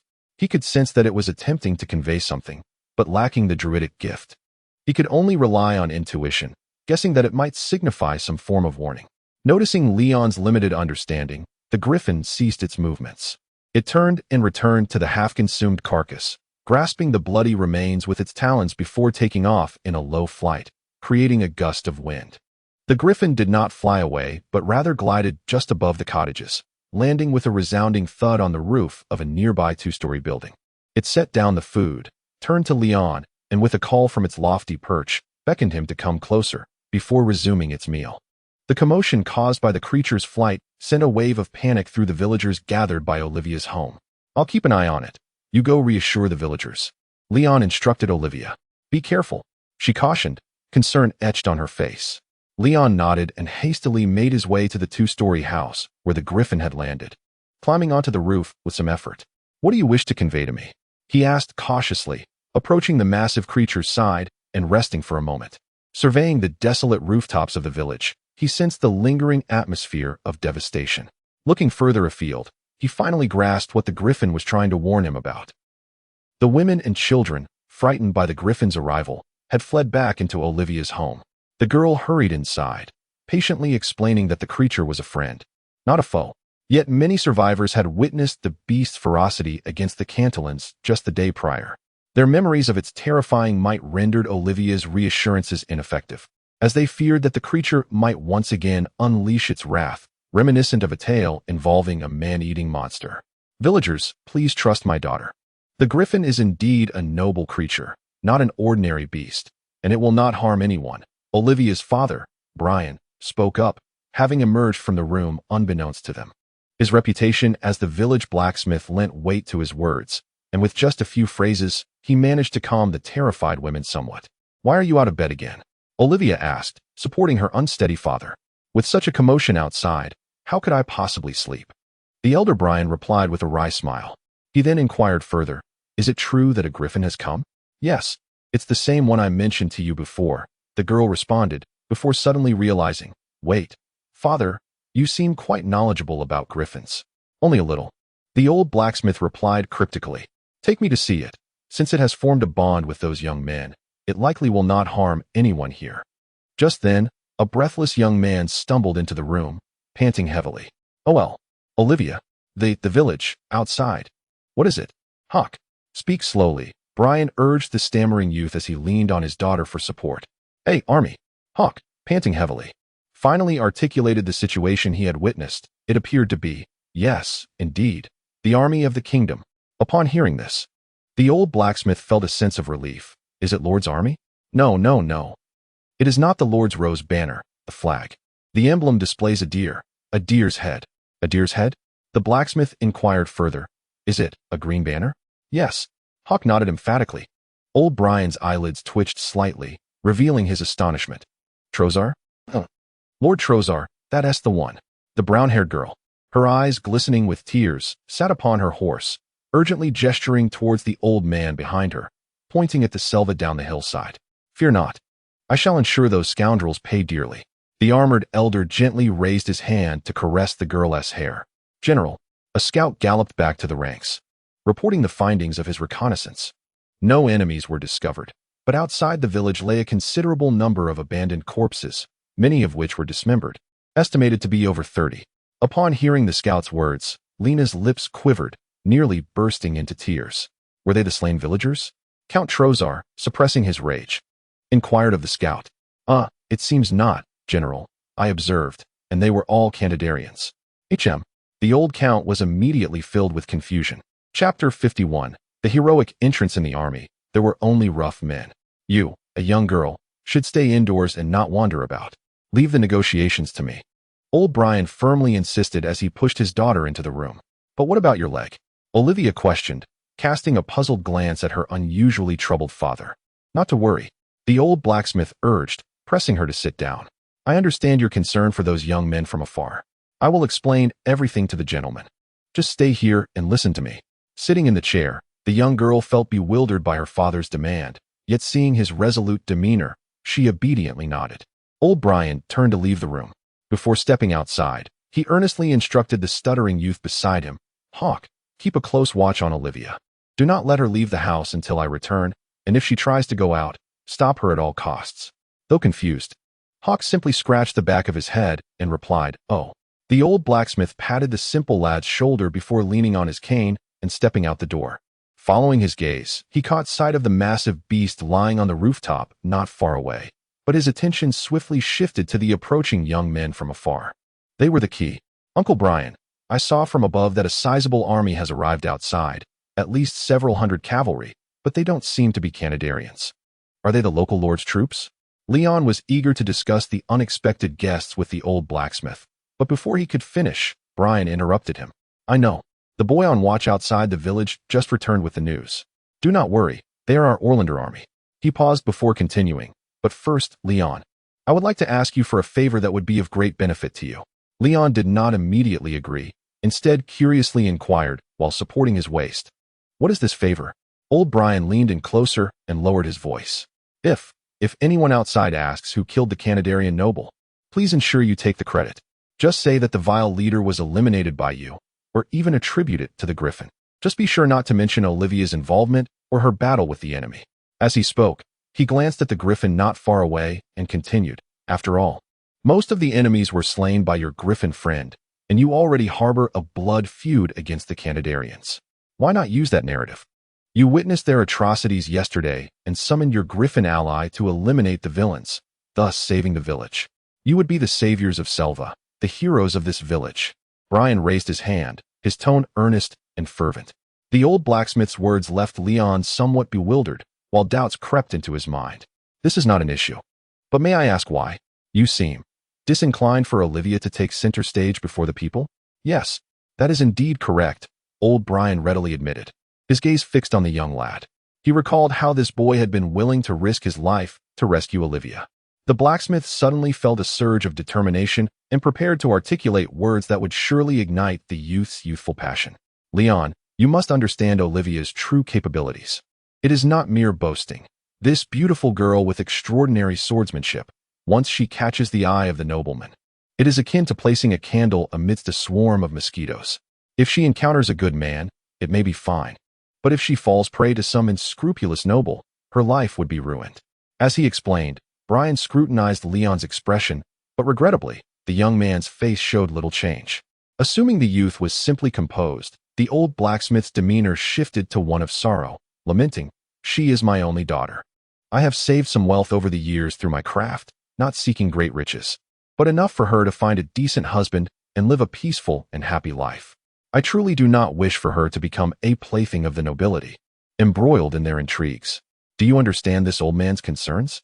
Unperturbed by the blacksmith's deliberate emphasis, Leon merely stroked his chin, engrossed in contemplation.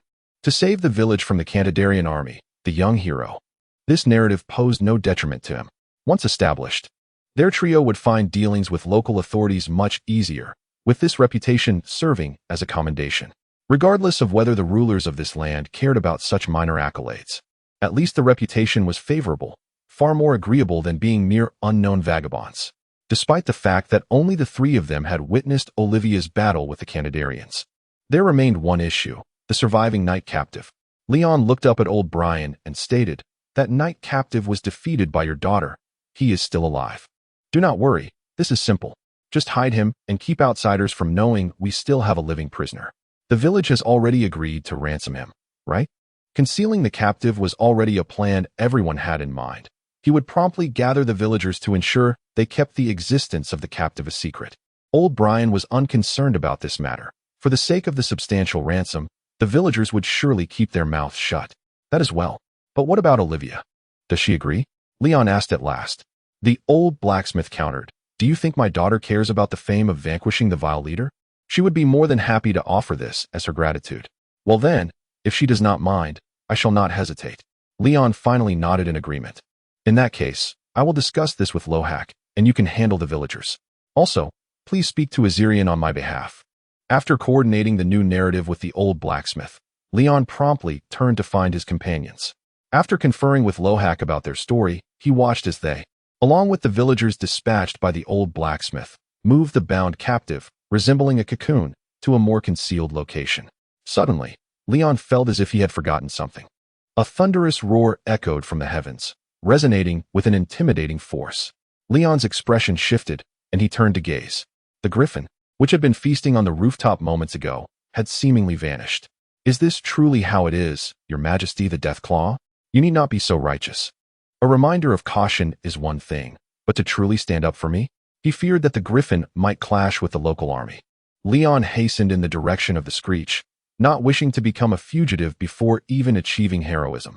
Upon a flag of forest green, adorned with a vibrant stag emblem encircled by laurel branches, the fluttering banner bore testament to the ruler's dominion. Behind the leading stag banner, various knightly insignias accompanied the orderly and extensive ranks of the army. A grand cavalcade of knights advanced along the rudimentary village path, the iron hooves of warhorses leaving a distinct, heavy imprint. The fields lay barren, the desolate village devoid of life. As they entered the small village of Selva, remnants of dried crimson stains lingered in the streets, and the Orlander knights caught a whiff of the air, thick with the scent of blood, rivaling that of the battlefield. Passing through the village square strewn with corpses, shrouded in burlap, each covered body bore witness to the calamity that had befallen this place. Hearing the cries of a girl ahead, Trosa let out a soft sigh. Ultimately, it was rather too late. Had he not fortuitously encountered the unfortunate child traversing the main road, he would have likely wasted considerable time deciphering the whereabouts of the fleeing remnants of the enemy. Yet, even with the swift alteration of his route, Troza was acutely aware that he would be unable to save the village besieged by the enemy's retreating forces. After all, no matter how swift the steed, it lacked wings, and the slaughter of defenseless villagers could be executed in mere moments. However, recalling the gruesome pile of corpses outside the village, Troza found himself engulfed in profound confusion. The village had undoubtedly been saved in the end, although the girl before him, named Lena, had indeed claimed that 3 young outsiders had valiantly intervened during the perilous moment to rescue her, displaying a chivalric spirit akin to that of a wandering knight as they gallantly ventured into the occupied village to save others. Yet, the state of the corpses at the village entrance was excessively dramatic. Rather than being slain in battle, they appeared to have been torn apart by some colossal beast of war. Aside from a few that bore wounds from swords and spears, the majority of the bodies lay in disarray. Were those 3 youths truly so formidable? Such a notion seemed implausible. Just as he pondered this atop his steed, a piercing, thunderous roar descended from the heavens before the knights of Orlandan. A griffin? Troza lifted his head, his brows arching slightly as he gazed at the war beast diving from above. The young girl, Lena, beside the old count, turned pale with fear. "General, be cautious." The towering knight Kalen's expression tightened as he tossed the reins aside and charged out from the ranks. Grasping his halberd, he boldly positioned himself in front of the count, the runes on the axe blade glowing faintly. The knights at the forefront raised their weapons, calmly and swiftly maneuvering their steeds to form a tight military formation. The roar of the beast did not deter the knights of the brave stag count. Rather, it ignited their fervor to demonstrate their valor before their lord. Beside the old count stood a middle-aged man clad in robe and armor, raising his steel staff resembling a hammer as unnatural gusts of air began to swirl around him. The griffin did not directly charge at the tightly knit formation of knights. It had no intention of engaging in battle with these unfamiliar humans. It merely sought to prevent them from approaching its friend. With a powerful flap of its wings, the colossal creature landed heavily not far from the military front, causing the ground to tremble. It raised its eagle-like head and unleashed another deafening roar, the sound waves echoing like a tempestuous wind. This terrifying roar sent the warhorses into a state of retreat and agitation. The great knight, sensing the fear and unease of his steed beneath him, dismounted from the trembling horse. Clutching his halberd with both hands, he lowered his helmet and boldly approached the griffin without a trace of fear. Leon observed the unfolding conflict from a distance, quickening his pace with resolute steps. He regretted not having removed his armor promptly after trying it on. "Do not engage. Do not engage," he shouted fervently, momentarily feeling as though he had transformed into a character on a spring festival stage, imploring Zhuo Mao to refrain from firing. He had once harbored whimsical fantasies about how he would gracefully emerge before the locals, adorned with the mantle of a hero. Now, all those dreams had been swept away by the winds. Little Lena, trembling in the old count's embrace, recognized the familiar voice and looked up to see the approaching figure. "Ah, it's Big Brother," she exclaimed joyfully, steadying herself against the horse's back. Chapter 52. Thorny flag. Finally, having broken a sweat, I ran to the side of the griffin. And this unexpected conflict was ultimately quelled by Leon in a timely manner. "Stay calm. These individuals are not foes." Leon gestured and reassured near the griffin, managing to smooth down the ruffled feathers around its neck. "Big Brother. Big Brother." Upon hearing the call, Leon turned to see a little girl perched on the back of an armored old nobleman, waving excitedly in their direction. Upon closer inspection, he recognized her as the brown-haired girl they had rescued from the mercenary thugs at the windmill the previous day. She was still wearing the outer garments they had borrowed from her during their disguise, making her easily identifiable. Little Lena paused her cheerful calls and pointed back, exclaiming, "Lord Trosser, that is one of the 3 big brothers from yesterday who saved me." "Oh, is that so? That makes sense," Trosser remarked, observing the boy's close interaction with the griffin and realizing what had befallen the scattered Kantadar soldiers. The old count lowered his gaze, noticing Lena's impatience, and gently lifted her from the horse, placing her back on the ground. As soon as Lena touched the ground, she dashed joyfully towards Leon. However, upon reaching the center of the road and facing the intimidating creature, she hesitated, her eyes wide with fear, reluctant to approach any closer. Seeing this, Leon turned back and patted the griffiness body, saying, "You can rest now, my good friend. I'm fine. If anything were to go awry, you can rescue me later." Whether it understood or sensed Leon's lack of hostility towards the army, The griffin shook its head and let out a soft cry before soaring into the air, circling above with its wings spread wide. Only then did Leon turn to face Lena. Big brother, I'm glad you're okay. What about the other two brothers? Did Sister Olivia get rescued too? Lena rushed in front of him, wiping her tear-streaked eyes with urgency and concern. We're all fine, but many in the village suffered losses, Leon sighed, unaware if among the many bodies on the ground lay the girl's family. Remembering how the girl had been captured and nearly defiled at the windmill, he feared the worst for her relatives. However, you indeed brought the Lord's reinforcements. Leon ruffled her hair, offering comforting praise. Well done, Lena. Initially, he had not taken her words about seeking help seriously, but the current spectacle was beyond his expectations. No, they are not the Lord's troops. Lena shook her head, explaining, last night, as I was making my way to the town, I stumbled upon this group of knights. Thankfully, they are all good people. And that esteemed Lord Trosser immediately brought me back after I explained myself. Not the Lord's army? Leon gazed at the dense formation of knights not far away, their banners waving and their armor resplendent, astonished at the sight. Especially the one wielding a large axe. If he wasn't mistaken, it appeared to be gleaming. What kind of advanced technology was this? If these valiant armored knights were not mere pretenders, he began to doubt whether his griffin companion could withstand such a formidable army. Shaking his head, he ceased his wild speculations, relieved that they were not enemies. Taking the girl's small hand, he approached the splendidly armored knights, stopping at a respectful distance. Following the original owner's memories, he adopted the proper etiquette of the common folk in the Syrian kingdom when addressing nobles. With his left hand over his heart, he bowed deeply to the gathering noble knights. I am Leon, honored to meet you all. Please forgive us for the recent calamity. We are unable to offer you a proper reception. The surviving villagers are doing their best to tidy up the stables and resting quarters. At that moment, he felt fortunate that he had not traversed into a world with even stricter hierarchies, akin to that of the Ming and Qing dynasties. As far as Leon knew from the original owner's memories, in the culture of the Faroe people, even a commoner was generally not required to kneel in humble submission before nobles. Such a gesture was typically reserved for offenders and prisoners. When encountering superiors in informal settings, lower status individuals were expected to show respect through bows without making direct eye contact. The depth of the bow was contingent upon the bowing individual's status.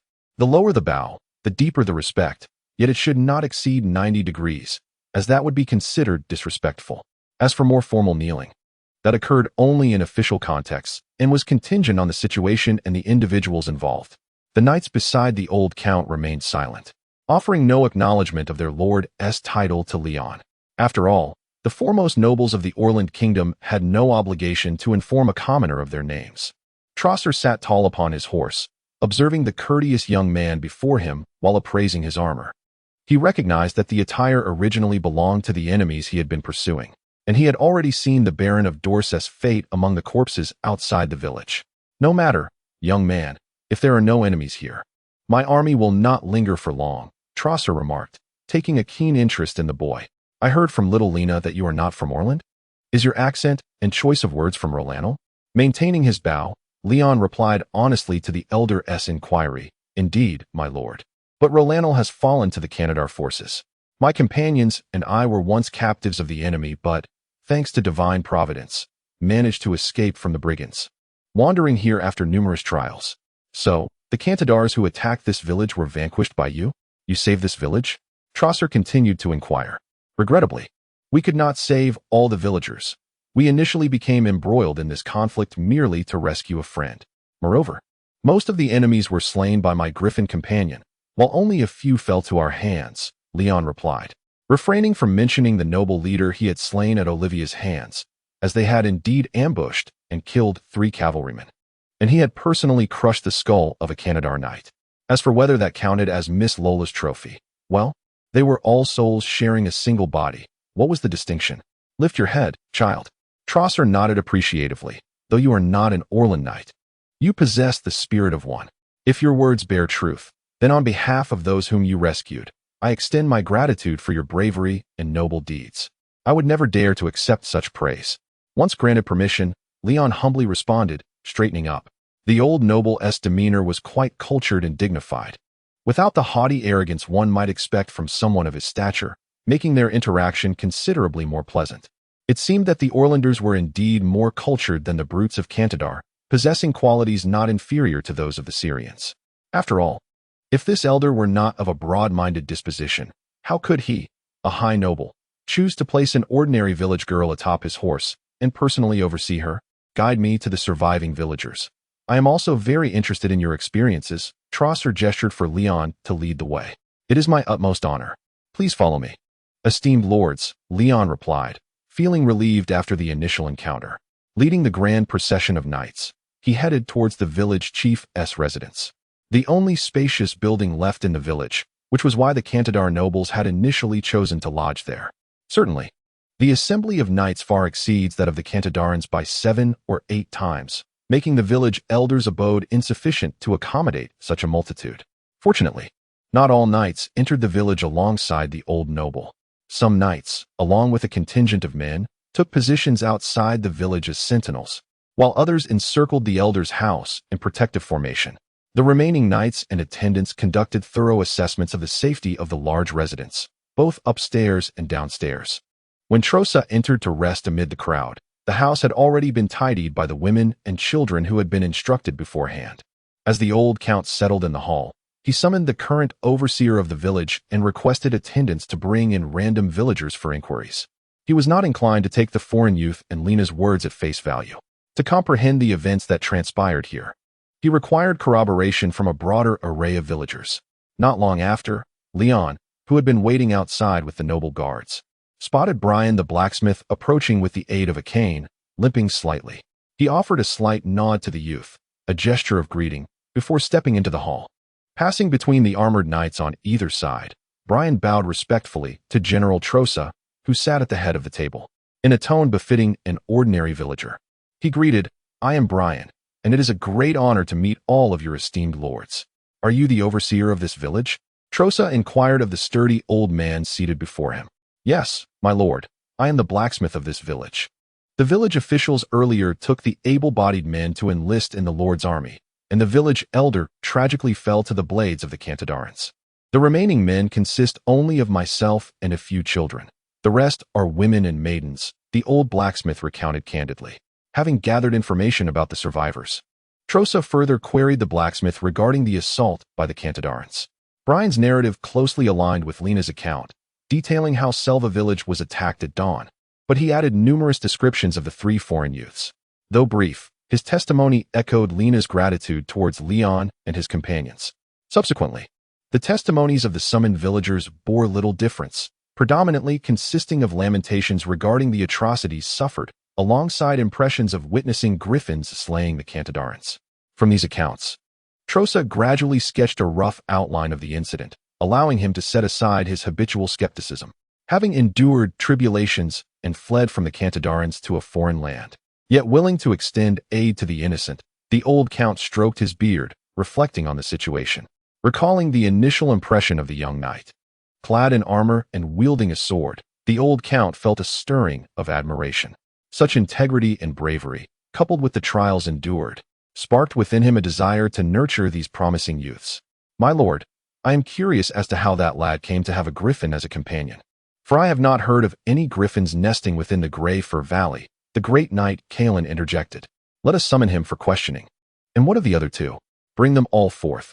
I wish to hear of their journey and how they arrived in Orland," Trosa replied, gesturing for the attendants to fetch the brave foreign youths. Despite not having personally vanquished the fleeing foes, acquiring a few worthy individuals to cultivate would be an unexpected boon. Just as the attendant was about to depart, a knight stationed outside for vigilance rushed into the hall. "General, the patrolling scout reports that a troop is approaching, bearing the thorn-flower banner. It seems to be the forces of the Faloris family," the returning knight stated, removing his helmet and bowing with respect. Baron Alifer is remarkably swift in his response," Trosa remarked with surprise. The old count was well aware that Baron Alifer was the lord of this region, as he commanded forces under Trosa's banner for this southern campaign. His astonishment stemmed not from the identity of the incoming party, but rather from the rapidity of Alifer's reaction. Given that the Faloris family's troops had suffered considerable losses as one of the vanguards in the assault on the Kantadarans during the Great Battle in Maymur County, they had retreated early to their territory for recuperation. Trosa had pursued the remnants of the Dorsian forces from the battlefield, Had he not encountered the girl named Lena last night, his destination would have been Baron Alifer's castle, as enlisting the local lord to guide him in searching for Dorsen's whereabouts would have been more convenient. Yet, he had not anticipated that merely a day after the village's calamity, Alifer would already be aware of the situation and dispatch troops. Gentlemen, let us go out to welcome Baron Alifer. Although the chaos here is not of our doing, the village under his jurisdiction has been thrown into disarray by the enemies we pursued, and I feel a sense of guilt, Trosa declared. General S. Banner? Is it not of the Kantadarans? Baron Alifer, clad in black armor and riding over the hill, raised his visor, gazing curiously at the stag-horned green banner of Selva Village. Along with the kingdom's soldiers patrolling in the livery of various knightly houses surrounding the village, the knights of the Flores family, already prepared for battle against any invading Kantadaran cavalry, wore expressions of bewilderment. Soon, a knight adorned in the stag-horned, emblazoned cloak galloped from the village, hastily approaching Baron Alifer's advancing troops. My lord Flores, the newcomer removed his helmet and nodded with a smile. It has been some time since our parting on the battlefield. How do you fare? Thank you for your concern, Lord Adirian. Is the general also present? Baron Alifer inquired as he urged his horse forward to greet the noble knight with whom he had recently fought. The general awaits you in the village. We have only just arrived here, Adirian replied with a nod. Forgive my confusion, but may I inquire how you came to be here? I heard from my subjects yesterday that 3 foreign spies had led a host of Kantadaran cavalry to invade. Baron Alifer rode alongside the other knight, perplexed, and asked, Have you managed to eliminate those enemies? What? 3 spies? Adirian raised his eyebrows, glancing toward the Thornflower Baron. The surviving villagers did not mention any spies. Rather, there were 3 young adventurers and a griffin. The Kantadarans were slain before we arrived. That old Dorsen was run through, and his body was just packed up by us. Chapter 53. The return of belongings. Upon seeing Count Trozar standing in the courtyard to welcome him, Alifer's somber mood, which had been weighed down by the sight of his subjects' corpses upon entering the village, lightened somewhat. To encounter you here, Your Excellency, is quite unexpected. Had I known of your esteemed visit, I would have arranged a banquet in your honor in town. Baron Alifer bowed respectfully. Oh, do not reproach us for our unannounced arrival, Trozar replied, stepping forward to embrace his companion warmly. The elderly count patted Alifer on the shoulder before expressing his regret. We recently vanquished the forces of Leidenberg, but regrettably, we were unable to capture Dorsen, allowing him to slip right into your territory. I am ashamed to arrive too late, as your village has already suffered at the hands of those ruffians. Fortunately, the instigator has met his end, Baron Alifer reassured him. There is no need for your self-reproach, General. With the war against the Kantadars commenced, losses are to be expected. I shall reclaim 100-fold from the enemy on the battlefield. He then promptly expressed his confusion. However, General, Lord Adirian mentioned that the Kantadars had already been eradicated before your arrival. What is the truth of this matter? Oh, I was just about to discuss that with you. Trozar turned to a youth among their ranks. Young man, this is the current head of the Thorns family, Baron Alifer Flores. Come, introduce yourself to the lord of this land. Yes, my lord, Leon responded in accordance with the surrounding nobles' titles for the elder. He approached the 2 fully armored noblemen. Bowing as he had done previously, It is an honor to meet you, my lord. And this lad is? Alifer scrutinized the oddly accented youth. He had not paid much attention to the crowd upon his arrival, assuming Leon was merely a young knight or squire accompanying Count Trozar. This child is Leon, Trozar chuckled. According to him, he fled from Syrian, and it was he who, along with 2 companions and a griffin, vanquished the cavalry led by Dorsen, saving this place. Alifer was taken aback, re-evaluating the boy before him, unable to discern such capability in him. A griffin? He seized upon the significant detail in Trozar's words. If this youth indeed possessed such a formidable beast as a mount, it would certainly explain his ability to defeat Dorsen's routed forces. You possess a griffin as a steed? Alifer inquired, astonished. Not exactly, my lord. That magnificent creature is not my mount. It is a friend I encountered during my travels. We are not of master and beast, Leon clarified, unwilling to exaggerate, as he lacked the ability to command the creature's movements. At that moment, its whereabouts were unknown, and any pretense of control would only invite ridicule from others. Alifer nodded thoughtfully, his eyes narrowing in contemplation. 3 youthful heroes, 3 Kantadar spies. 2 contradictory narratives. Was this merely a misunderstanding? He found the fog of confusion unsettling, as the information he had gathered differed starkly from the accounts relayed by the fleeing subjects. Oliver turned to his retainer behind him, instructing, "Balf, where is that fellow who reported yesterday? Bring him here. I wish to question him directly." "My lord, what troubles you?" Trozar queried, puzzled. The Baron turned back to the elderly count, explaining, "To be frank, General, we received word yesterday from the villagers that there were 3 Kantadar spies disguised as vagrants scouting Selva Village, which led to the enemy forces pillaging. This is why I hastened to gather troops." "Spies." Leon frowned slightly at the term, finding it vaguely familiar. Before he could ponder further, a knight of the Flores family shoved a familiar face forward. "My lord, please, take it slow. I have been jostled on horseback all night." Boris, battered and bruised, winced in pain as he quietly pleaded, "Get moving and stop your prattling. Do you intend to keep the lords waiting?" The knight, Balv, impatiently urged, yanking Boris along as though he were a mere chick, swiftly delivering him before the lord. As Balv released him, Boris stumbled, nearly falling. "How is it that this fellow is still alive?" Leon mused, surprised to see Boris, whom he had presumed perished in the Kantadar's massacre, still standing. Boris trembled in the presence of the distinguished nobles, struggling to maintain his composure. Bowing repeatedly, he dared not meet their gazes, his voice quaking. I have met esteemed lords and knights." Not daring to lift his eyes, he even bowed respectfully to Leon. "Look at this child beside me. Do you recognize him?" Baron Oliver commanded. Boris, startled, complied, raising his gaze. His eyes skimmed past the ornate silver armor of the knight until he recognized the face he detested. In a moment of confusion, his perception faltered. Upon realizing it was the accursed foreign boy, rage surged within Boris, and he exclaimed, "It is he. My lord, this boy is a Kantadar spy." Not just him, but two. Boris's voice dwindled as an eerie silence enveloped the surroundings. TSK, Leon regarded the fool with pity, feeling no stirrings of concern at the absurd accusation. Boris's words faltered, caught in his throat as the cold stares of the noble lords bore down upon him, igniting instinctual fear. "My lord?" Boris glanced anxiously at the lord, his expression a mix of confusion and dread. "Are you saying that this Kantadar spy vanquished the Kantadar troops that attacked the village?" Baron Oliver raised an eyebrow, observing Boris's reaction and surmising that the imbecile had misunderstood the youth, promptly losing interest in the accusation. "Enough, take him away." Oliver waved his hand, signaling for his retainer to escort Boris off. "Those 3 little rascals vanquished the Kantadar army? How is that possible?" Boris's mouth gaped in disbelief. His meager imagination failed to conjure such a reality. He had witnessed at least 50 terrifying cavalrymen charging toward the village that night. Vanquishing them? By those 3 ragged, foreign youths?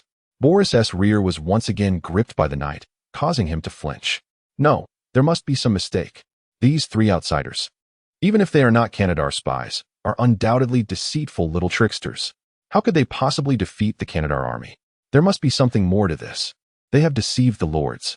Boris adamantly refused to accept that the 3 rascals could stand against a military force. If they possessed such prowess, how could they have ever appeared as destitute vagrants? My lord, I assure you, I am not speaking in vain. How could they possibly defeat over 50 fearsome cavalrymen? This little rascal is full of lies. Do not be fooled by him. He even claimed to have traversed the nightmare forest to reach Selva. Tell me, is that the kind of story an honest person would concoct? Clearly, it is the nonsensical ramblings of someone oblivious to the danger. Their backgrounds are suspicious. Even if they are not spies, they are surely fugitives. Boris, lifted up, shouted in defiance. The nightmare forest? Baron Arilfer suddenly furrowed his brow. He paid little heed to the noisy fellow's doubts. After all, Boris seemed unaware that the youth had a formidable beast companion. A griffin could easily vanquish dozens of unprepared soldiers. Although Arilfer himself had not seen the griffin upon arrival, the esteemed general had arrived first, and since he claimed its existence, it was assuredly not a deception. Yet Boris spoke of the youth claiming to have traversed the nightmare forest. Baron Arilfer, burdened with his own uncertainties, felt a flicker of doubt arise.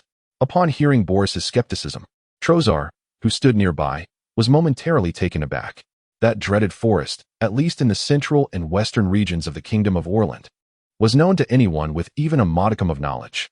The natural boundary that separated the southern Casos county from the borders of Cantal was well understood by the old earl. The Orlanders referred to it as the Nightmare Forest, while the Catalans called it the Planrose Forest. Only the fringes of that woodlands were deemed safe. Venturing even slightly further in would lead anyone to an eternal disappearance. From a distance, the core area of the Nightmare Forest was devoid of birds or clouds, mirroring the characteristics of a cursed land as depicted in legends. Since the historical records of Orland began, no one had ever entered and returned safely, let alone crossed through it. The old earl recalled many related tales. For instance, there once was a brave noble in history who, disbelieving the dangers, tied a long rope around his waist and ventured deep into the Nightmare Forest, hoping to discern the way back. Yet, before the specially crafted, resilient rope made by sorcerers could be fully unwound, all became silent. The servants who pulled the rope back saw only an impossibly smooth cut along its length. Trozar glanced at the increasingly doubtful expression on Baron Arilfer's face. In truth, that defiant noble was an ancestor of the Thornflower family. If the old earl remembered correctly, as a noble family adjacent to the Nightmare Forest, the Thornflowers had a history of ancestors who attempted to enter the forest. It was a legacy imbued with a reckless spirit, as if some obsession had been passed down through the generations. Not to mention, Baron Arilfer's father, the previous Baron of Finlidun, was rumored to have disappeared 20 years ago after venturing into the Nightmare Forest. Young man, I have yet to inquire about this matter. You claim to have traversed the Nightmare Forest. Is there truth to this? Trozar regarded Leon with seriousness. Before Leon could respond, the old earl continued. You must speak honestly about your true experiences in Orland. Do not return to us with falsehoods. If there is another origin to your presence, even if it involves grave transgressions, do not fear retribution. I assure you, by my honor, your noble deeds and contributions in this venture will absolve you of most sins in Orland, so speak of your origins truthfully. Leon felt a surge of gratitude towards the venerable noble, often referred to as the general, who stood before many knights vouching for his honor. In this era, such a promise from a noble was not made lightly. He was not foolish. He could discern that while the old noble harbored doubts about his origins, he still sought to protect him. This old noble feared not his status as a fugitive or runaway, but rather that he might persist in fabricating tales of crossing the Nightmare Forest. The greatest disdain among these highborn was for deceit and deception. Yet, by heaven's grace, I truly traversed the Nightmare Forest. Must I concoct a lie to assuage your disbelief? Leon mused bitterly. However, he was filled with confusion. Was the curse of the Nightmare Forest truly so perilous for these great lords of the realm? He had nearly lost his life multiple times within it. Yet once he successfully crafted a guiding device as per Miss Laura's instructions, the exit had not proven insurmountably difficult. They were merely 3 fleeing youths. If the party were to consist of a formidable band of warriors, accompanied by a mage skilled in creating such guiding devices, would their escape not be far simpler? Leon recalled Miss Laura's unwavering demeanor during their time in the cursed land, leading him to believe that for her, there were likely multiple methods to escape the cursed realm. Had she not been trapped within her own form, without a physical body, it seemed that for her former self, leaving that so-called spirit realm would have been no arduous task. These lords, could they truly not afford the aid of a mage? Or had all mages in this world perished? Yet that could not be, for the runic crossbow bolt that had nearly felled the griffin clearly bore the mark of a mage's craft. And the towering knight beside the old noble wielded a runic axe spear, which had glowed with light not long ago, surely not something procured from a mere market stall. With a sigh, casting aside his endless ruminations, Leon contemplated once more and decided to continue speaking the truth. It was not that he wished to avoid trouble by spinning a tale. Rather, how could he fabricate one? The original inhabitant of this body was merely the son of a Syrian hunter, utterly ignorant of the geography and roads of the northern kingdom of Orland. The only fragments of knowledge he possessed were gleaned from Olivia's conversations, such as the eastern routes being blocked by war and the existence of a kingdom known as Cloner further east. Beyond that, he did not even know the name of the nearby town. How could he conjure a narrative that was neither a traversal of the forest nor one that could withstand scrutiny? Such fabrications would be transparent to these noble lords, who were certainly not ignorant of the kingdom's geography. Moreover, reflecting on his earlier confrontation with Boris by the river and Olivia's inquiries, had he chosen to lie instead of speaking the truth, he would now find himself in an even more precarious position. Whether he persisted in weaving a tale that the local nobility could easily see through or reverted to the reality of his situation, both would only serve to heighten their suspicion. Thus, The only course left to him was to maintain the honesty he had previously shown to Olivia and to continue speaking the truth. Youth, speak plainly of how you arrived in Selva. As long as you are not guilty of any unforgivable crime against the crown, I assure you, you will not be pursued within my domain. Baron Arilfer evidently did not believe the youth could have truly crossed the nightmare forest. Even with a griffin, it seemed implausible. The Flores family had a history of attempts to navigate the forest-esque skies on their prized flying mounts. Records indicated that they too had met with failure, with no one ever witnessing their disappearance. Leon could only nod in acknowledgement of the warnings from these two nobles. This time, he raised his right hand and placed it over his heart. This was the ritual of oath for the Syrians who followed the Church of the Holy Sun. Though he held no belief in the Holy Sun or its prophet, performing this gesture should lend credence and gravity to his words before others, for to them, he was still a youth raised within a theocratic kingdom. In the presence of the Holy Sun and the prophet Ilir, Leon swore before them all, "Every word I speak is the truth. Should I utter even one falsehood, may my soul descend into the abyss and suffer eternal punishment." Leon declared his oath, free of any burden on his conscience. Regardless of whether there exists a true deity in this world, the truth remains unaltered. Fortuitously, or perhaps due to divine favor, my companions and I have indeed traversed the treacherous southern forest to arrive at this place. This is no fabrication.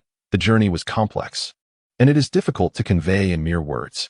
We are not dubious fugitives. Rather, we are three wanderers who, following the destruction of our homes in Orlandan city, fell victim to the captivity of the Kantadar people, only to shatter our chains and flee. As I recounted our tale amidst the astonished and incredulous gazes of the nobles surrounding me, Leon sighed. It is impossible to concoct a tale that would placate these individuals without inciting their ire. The truth has been sworn to. If they refuse to believe, then so be it. However, Leon was weary of being on the defensive. Immediately after revealing our true origins, he turned his gaze upon the village ruffian. "How is it that I cannot confront these nobles, yet you, a mere scoundrel, escape my rebuke?" Boris, this fellow, had coveted the precious sword I fortuitously acquired during our flight when we first arrived in Selva, and had repeatedly harassed us, resorting to robbery and even employing narcotics to facilitate his thievery. Now, before the esteemed lords, he sought to turn the tables and slander me. I could not help but inquire, who is truly suspicious here? The foreigner who risked his life battling the Kantadar, or you, who vanished in the face of peril, fleeing alone? At this juncture, a realization struck Leon. How had this rogue managed to escape and alert others? That night, he had been soundly beaten by my companions and myself, left unconscious and tossed down the hillside, which was a route the Kantadar cavalry would inevitably traverse. Thus, Leon had initially assumed this village ruffian had perished at the hands of the enemy. Surely, the cavalry would not overlook a fallen local, unless he had awakened before the Kantadar arrived, but chose not to return to the village. Yet, he had somehow learned of the Kantadar's impending assault. Otherwise, how could he have rushed to the town to inform the lord?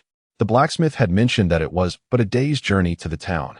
Leon pondered the time involved in traveling back and forth, as well as the speed at which the lord's troops could arrive. A simple deduction, coupled with the timing of the Kantadar's approach to the windmill tower that night, brought clarity to his thoughts. By the gods, this sword grave. He had witnessed the arrival of the Kantadar firsthand. Rather than alerting the villagers he had known for years before the enemy attacked, he had abandoned them to their fate and fled. Understanding this connection filled Leon with an indescribable disdain and loathing. As someone who had been trapped atop the windmill tower, observing the chaos below, he was acutely aware that, prior to dawn, if anyone had perceived the enemy approaching and had the freedom to return and warn others, many villagers could have escaped their imminent slaughter under the cover of darkness. This was not the modern age. Without effective lighting, relying solely on torches, a handful of cavalry could not possibly capture the 200 villagers fleeing into the pitch-black night.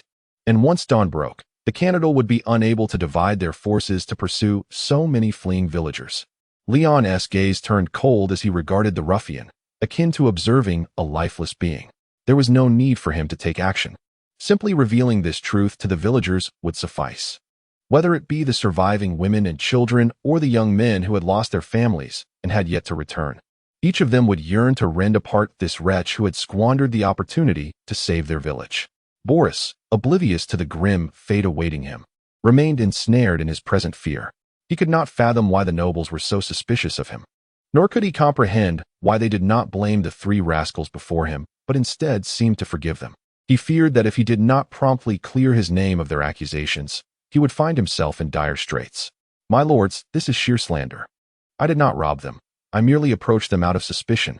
Many witnessed the incident by the river, and Boris dared not deny it, only managing a feeble defense.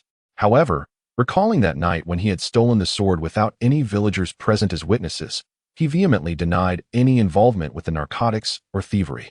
As for the sword, I merely observed it suspiciously, he exclaimed. He claims to have found it. My lords, do you truly believe such a splendid noble sword could be found by the roadside? I was at the river, merely suspecting them of plotting against my lord and fleeing with the sword, not intending to cause harm. Upon hearing the mention of the sword in the exchange between Leon and Boris, the eyes of Count Trassa and Baron Oliver instinctively turned to the sword at Leon's side. It was indeed a beautifully crafted half-sword. Even Count Trassa, with his discerning eye, could appreciate its exceptional quality, though it struck him as oddly familiar. Noticing the noble scrutiny, Leon clarified, "This is an item I acquired during my travels, discovered amidst the dangers of the forest." "Young man, may I see your sword?" Baron Oliver suddenly interjected. "Of course, my lord," Leon nodded, without suspicion, drawing the sword from its sheath with care and respectfully offering it to him. Oliver grasped the hilt with his left hand, lifting the sword to the light, its blade gleaming brightly. He examined the smooth surface of the dwarven steel and the inscriptions upon it.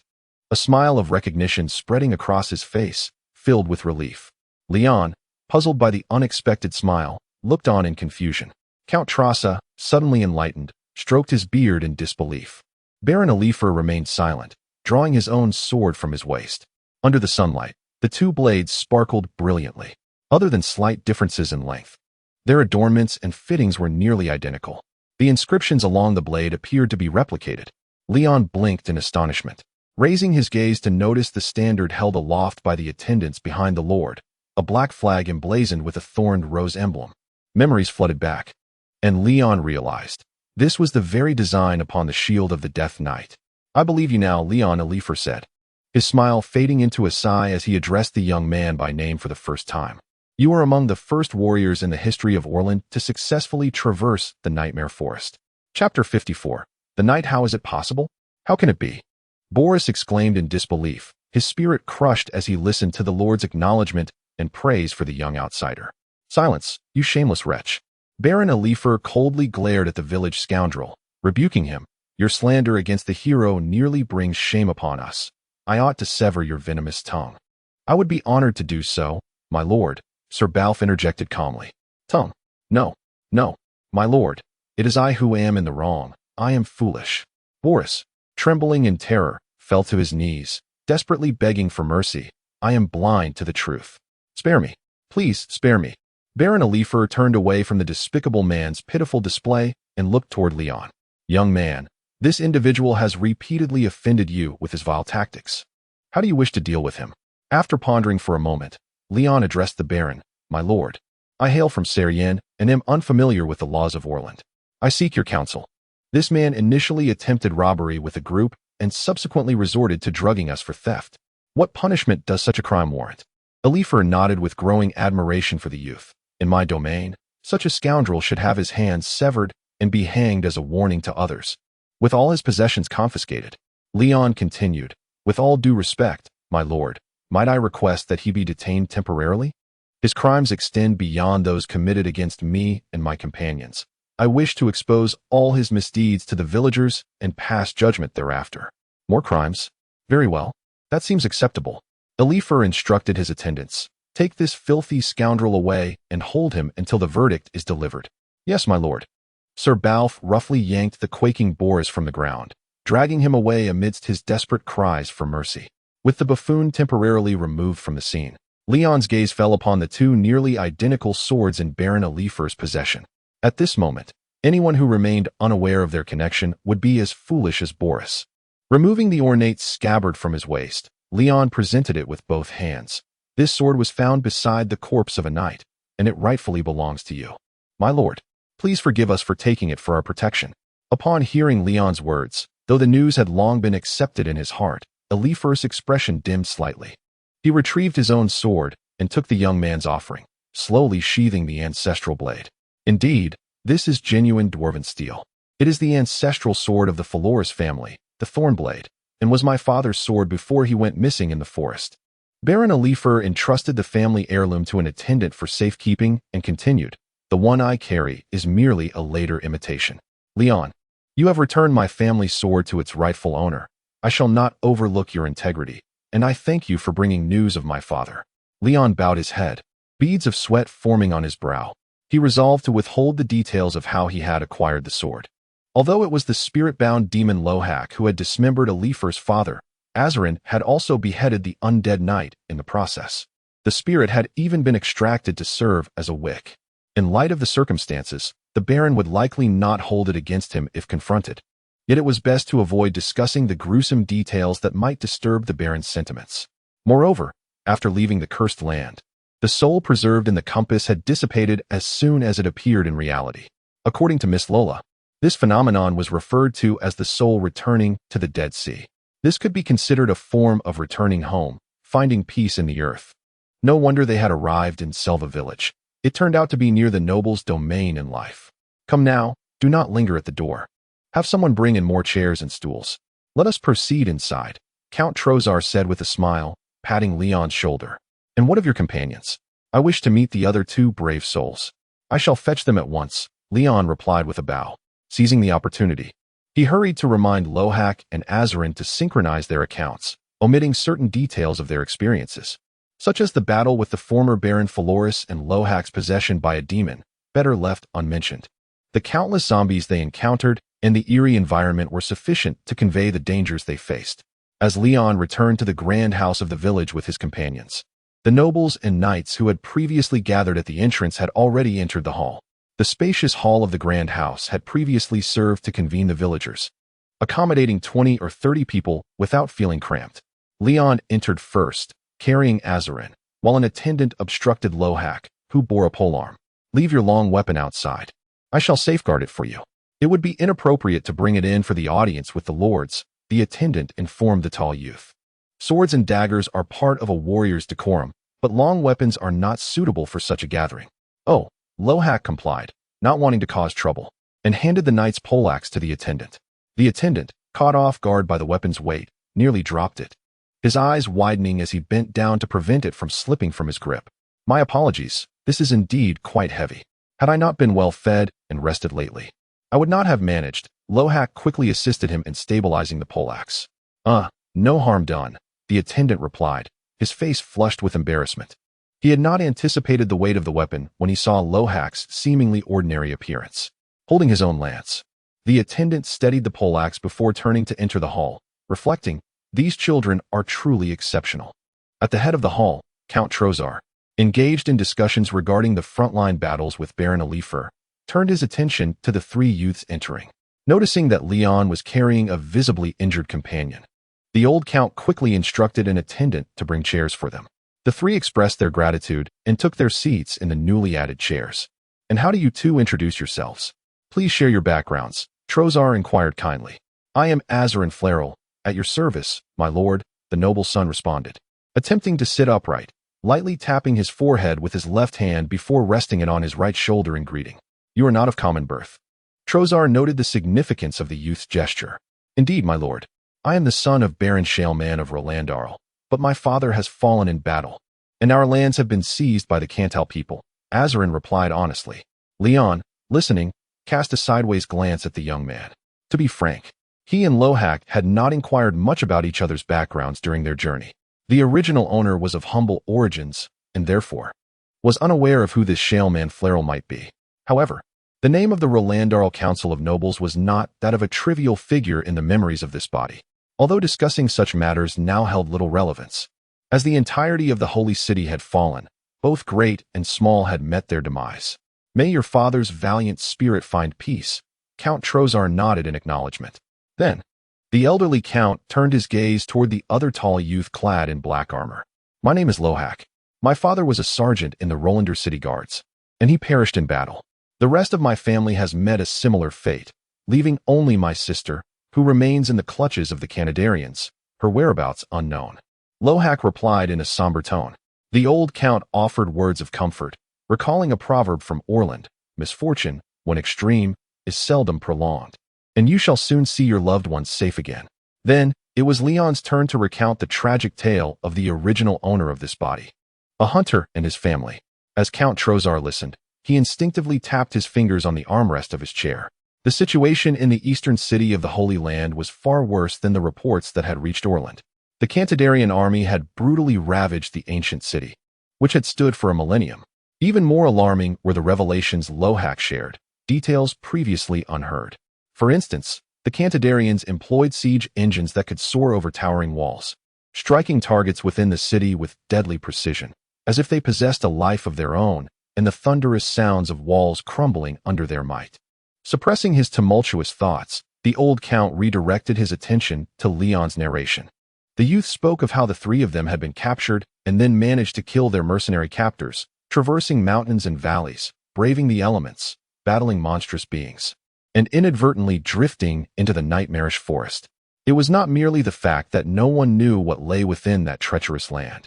Even the descriptions of a place devoid of sky and direction, with various undead roaming the woods, were enough to elicit gasps of disbelief. You mentioned encountering the spirit of a wizard in the cursed land? Upon hearing the young man's extraordinary encounter, Count Trozar and the attending nobles suddenly became intensely intrigued. Here it comes, thought Leon. He continued to share his modified experience of the cursed land. In this version, he unexpectedly met the ghost of an elderly wizard who had perished there, receiving his aid to ultimately escape that realm. He refrained from elaborating on Miss Lola's involvement, knowing that revealing her presence could lead to complications, as he could not ascertain whether she would wish for her existence to be disclosed to others. After all, she had assisted him countless times. Though communication was not feasible at that moment, he felt her gaze upon the surroundings. He certainly did not want to disrespect this enigmatic sorceress's privacy and incur the wrath of his savior. Thus, while affirming the general accuracy of his tale, he attributed Lola's assistance to a certain white-bearded Gandalf. After all, these nobles had no means to verify the truth within the cursed land. He proceeded to recount the rescue of the injured griffin and the salvation of a village. Listening to the youth's adventurous saga, the knights present savored the tale as if they were witnessing a splendid drama. This was far more captivating than any story spun by the actors in the Royal Theatre. And, crucially, it was grounded in verifiable experiences. Is that guiding spirit lantern still in your possession? A voice piped up from the side. Leon turned to see a middle-aged man, clad in half-armor and wielding a peculiar hammer-headed staff, gazing intently at him. This is my sorceress advisor, Lord Hildegard, who hails from the Northern Conclave, Count Trozar introduced. A sorcerer? Is he a mage? This was the first otherworldly spellcaster Leon had encountered aside from Miss Lola. However, observing the man's robust stature, clad in thick armor and brandishing a steel-headed hammer, Leon felt a stark contrast to his preconceived notions of a wizard. Were he to remain silent, he might have mistaken this imposing figure for a warrior wielding a warhammer. Regrettably, my lord, the small wooden cage fell apart as soon as we emerged from the forest. Leon shook his head. This was not entirely truthful. While the lantern structure was indeed fragile, it had not been destroyed, only rendered temporarily useless due to the absence of a soul to serve as its wick. Leon harbored an inexplicable fondness for such artifacts, reluctant to part with an item he deemed possessed of supernatural power. Who knew when it might prove useful again? At this moment, he refrained from lying for the same reason. He did not want to display Miss Lola's creation to outsiders without her consent. What a pity. Upon hearing Leon's response, Hildegard appeared greatly disappointed but pressed on with another inquiry. Based on your earlier account, the crossbow bolt that injured the griffin must still be in your possession. May I see it? Leon nodded. That particular item held little significance, as Miss Lola had expressed disdain towards it, suggesting it was not particularly rare. Shall I fetch it now, Lord Hildegard? Leon inquired. No need. I shall converse with you further on this matter later, Hildegard replied, shaking his head. Count Trozar awaited his old friend's conversation to conclude, prepared to speak, when Baron Alifer suddenly addressed Leon. What are your plans moving forward? Trozar cast a glance at the Thornflower Baron, instantly discerning his intentions. The old count stroked his beard, feeling a twinge of regret, but ultimately deciding to set aside his original thoughts. After all, they were in another's territory, and he would rather support their cause. Leon turned to the local lord upon hearing the question. He sensed the nobleman was inclined to assist him. After a moment of contemplation, Leon organized his thoughts and responded to Oliver. As you can see, my friend has sustained injuries in battle and is temporarily unable to walk. We may need to rest on your lands for a while. And after you recover? Baron Oliver inquired. Leon continued. Initially, we intended to seek work in the town to sustain ourselves, accumulate wealth, and then assist Lohak in locating his sister, rescuing her from the Kantadarians. Afterward, perhaps we shall return to our homeland, or eventually, we may attempt to track down the perpetrators who caused our family's demise and exact retribution for the bloodshed. Whether it be rescuing a companion's kin or seeking vengeance against foes, both require strength. Baron Oliver remarked meaningfully, turning to Count Trozar. The old count smiled, gesturing for him to continue. Seeing this, the Baron expressed his gratitude towards Trozar before announcing his decision to Leon. In light of your heroics in saving this village and returning the Thornblade to me, as a token of gratitude, I offer you 2 choices. Should you wish to return to your homeland, I shall grant you 2,000 gold crowns as a reward, and I will purchase any spoils you cannot carry at market price, then dispatch knights to safely escort you back to the Syrian kingdom. Leon and his companions listened, their eyes sparkling with excitement. 2,000 gold crowns. Had they not previously heard of the Kantadarian price on lives, they might have been even more astonished. Do not assume that because a Kantadarian knight could offer 1,000 gold crowns to the villagers for a life, this sum is insignificant. To survive, the captured noble knights had nearly depleted generations of their family's savings. Any more would be impossible to procure, even with death looming. Now, without counting the spoils, this substantial sum, combined with the Kantadarian coins they had gathered, would allow them to return home with such wealth that, even as mere nameless individuals, they could become esteemed guests among the nobility. Leon took a deep breath, suppressing his restless heart, and continued to listen to the Baron's subsequent choice, for typically, the most significant offer is reserved for last. Alternatively, you may choose to pledge your loyalty to the Kingdom of Orland, becoming my knights and vassals of the Thornflower family. Baron Oliver concluded his words with a calm smile. In comparison to the first choice, which could elicit a smile even from the most stoic of faces with its immense wealth, the second option he presented seemed to float by as if it were nothing of consequence. Was there even a choice to make? Leon and his companions exchanged glances, their initial excitement swiftly quelled. For those who had endured hardship, the true treasure lay not in mere riches, but in the strength to protect themselves and their wealth. The mere act of presenting such a choice to 3 15- or 16-year-olds revealed the Baron's evident appreciation for them. Even Count Trozar raised an eyebrow in surprise. Despite his admiration for the 3 youths, he had merely intended to cultivate them in the capacity of personal attendants. To elevate such young children to the status of knights right from the outset was a privilege typically reserved for royal heirs. It is worth noting that, on this continent, even many noble offspring often find it difficult to attain knighthood by their 20s. Some less favored scions linger by their lord's sides into middle age, remaining mere attendants. Leon and Lohak rose from their seats, and Azarian, with some difficulty and with Leon's support, stood up as well. Without the need for discussion, they exchanged a glance and arrived at the most prudent decision. Thus, there was but one answer. Much like the fervent gaze of El Bu upon first encountering Dong Zhuo, Leon's eyes glowed with eagerness as he beheld the Baron Oliver. This middle-aged gentleman, with his charm, grew increasingly agreeable in Leon's eyes. In his previous life, he had been nothing more than an ordinary man frequently reprimanded by his employer, with his closest encounter to the exploiting class being when he donned purchased armor for whimsical cosplay in front of a mirror. Little did he expect that in this life, he would rise from the proletariat to become a feudal noble. We thank you for your recognition, my lord. We are willing to offer our loyalty. Now, shall we prepare for the ceremony?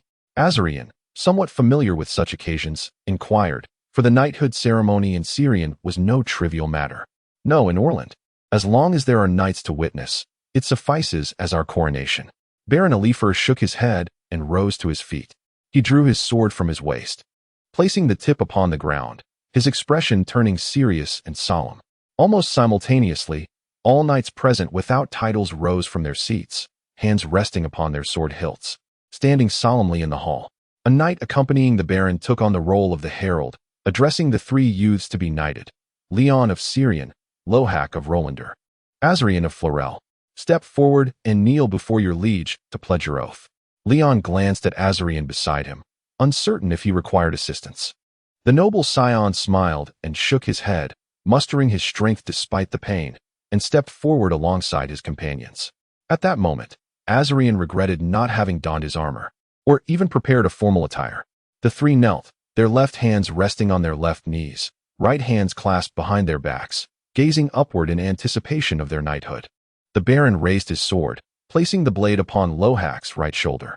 In the name of courage, in the face of formidable foes, you shall be brave and unflinching. Without fear, he then moved the sword to Azarian's left shoulder. In the name of the kingdom, to safeguard the land and its people, you shall protect the populace and overcome tyranny. Finally, the blade rested upon Leon's shoulder. In the name of justice, knowing of injustice, you shall uphold righteousness and punish evil. The Baron elevated the sword, holding it aloft before him. In the name of the gods, pledge your loyalty to your sovereign. You shall remain faithful and true. Casting aside deceit, I, Elifer Phaloris, hereby knight you as knights of Orland, and equally grant you the fiefs of Selva, Ronka, and Platon. I swear that your loyalty shall never be sullied by dishonor or injustice. You shall dine and drink with me, and my castle shall always keep a place for you. Upon the completion of the Baron's vow, the knight behind him prompted the youths to recite, I swear. I shall fight for Thornflower with honor and life. I shall fight for Orland. I shall fight for the territory and its people. The solemn oaths of the three youths resonated with conviction. The Baron, with satisfaction, sheathed his sword. Arise, my knights. Leon stood somewhat dazed, his mind struggling to comprehend. It was not merely the brevity and solemnity of the knighting ceremony that left him in a stupor. Rather, he could hardly believe his ears. Selva, Ronka, Platon? He was familiar with Selva, but what of the other two? Had this Baron, or rather, their new liege, truly granted them 3 territories at once? To clarify for those who may misunderstand, here is the location of Selva. The red line indicates the escape route of Dorse, while the blue line denotes the protagonist's path of flight. The intersection is approximately where Selva Village lies, merely a rough sketch, not entirely precise, but intended to provide a general impression of Selva's location. Thus, although Selva is a border village, it is isolated from the border by the nightmarish forest. With the southern region being quite secure, it does not truly count as a border area, merely a secluded mountain valley, provided they do not encounter Dorse's unexpected incursion. Therefore, the Baron did not confine the 3 protagonists to the border, but rather bestowed upon them lands far removed from it, as he feared they might perish before their potential could fully blossom due to the ravages of war. Chapter 55. Beyond our means, only bearing the lifeless body of Dorsey. General Trozar's grand procession resumed its journey. The green stag banner, amidst the throngs of knights, gradually receded into the distance. At the village entrance, young Lena waved farewell to the departing knights, her hand moving incessantly. Old Brian, gently holding the sorrowful girl, watched the banner fade away, his previously taut heart finally loosening its grip. He glanced at Leon, who followed closely behind Baron Oliver, and felt a surge of relief that no unforeseen incidents had transpired. The 3 foreign youths had captivated the attention of all the prominent figures, particularly that of Trozar. However, he was taken aback to discover that the long-disbelieved tales of traversing the nightmarish forest were, in fact, true. My lord, who precisely is that esteemed general? Leon suddenly realized he remained oblivious to the identity of the old nobleman even as the troops departed. Trozar Forest, the Count of Eldosk and Layson, renowned as the King's Embrace. Baron Oliver introduced Leon. King's Embrace? Indeed, it is a title of honor bestowed by the king. Our current sovereign, King Redwyn III, ascended the throne with the backing of this venerable count, having overthrown the previous tyrant, Oliver explained. Upon finishing, the Baron patted the young man's shoulder. You may delve into the history of the kingdom later. For now, follow me. I have matters to discuss with you.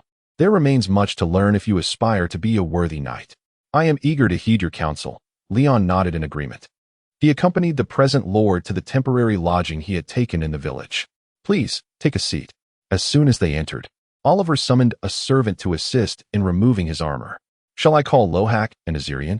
Leon inquired, noting the Baron had something significant to share. At that moment, the 2 companions were absent, as Oliver had sent Lohak to carry Azarian back to rest after the ceremony concluded. Oliver, stretching his stiff body, turned to take a seat and shook his head. No need for that.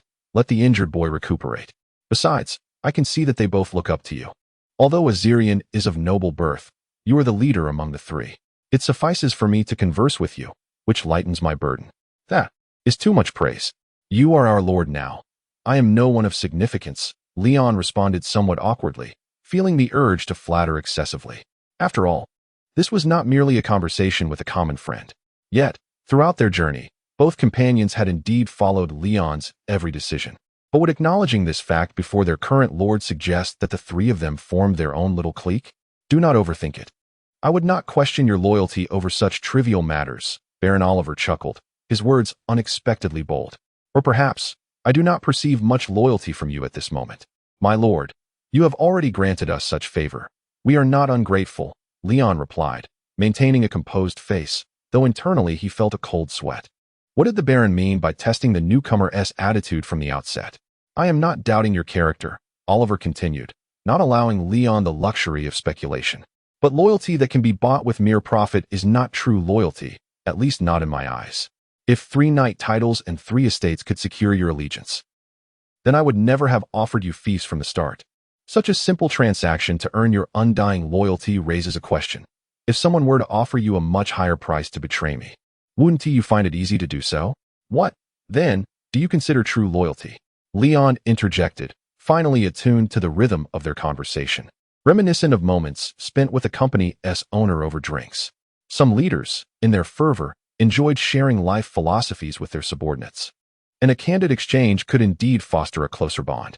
Oliver did not rush to answer, but instead posed a question. If I were to offer you a higher title and unimaginable wealth in exchange for the lives of Azirian and Lohak, would you comply? Leon shook his head instinctively. Of course not. He would never sacrifice the lives of friends, even for great personal gain. Such a decision, if hinged on the safety of someone dear, might challenge his resolve, but mere temptation would never sway his principles. See, that is true loyalty, Oliver remarked with a smile. And I believe their responses would mirror yours. I am not so naive as to think that merely bestowing titles and lands could foster a loyalty from those two that surpasses what they hold for you. Hearing such sincere words from the Thornflower Baron, Leon felt a sense of relief. This nobleman was surprisingly forthright. The Baron waved his hand. Enough of this. As your lord, we will have ample opportunities to fight side by side and earn each other's loyalty in the future. Let us now discuss matters of greater urgency regarding the warhorses in Selva Village. How do you intend to handle them? Will you keep them or sell them? Without hesitation, Leon replied, if you require them, feel free to take them. Oliver chuckled, shaking his head. Do you think I am the sort to seize the spoils of my vassals? I suspect you have not considered the costs associated with maintaining these warhorses, have you? Do you think merely feeding them grass suffices? You mean, we cannot afford to keep these horses? Leon finally grasped the Baron's intent. Oliver nodded. I have dispatched knights to assess the situation for you. The excellent Yulian warhorses, especially the 3 from the blacksmith's backyard, are quite costly to maintain. All in all, with 19 warhorses, the annual expenses for their care would require at least 200 gold crowns from you. Allow me to break it down for you. The Baron meticulously detailed the costs of horse care to the Navi youth, feeling a pang of regret himself. After all, it was merely a handful of horses. However, the expenses for his own stables were far greater, exceeding this amount by a significant margin. As Leon listened to the Baron's enumeration of costs, he furrowed his brow. He retracted his earlier thoughts. Maintaining horses was not akin to keeping a vehicle. It was more comparable to managing war chariots. Just 19 warhorses would burn through over 200 gold crowns a year. The small treasury they had hidden beneath Olivia's bed would only suffice for a year and a half at most. Unless they sold their noble armor and swords, they might gather around 400 gold crowns. The remaining arms and armor of the ordinary servants and mercenaries, despite their numbers, would only fetch a scant 200 crowns, barely extending their resources for another year, a drop in the bucket. May I ask, my lord, considering Selva, along with the lands you have granted us in Lanka and Platon, would the combined annual income from these 3 territories be insufficient to maintain these warhorses? Leon inquired, unwilling to concede just yet. Well, if Selva Village quickly restores its agricultural output, then combined with the other 2 fiefs, the expenses could indeed be manageable. But have you not considered other expenditures? You raise warhorses, yet one must always have soldiers to ride them. Their salaries, along with those of your attendants, servants, cooks, stewards, accountants, blacksmiths, and heralds, will accumulate into a considerable annual expenditure, even if you do not intend to construct your own castle. Do not forget that we are still engaged in conflict with the South, should His Majesty suddenly impose a tax, or if the royal court whimsically demands various tributes. You may find yourself unable to gather the necessary funds, even if you exhaust every farmer on your estate. As he spoke, the Baron could not suppress a bittersweet smile, recalling the downfall of the Thorns family years ago when they chose the wrong side. Leon, feeling helpless, rubbed his forehead, ultimately relinquishing his unrealistic aspirations. If he wished to utilize his finances for greater endeavors, he could only retain a portion of the warhorses. In the end, including the 3 noble steeds, Leon decided to keep 9 horses, while the rest were purchased by Baron Oliver at market value. One cannot truly grasp the weight of expenses until they assume responsibility. Even before taking office, Leon felt the stark reality of how quickly money dissipates. Given the current dire state of affairs, upon my return, I shall dismiss all able-bodied men serving at the border fortress of Selva, as that is the last assistance I can provide you. Henceforth, you shall be the true masters of this land. I will no longer interfere in any matters within your domain. Young man, learn well how to be a competent lord. Baron Oliver sincerely hoped that these 3 youths would swiftly develop into capable talents under his command. Do not worry, before I depart, I will leave a seasoned knight to guide you for a time. He will instruct you on how to govern your territory and fulfill your duties to me and the kingdom.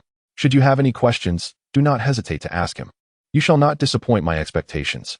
With that, Leon recognized that the conversation had concluded and stood to bow earnestly. Encountering a leader who appreciates and genuinely respects one is a stroke of fortune, whether in this era or a past life.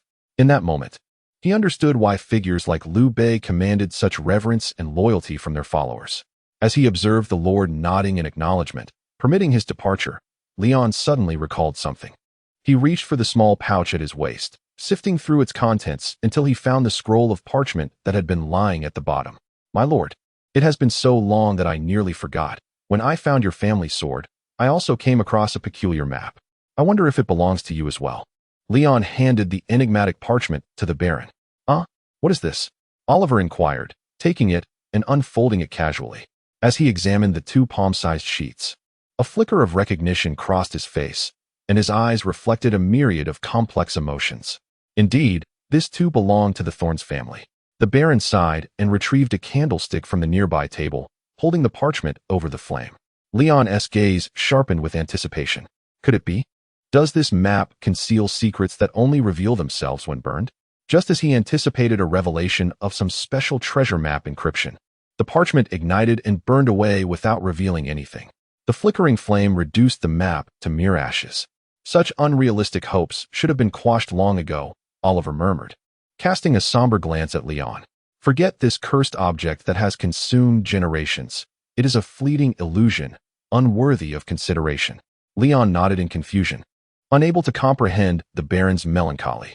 After all, he had never expected that the ambiguous parchment could aid him in any way. Having departed from Baron Oliver's quarters, Leon descended the staircase with purpose, preparing to consult with his companions regarding the territory and spoils. Young man, are you free? Oh no. I should now address you as Lord Leon. Turning at the sound of the voice, Leon beheld the burly figure clad in robes of a sorceress advisor, who had seemingly awaited him downstairs for some time.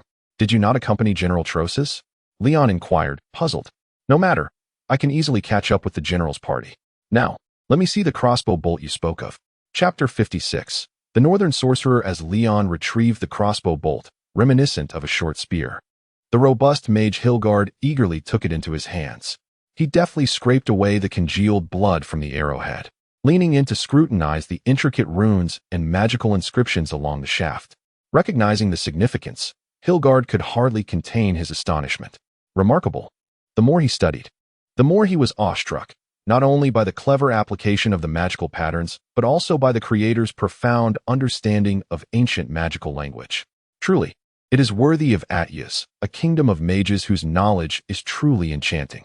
Setting the runic bolt aside temporarily, Hilgard proposed to the young knight before him, Sir Leon. Would you be willing to sell it to me? To you, it may merely be a decorated crossbow bolt, yet it would greatly aid my research. Taken aback by this, Leon realized the significance of the arrow from the mage's reaction. He had thought it to be nothing more than an ordinary consumable with a slight tracking effect, especially given Miss Laura's disdainful attitude towards it. May I inquire about its origin? And who is this Atyas you mentioned? Leon asked curiously. Atyas is the name of a distant empire, and it is quite normal for you not to have heard of it, Hilgard patiently explained. Aware that the young knight had recently been an ordinary hunter's son, this realm lies at the easternmost edge of the continent, said to have nearly conquered the world's very edge to the east, boasting immense power. Unlike the surrounding nations, Atyas is ruled entirely by spellcasters. Both the emperor and the nobility are mages. As he spoke, Hilgard raised the heavy crossbow bolt, inscribed with magical properties, asserting that the Lorelith rune undoubtedly originated from a learned mage of Atyas. An empire? Ruled by mages? A magical emperor and noble sorcerers? Leon felt a wave of profound shock wash over him, as if he had momentarily crossed into an entirely different realm. However, it was evident from Hilgard's words that this land was extraordinarily distant from Orland, for a country described in legends as the edge of the world would, in all likelihood, have little connection to his life with the current means of transport. What do you say? I can offer 20 gold crowns for this arrow. Hilgard stated his price. Wait, could you please take a look at this as well? I wonder if it still holds any value. Leon hesitated to respond, instead placing a pendant he had taken from Dorsen's corpse onto the table. The pendant, shaped like an insect, gleamed with a glass-like transparency, devoid of the dazzling red light it once emitted. Several metallic legs had also retracted back into the pendant. Another magical item, Hilgard exclaimed in surprise as he observed the pendant. Yes, this was my trophy from when I defeated Dorsen, Leon replied succinctly, concealing Olivia's existence. Hilgard picked it up for closer inspection. The pendant bore no inscriptions, rendering it impossible to ascertain its origin. He then laid it in the palm of his hand, closed his eyes, and concentrated, channeling his magical energy to probe the object's response. A faint red glow gradually emanated from the gem, the sanguine aura slowly filling the crystalline interior. After a prolonged silence, the burly sorceress advisor reopened his eyes. It appears to be some sort of device that stimulates life elements, yet its magical energy has been nearly depleted. To restore its function, a substantial amount of magical energy would need to be reinfused. Leon eagerly inquired, "Can you recharge it?" Recharging it is not difficult, but as I currently hold a significant position beside Lord Trollus, I must attend to various unforeseen circumstances and cannot afford to expend much of my mental energy on this item, Hilgard replied diplomatically. Then, is it possible to recharge it bit by bit each day? Leon pressed on, still hopeful. He recalled Dorsen's formidable performance, which left a deep impression on him. Although Dorsen had not been a match for Olivia, he had managed to injure the fierce blonde girl, even withstanding a powerful strike from her. The enhancement in speed, strength, and resilience he had exhibited was evident. If he could utilize such a device, even if he could not reach Dorsen's level, it would serve as an additional safeguard against ordinary foes, aside from the assistance from Miss Laura. If you have the patience to wait, it is indeed possible, but I would need to keep it with me, expending some magical energy each day based on the frontline conditions. It would take 1 to 2 months, Hilgard responded. That's fine, I can wait. How much would you require as compensation? Would the value of this crossbow bolt suffice? If not, how much more would I need to pay? Leon asked excitedly, considering that waiting a month or two for a chance at survival was well worth it. Being a figure of significance in the kingdom, he was not overly concerned about the possibility of the noble sorcerer's advisor absconding with his equipment. Well then, in that case, there is no need for further payment. Let us use this crossbow bolt as exchange, Hilgard concluded, finding the young knight likable enough to agree to the arrangement despite the original price being insufficient to entice him. Having completed the transaction, Leon seized the opportunity to inquire about another long-standing concern before Hilgard departed. Sir Hilgard, I wish to ask, where might one find a teacher to learn magic? Leon refrained from expressing his desire to be Hilgard's apprentice, knowing that the advisor had previously mentioned his commitments on the front lines with the general, leaving no time to teach disciples. Ah, Sir Leon, given your experience in the cursed land with the ghost of that deceased mage, your curiosity is understandable. However, magic is not something just anyone can learn. It is not merely a matter of effort, diligence, or intelligence, Hilgard explained, not surprised by the young man's yearning for magic. Anyone who had witnessed magic would naturally wish to wield the extraordinary power that transcends oneself and commands nature. Countless nobles within the kingdom had expressed such desires to their sorceress advisors. Yet, the reality is harsh. Nearly a millennium of experience has taught generations of mages that whether one can learn and master magic depends solely on the fortuity of one's birth. This is not related to lineage. Even the offspring of mage couples possess no greater likelihood of having magical talent than ordinary individuals. Of course, history has seen fortunate individuals blessed with gifted offspring, and there have been those who conducted morally dubious experiments between parents and children. Regrettably, or perhaps, to some extent, fortunately, even among the rare lineage of sorcerers, their descendants do not possess any greater potential for innate talent than others. Thus, today, counting all apprentices in the Northern Academy, the entire Orland kingdom boasts merely a little over 100 sorcerers. If we exclude those apprentices who have yet to graduate, the Northern Sorcerers Association comprises only a handful of truly qualified mages.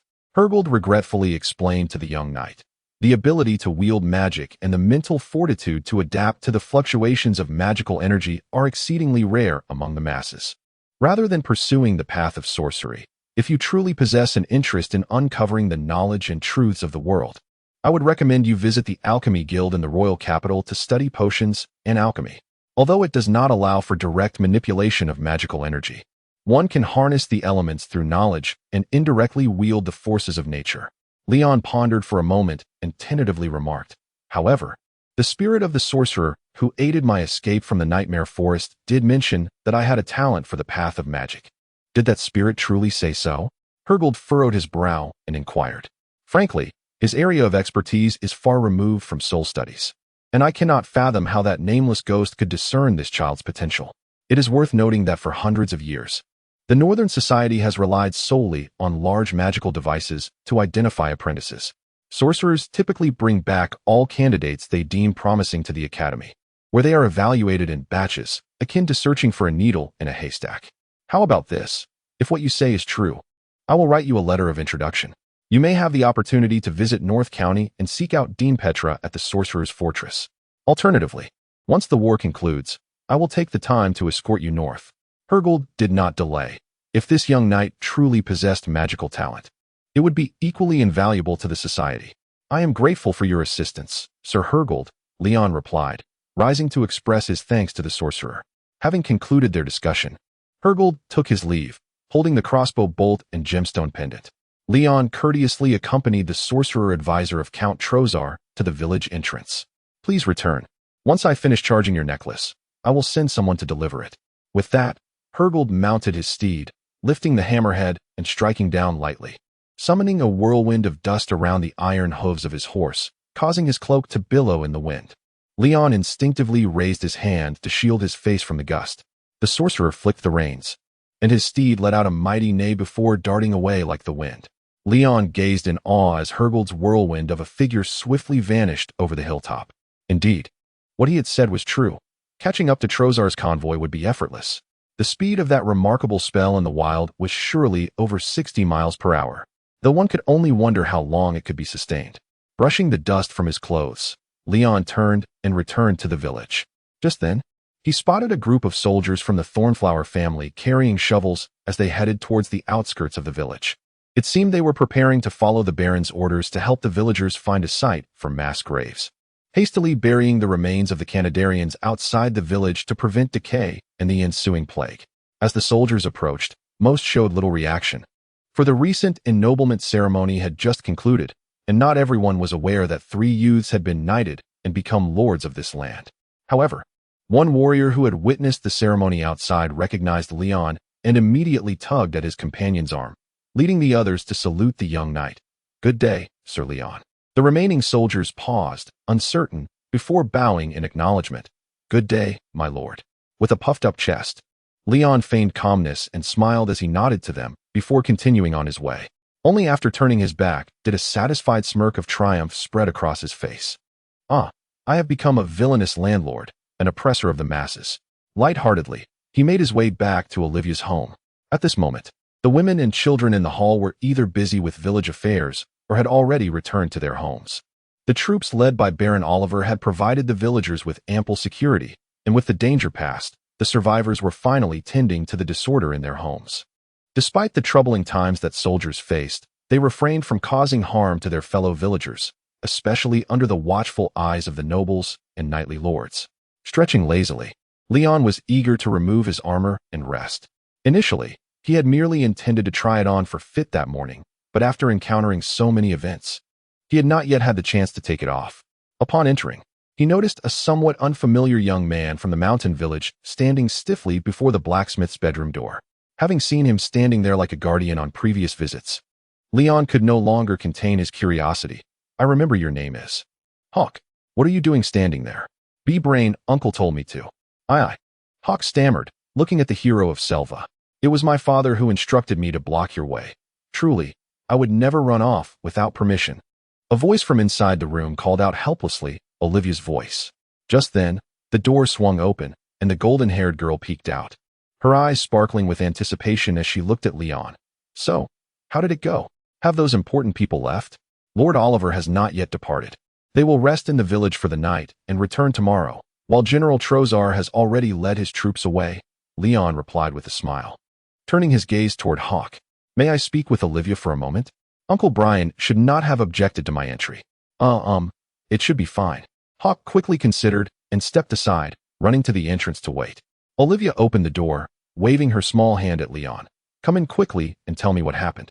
Leon entered the room as the girl dutifully closed the door, smoothing her skirt as she sat beside the bed, looking at him with curiosity. Clearing his throat, Leon began to recount the events of the day. Upon hearing about the Griffin's near confrontation with the army, the girl clenched her fists in anxiety.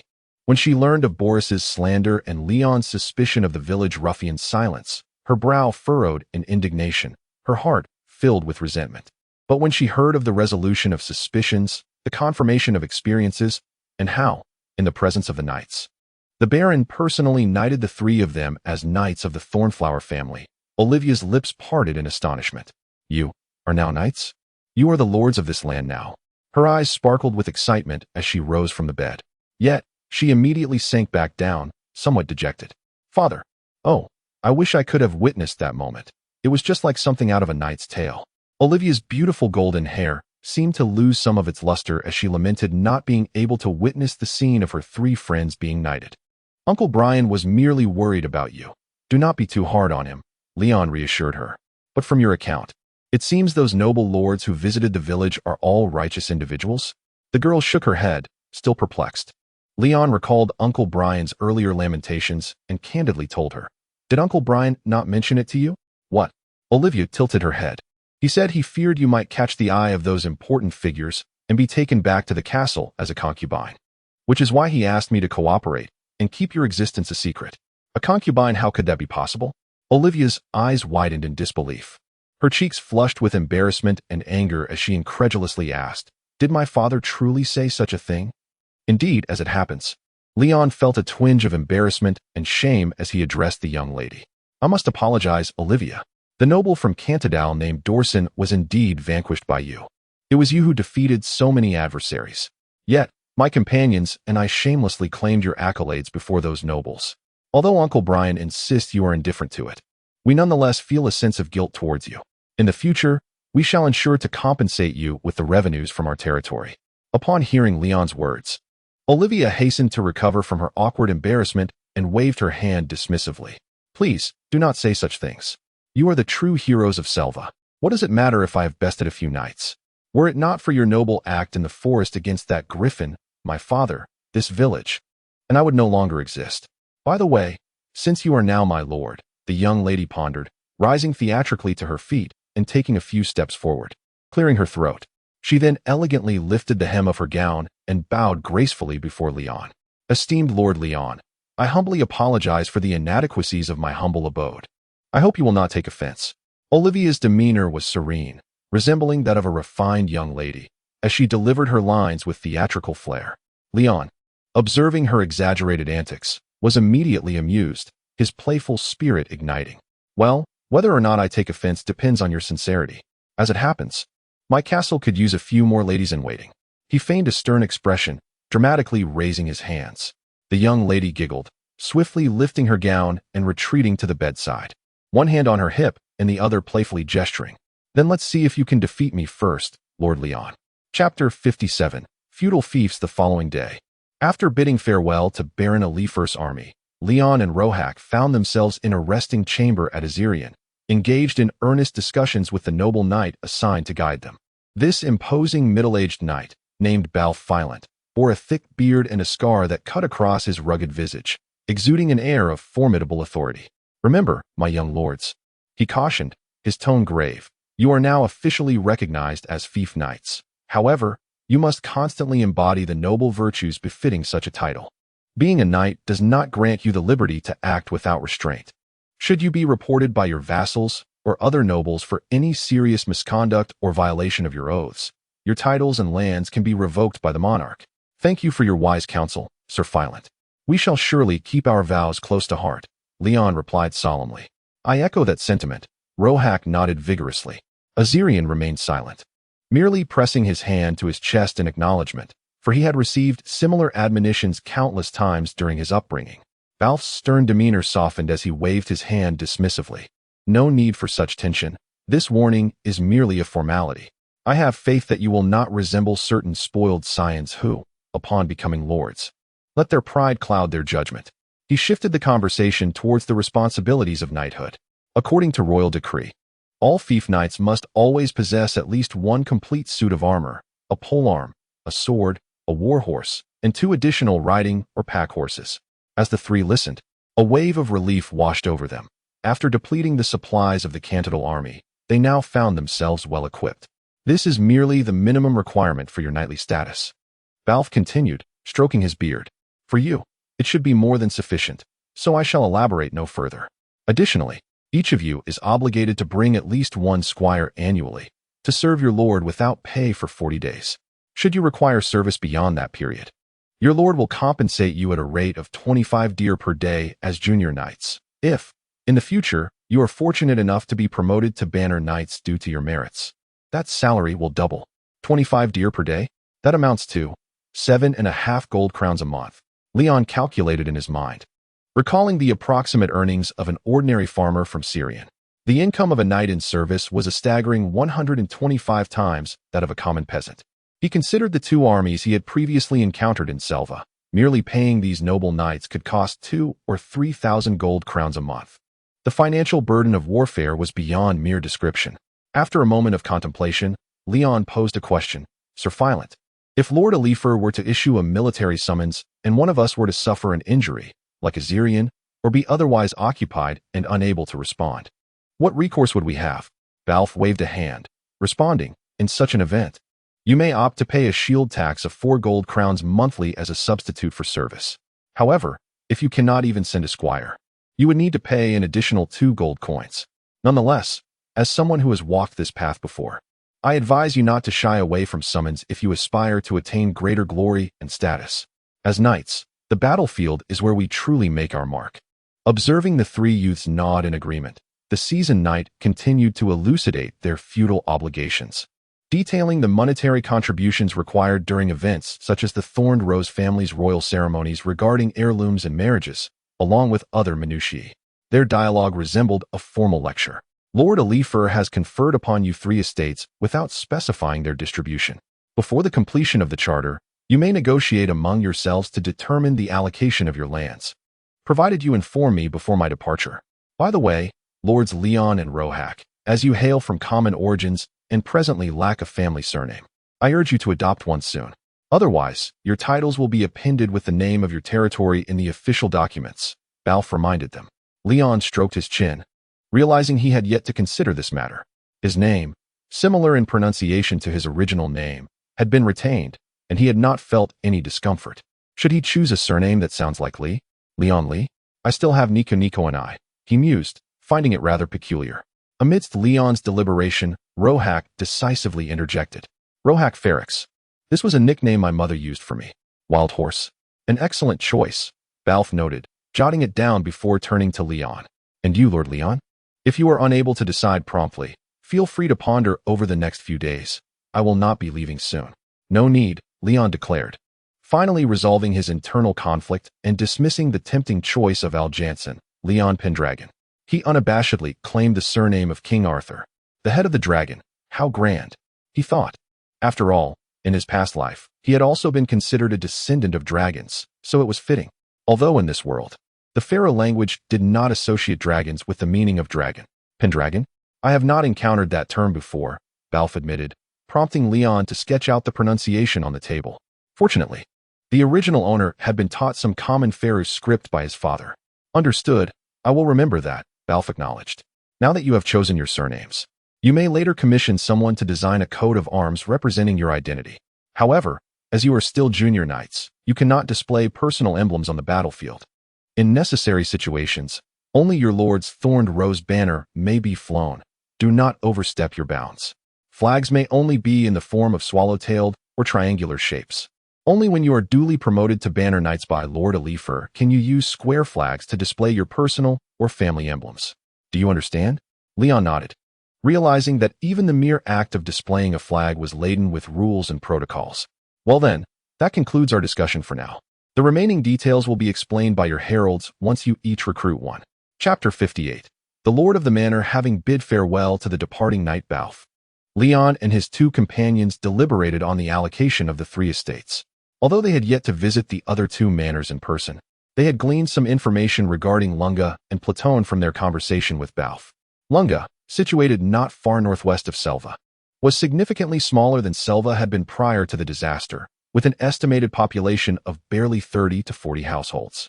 After converting the measurements used by the Orlanders into familiar terms from his previous life on Earth, Leon calculated that Lunga spanned roughly over 900 mu.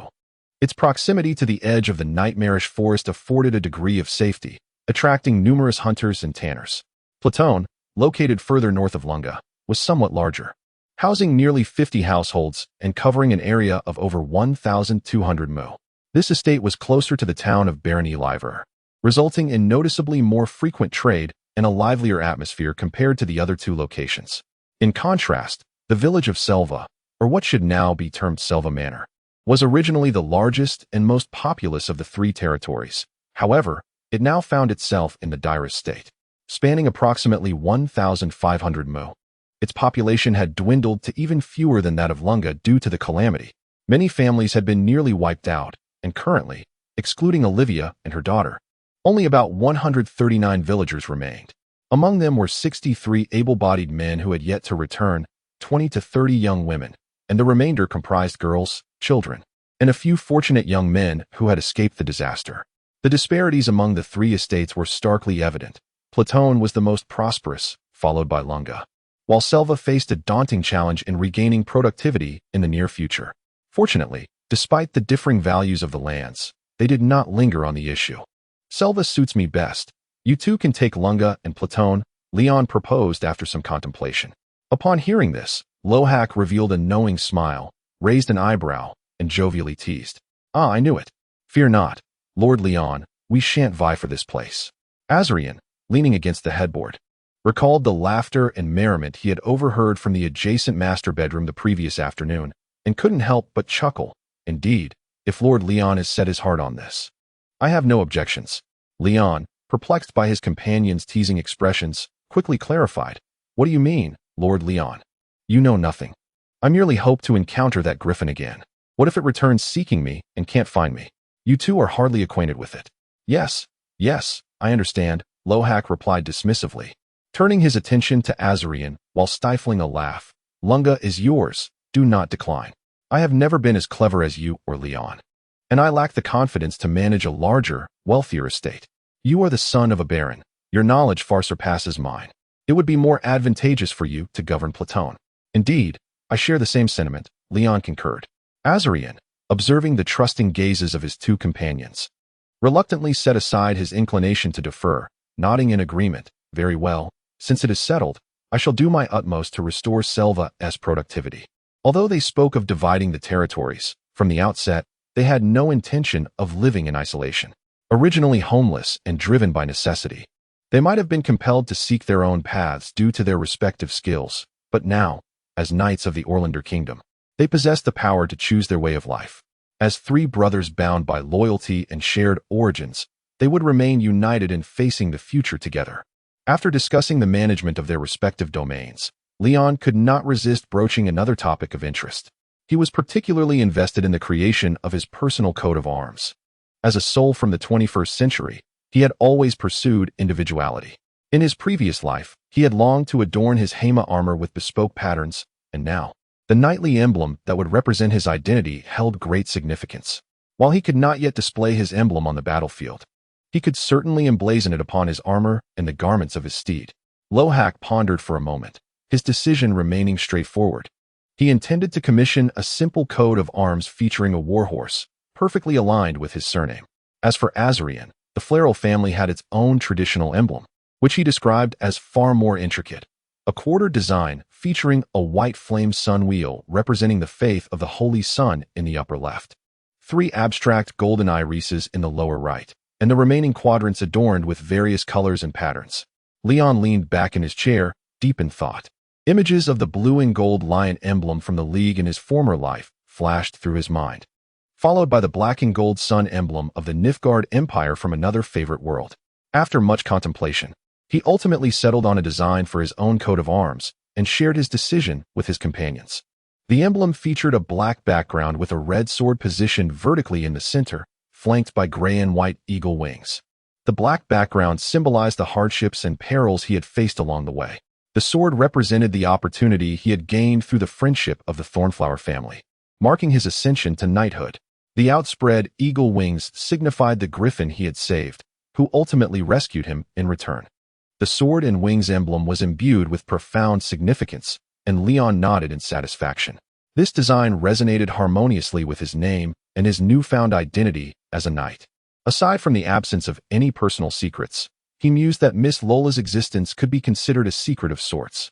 With their emblems determined, they would now seek a herald and craftsman to create the designs and customize corresponding seals and wax stamps. As Lord Balfe had mentioned, these items would be utilized in their correspondence and during important occasions. Being a noble, even a minor one, came with its own set of necessary formalities. Not only did they need to procure symbols of their identity promptly, but they also had to arrange for essential attendance for their daily lives. This was not merely a desire for a life of indulgence, but rather a necessity to manage daily meals, household chores, horse care, weapon maintenance, and logistical tasks.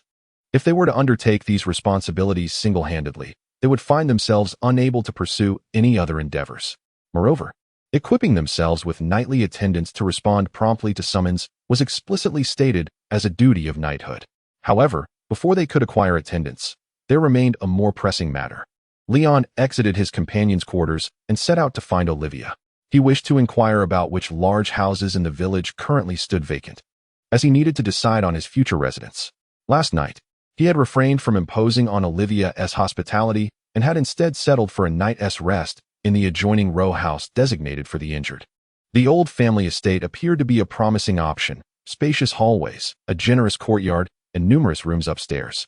However, it seemed that one able-bodied male from the deceased family had yet to return to the village. As the lord of the manor, Leon felt it would be inappropriate to occupy the property of his subjects, certainly not to the detriment of their families. In any case, he did not expect to rely on a castle in the near future, even if he could afford to hire laborers. Constructing a modest one would require at least a year or two before he had the leisure to afford a more comfortable abode. He could only settle for a spacious yet modest dwelling. Chapter 59. Recruitment of servants. Finding a young girl was not a daunting task. As Leon stepped outside, he immediately spotted her conversing with the blacksmith Brian at the entrance of the adjoining row house. After Baron Oliver's departure, the old blacksmith no longer kept her hidden indoors. Leon felt a flicker of doubt, if there was genuine concern that the girl might attract the attention of those noble gentlemen. Wasn't T. Knight Barf still residing in the village? Was Uncle Brian not concerned that the scarred noble knight might take a fancy to his beloved daughter? Despite his uncertainties, Leon had no time to ponder further. He approached them and greeted them, inquiring simply about the availability of vacant houses in the village. After a moment of contemplation, Blacksmith Brian pointed directly at the house adjacent to theirs. If you do not mind the size, this house next door can be entirely yours. Hearing the old blacksmith address him with such respect, Leon felt a bit unaccustomed. After all, Olivia was already his dear friend, and her father's excessive reverence felt somewhat peculiar. He raised his gaze to the two-story house that currently sheltered several injured villagers. It bore a striking resemblance to Olivia's home, constructed in the same stone and half-timbered style, with a protruding upper floor supported by timber beams and stone walls, topped with a slanted roof. Leon had rested there the previous night, and it was indeed spacious, with numerous rooms. Without considering the modern conveniences of his previous life, merely in terms of space, this house far surpassed the dilapidated concrete box he had purchased at a staggering price in the city back on Earth. Additionally, there was a backyard of similar size to Olivia's. Did the previous occupants meet with misfortune? Leon inquired.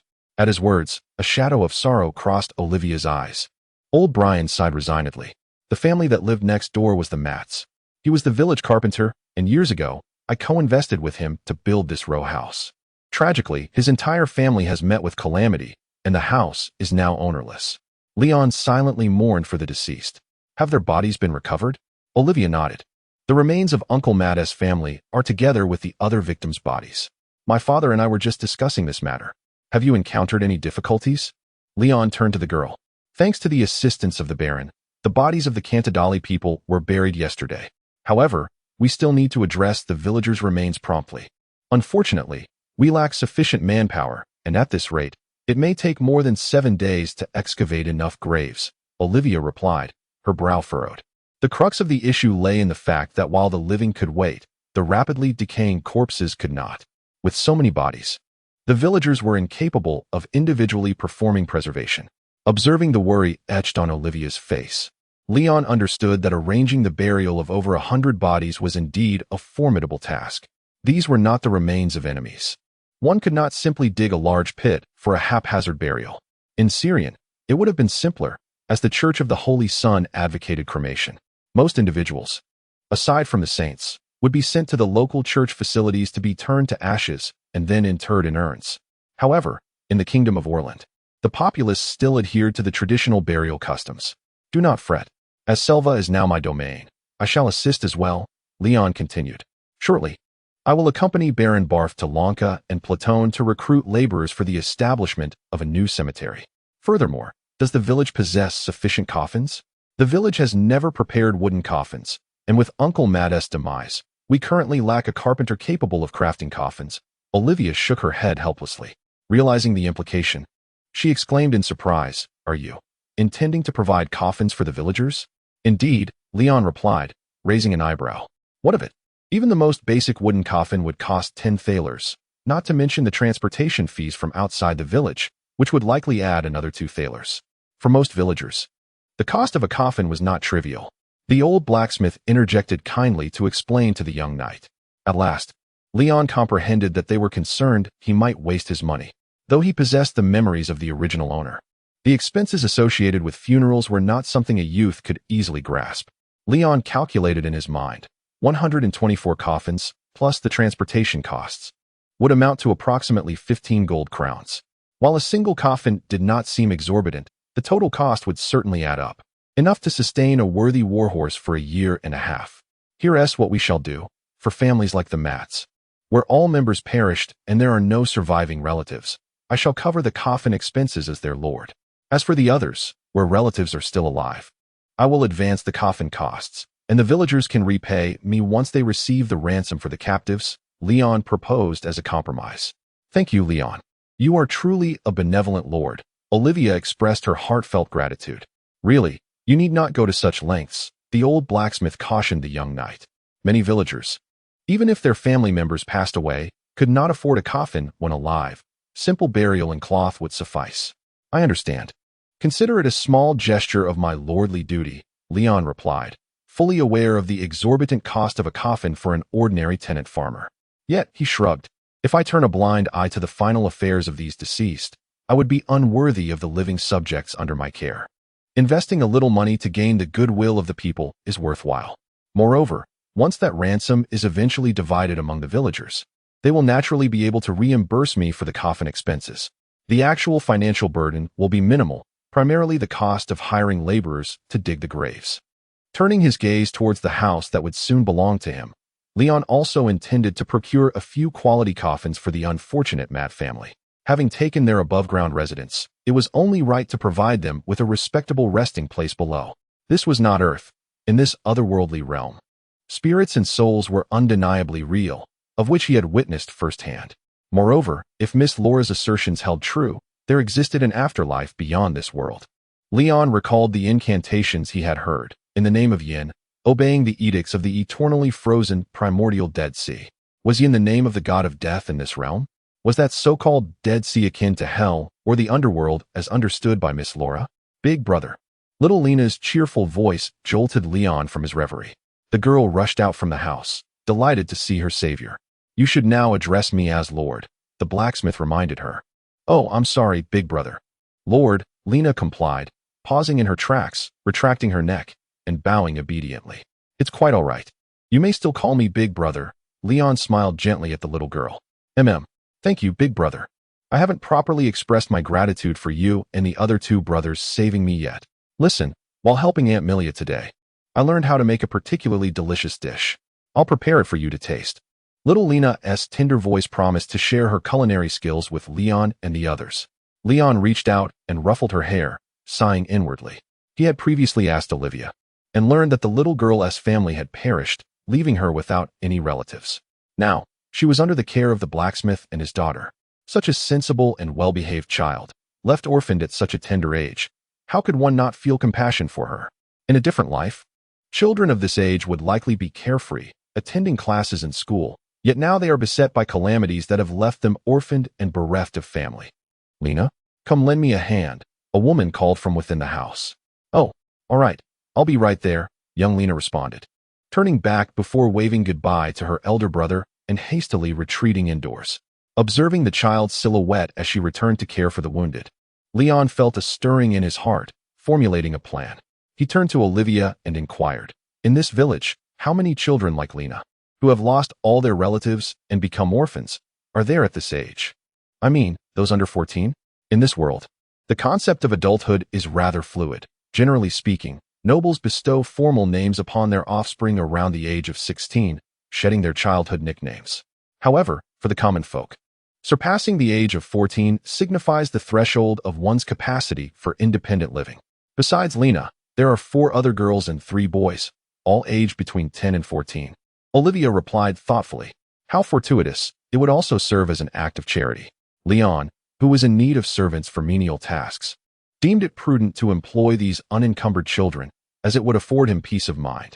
When you have the opportunity, please inquire if they would be willing to serve as my attendants, Leon calculated. He then addressed Olivia and the old blacksmith. I require servants to assist with household chores and the maintenance of armor and weapons. For those under 11, I can provide lodging and sustenance.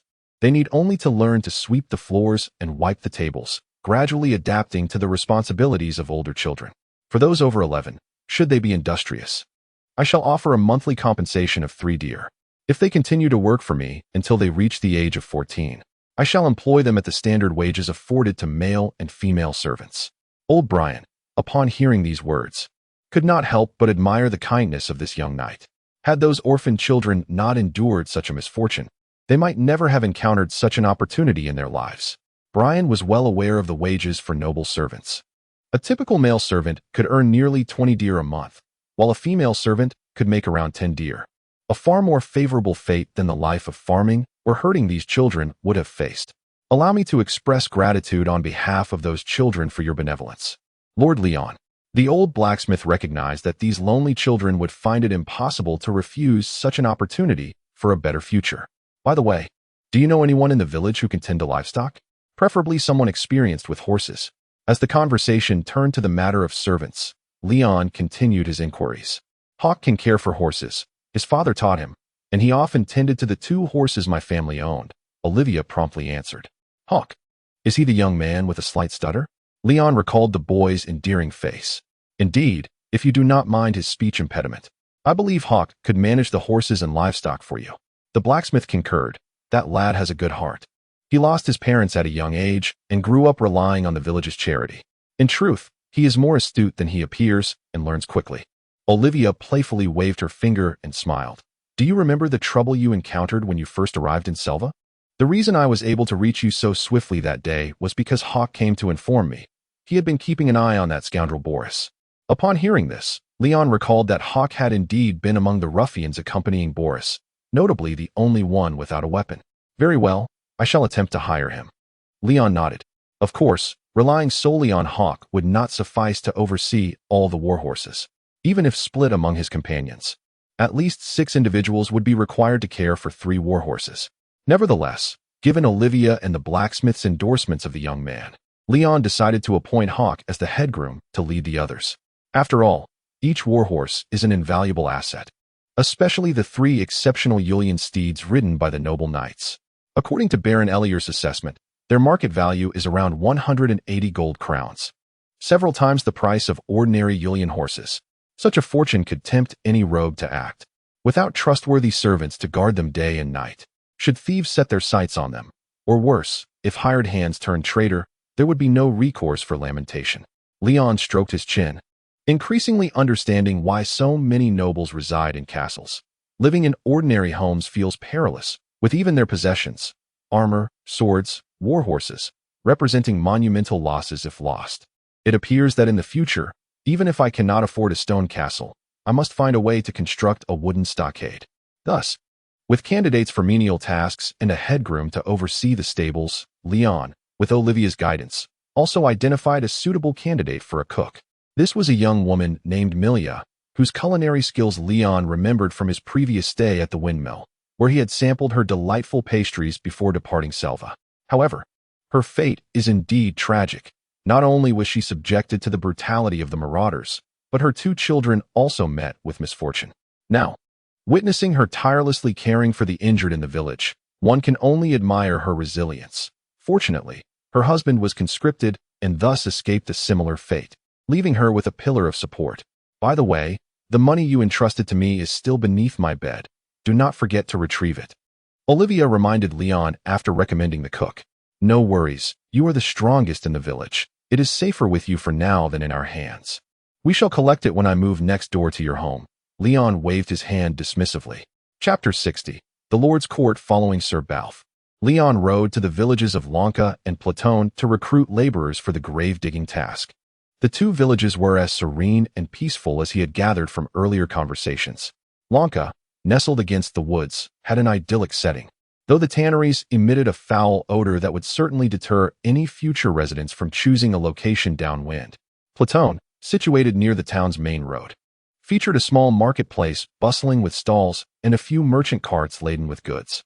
With the assistance of Sir Balf, Leon successfully hired over 70 workers from the 2 villages and sought out the old village chief of Platon, entrusting him with a deposit to procure coffins in bulk from the town.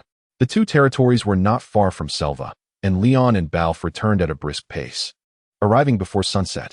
The following morning, the laborers from the villages arrived as promised, and together with the able-bodied villagers, they commenced the excavation of the cemetery. While Azirian was still recuperating, Leon took the opportunity to have Olivia gather a few villagers to help identify the deceased, marking their names on wooden plaques. Due to time constraints, proper gravestones could not be crafted, so the names were inscribed in abbreviated form for the young men returning home to identify their relatives' graves. With sufficient manpower, the work proceeded with remarkable efficiency, and within just 3 or 4 days, all the graves were dug in the secluded woods outside the village. Meanwhile, the wooden coffins ordered from the town began to arrive in batches over the following days. As Azirian regained his strength, he was finally able to walk again and even found time to visit his domain with Lohak. 7 days later, all the bodies were laid to rest in accordance with familial order. Sir Balf, having fulfilled his obligations, departed from Selva. Shortly after the laborers from Lanka and Platon received their payment and dispersed, a young man rushed in from the windmill tower outside the village with urgent news. At long last, the young men from each household had returned. On the dirt paths of the countryside, led by the village chief Talk, dozens of young militiamen clad in leather and chain armor, their heads adorned with iron helmets, hastily crossed the hills, making their way down to the village. They had heard the grim tidings from the officers at the border fortress, yet were still unaware of their own kin's fate, each one eager to return home and ascertain the safety of their loved ones. However, upon entering the village, the eerie silence instilled a sense of foreboding. The young men instinctively quickened their pace, racing towards the village square where women and children had gathered. The sight of the women and children, weeping with joy as they rushed towards their long-lost family members, was heart-wrenching. Men, upon hearing the dreadful news, clutched their wives and surviving children, sobbing uncontrollably. Yet, Many young men wandered through the crowd, dazed and searching for even a familiar face among their kin. Their futile search yielded no results. In their panic, the men called out loudly, desperately hoping for any response, until their cries for their wives and children transformed into anguished wails.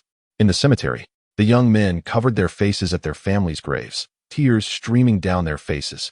They had not even had the chance to see their loved ones' remains. The earth and coffins shielded them from the horrific sight of the ravaged bodies, serving as a final act of mercy from fate. Men, now bereft of family, grieved deeply before the graves, unwilling to depart. Meanwhile, Chief Talk, having completed his final mourning at his parents' graves, wiped his tears but found himself unable to locate the grave of his younger son. Taking his eldest son with him, Talk inquired among the surviving women about Boris's whereabouts, only to be met with disdainful and conflicted glances. Had it not been for Talk's previously commendable character, the survivors would have relished the opportunity to cast scorn upon him. It was only after locating blacksmith Brian that Talk learned the fate of his younger son and the events that had transpired. That little rascal. How could I have sired such a despicable creature? Talk's voice quivered, and the weight of self-reproach aged his face further. The accusation of robbery was already chilling. But to learn that Boris had been aware of the impending disaster, yet had callously abandoned his fellow villagers, was unbearable. The tears that had once flowed from Talk's eyes had long since dried, leaving him incapable of shedding another drop. Boris was his son, yet his deceased father and mother were equally cherished kin. Talk could not fathom how, after merely a few reprimands, this heartless wretch could disregard the lives of his own grandparents. The man buried his face in his hands, his head bowed, his shoulders trembling with grief. Old Brian placed a reassuring hand on Talk's shoulder, saying, "The new lord has decided to wait until everyone has gathered before passing judgment on Boris. However, if you cannot bear to witness this, you are permitted to abstain from the proceedings." Upon hearing this, Talk could only shake his head numbly. Regardless, Boris was still his flesh and blood. He felt compelled to witness his son's fate. In the upstairs of the row house, which had been tidied up by the children, Leon sat by the window, hearing the sound of a door opening next door. He glanced down to see the figure of the village chief, Talk, emerging from old Brian's home. Lost in thought as he slowly walked away, Leon had anticipated that Talk might approach him to plead for Boris, as any father might. However, since he did not come, Leon was relieved to avoid unnecessary discourse. In both public and private matters, there was no redemption for the crimes Boris committed. Nonetheless, at that moment, Leon found himself preoccupied with other considerations. He contemplated his wording, then picked up the quill, dipping it into the ink pot on the table. He found the quill uncomfortable to use, and it required sharpening with a knife after prolonged use, yet it was better than having nothing at all. The stationery that had once been commonplace in his past life was now a luxury. Fortunately, this world still had inventors who managed to create passable paper, albeit at a steep price, yet it was still more affordable than the exorbitantly priced parchment. While lamenting the cost of writing supplies, Leon continued to inscribe a series of Chinese characters onto the tawny paper. The limited knowledge of Faroe script that the original owner possessed was insufficient for a comprehensive legal text, so he resorted to writing in Chinese for his own convenience. After all, these notes were for his eyes only. Among the villagers, only a select few like Olivia and old Brian were affluent enough to be literate. A gentle knock on the door interrupted him. "Big brother, lunch is ready." "Oh, please bring it in," Leon responded while continuing to write. Lena pushed open the door and obediently placed the meal on the table. She looked at her current master and, seeing Leon bent over writing those mysterious square characters, asked with admiration and curiosity, "How impressive. Are you writing?" "Yes, I am attempting to draft a code of conduct that may be applicable in the territory in the future, even though it is not immediately useful." Leon set down his quill and rose to eat at the large table. "A code of conduct?" Lena blinked, glancing at the papers, her expression perplexed by the seemingly intricate term. "It is a book of rules that stipulates what people cannot do, along with the punishments for wrongdoing." Leon washed his hands in the water bucket, dried them, and picked up his food, explaining to the young maid as he ate. In truth, Leon himself was not well versed in the law. Yet, even as a semi-illiterate individual, he found the absence of explicit legal guidelines in society to be unsettling. He was uncertain whether the entire kingdom of Orland possessed any meaningful codified laws. At the very least, Leon has come to understand that small villages like Selva, Ronka, and Plighton are undoubtedly absent. In bygone days, the conduct of the populace was governed solely by the most rudimentary, traditional moral customs. The adjudication of transgressions was either conducted through collective discussions led by village officials or elders, akin to a tea-house debate, or was left to the local lord's discretion. As for how the noble lords rendered their judgments, it is evident that it hinged entirely on their personal whims and preferences. This societal structure is even less sophisticated than that of Syrian. At the very least, the Holy Sun Church of the Kingdom of Syrian has priests who traverse towns and villages, disseminating and proclaiming the laws to the people, wherein the crimes committed are delineated in written statutes, rather than relying solely on the capricious mood of the noble lords on a given day.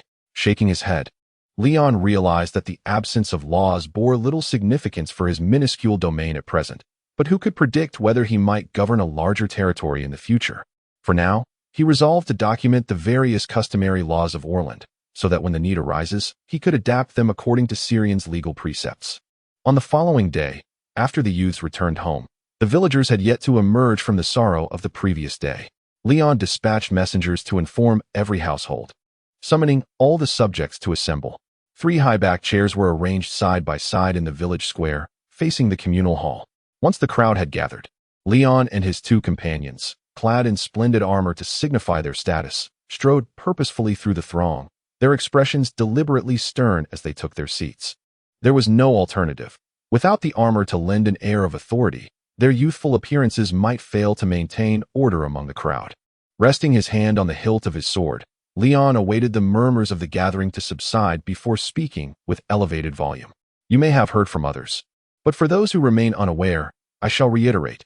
My name is Leon Pendragon, and alongside my 2 companions, we have been knighted by Lord Oliver Faloris, thereby becoming your new lords. I hope you will remember my visage, so as not to mistake me in the future. Despite the majority having mentally prepared themselves for this announcement, the reality of the youthful boy affirming his knighthood left the returning young men somewhat incredulous. Before the villagers could fully react, Leon continued, "The purpose of gathering you today extends beyond mere introductions. We shall also jointly adjudicate a criminal and determine certain matters." He gestured to 2 youths stationed at the entrance of the hall to bring forth the village ruffian. As Boris, his hands bound, was rudely pushed through the crowd, some young men who had yet to grasp the situation exchanged bewildered glances. The pallor of Boris's face betrayed the numerous days he had spent in confinement. Devoid of the arrogance he once exhibited in the village, now reduced to a state of bewilderment akin to that of a beaten dog. Among the crowd, Talk closed his eyes in anguish. As Boris stumbled to the center of the gathering, before Leon could utter a word, he was forcibly knelt down by the 2 youths behind him, barely restraining their fury. Leon raised an eyebrow. He was not one to favor such displays of submission, and it seemed the boys were merely venting their frustrations. Nevertheless, he let it be. "Criminal Boris," he declared before all the subjects, "I, the Lord of Selva, now formally accuse you of multiple offenses. First, you gathered a mob to ambush and rob myself and my companions. Second, you employed narcotics to facilitate a burglary. Third, knowing of the impending attack by the enemy Kantadarians, you concealed the danger, thereby tacitly permitting the ensuing slaughter." At the outset, the villagers listened in silence. However, upon the utterance of the 3rd charge, the emotions of those who had lost loved ones surged like boiling water. Some men, having lost their entire families, were quick to erupt in curses, pushing through the throng, intent on exacting vigilante justice. Boris's pallid lips quivered in fear. "Silence." Leon frowned, raising his armored fist and striking the armrest with a resounding thud. It became clear why judges and magistrates had the tradition of smashing objects during trials. Yet these villagers were too gullible, ready to act on mere words without any presented evidence. Several surviving youths rushed forward to restrain the enraged villagers. Observing the chaotic scene, Lohak, though empathetic to the villagers' anger, recognized the necessity of allowing Leon's trial process to unfold uninterrupted. He stood up, bellowing, "Silence, everyone." His voice resonated powerfully across the square. Leon, sitting next to him, was startled. He had not realized Lohak's voice could be so thunderous. Thanks to Lohak's booming command, the villagers, now aware that they were in the presence of 3 young knights, regained their composure. Although Leon and his companions appeared youthful, they were indeed genuine noble knights, and disrespecting them could cost one their life. The young men pushed the seething villagers back into the crowd. With order restored, Leon endeavored to continue the inaugural trial process. Regarding the first charge of mob robbery, we have eyewitnesses: Olivia, Hawk, Lohak, Azarian, and several villagers who witnessed you rallying your accomplices. Do you have any defense to offer? Leon addressed Boris, his expression impassive. And no, please, do not kill me, Lord Leon. I acknowledge my wrongdoing. I was foolish that day. Considering I achieved nothing in the end, I implore your mercy. Boris cried out, utterly uncooperative. Alas, I require your defense, not your pleas for mercy, Leon sighed, massaging his temple. It seemed he would have to guide the proceedings himself. Very well, it is noted that your crime was forcibly interrupted by Olivia. Thus we shall consider this attempted robbery. Now, moving to the second accusation, you attempted to break into a home under the cover of night, employing narcotics, nearly succeeding. The narcotics and incense burner, along with that dagger, are all tangible evidence. Given the nature of your actions, which are akin to armed robbery, do you have any defense to offer? As the crowd heard the mention of the incense burner, several surviving village girls paled, recalling the time Boris had eagerly gifted them incense. Boris's pleas ceased as he surveyed the disdainful and loathing gazes of the villagers. He gradually comprehended their intent. They were humiliating him, relishing the spectacle of his degradation, intending to torment him to despair. What defense could I possibly offer? You all witnessed me incapacitate those two ruffians with drugs. What more is there to say? Overwhelmed by fear, Boris's anger surged within him. Struggling to rise, he erupted in a fit of rage. To hell with you. 3 Syrian bastards think that donning this armor makes you noble? You're nothing but worthless scum, and it's a pity the Kantadarians didn't finish you off. Just wait, your day will come. You will all die, mark my words. Just as I said, I'll be waiting for you down there. Leon watched as Boris raved like a madman, unable to suppress a resigned sigh. An orderly trial is ultimately challenging to conduct in the current overly simplistic environment. Since this individual refuses to uphold dignity, I must take it upon myself to provide him with the semblance of respect.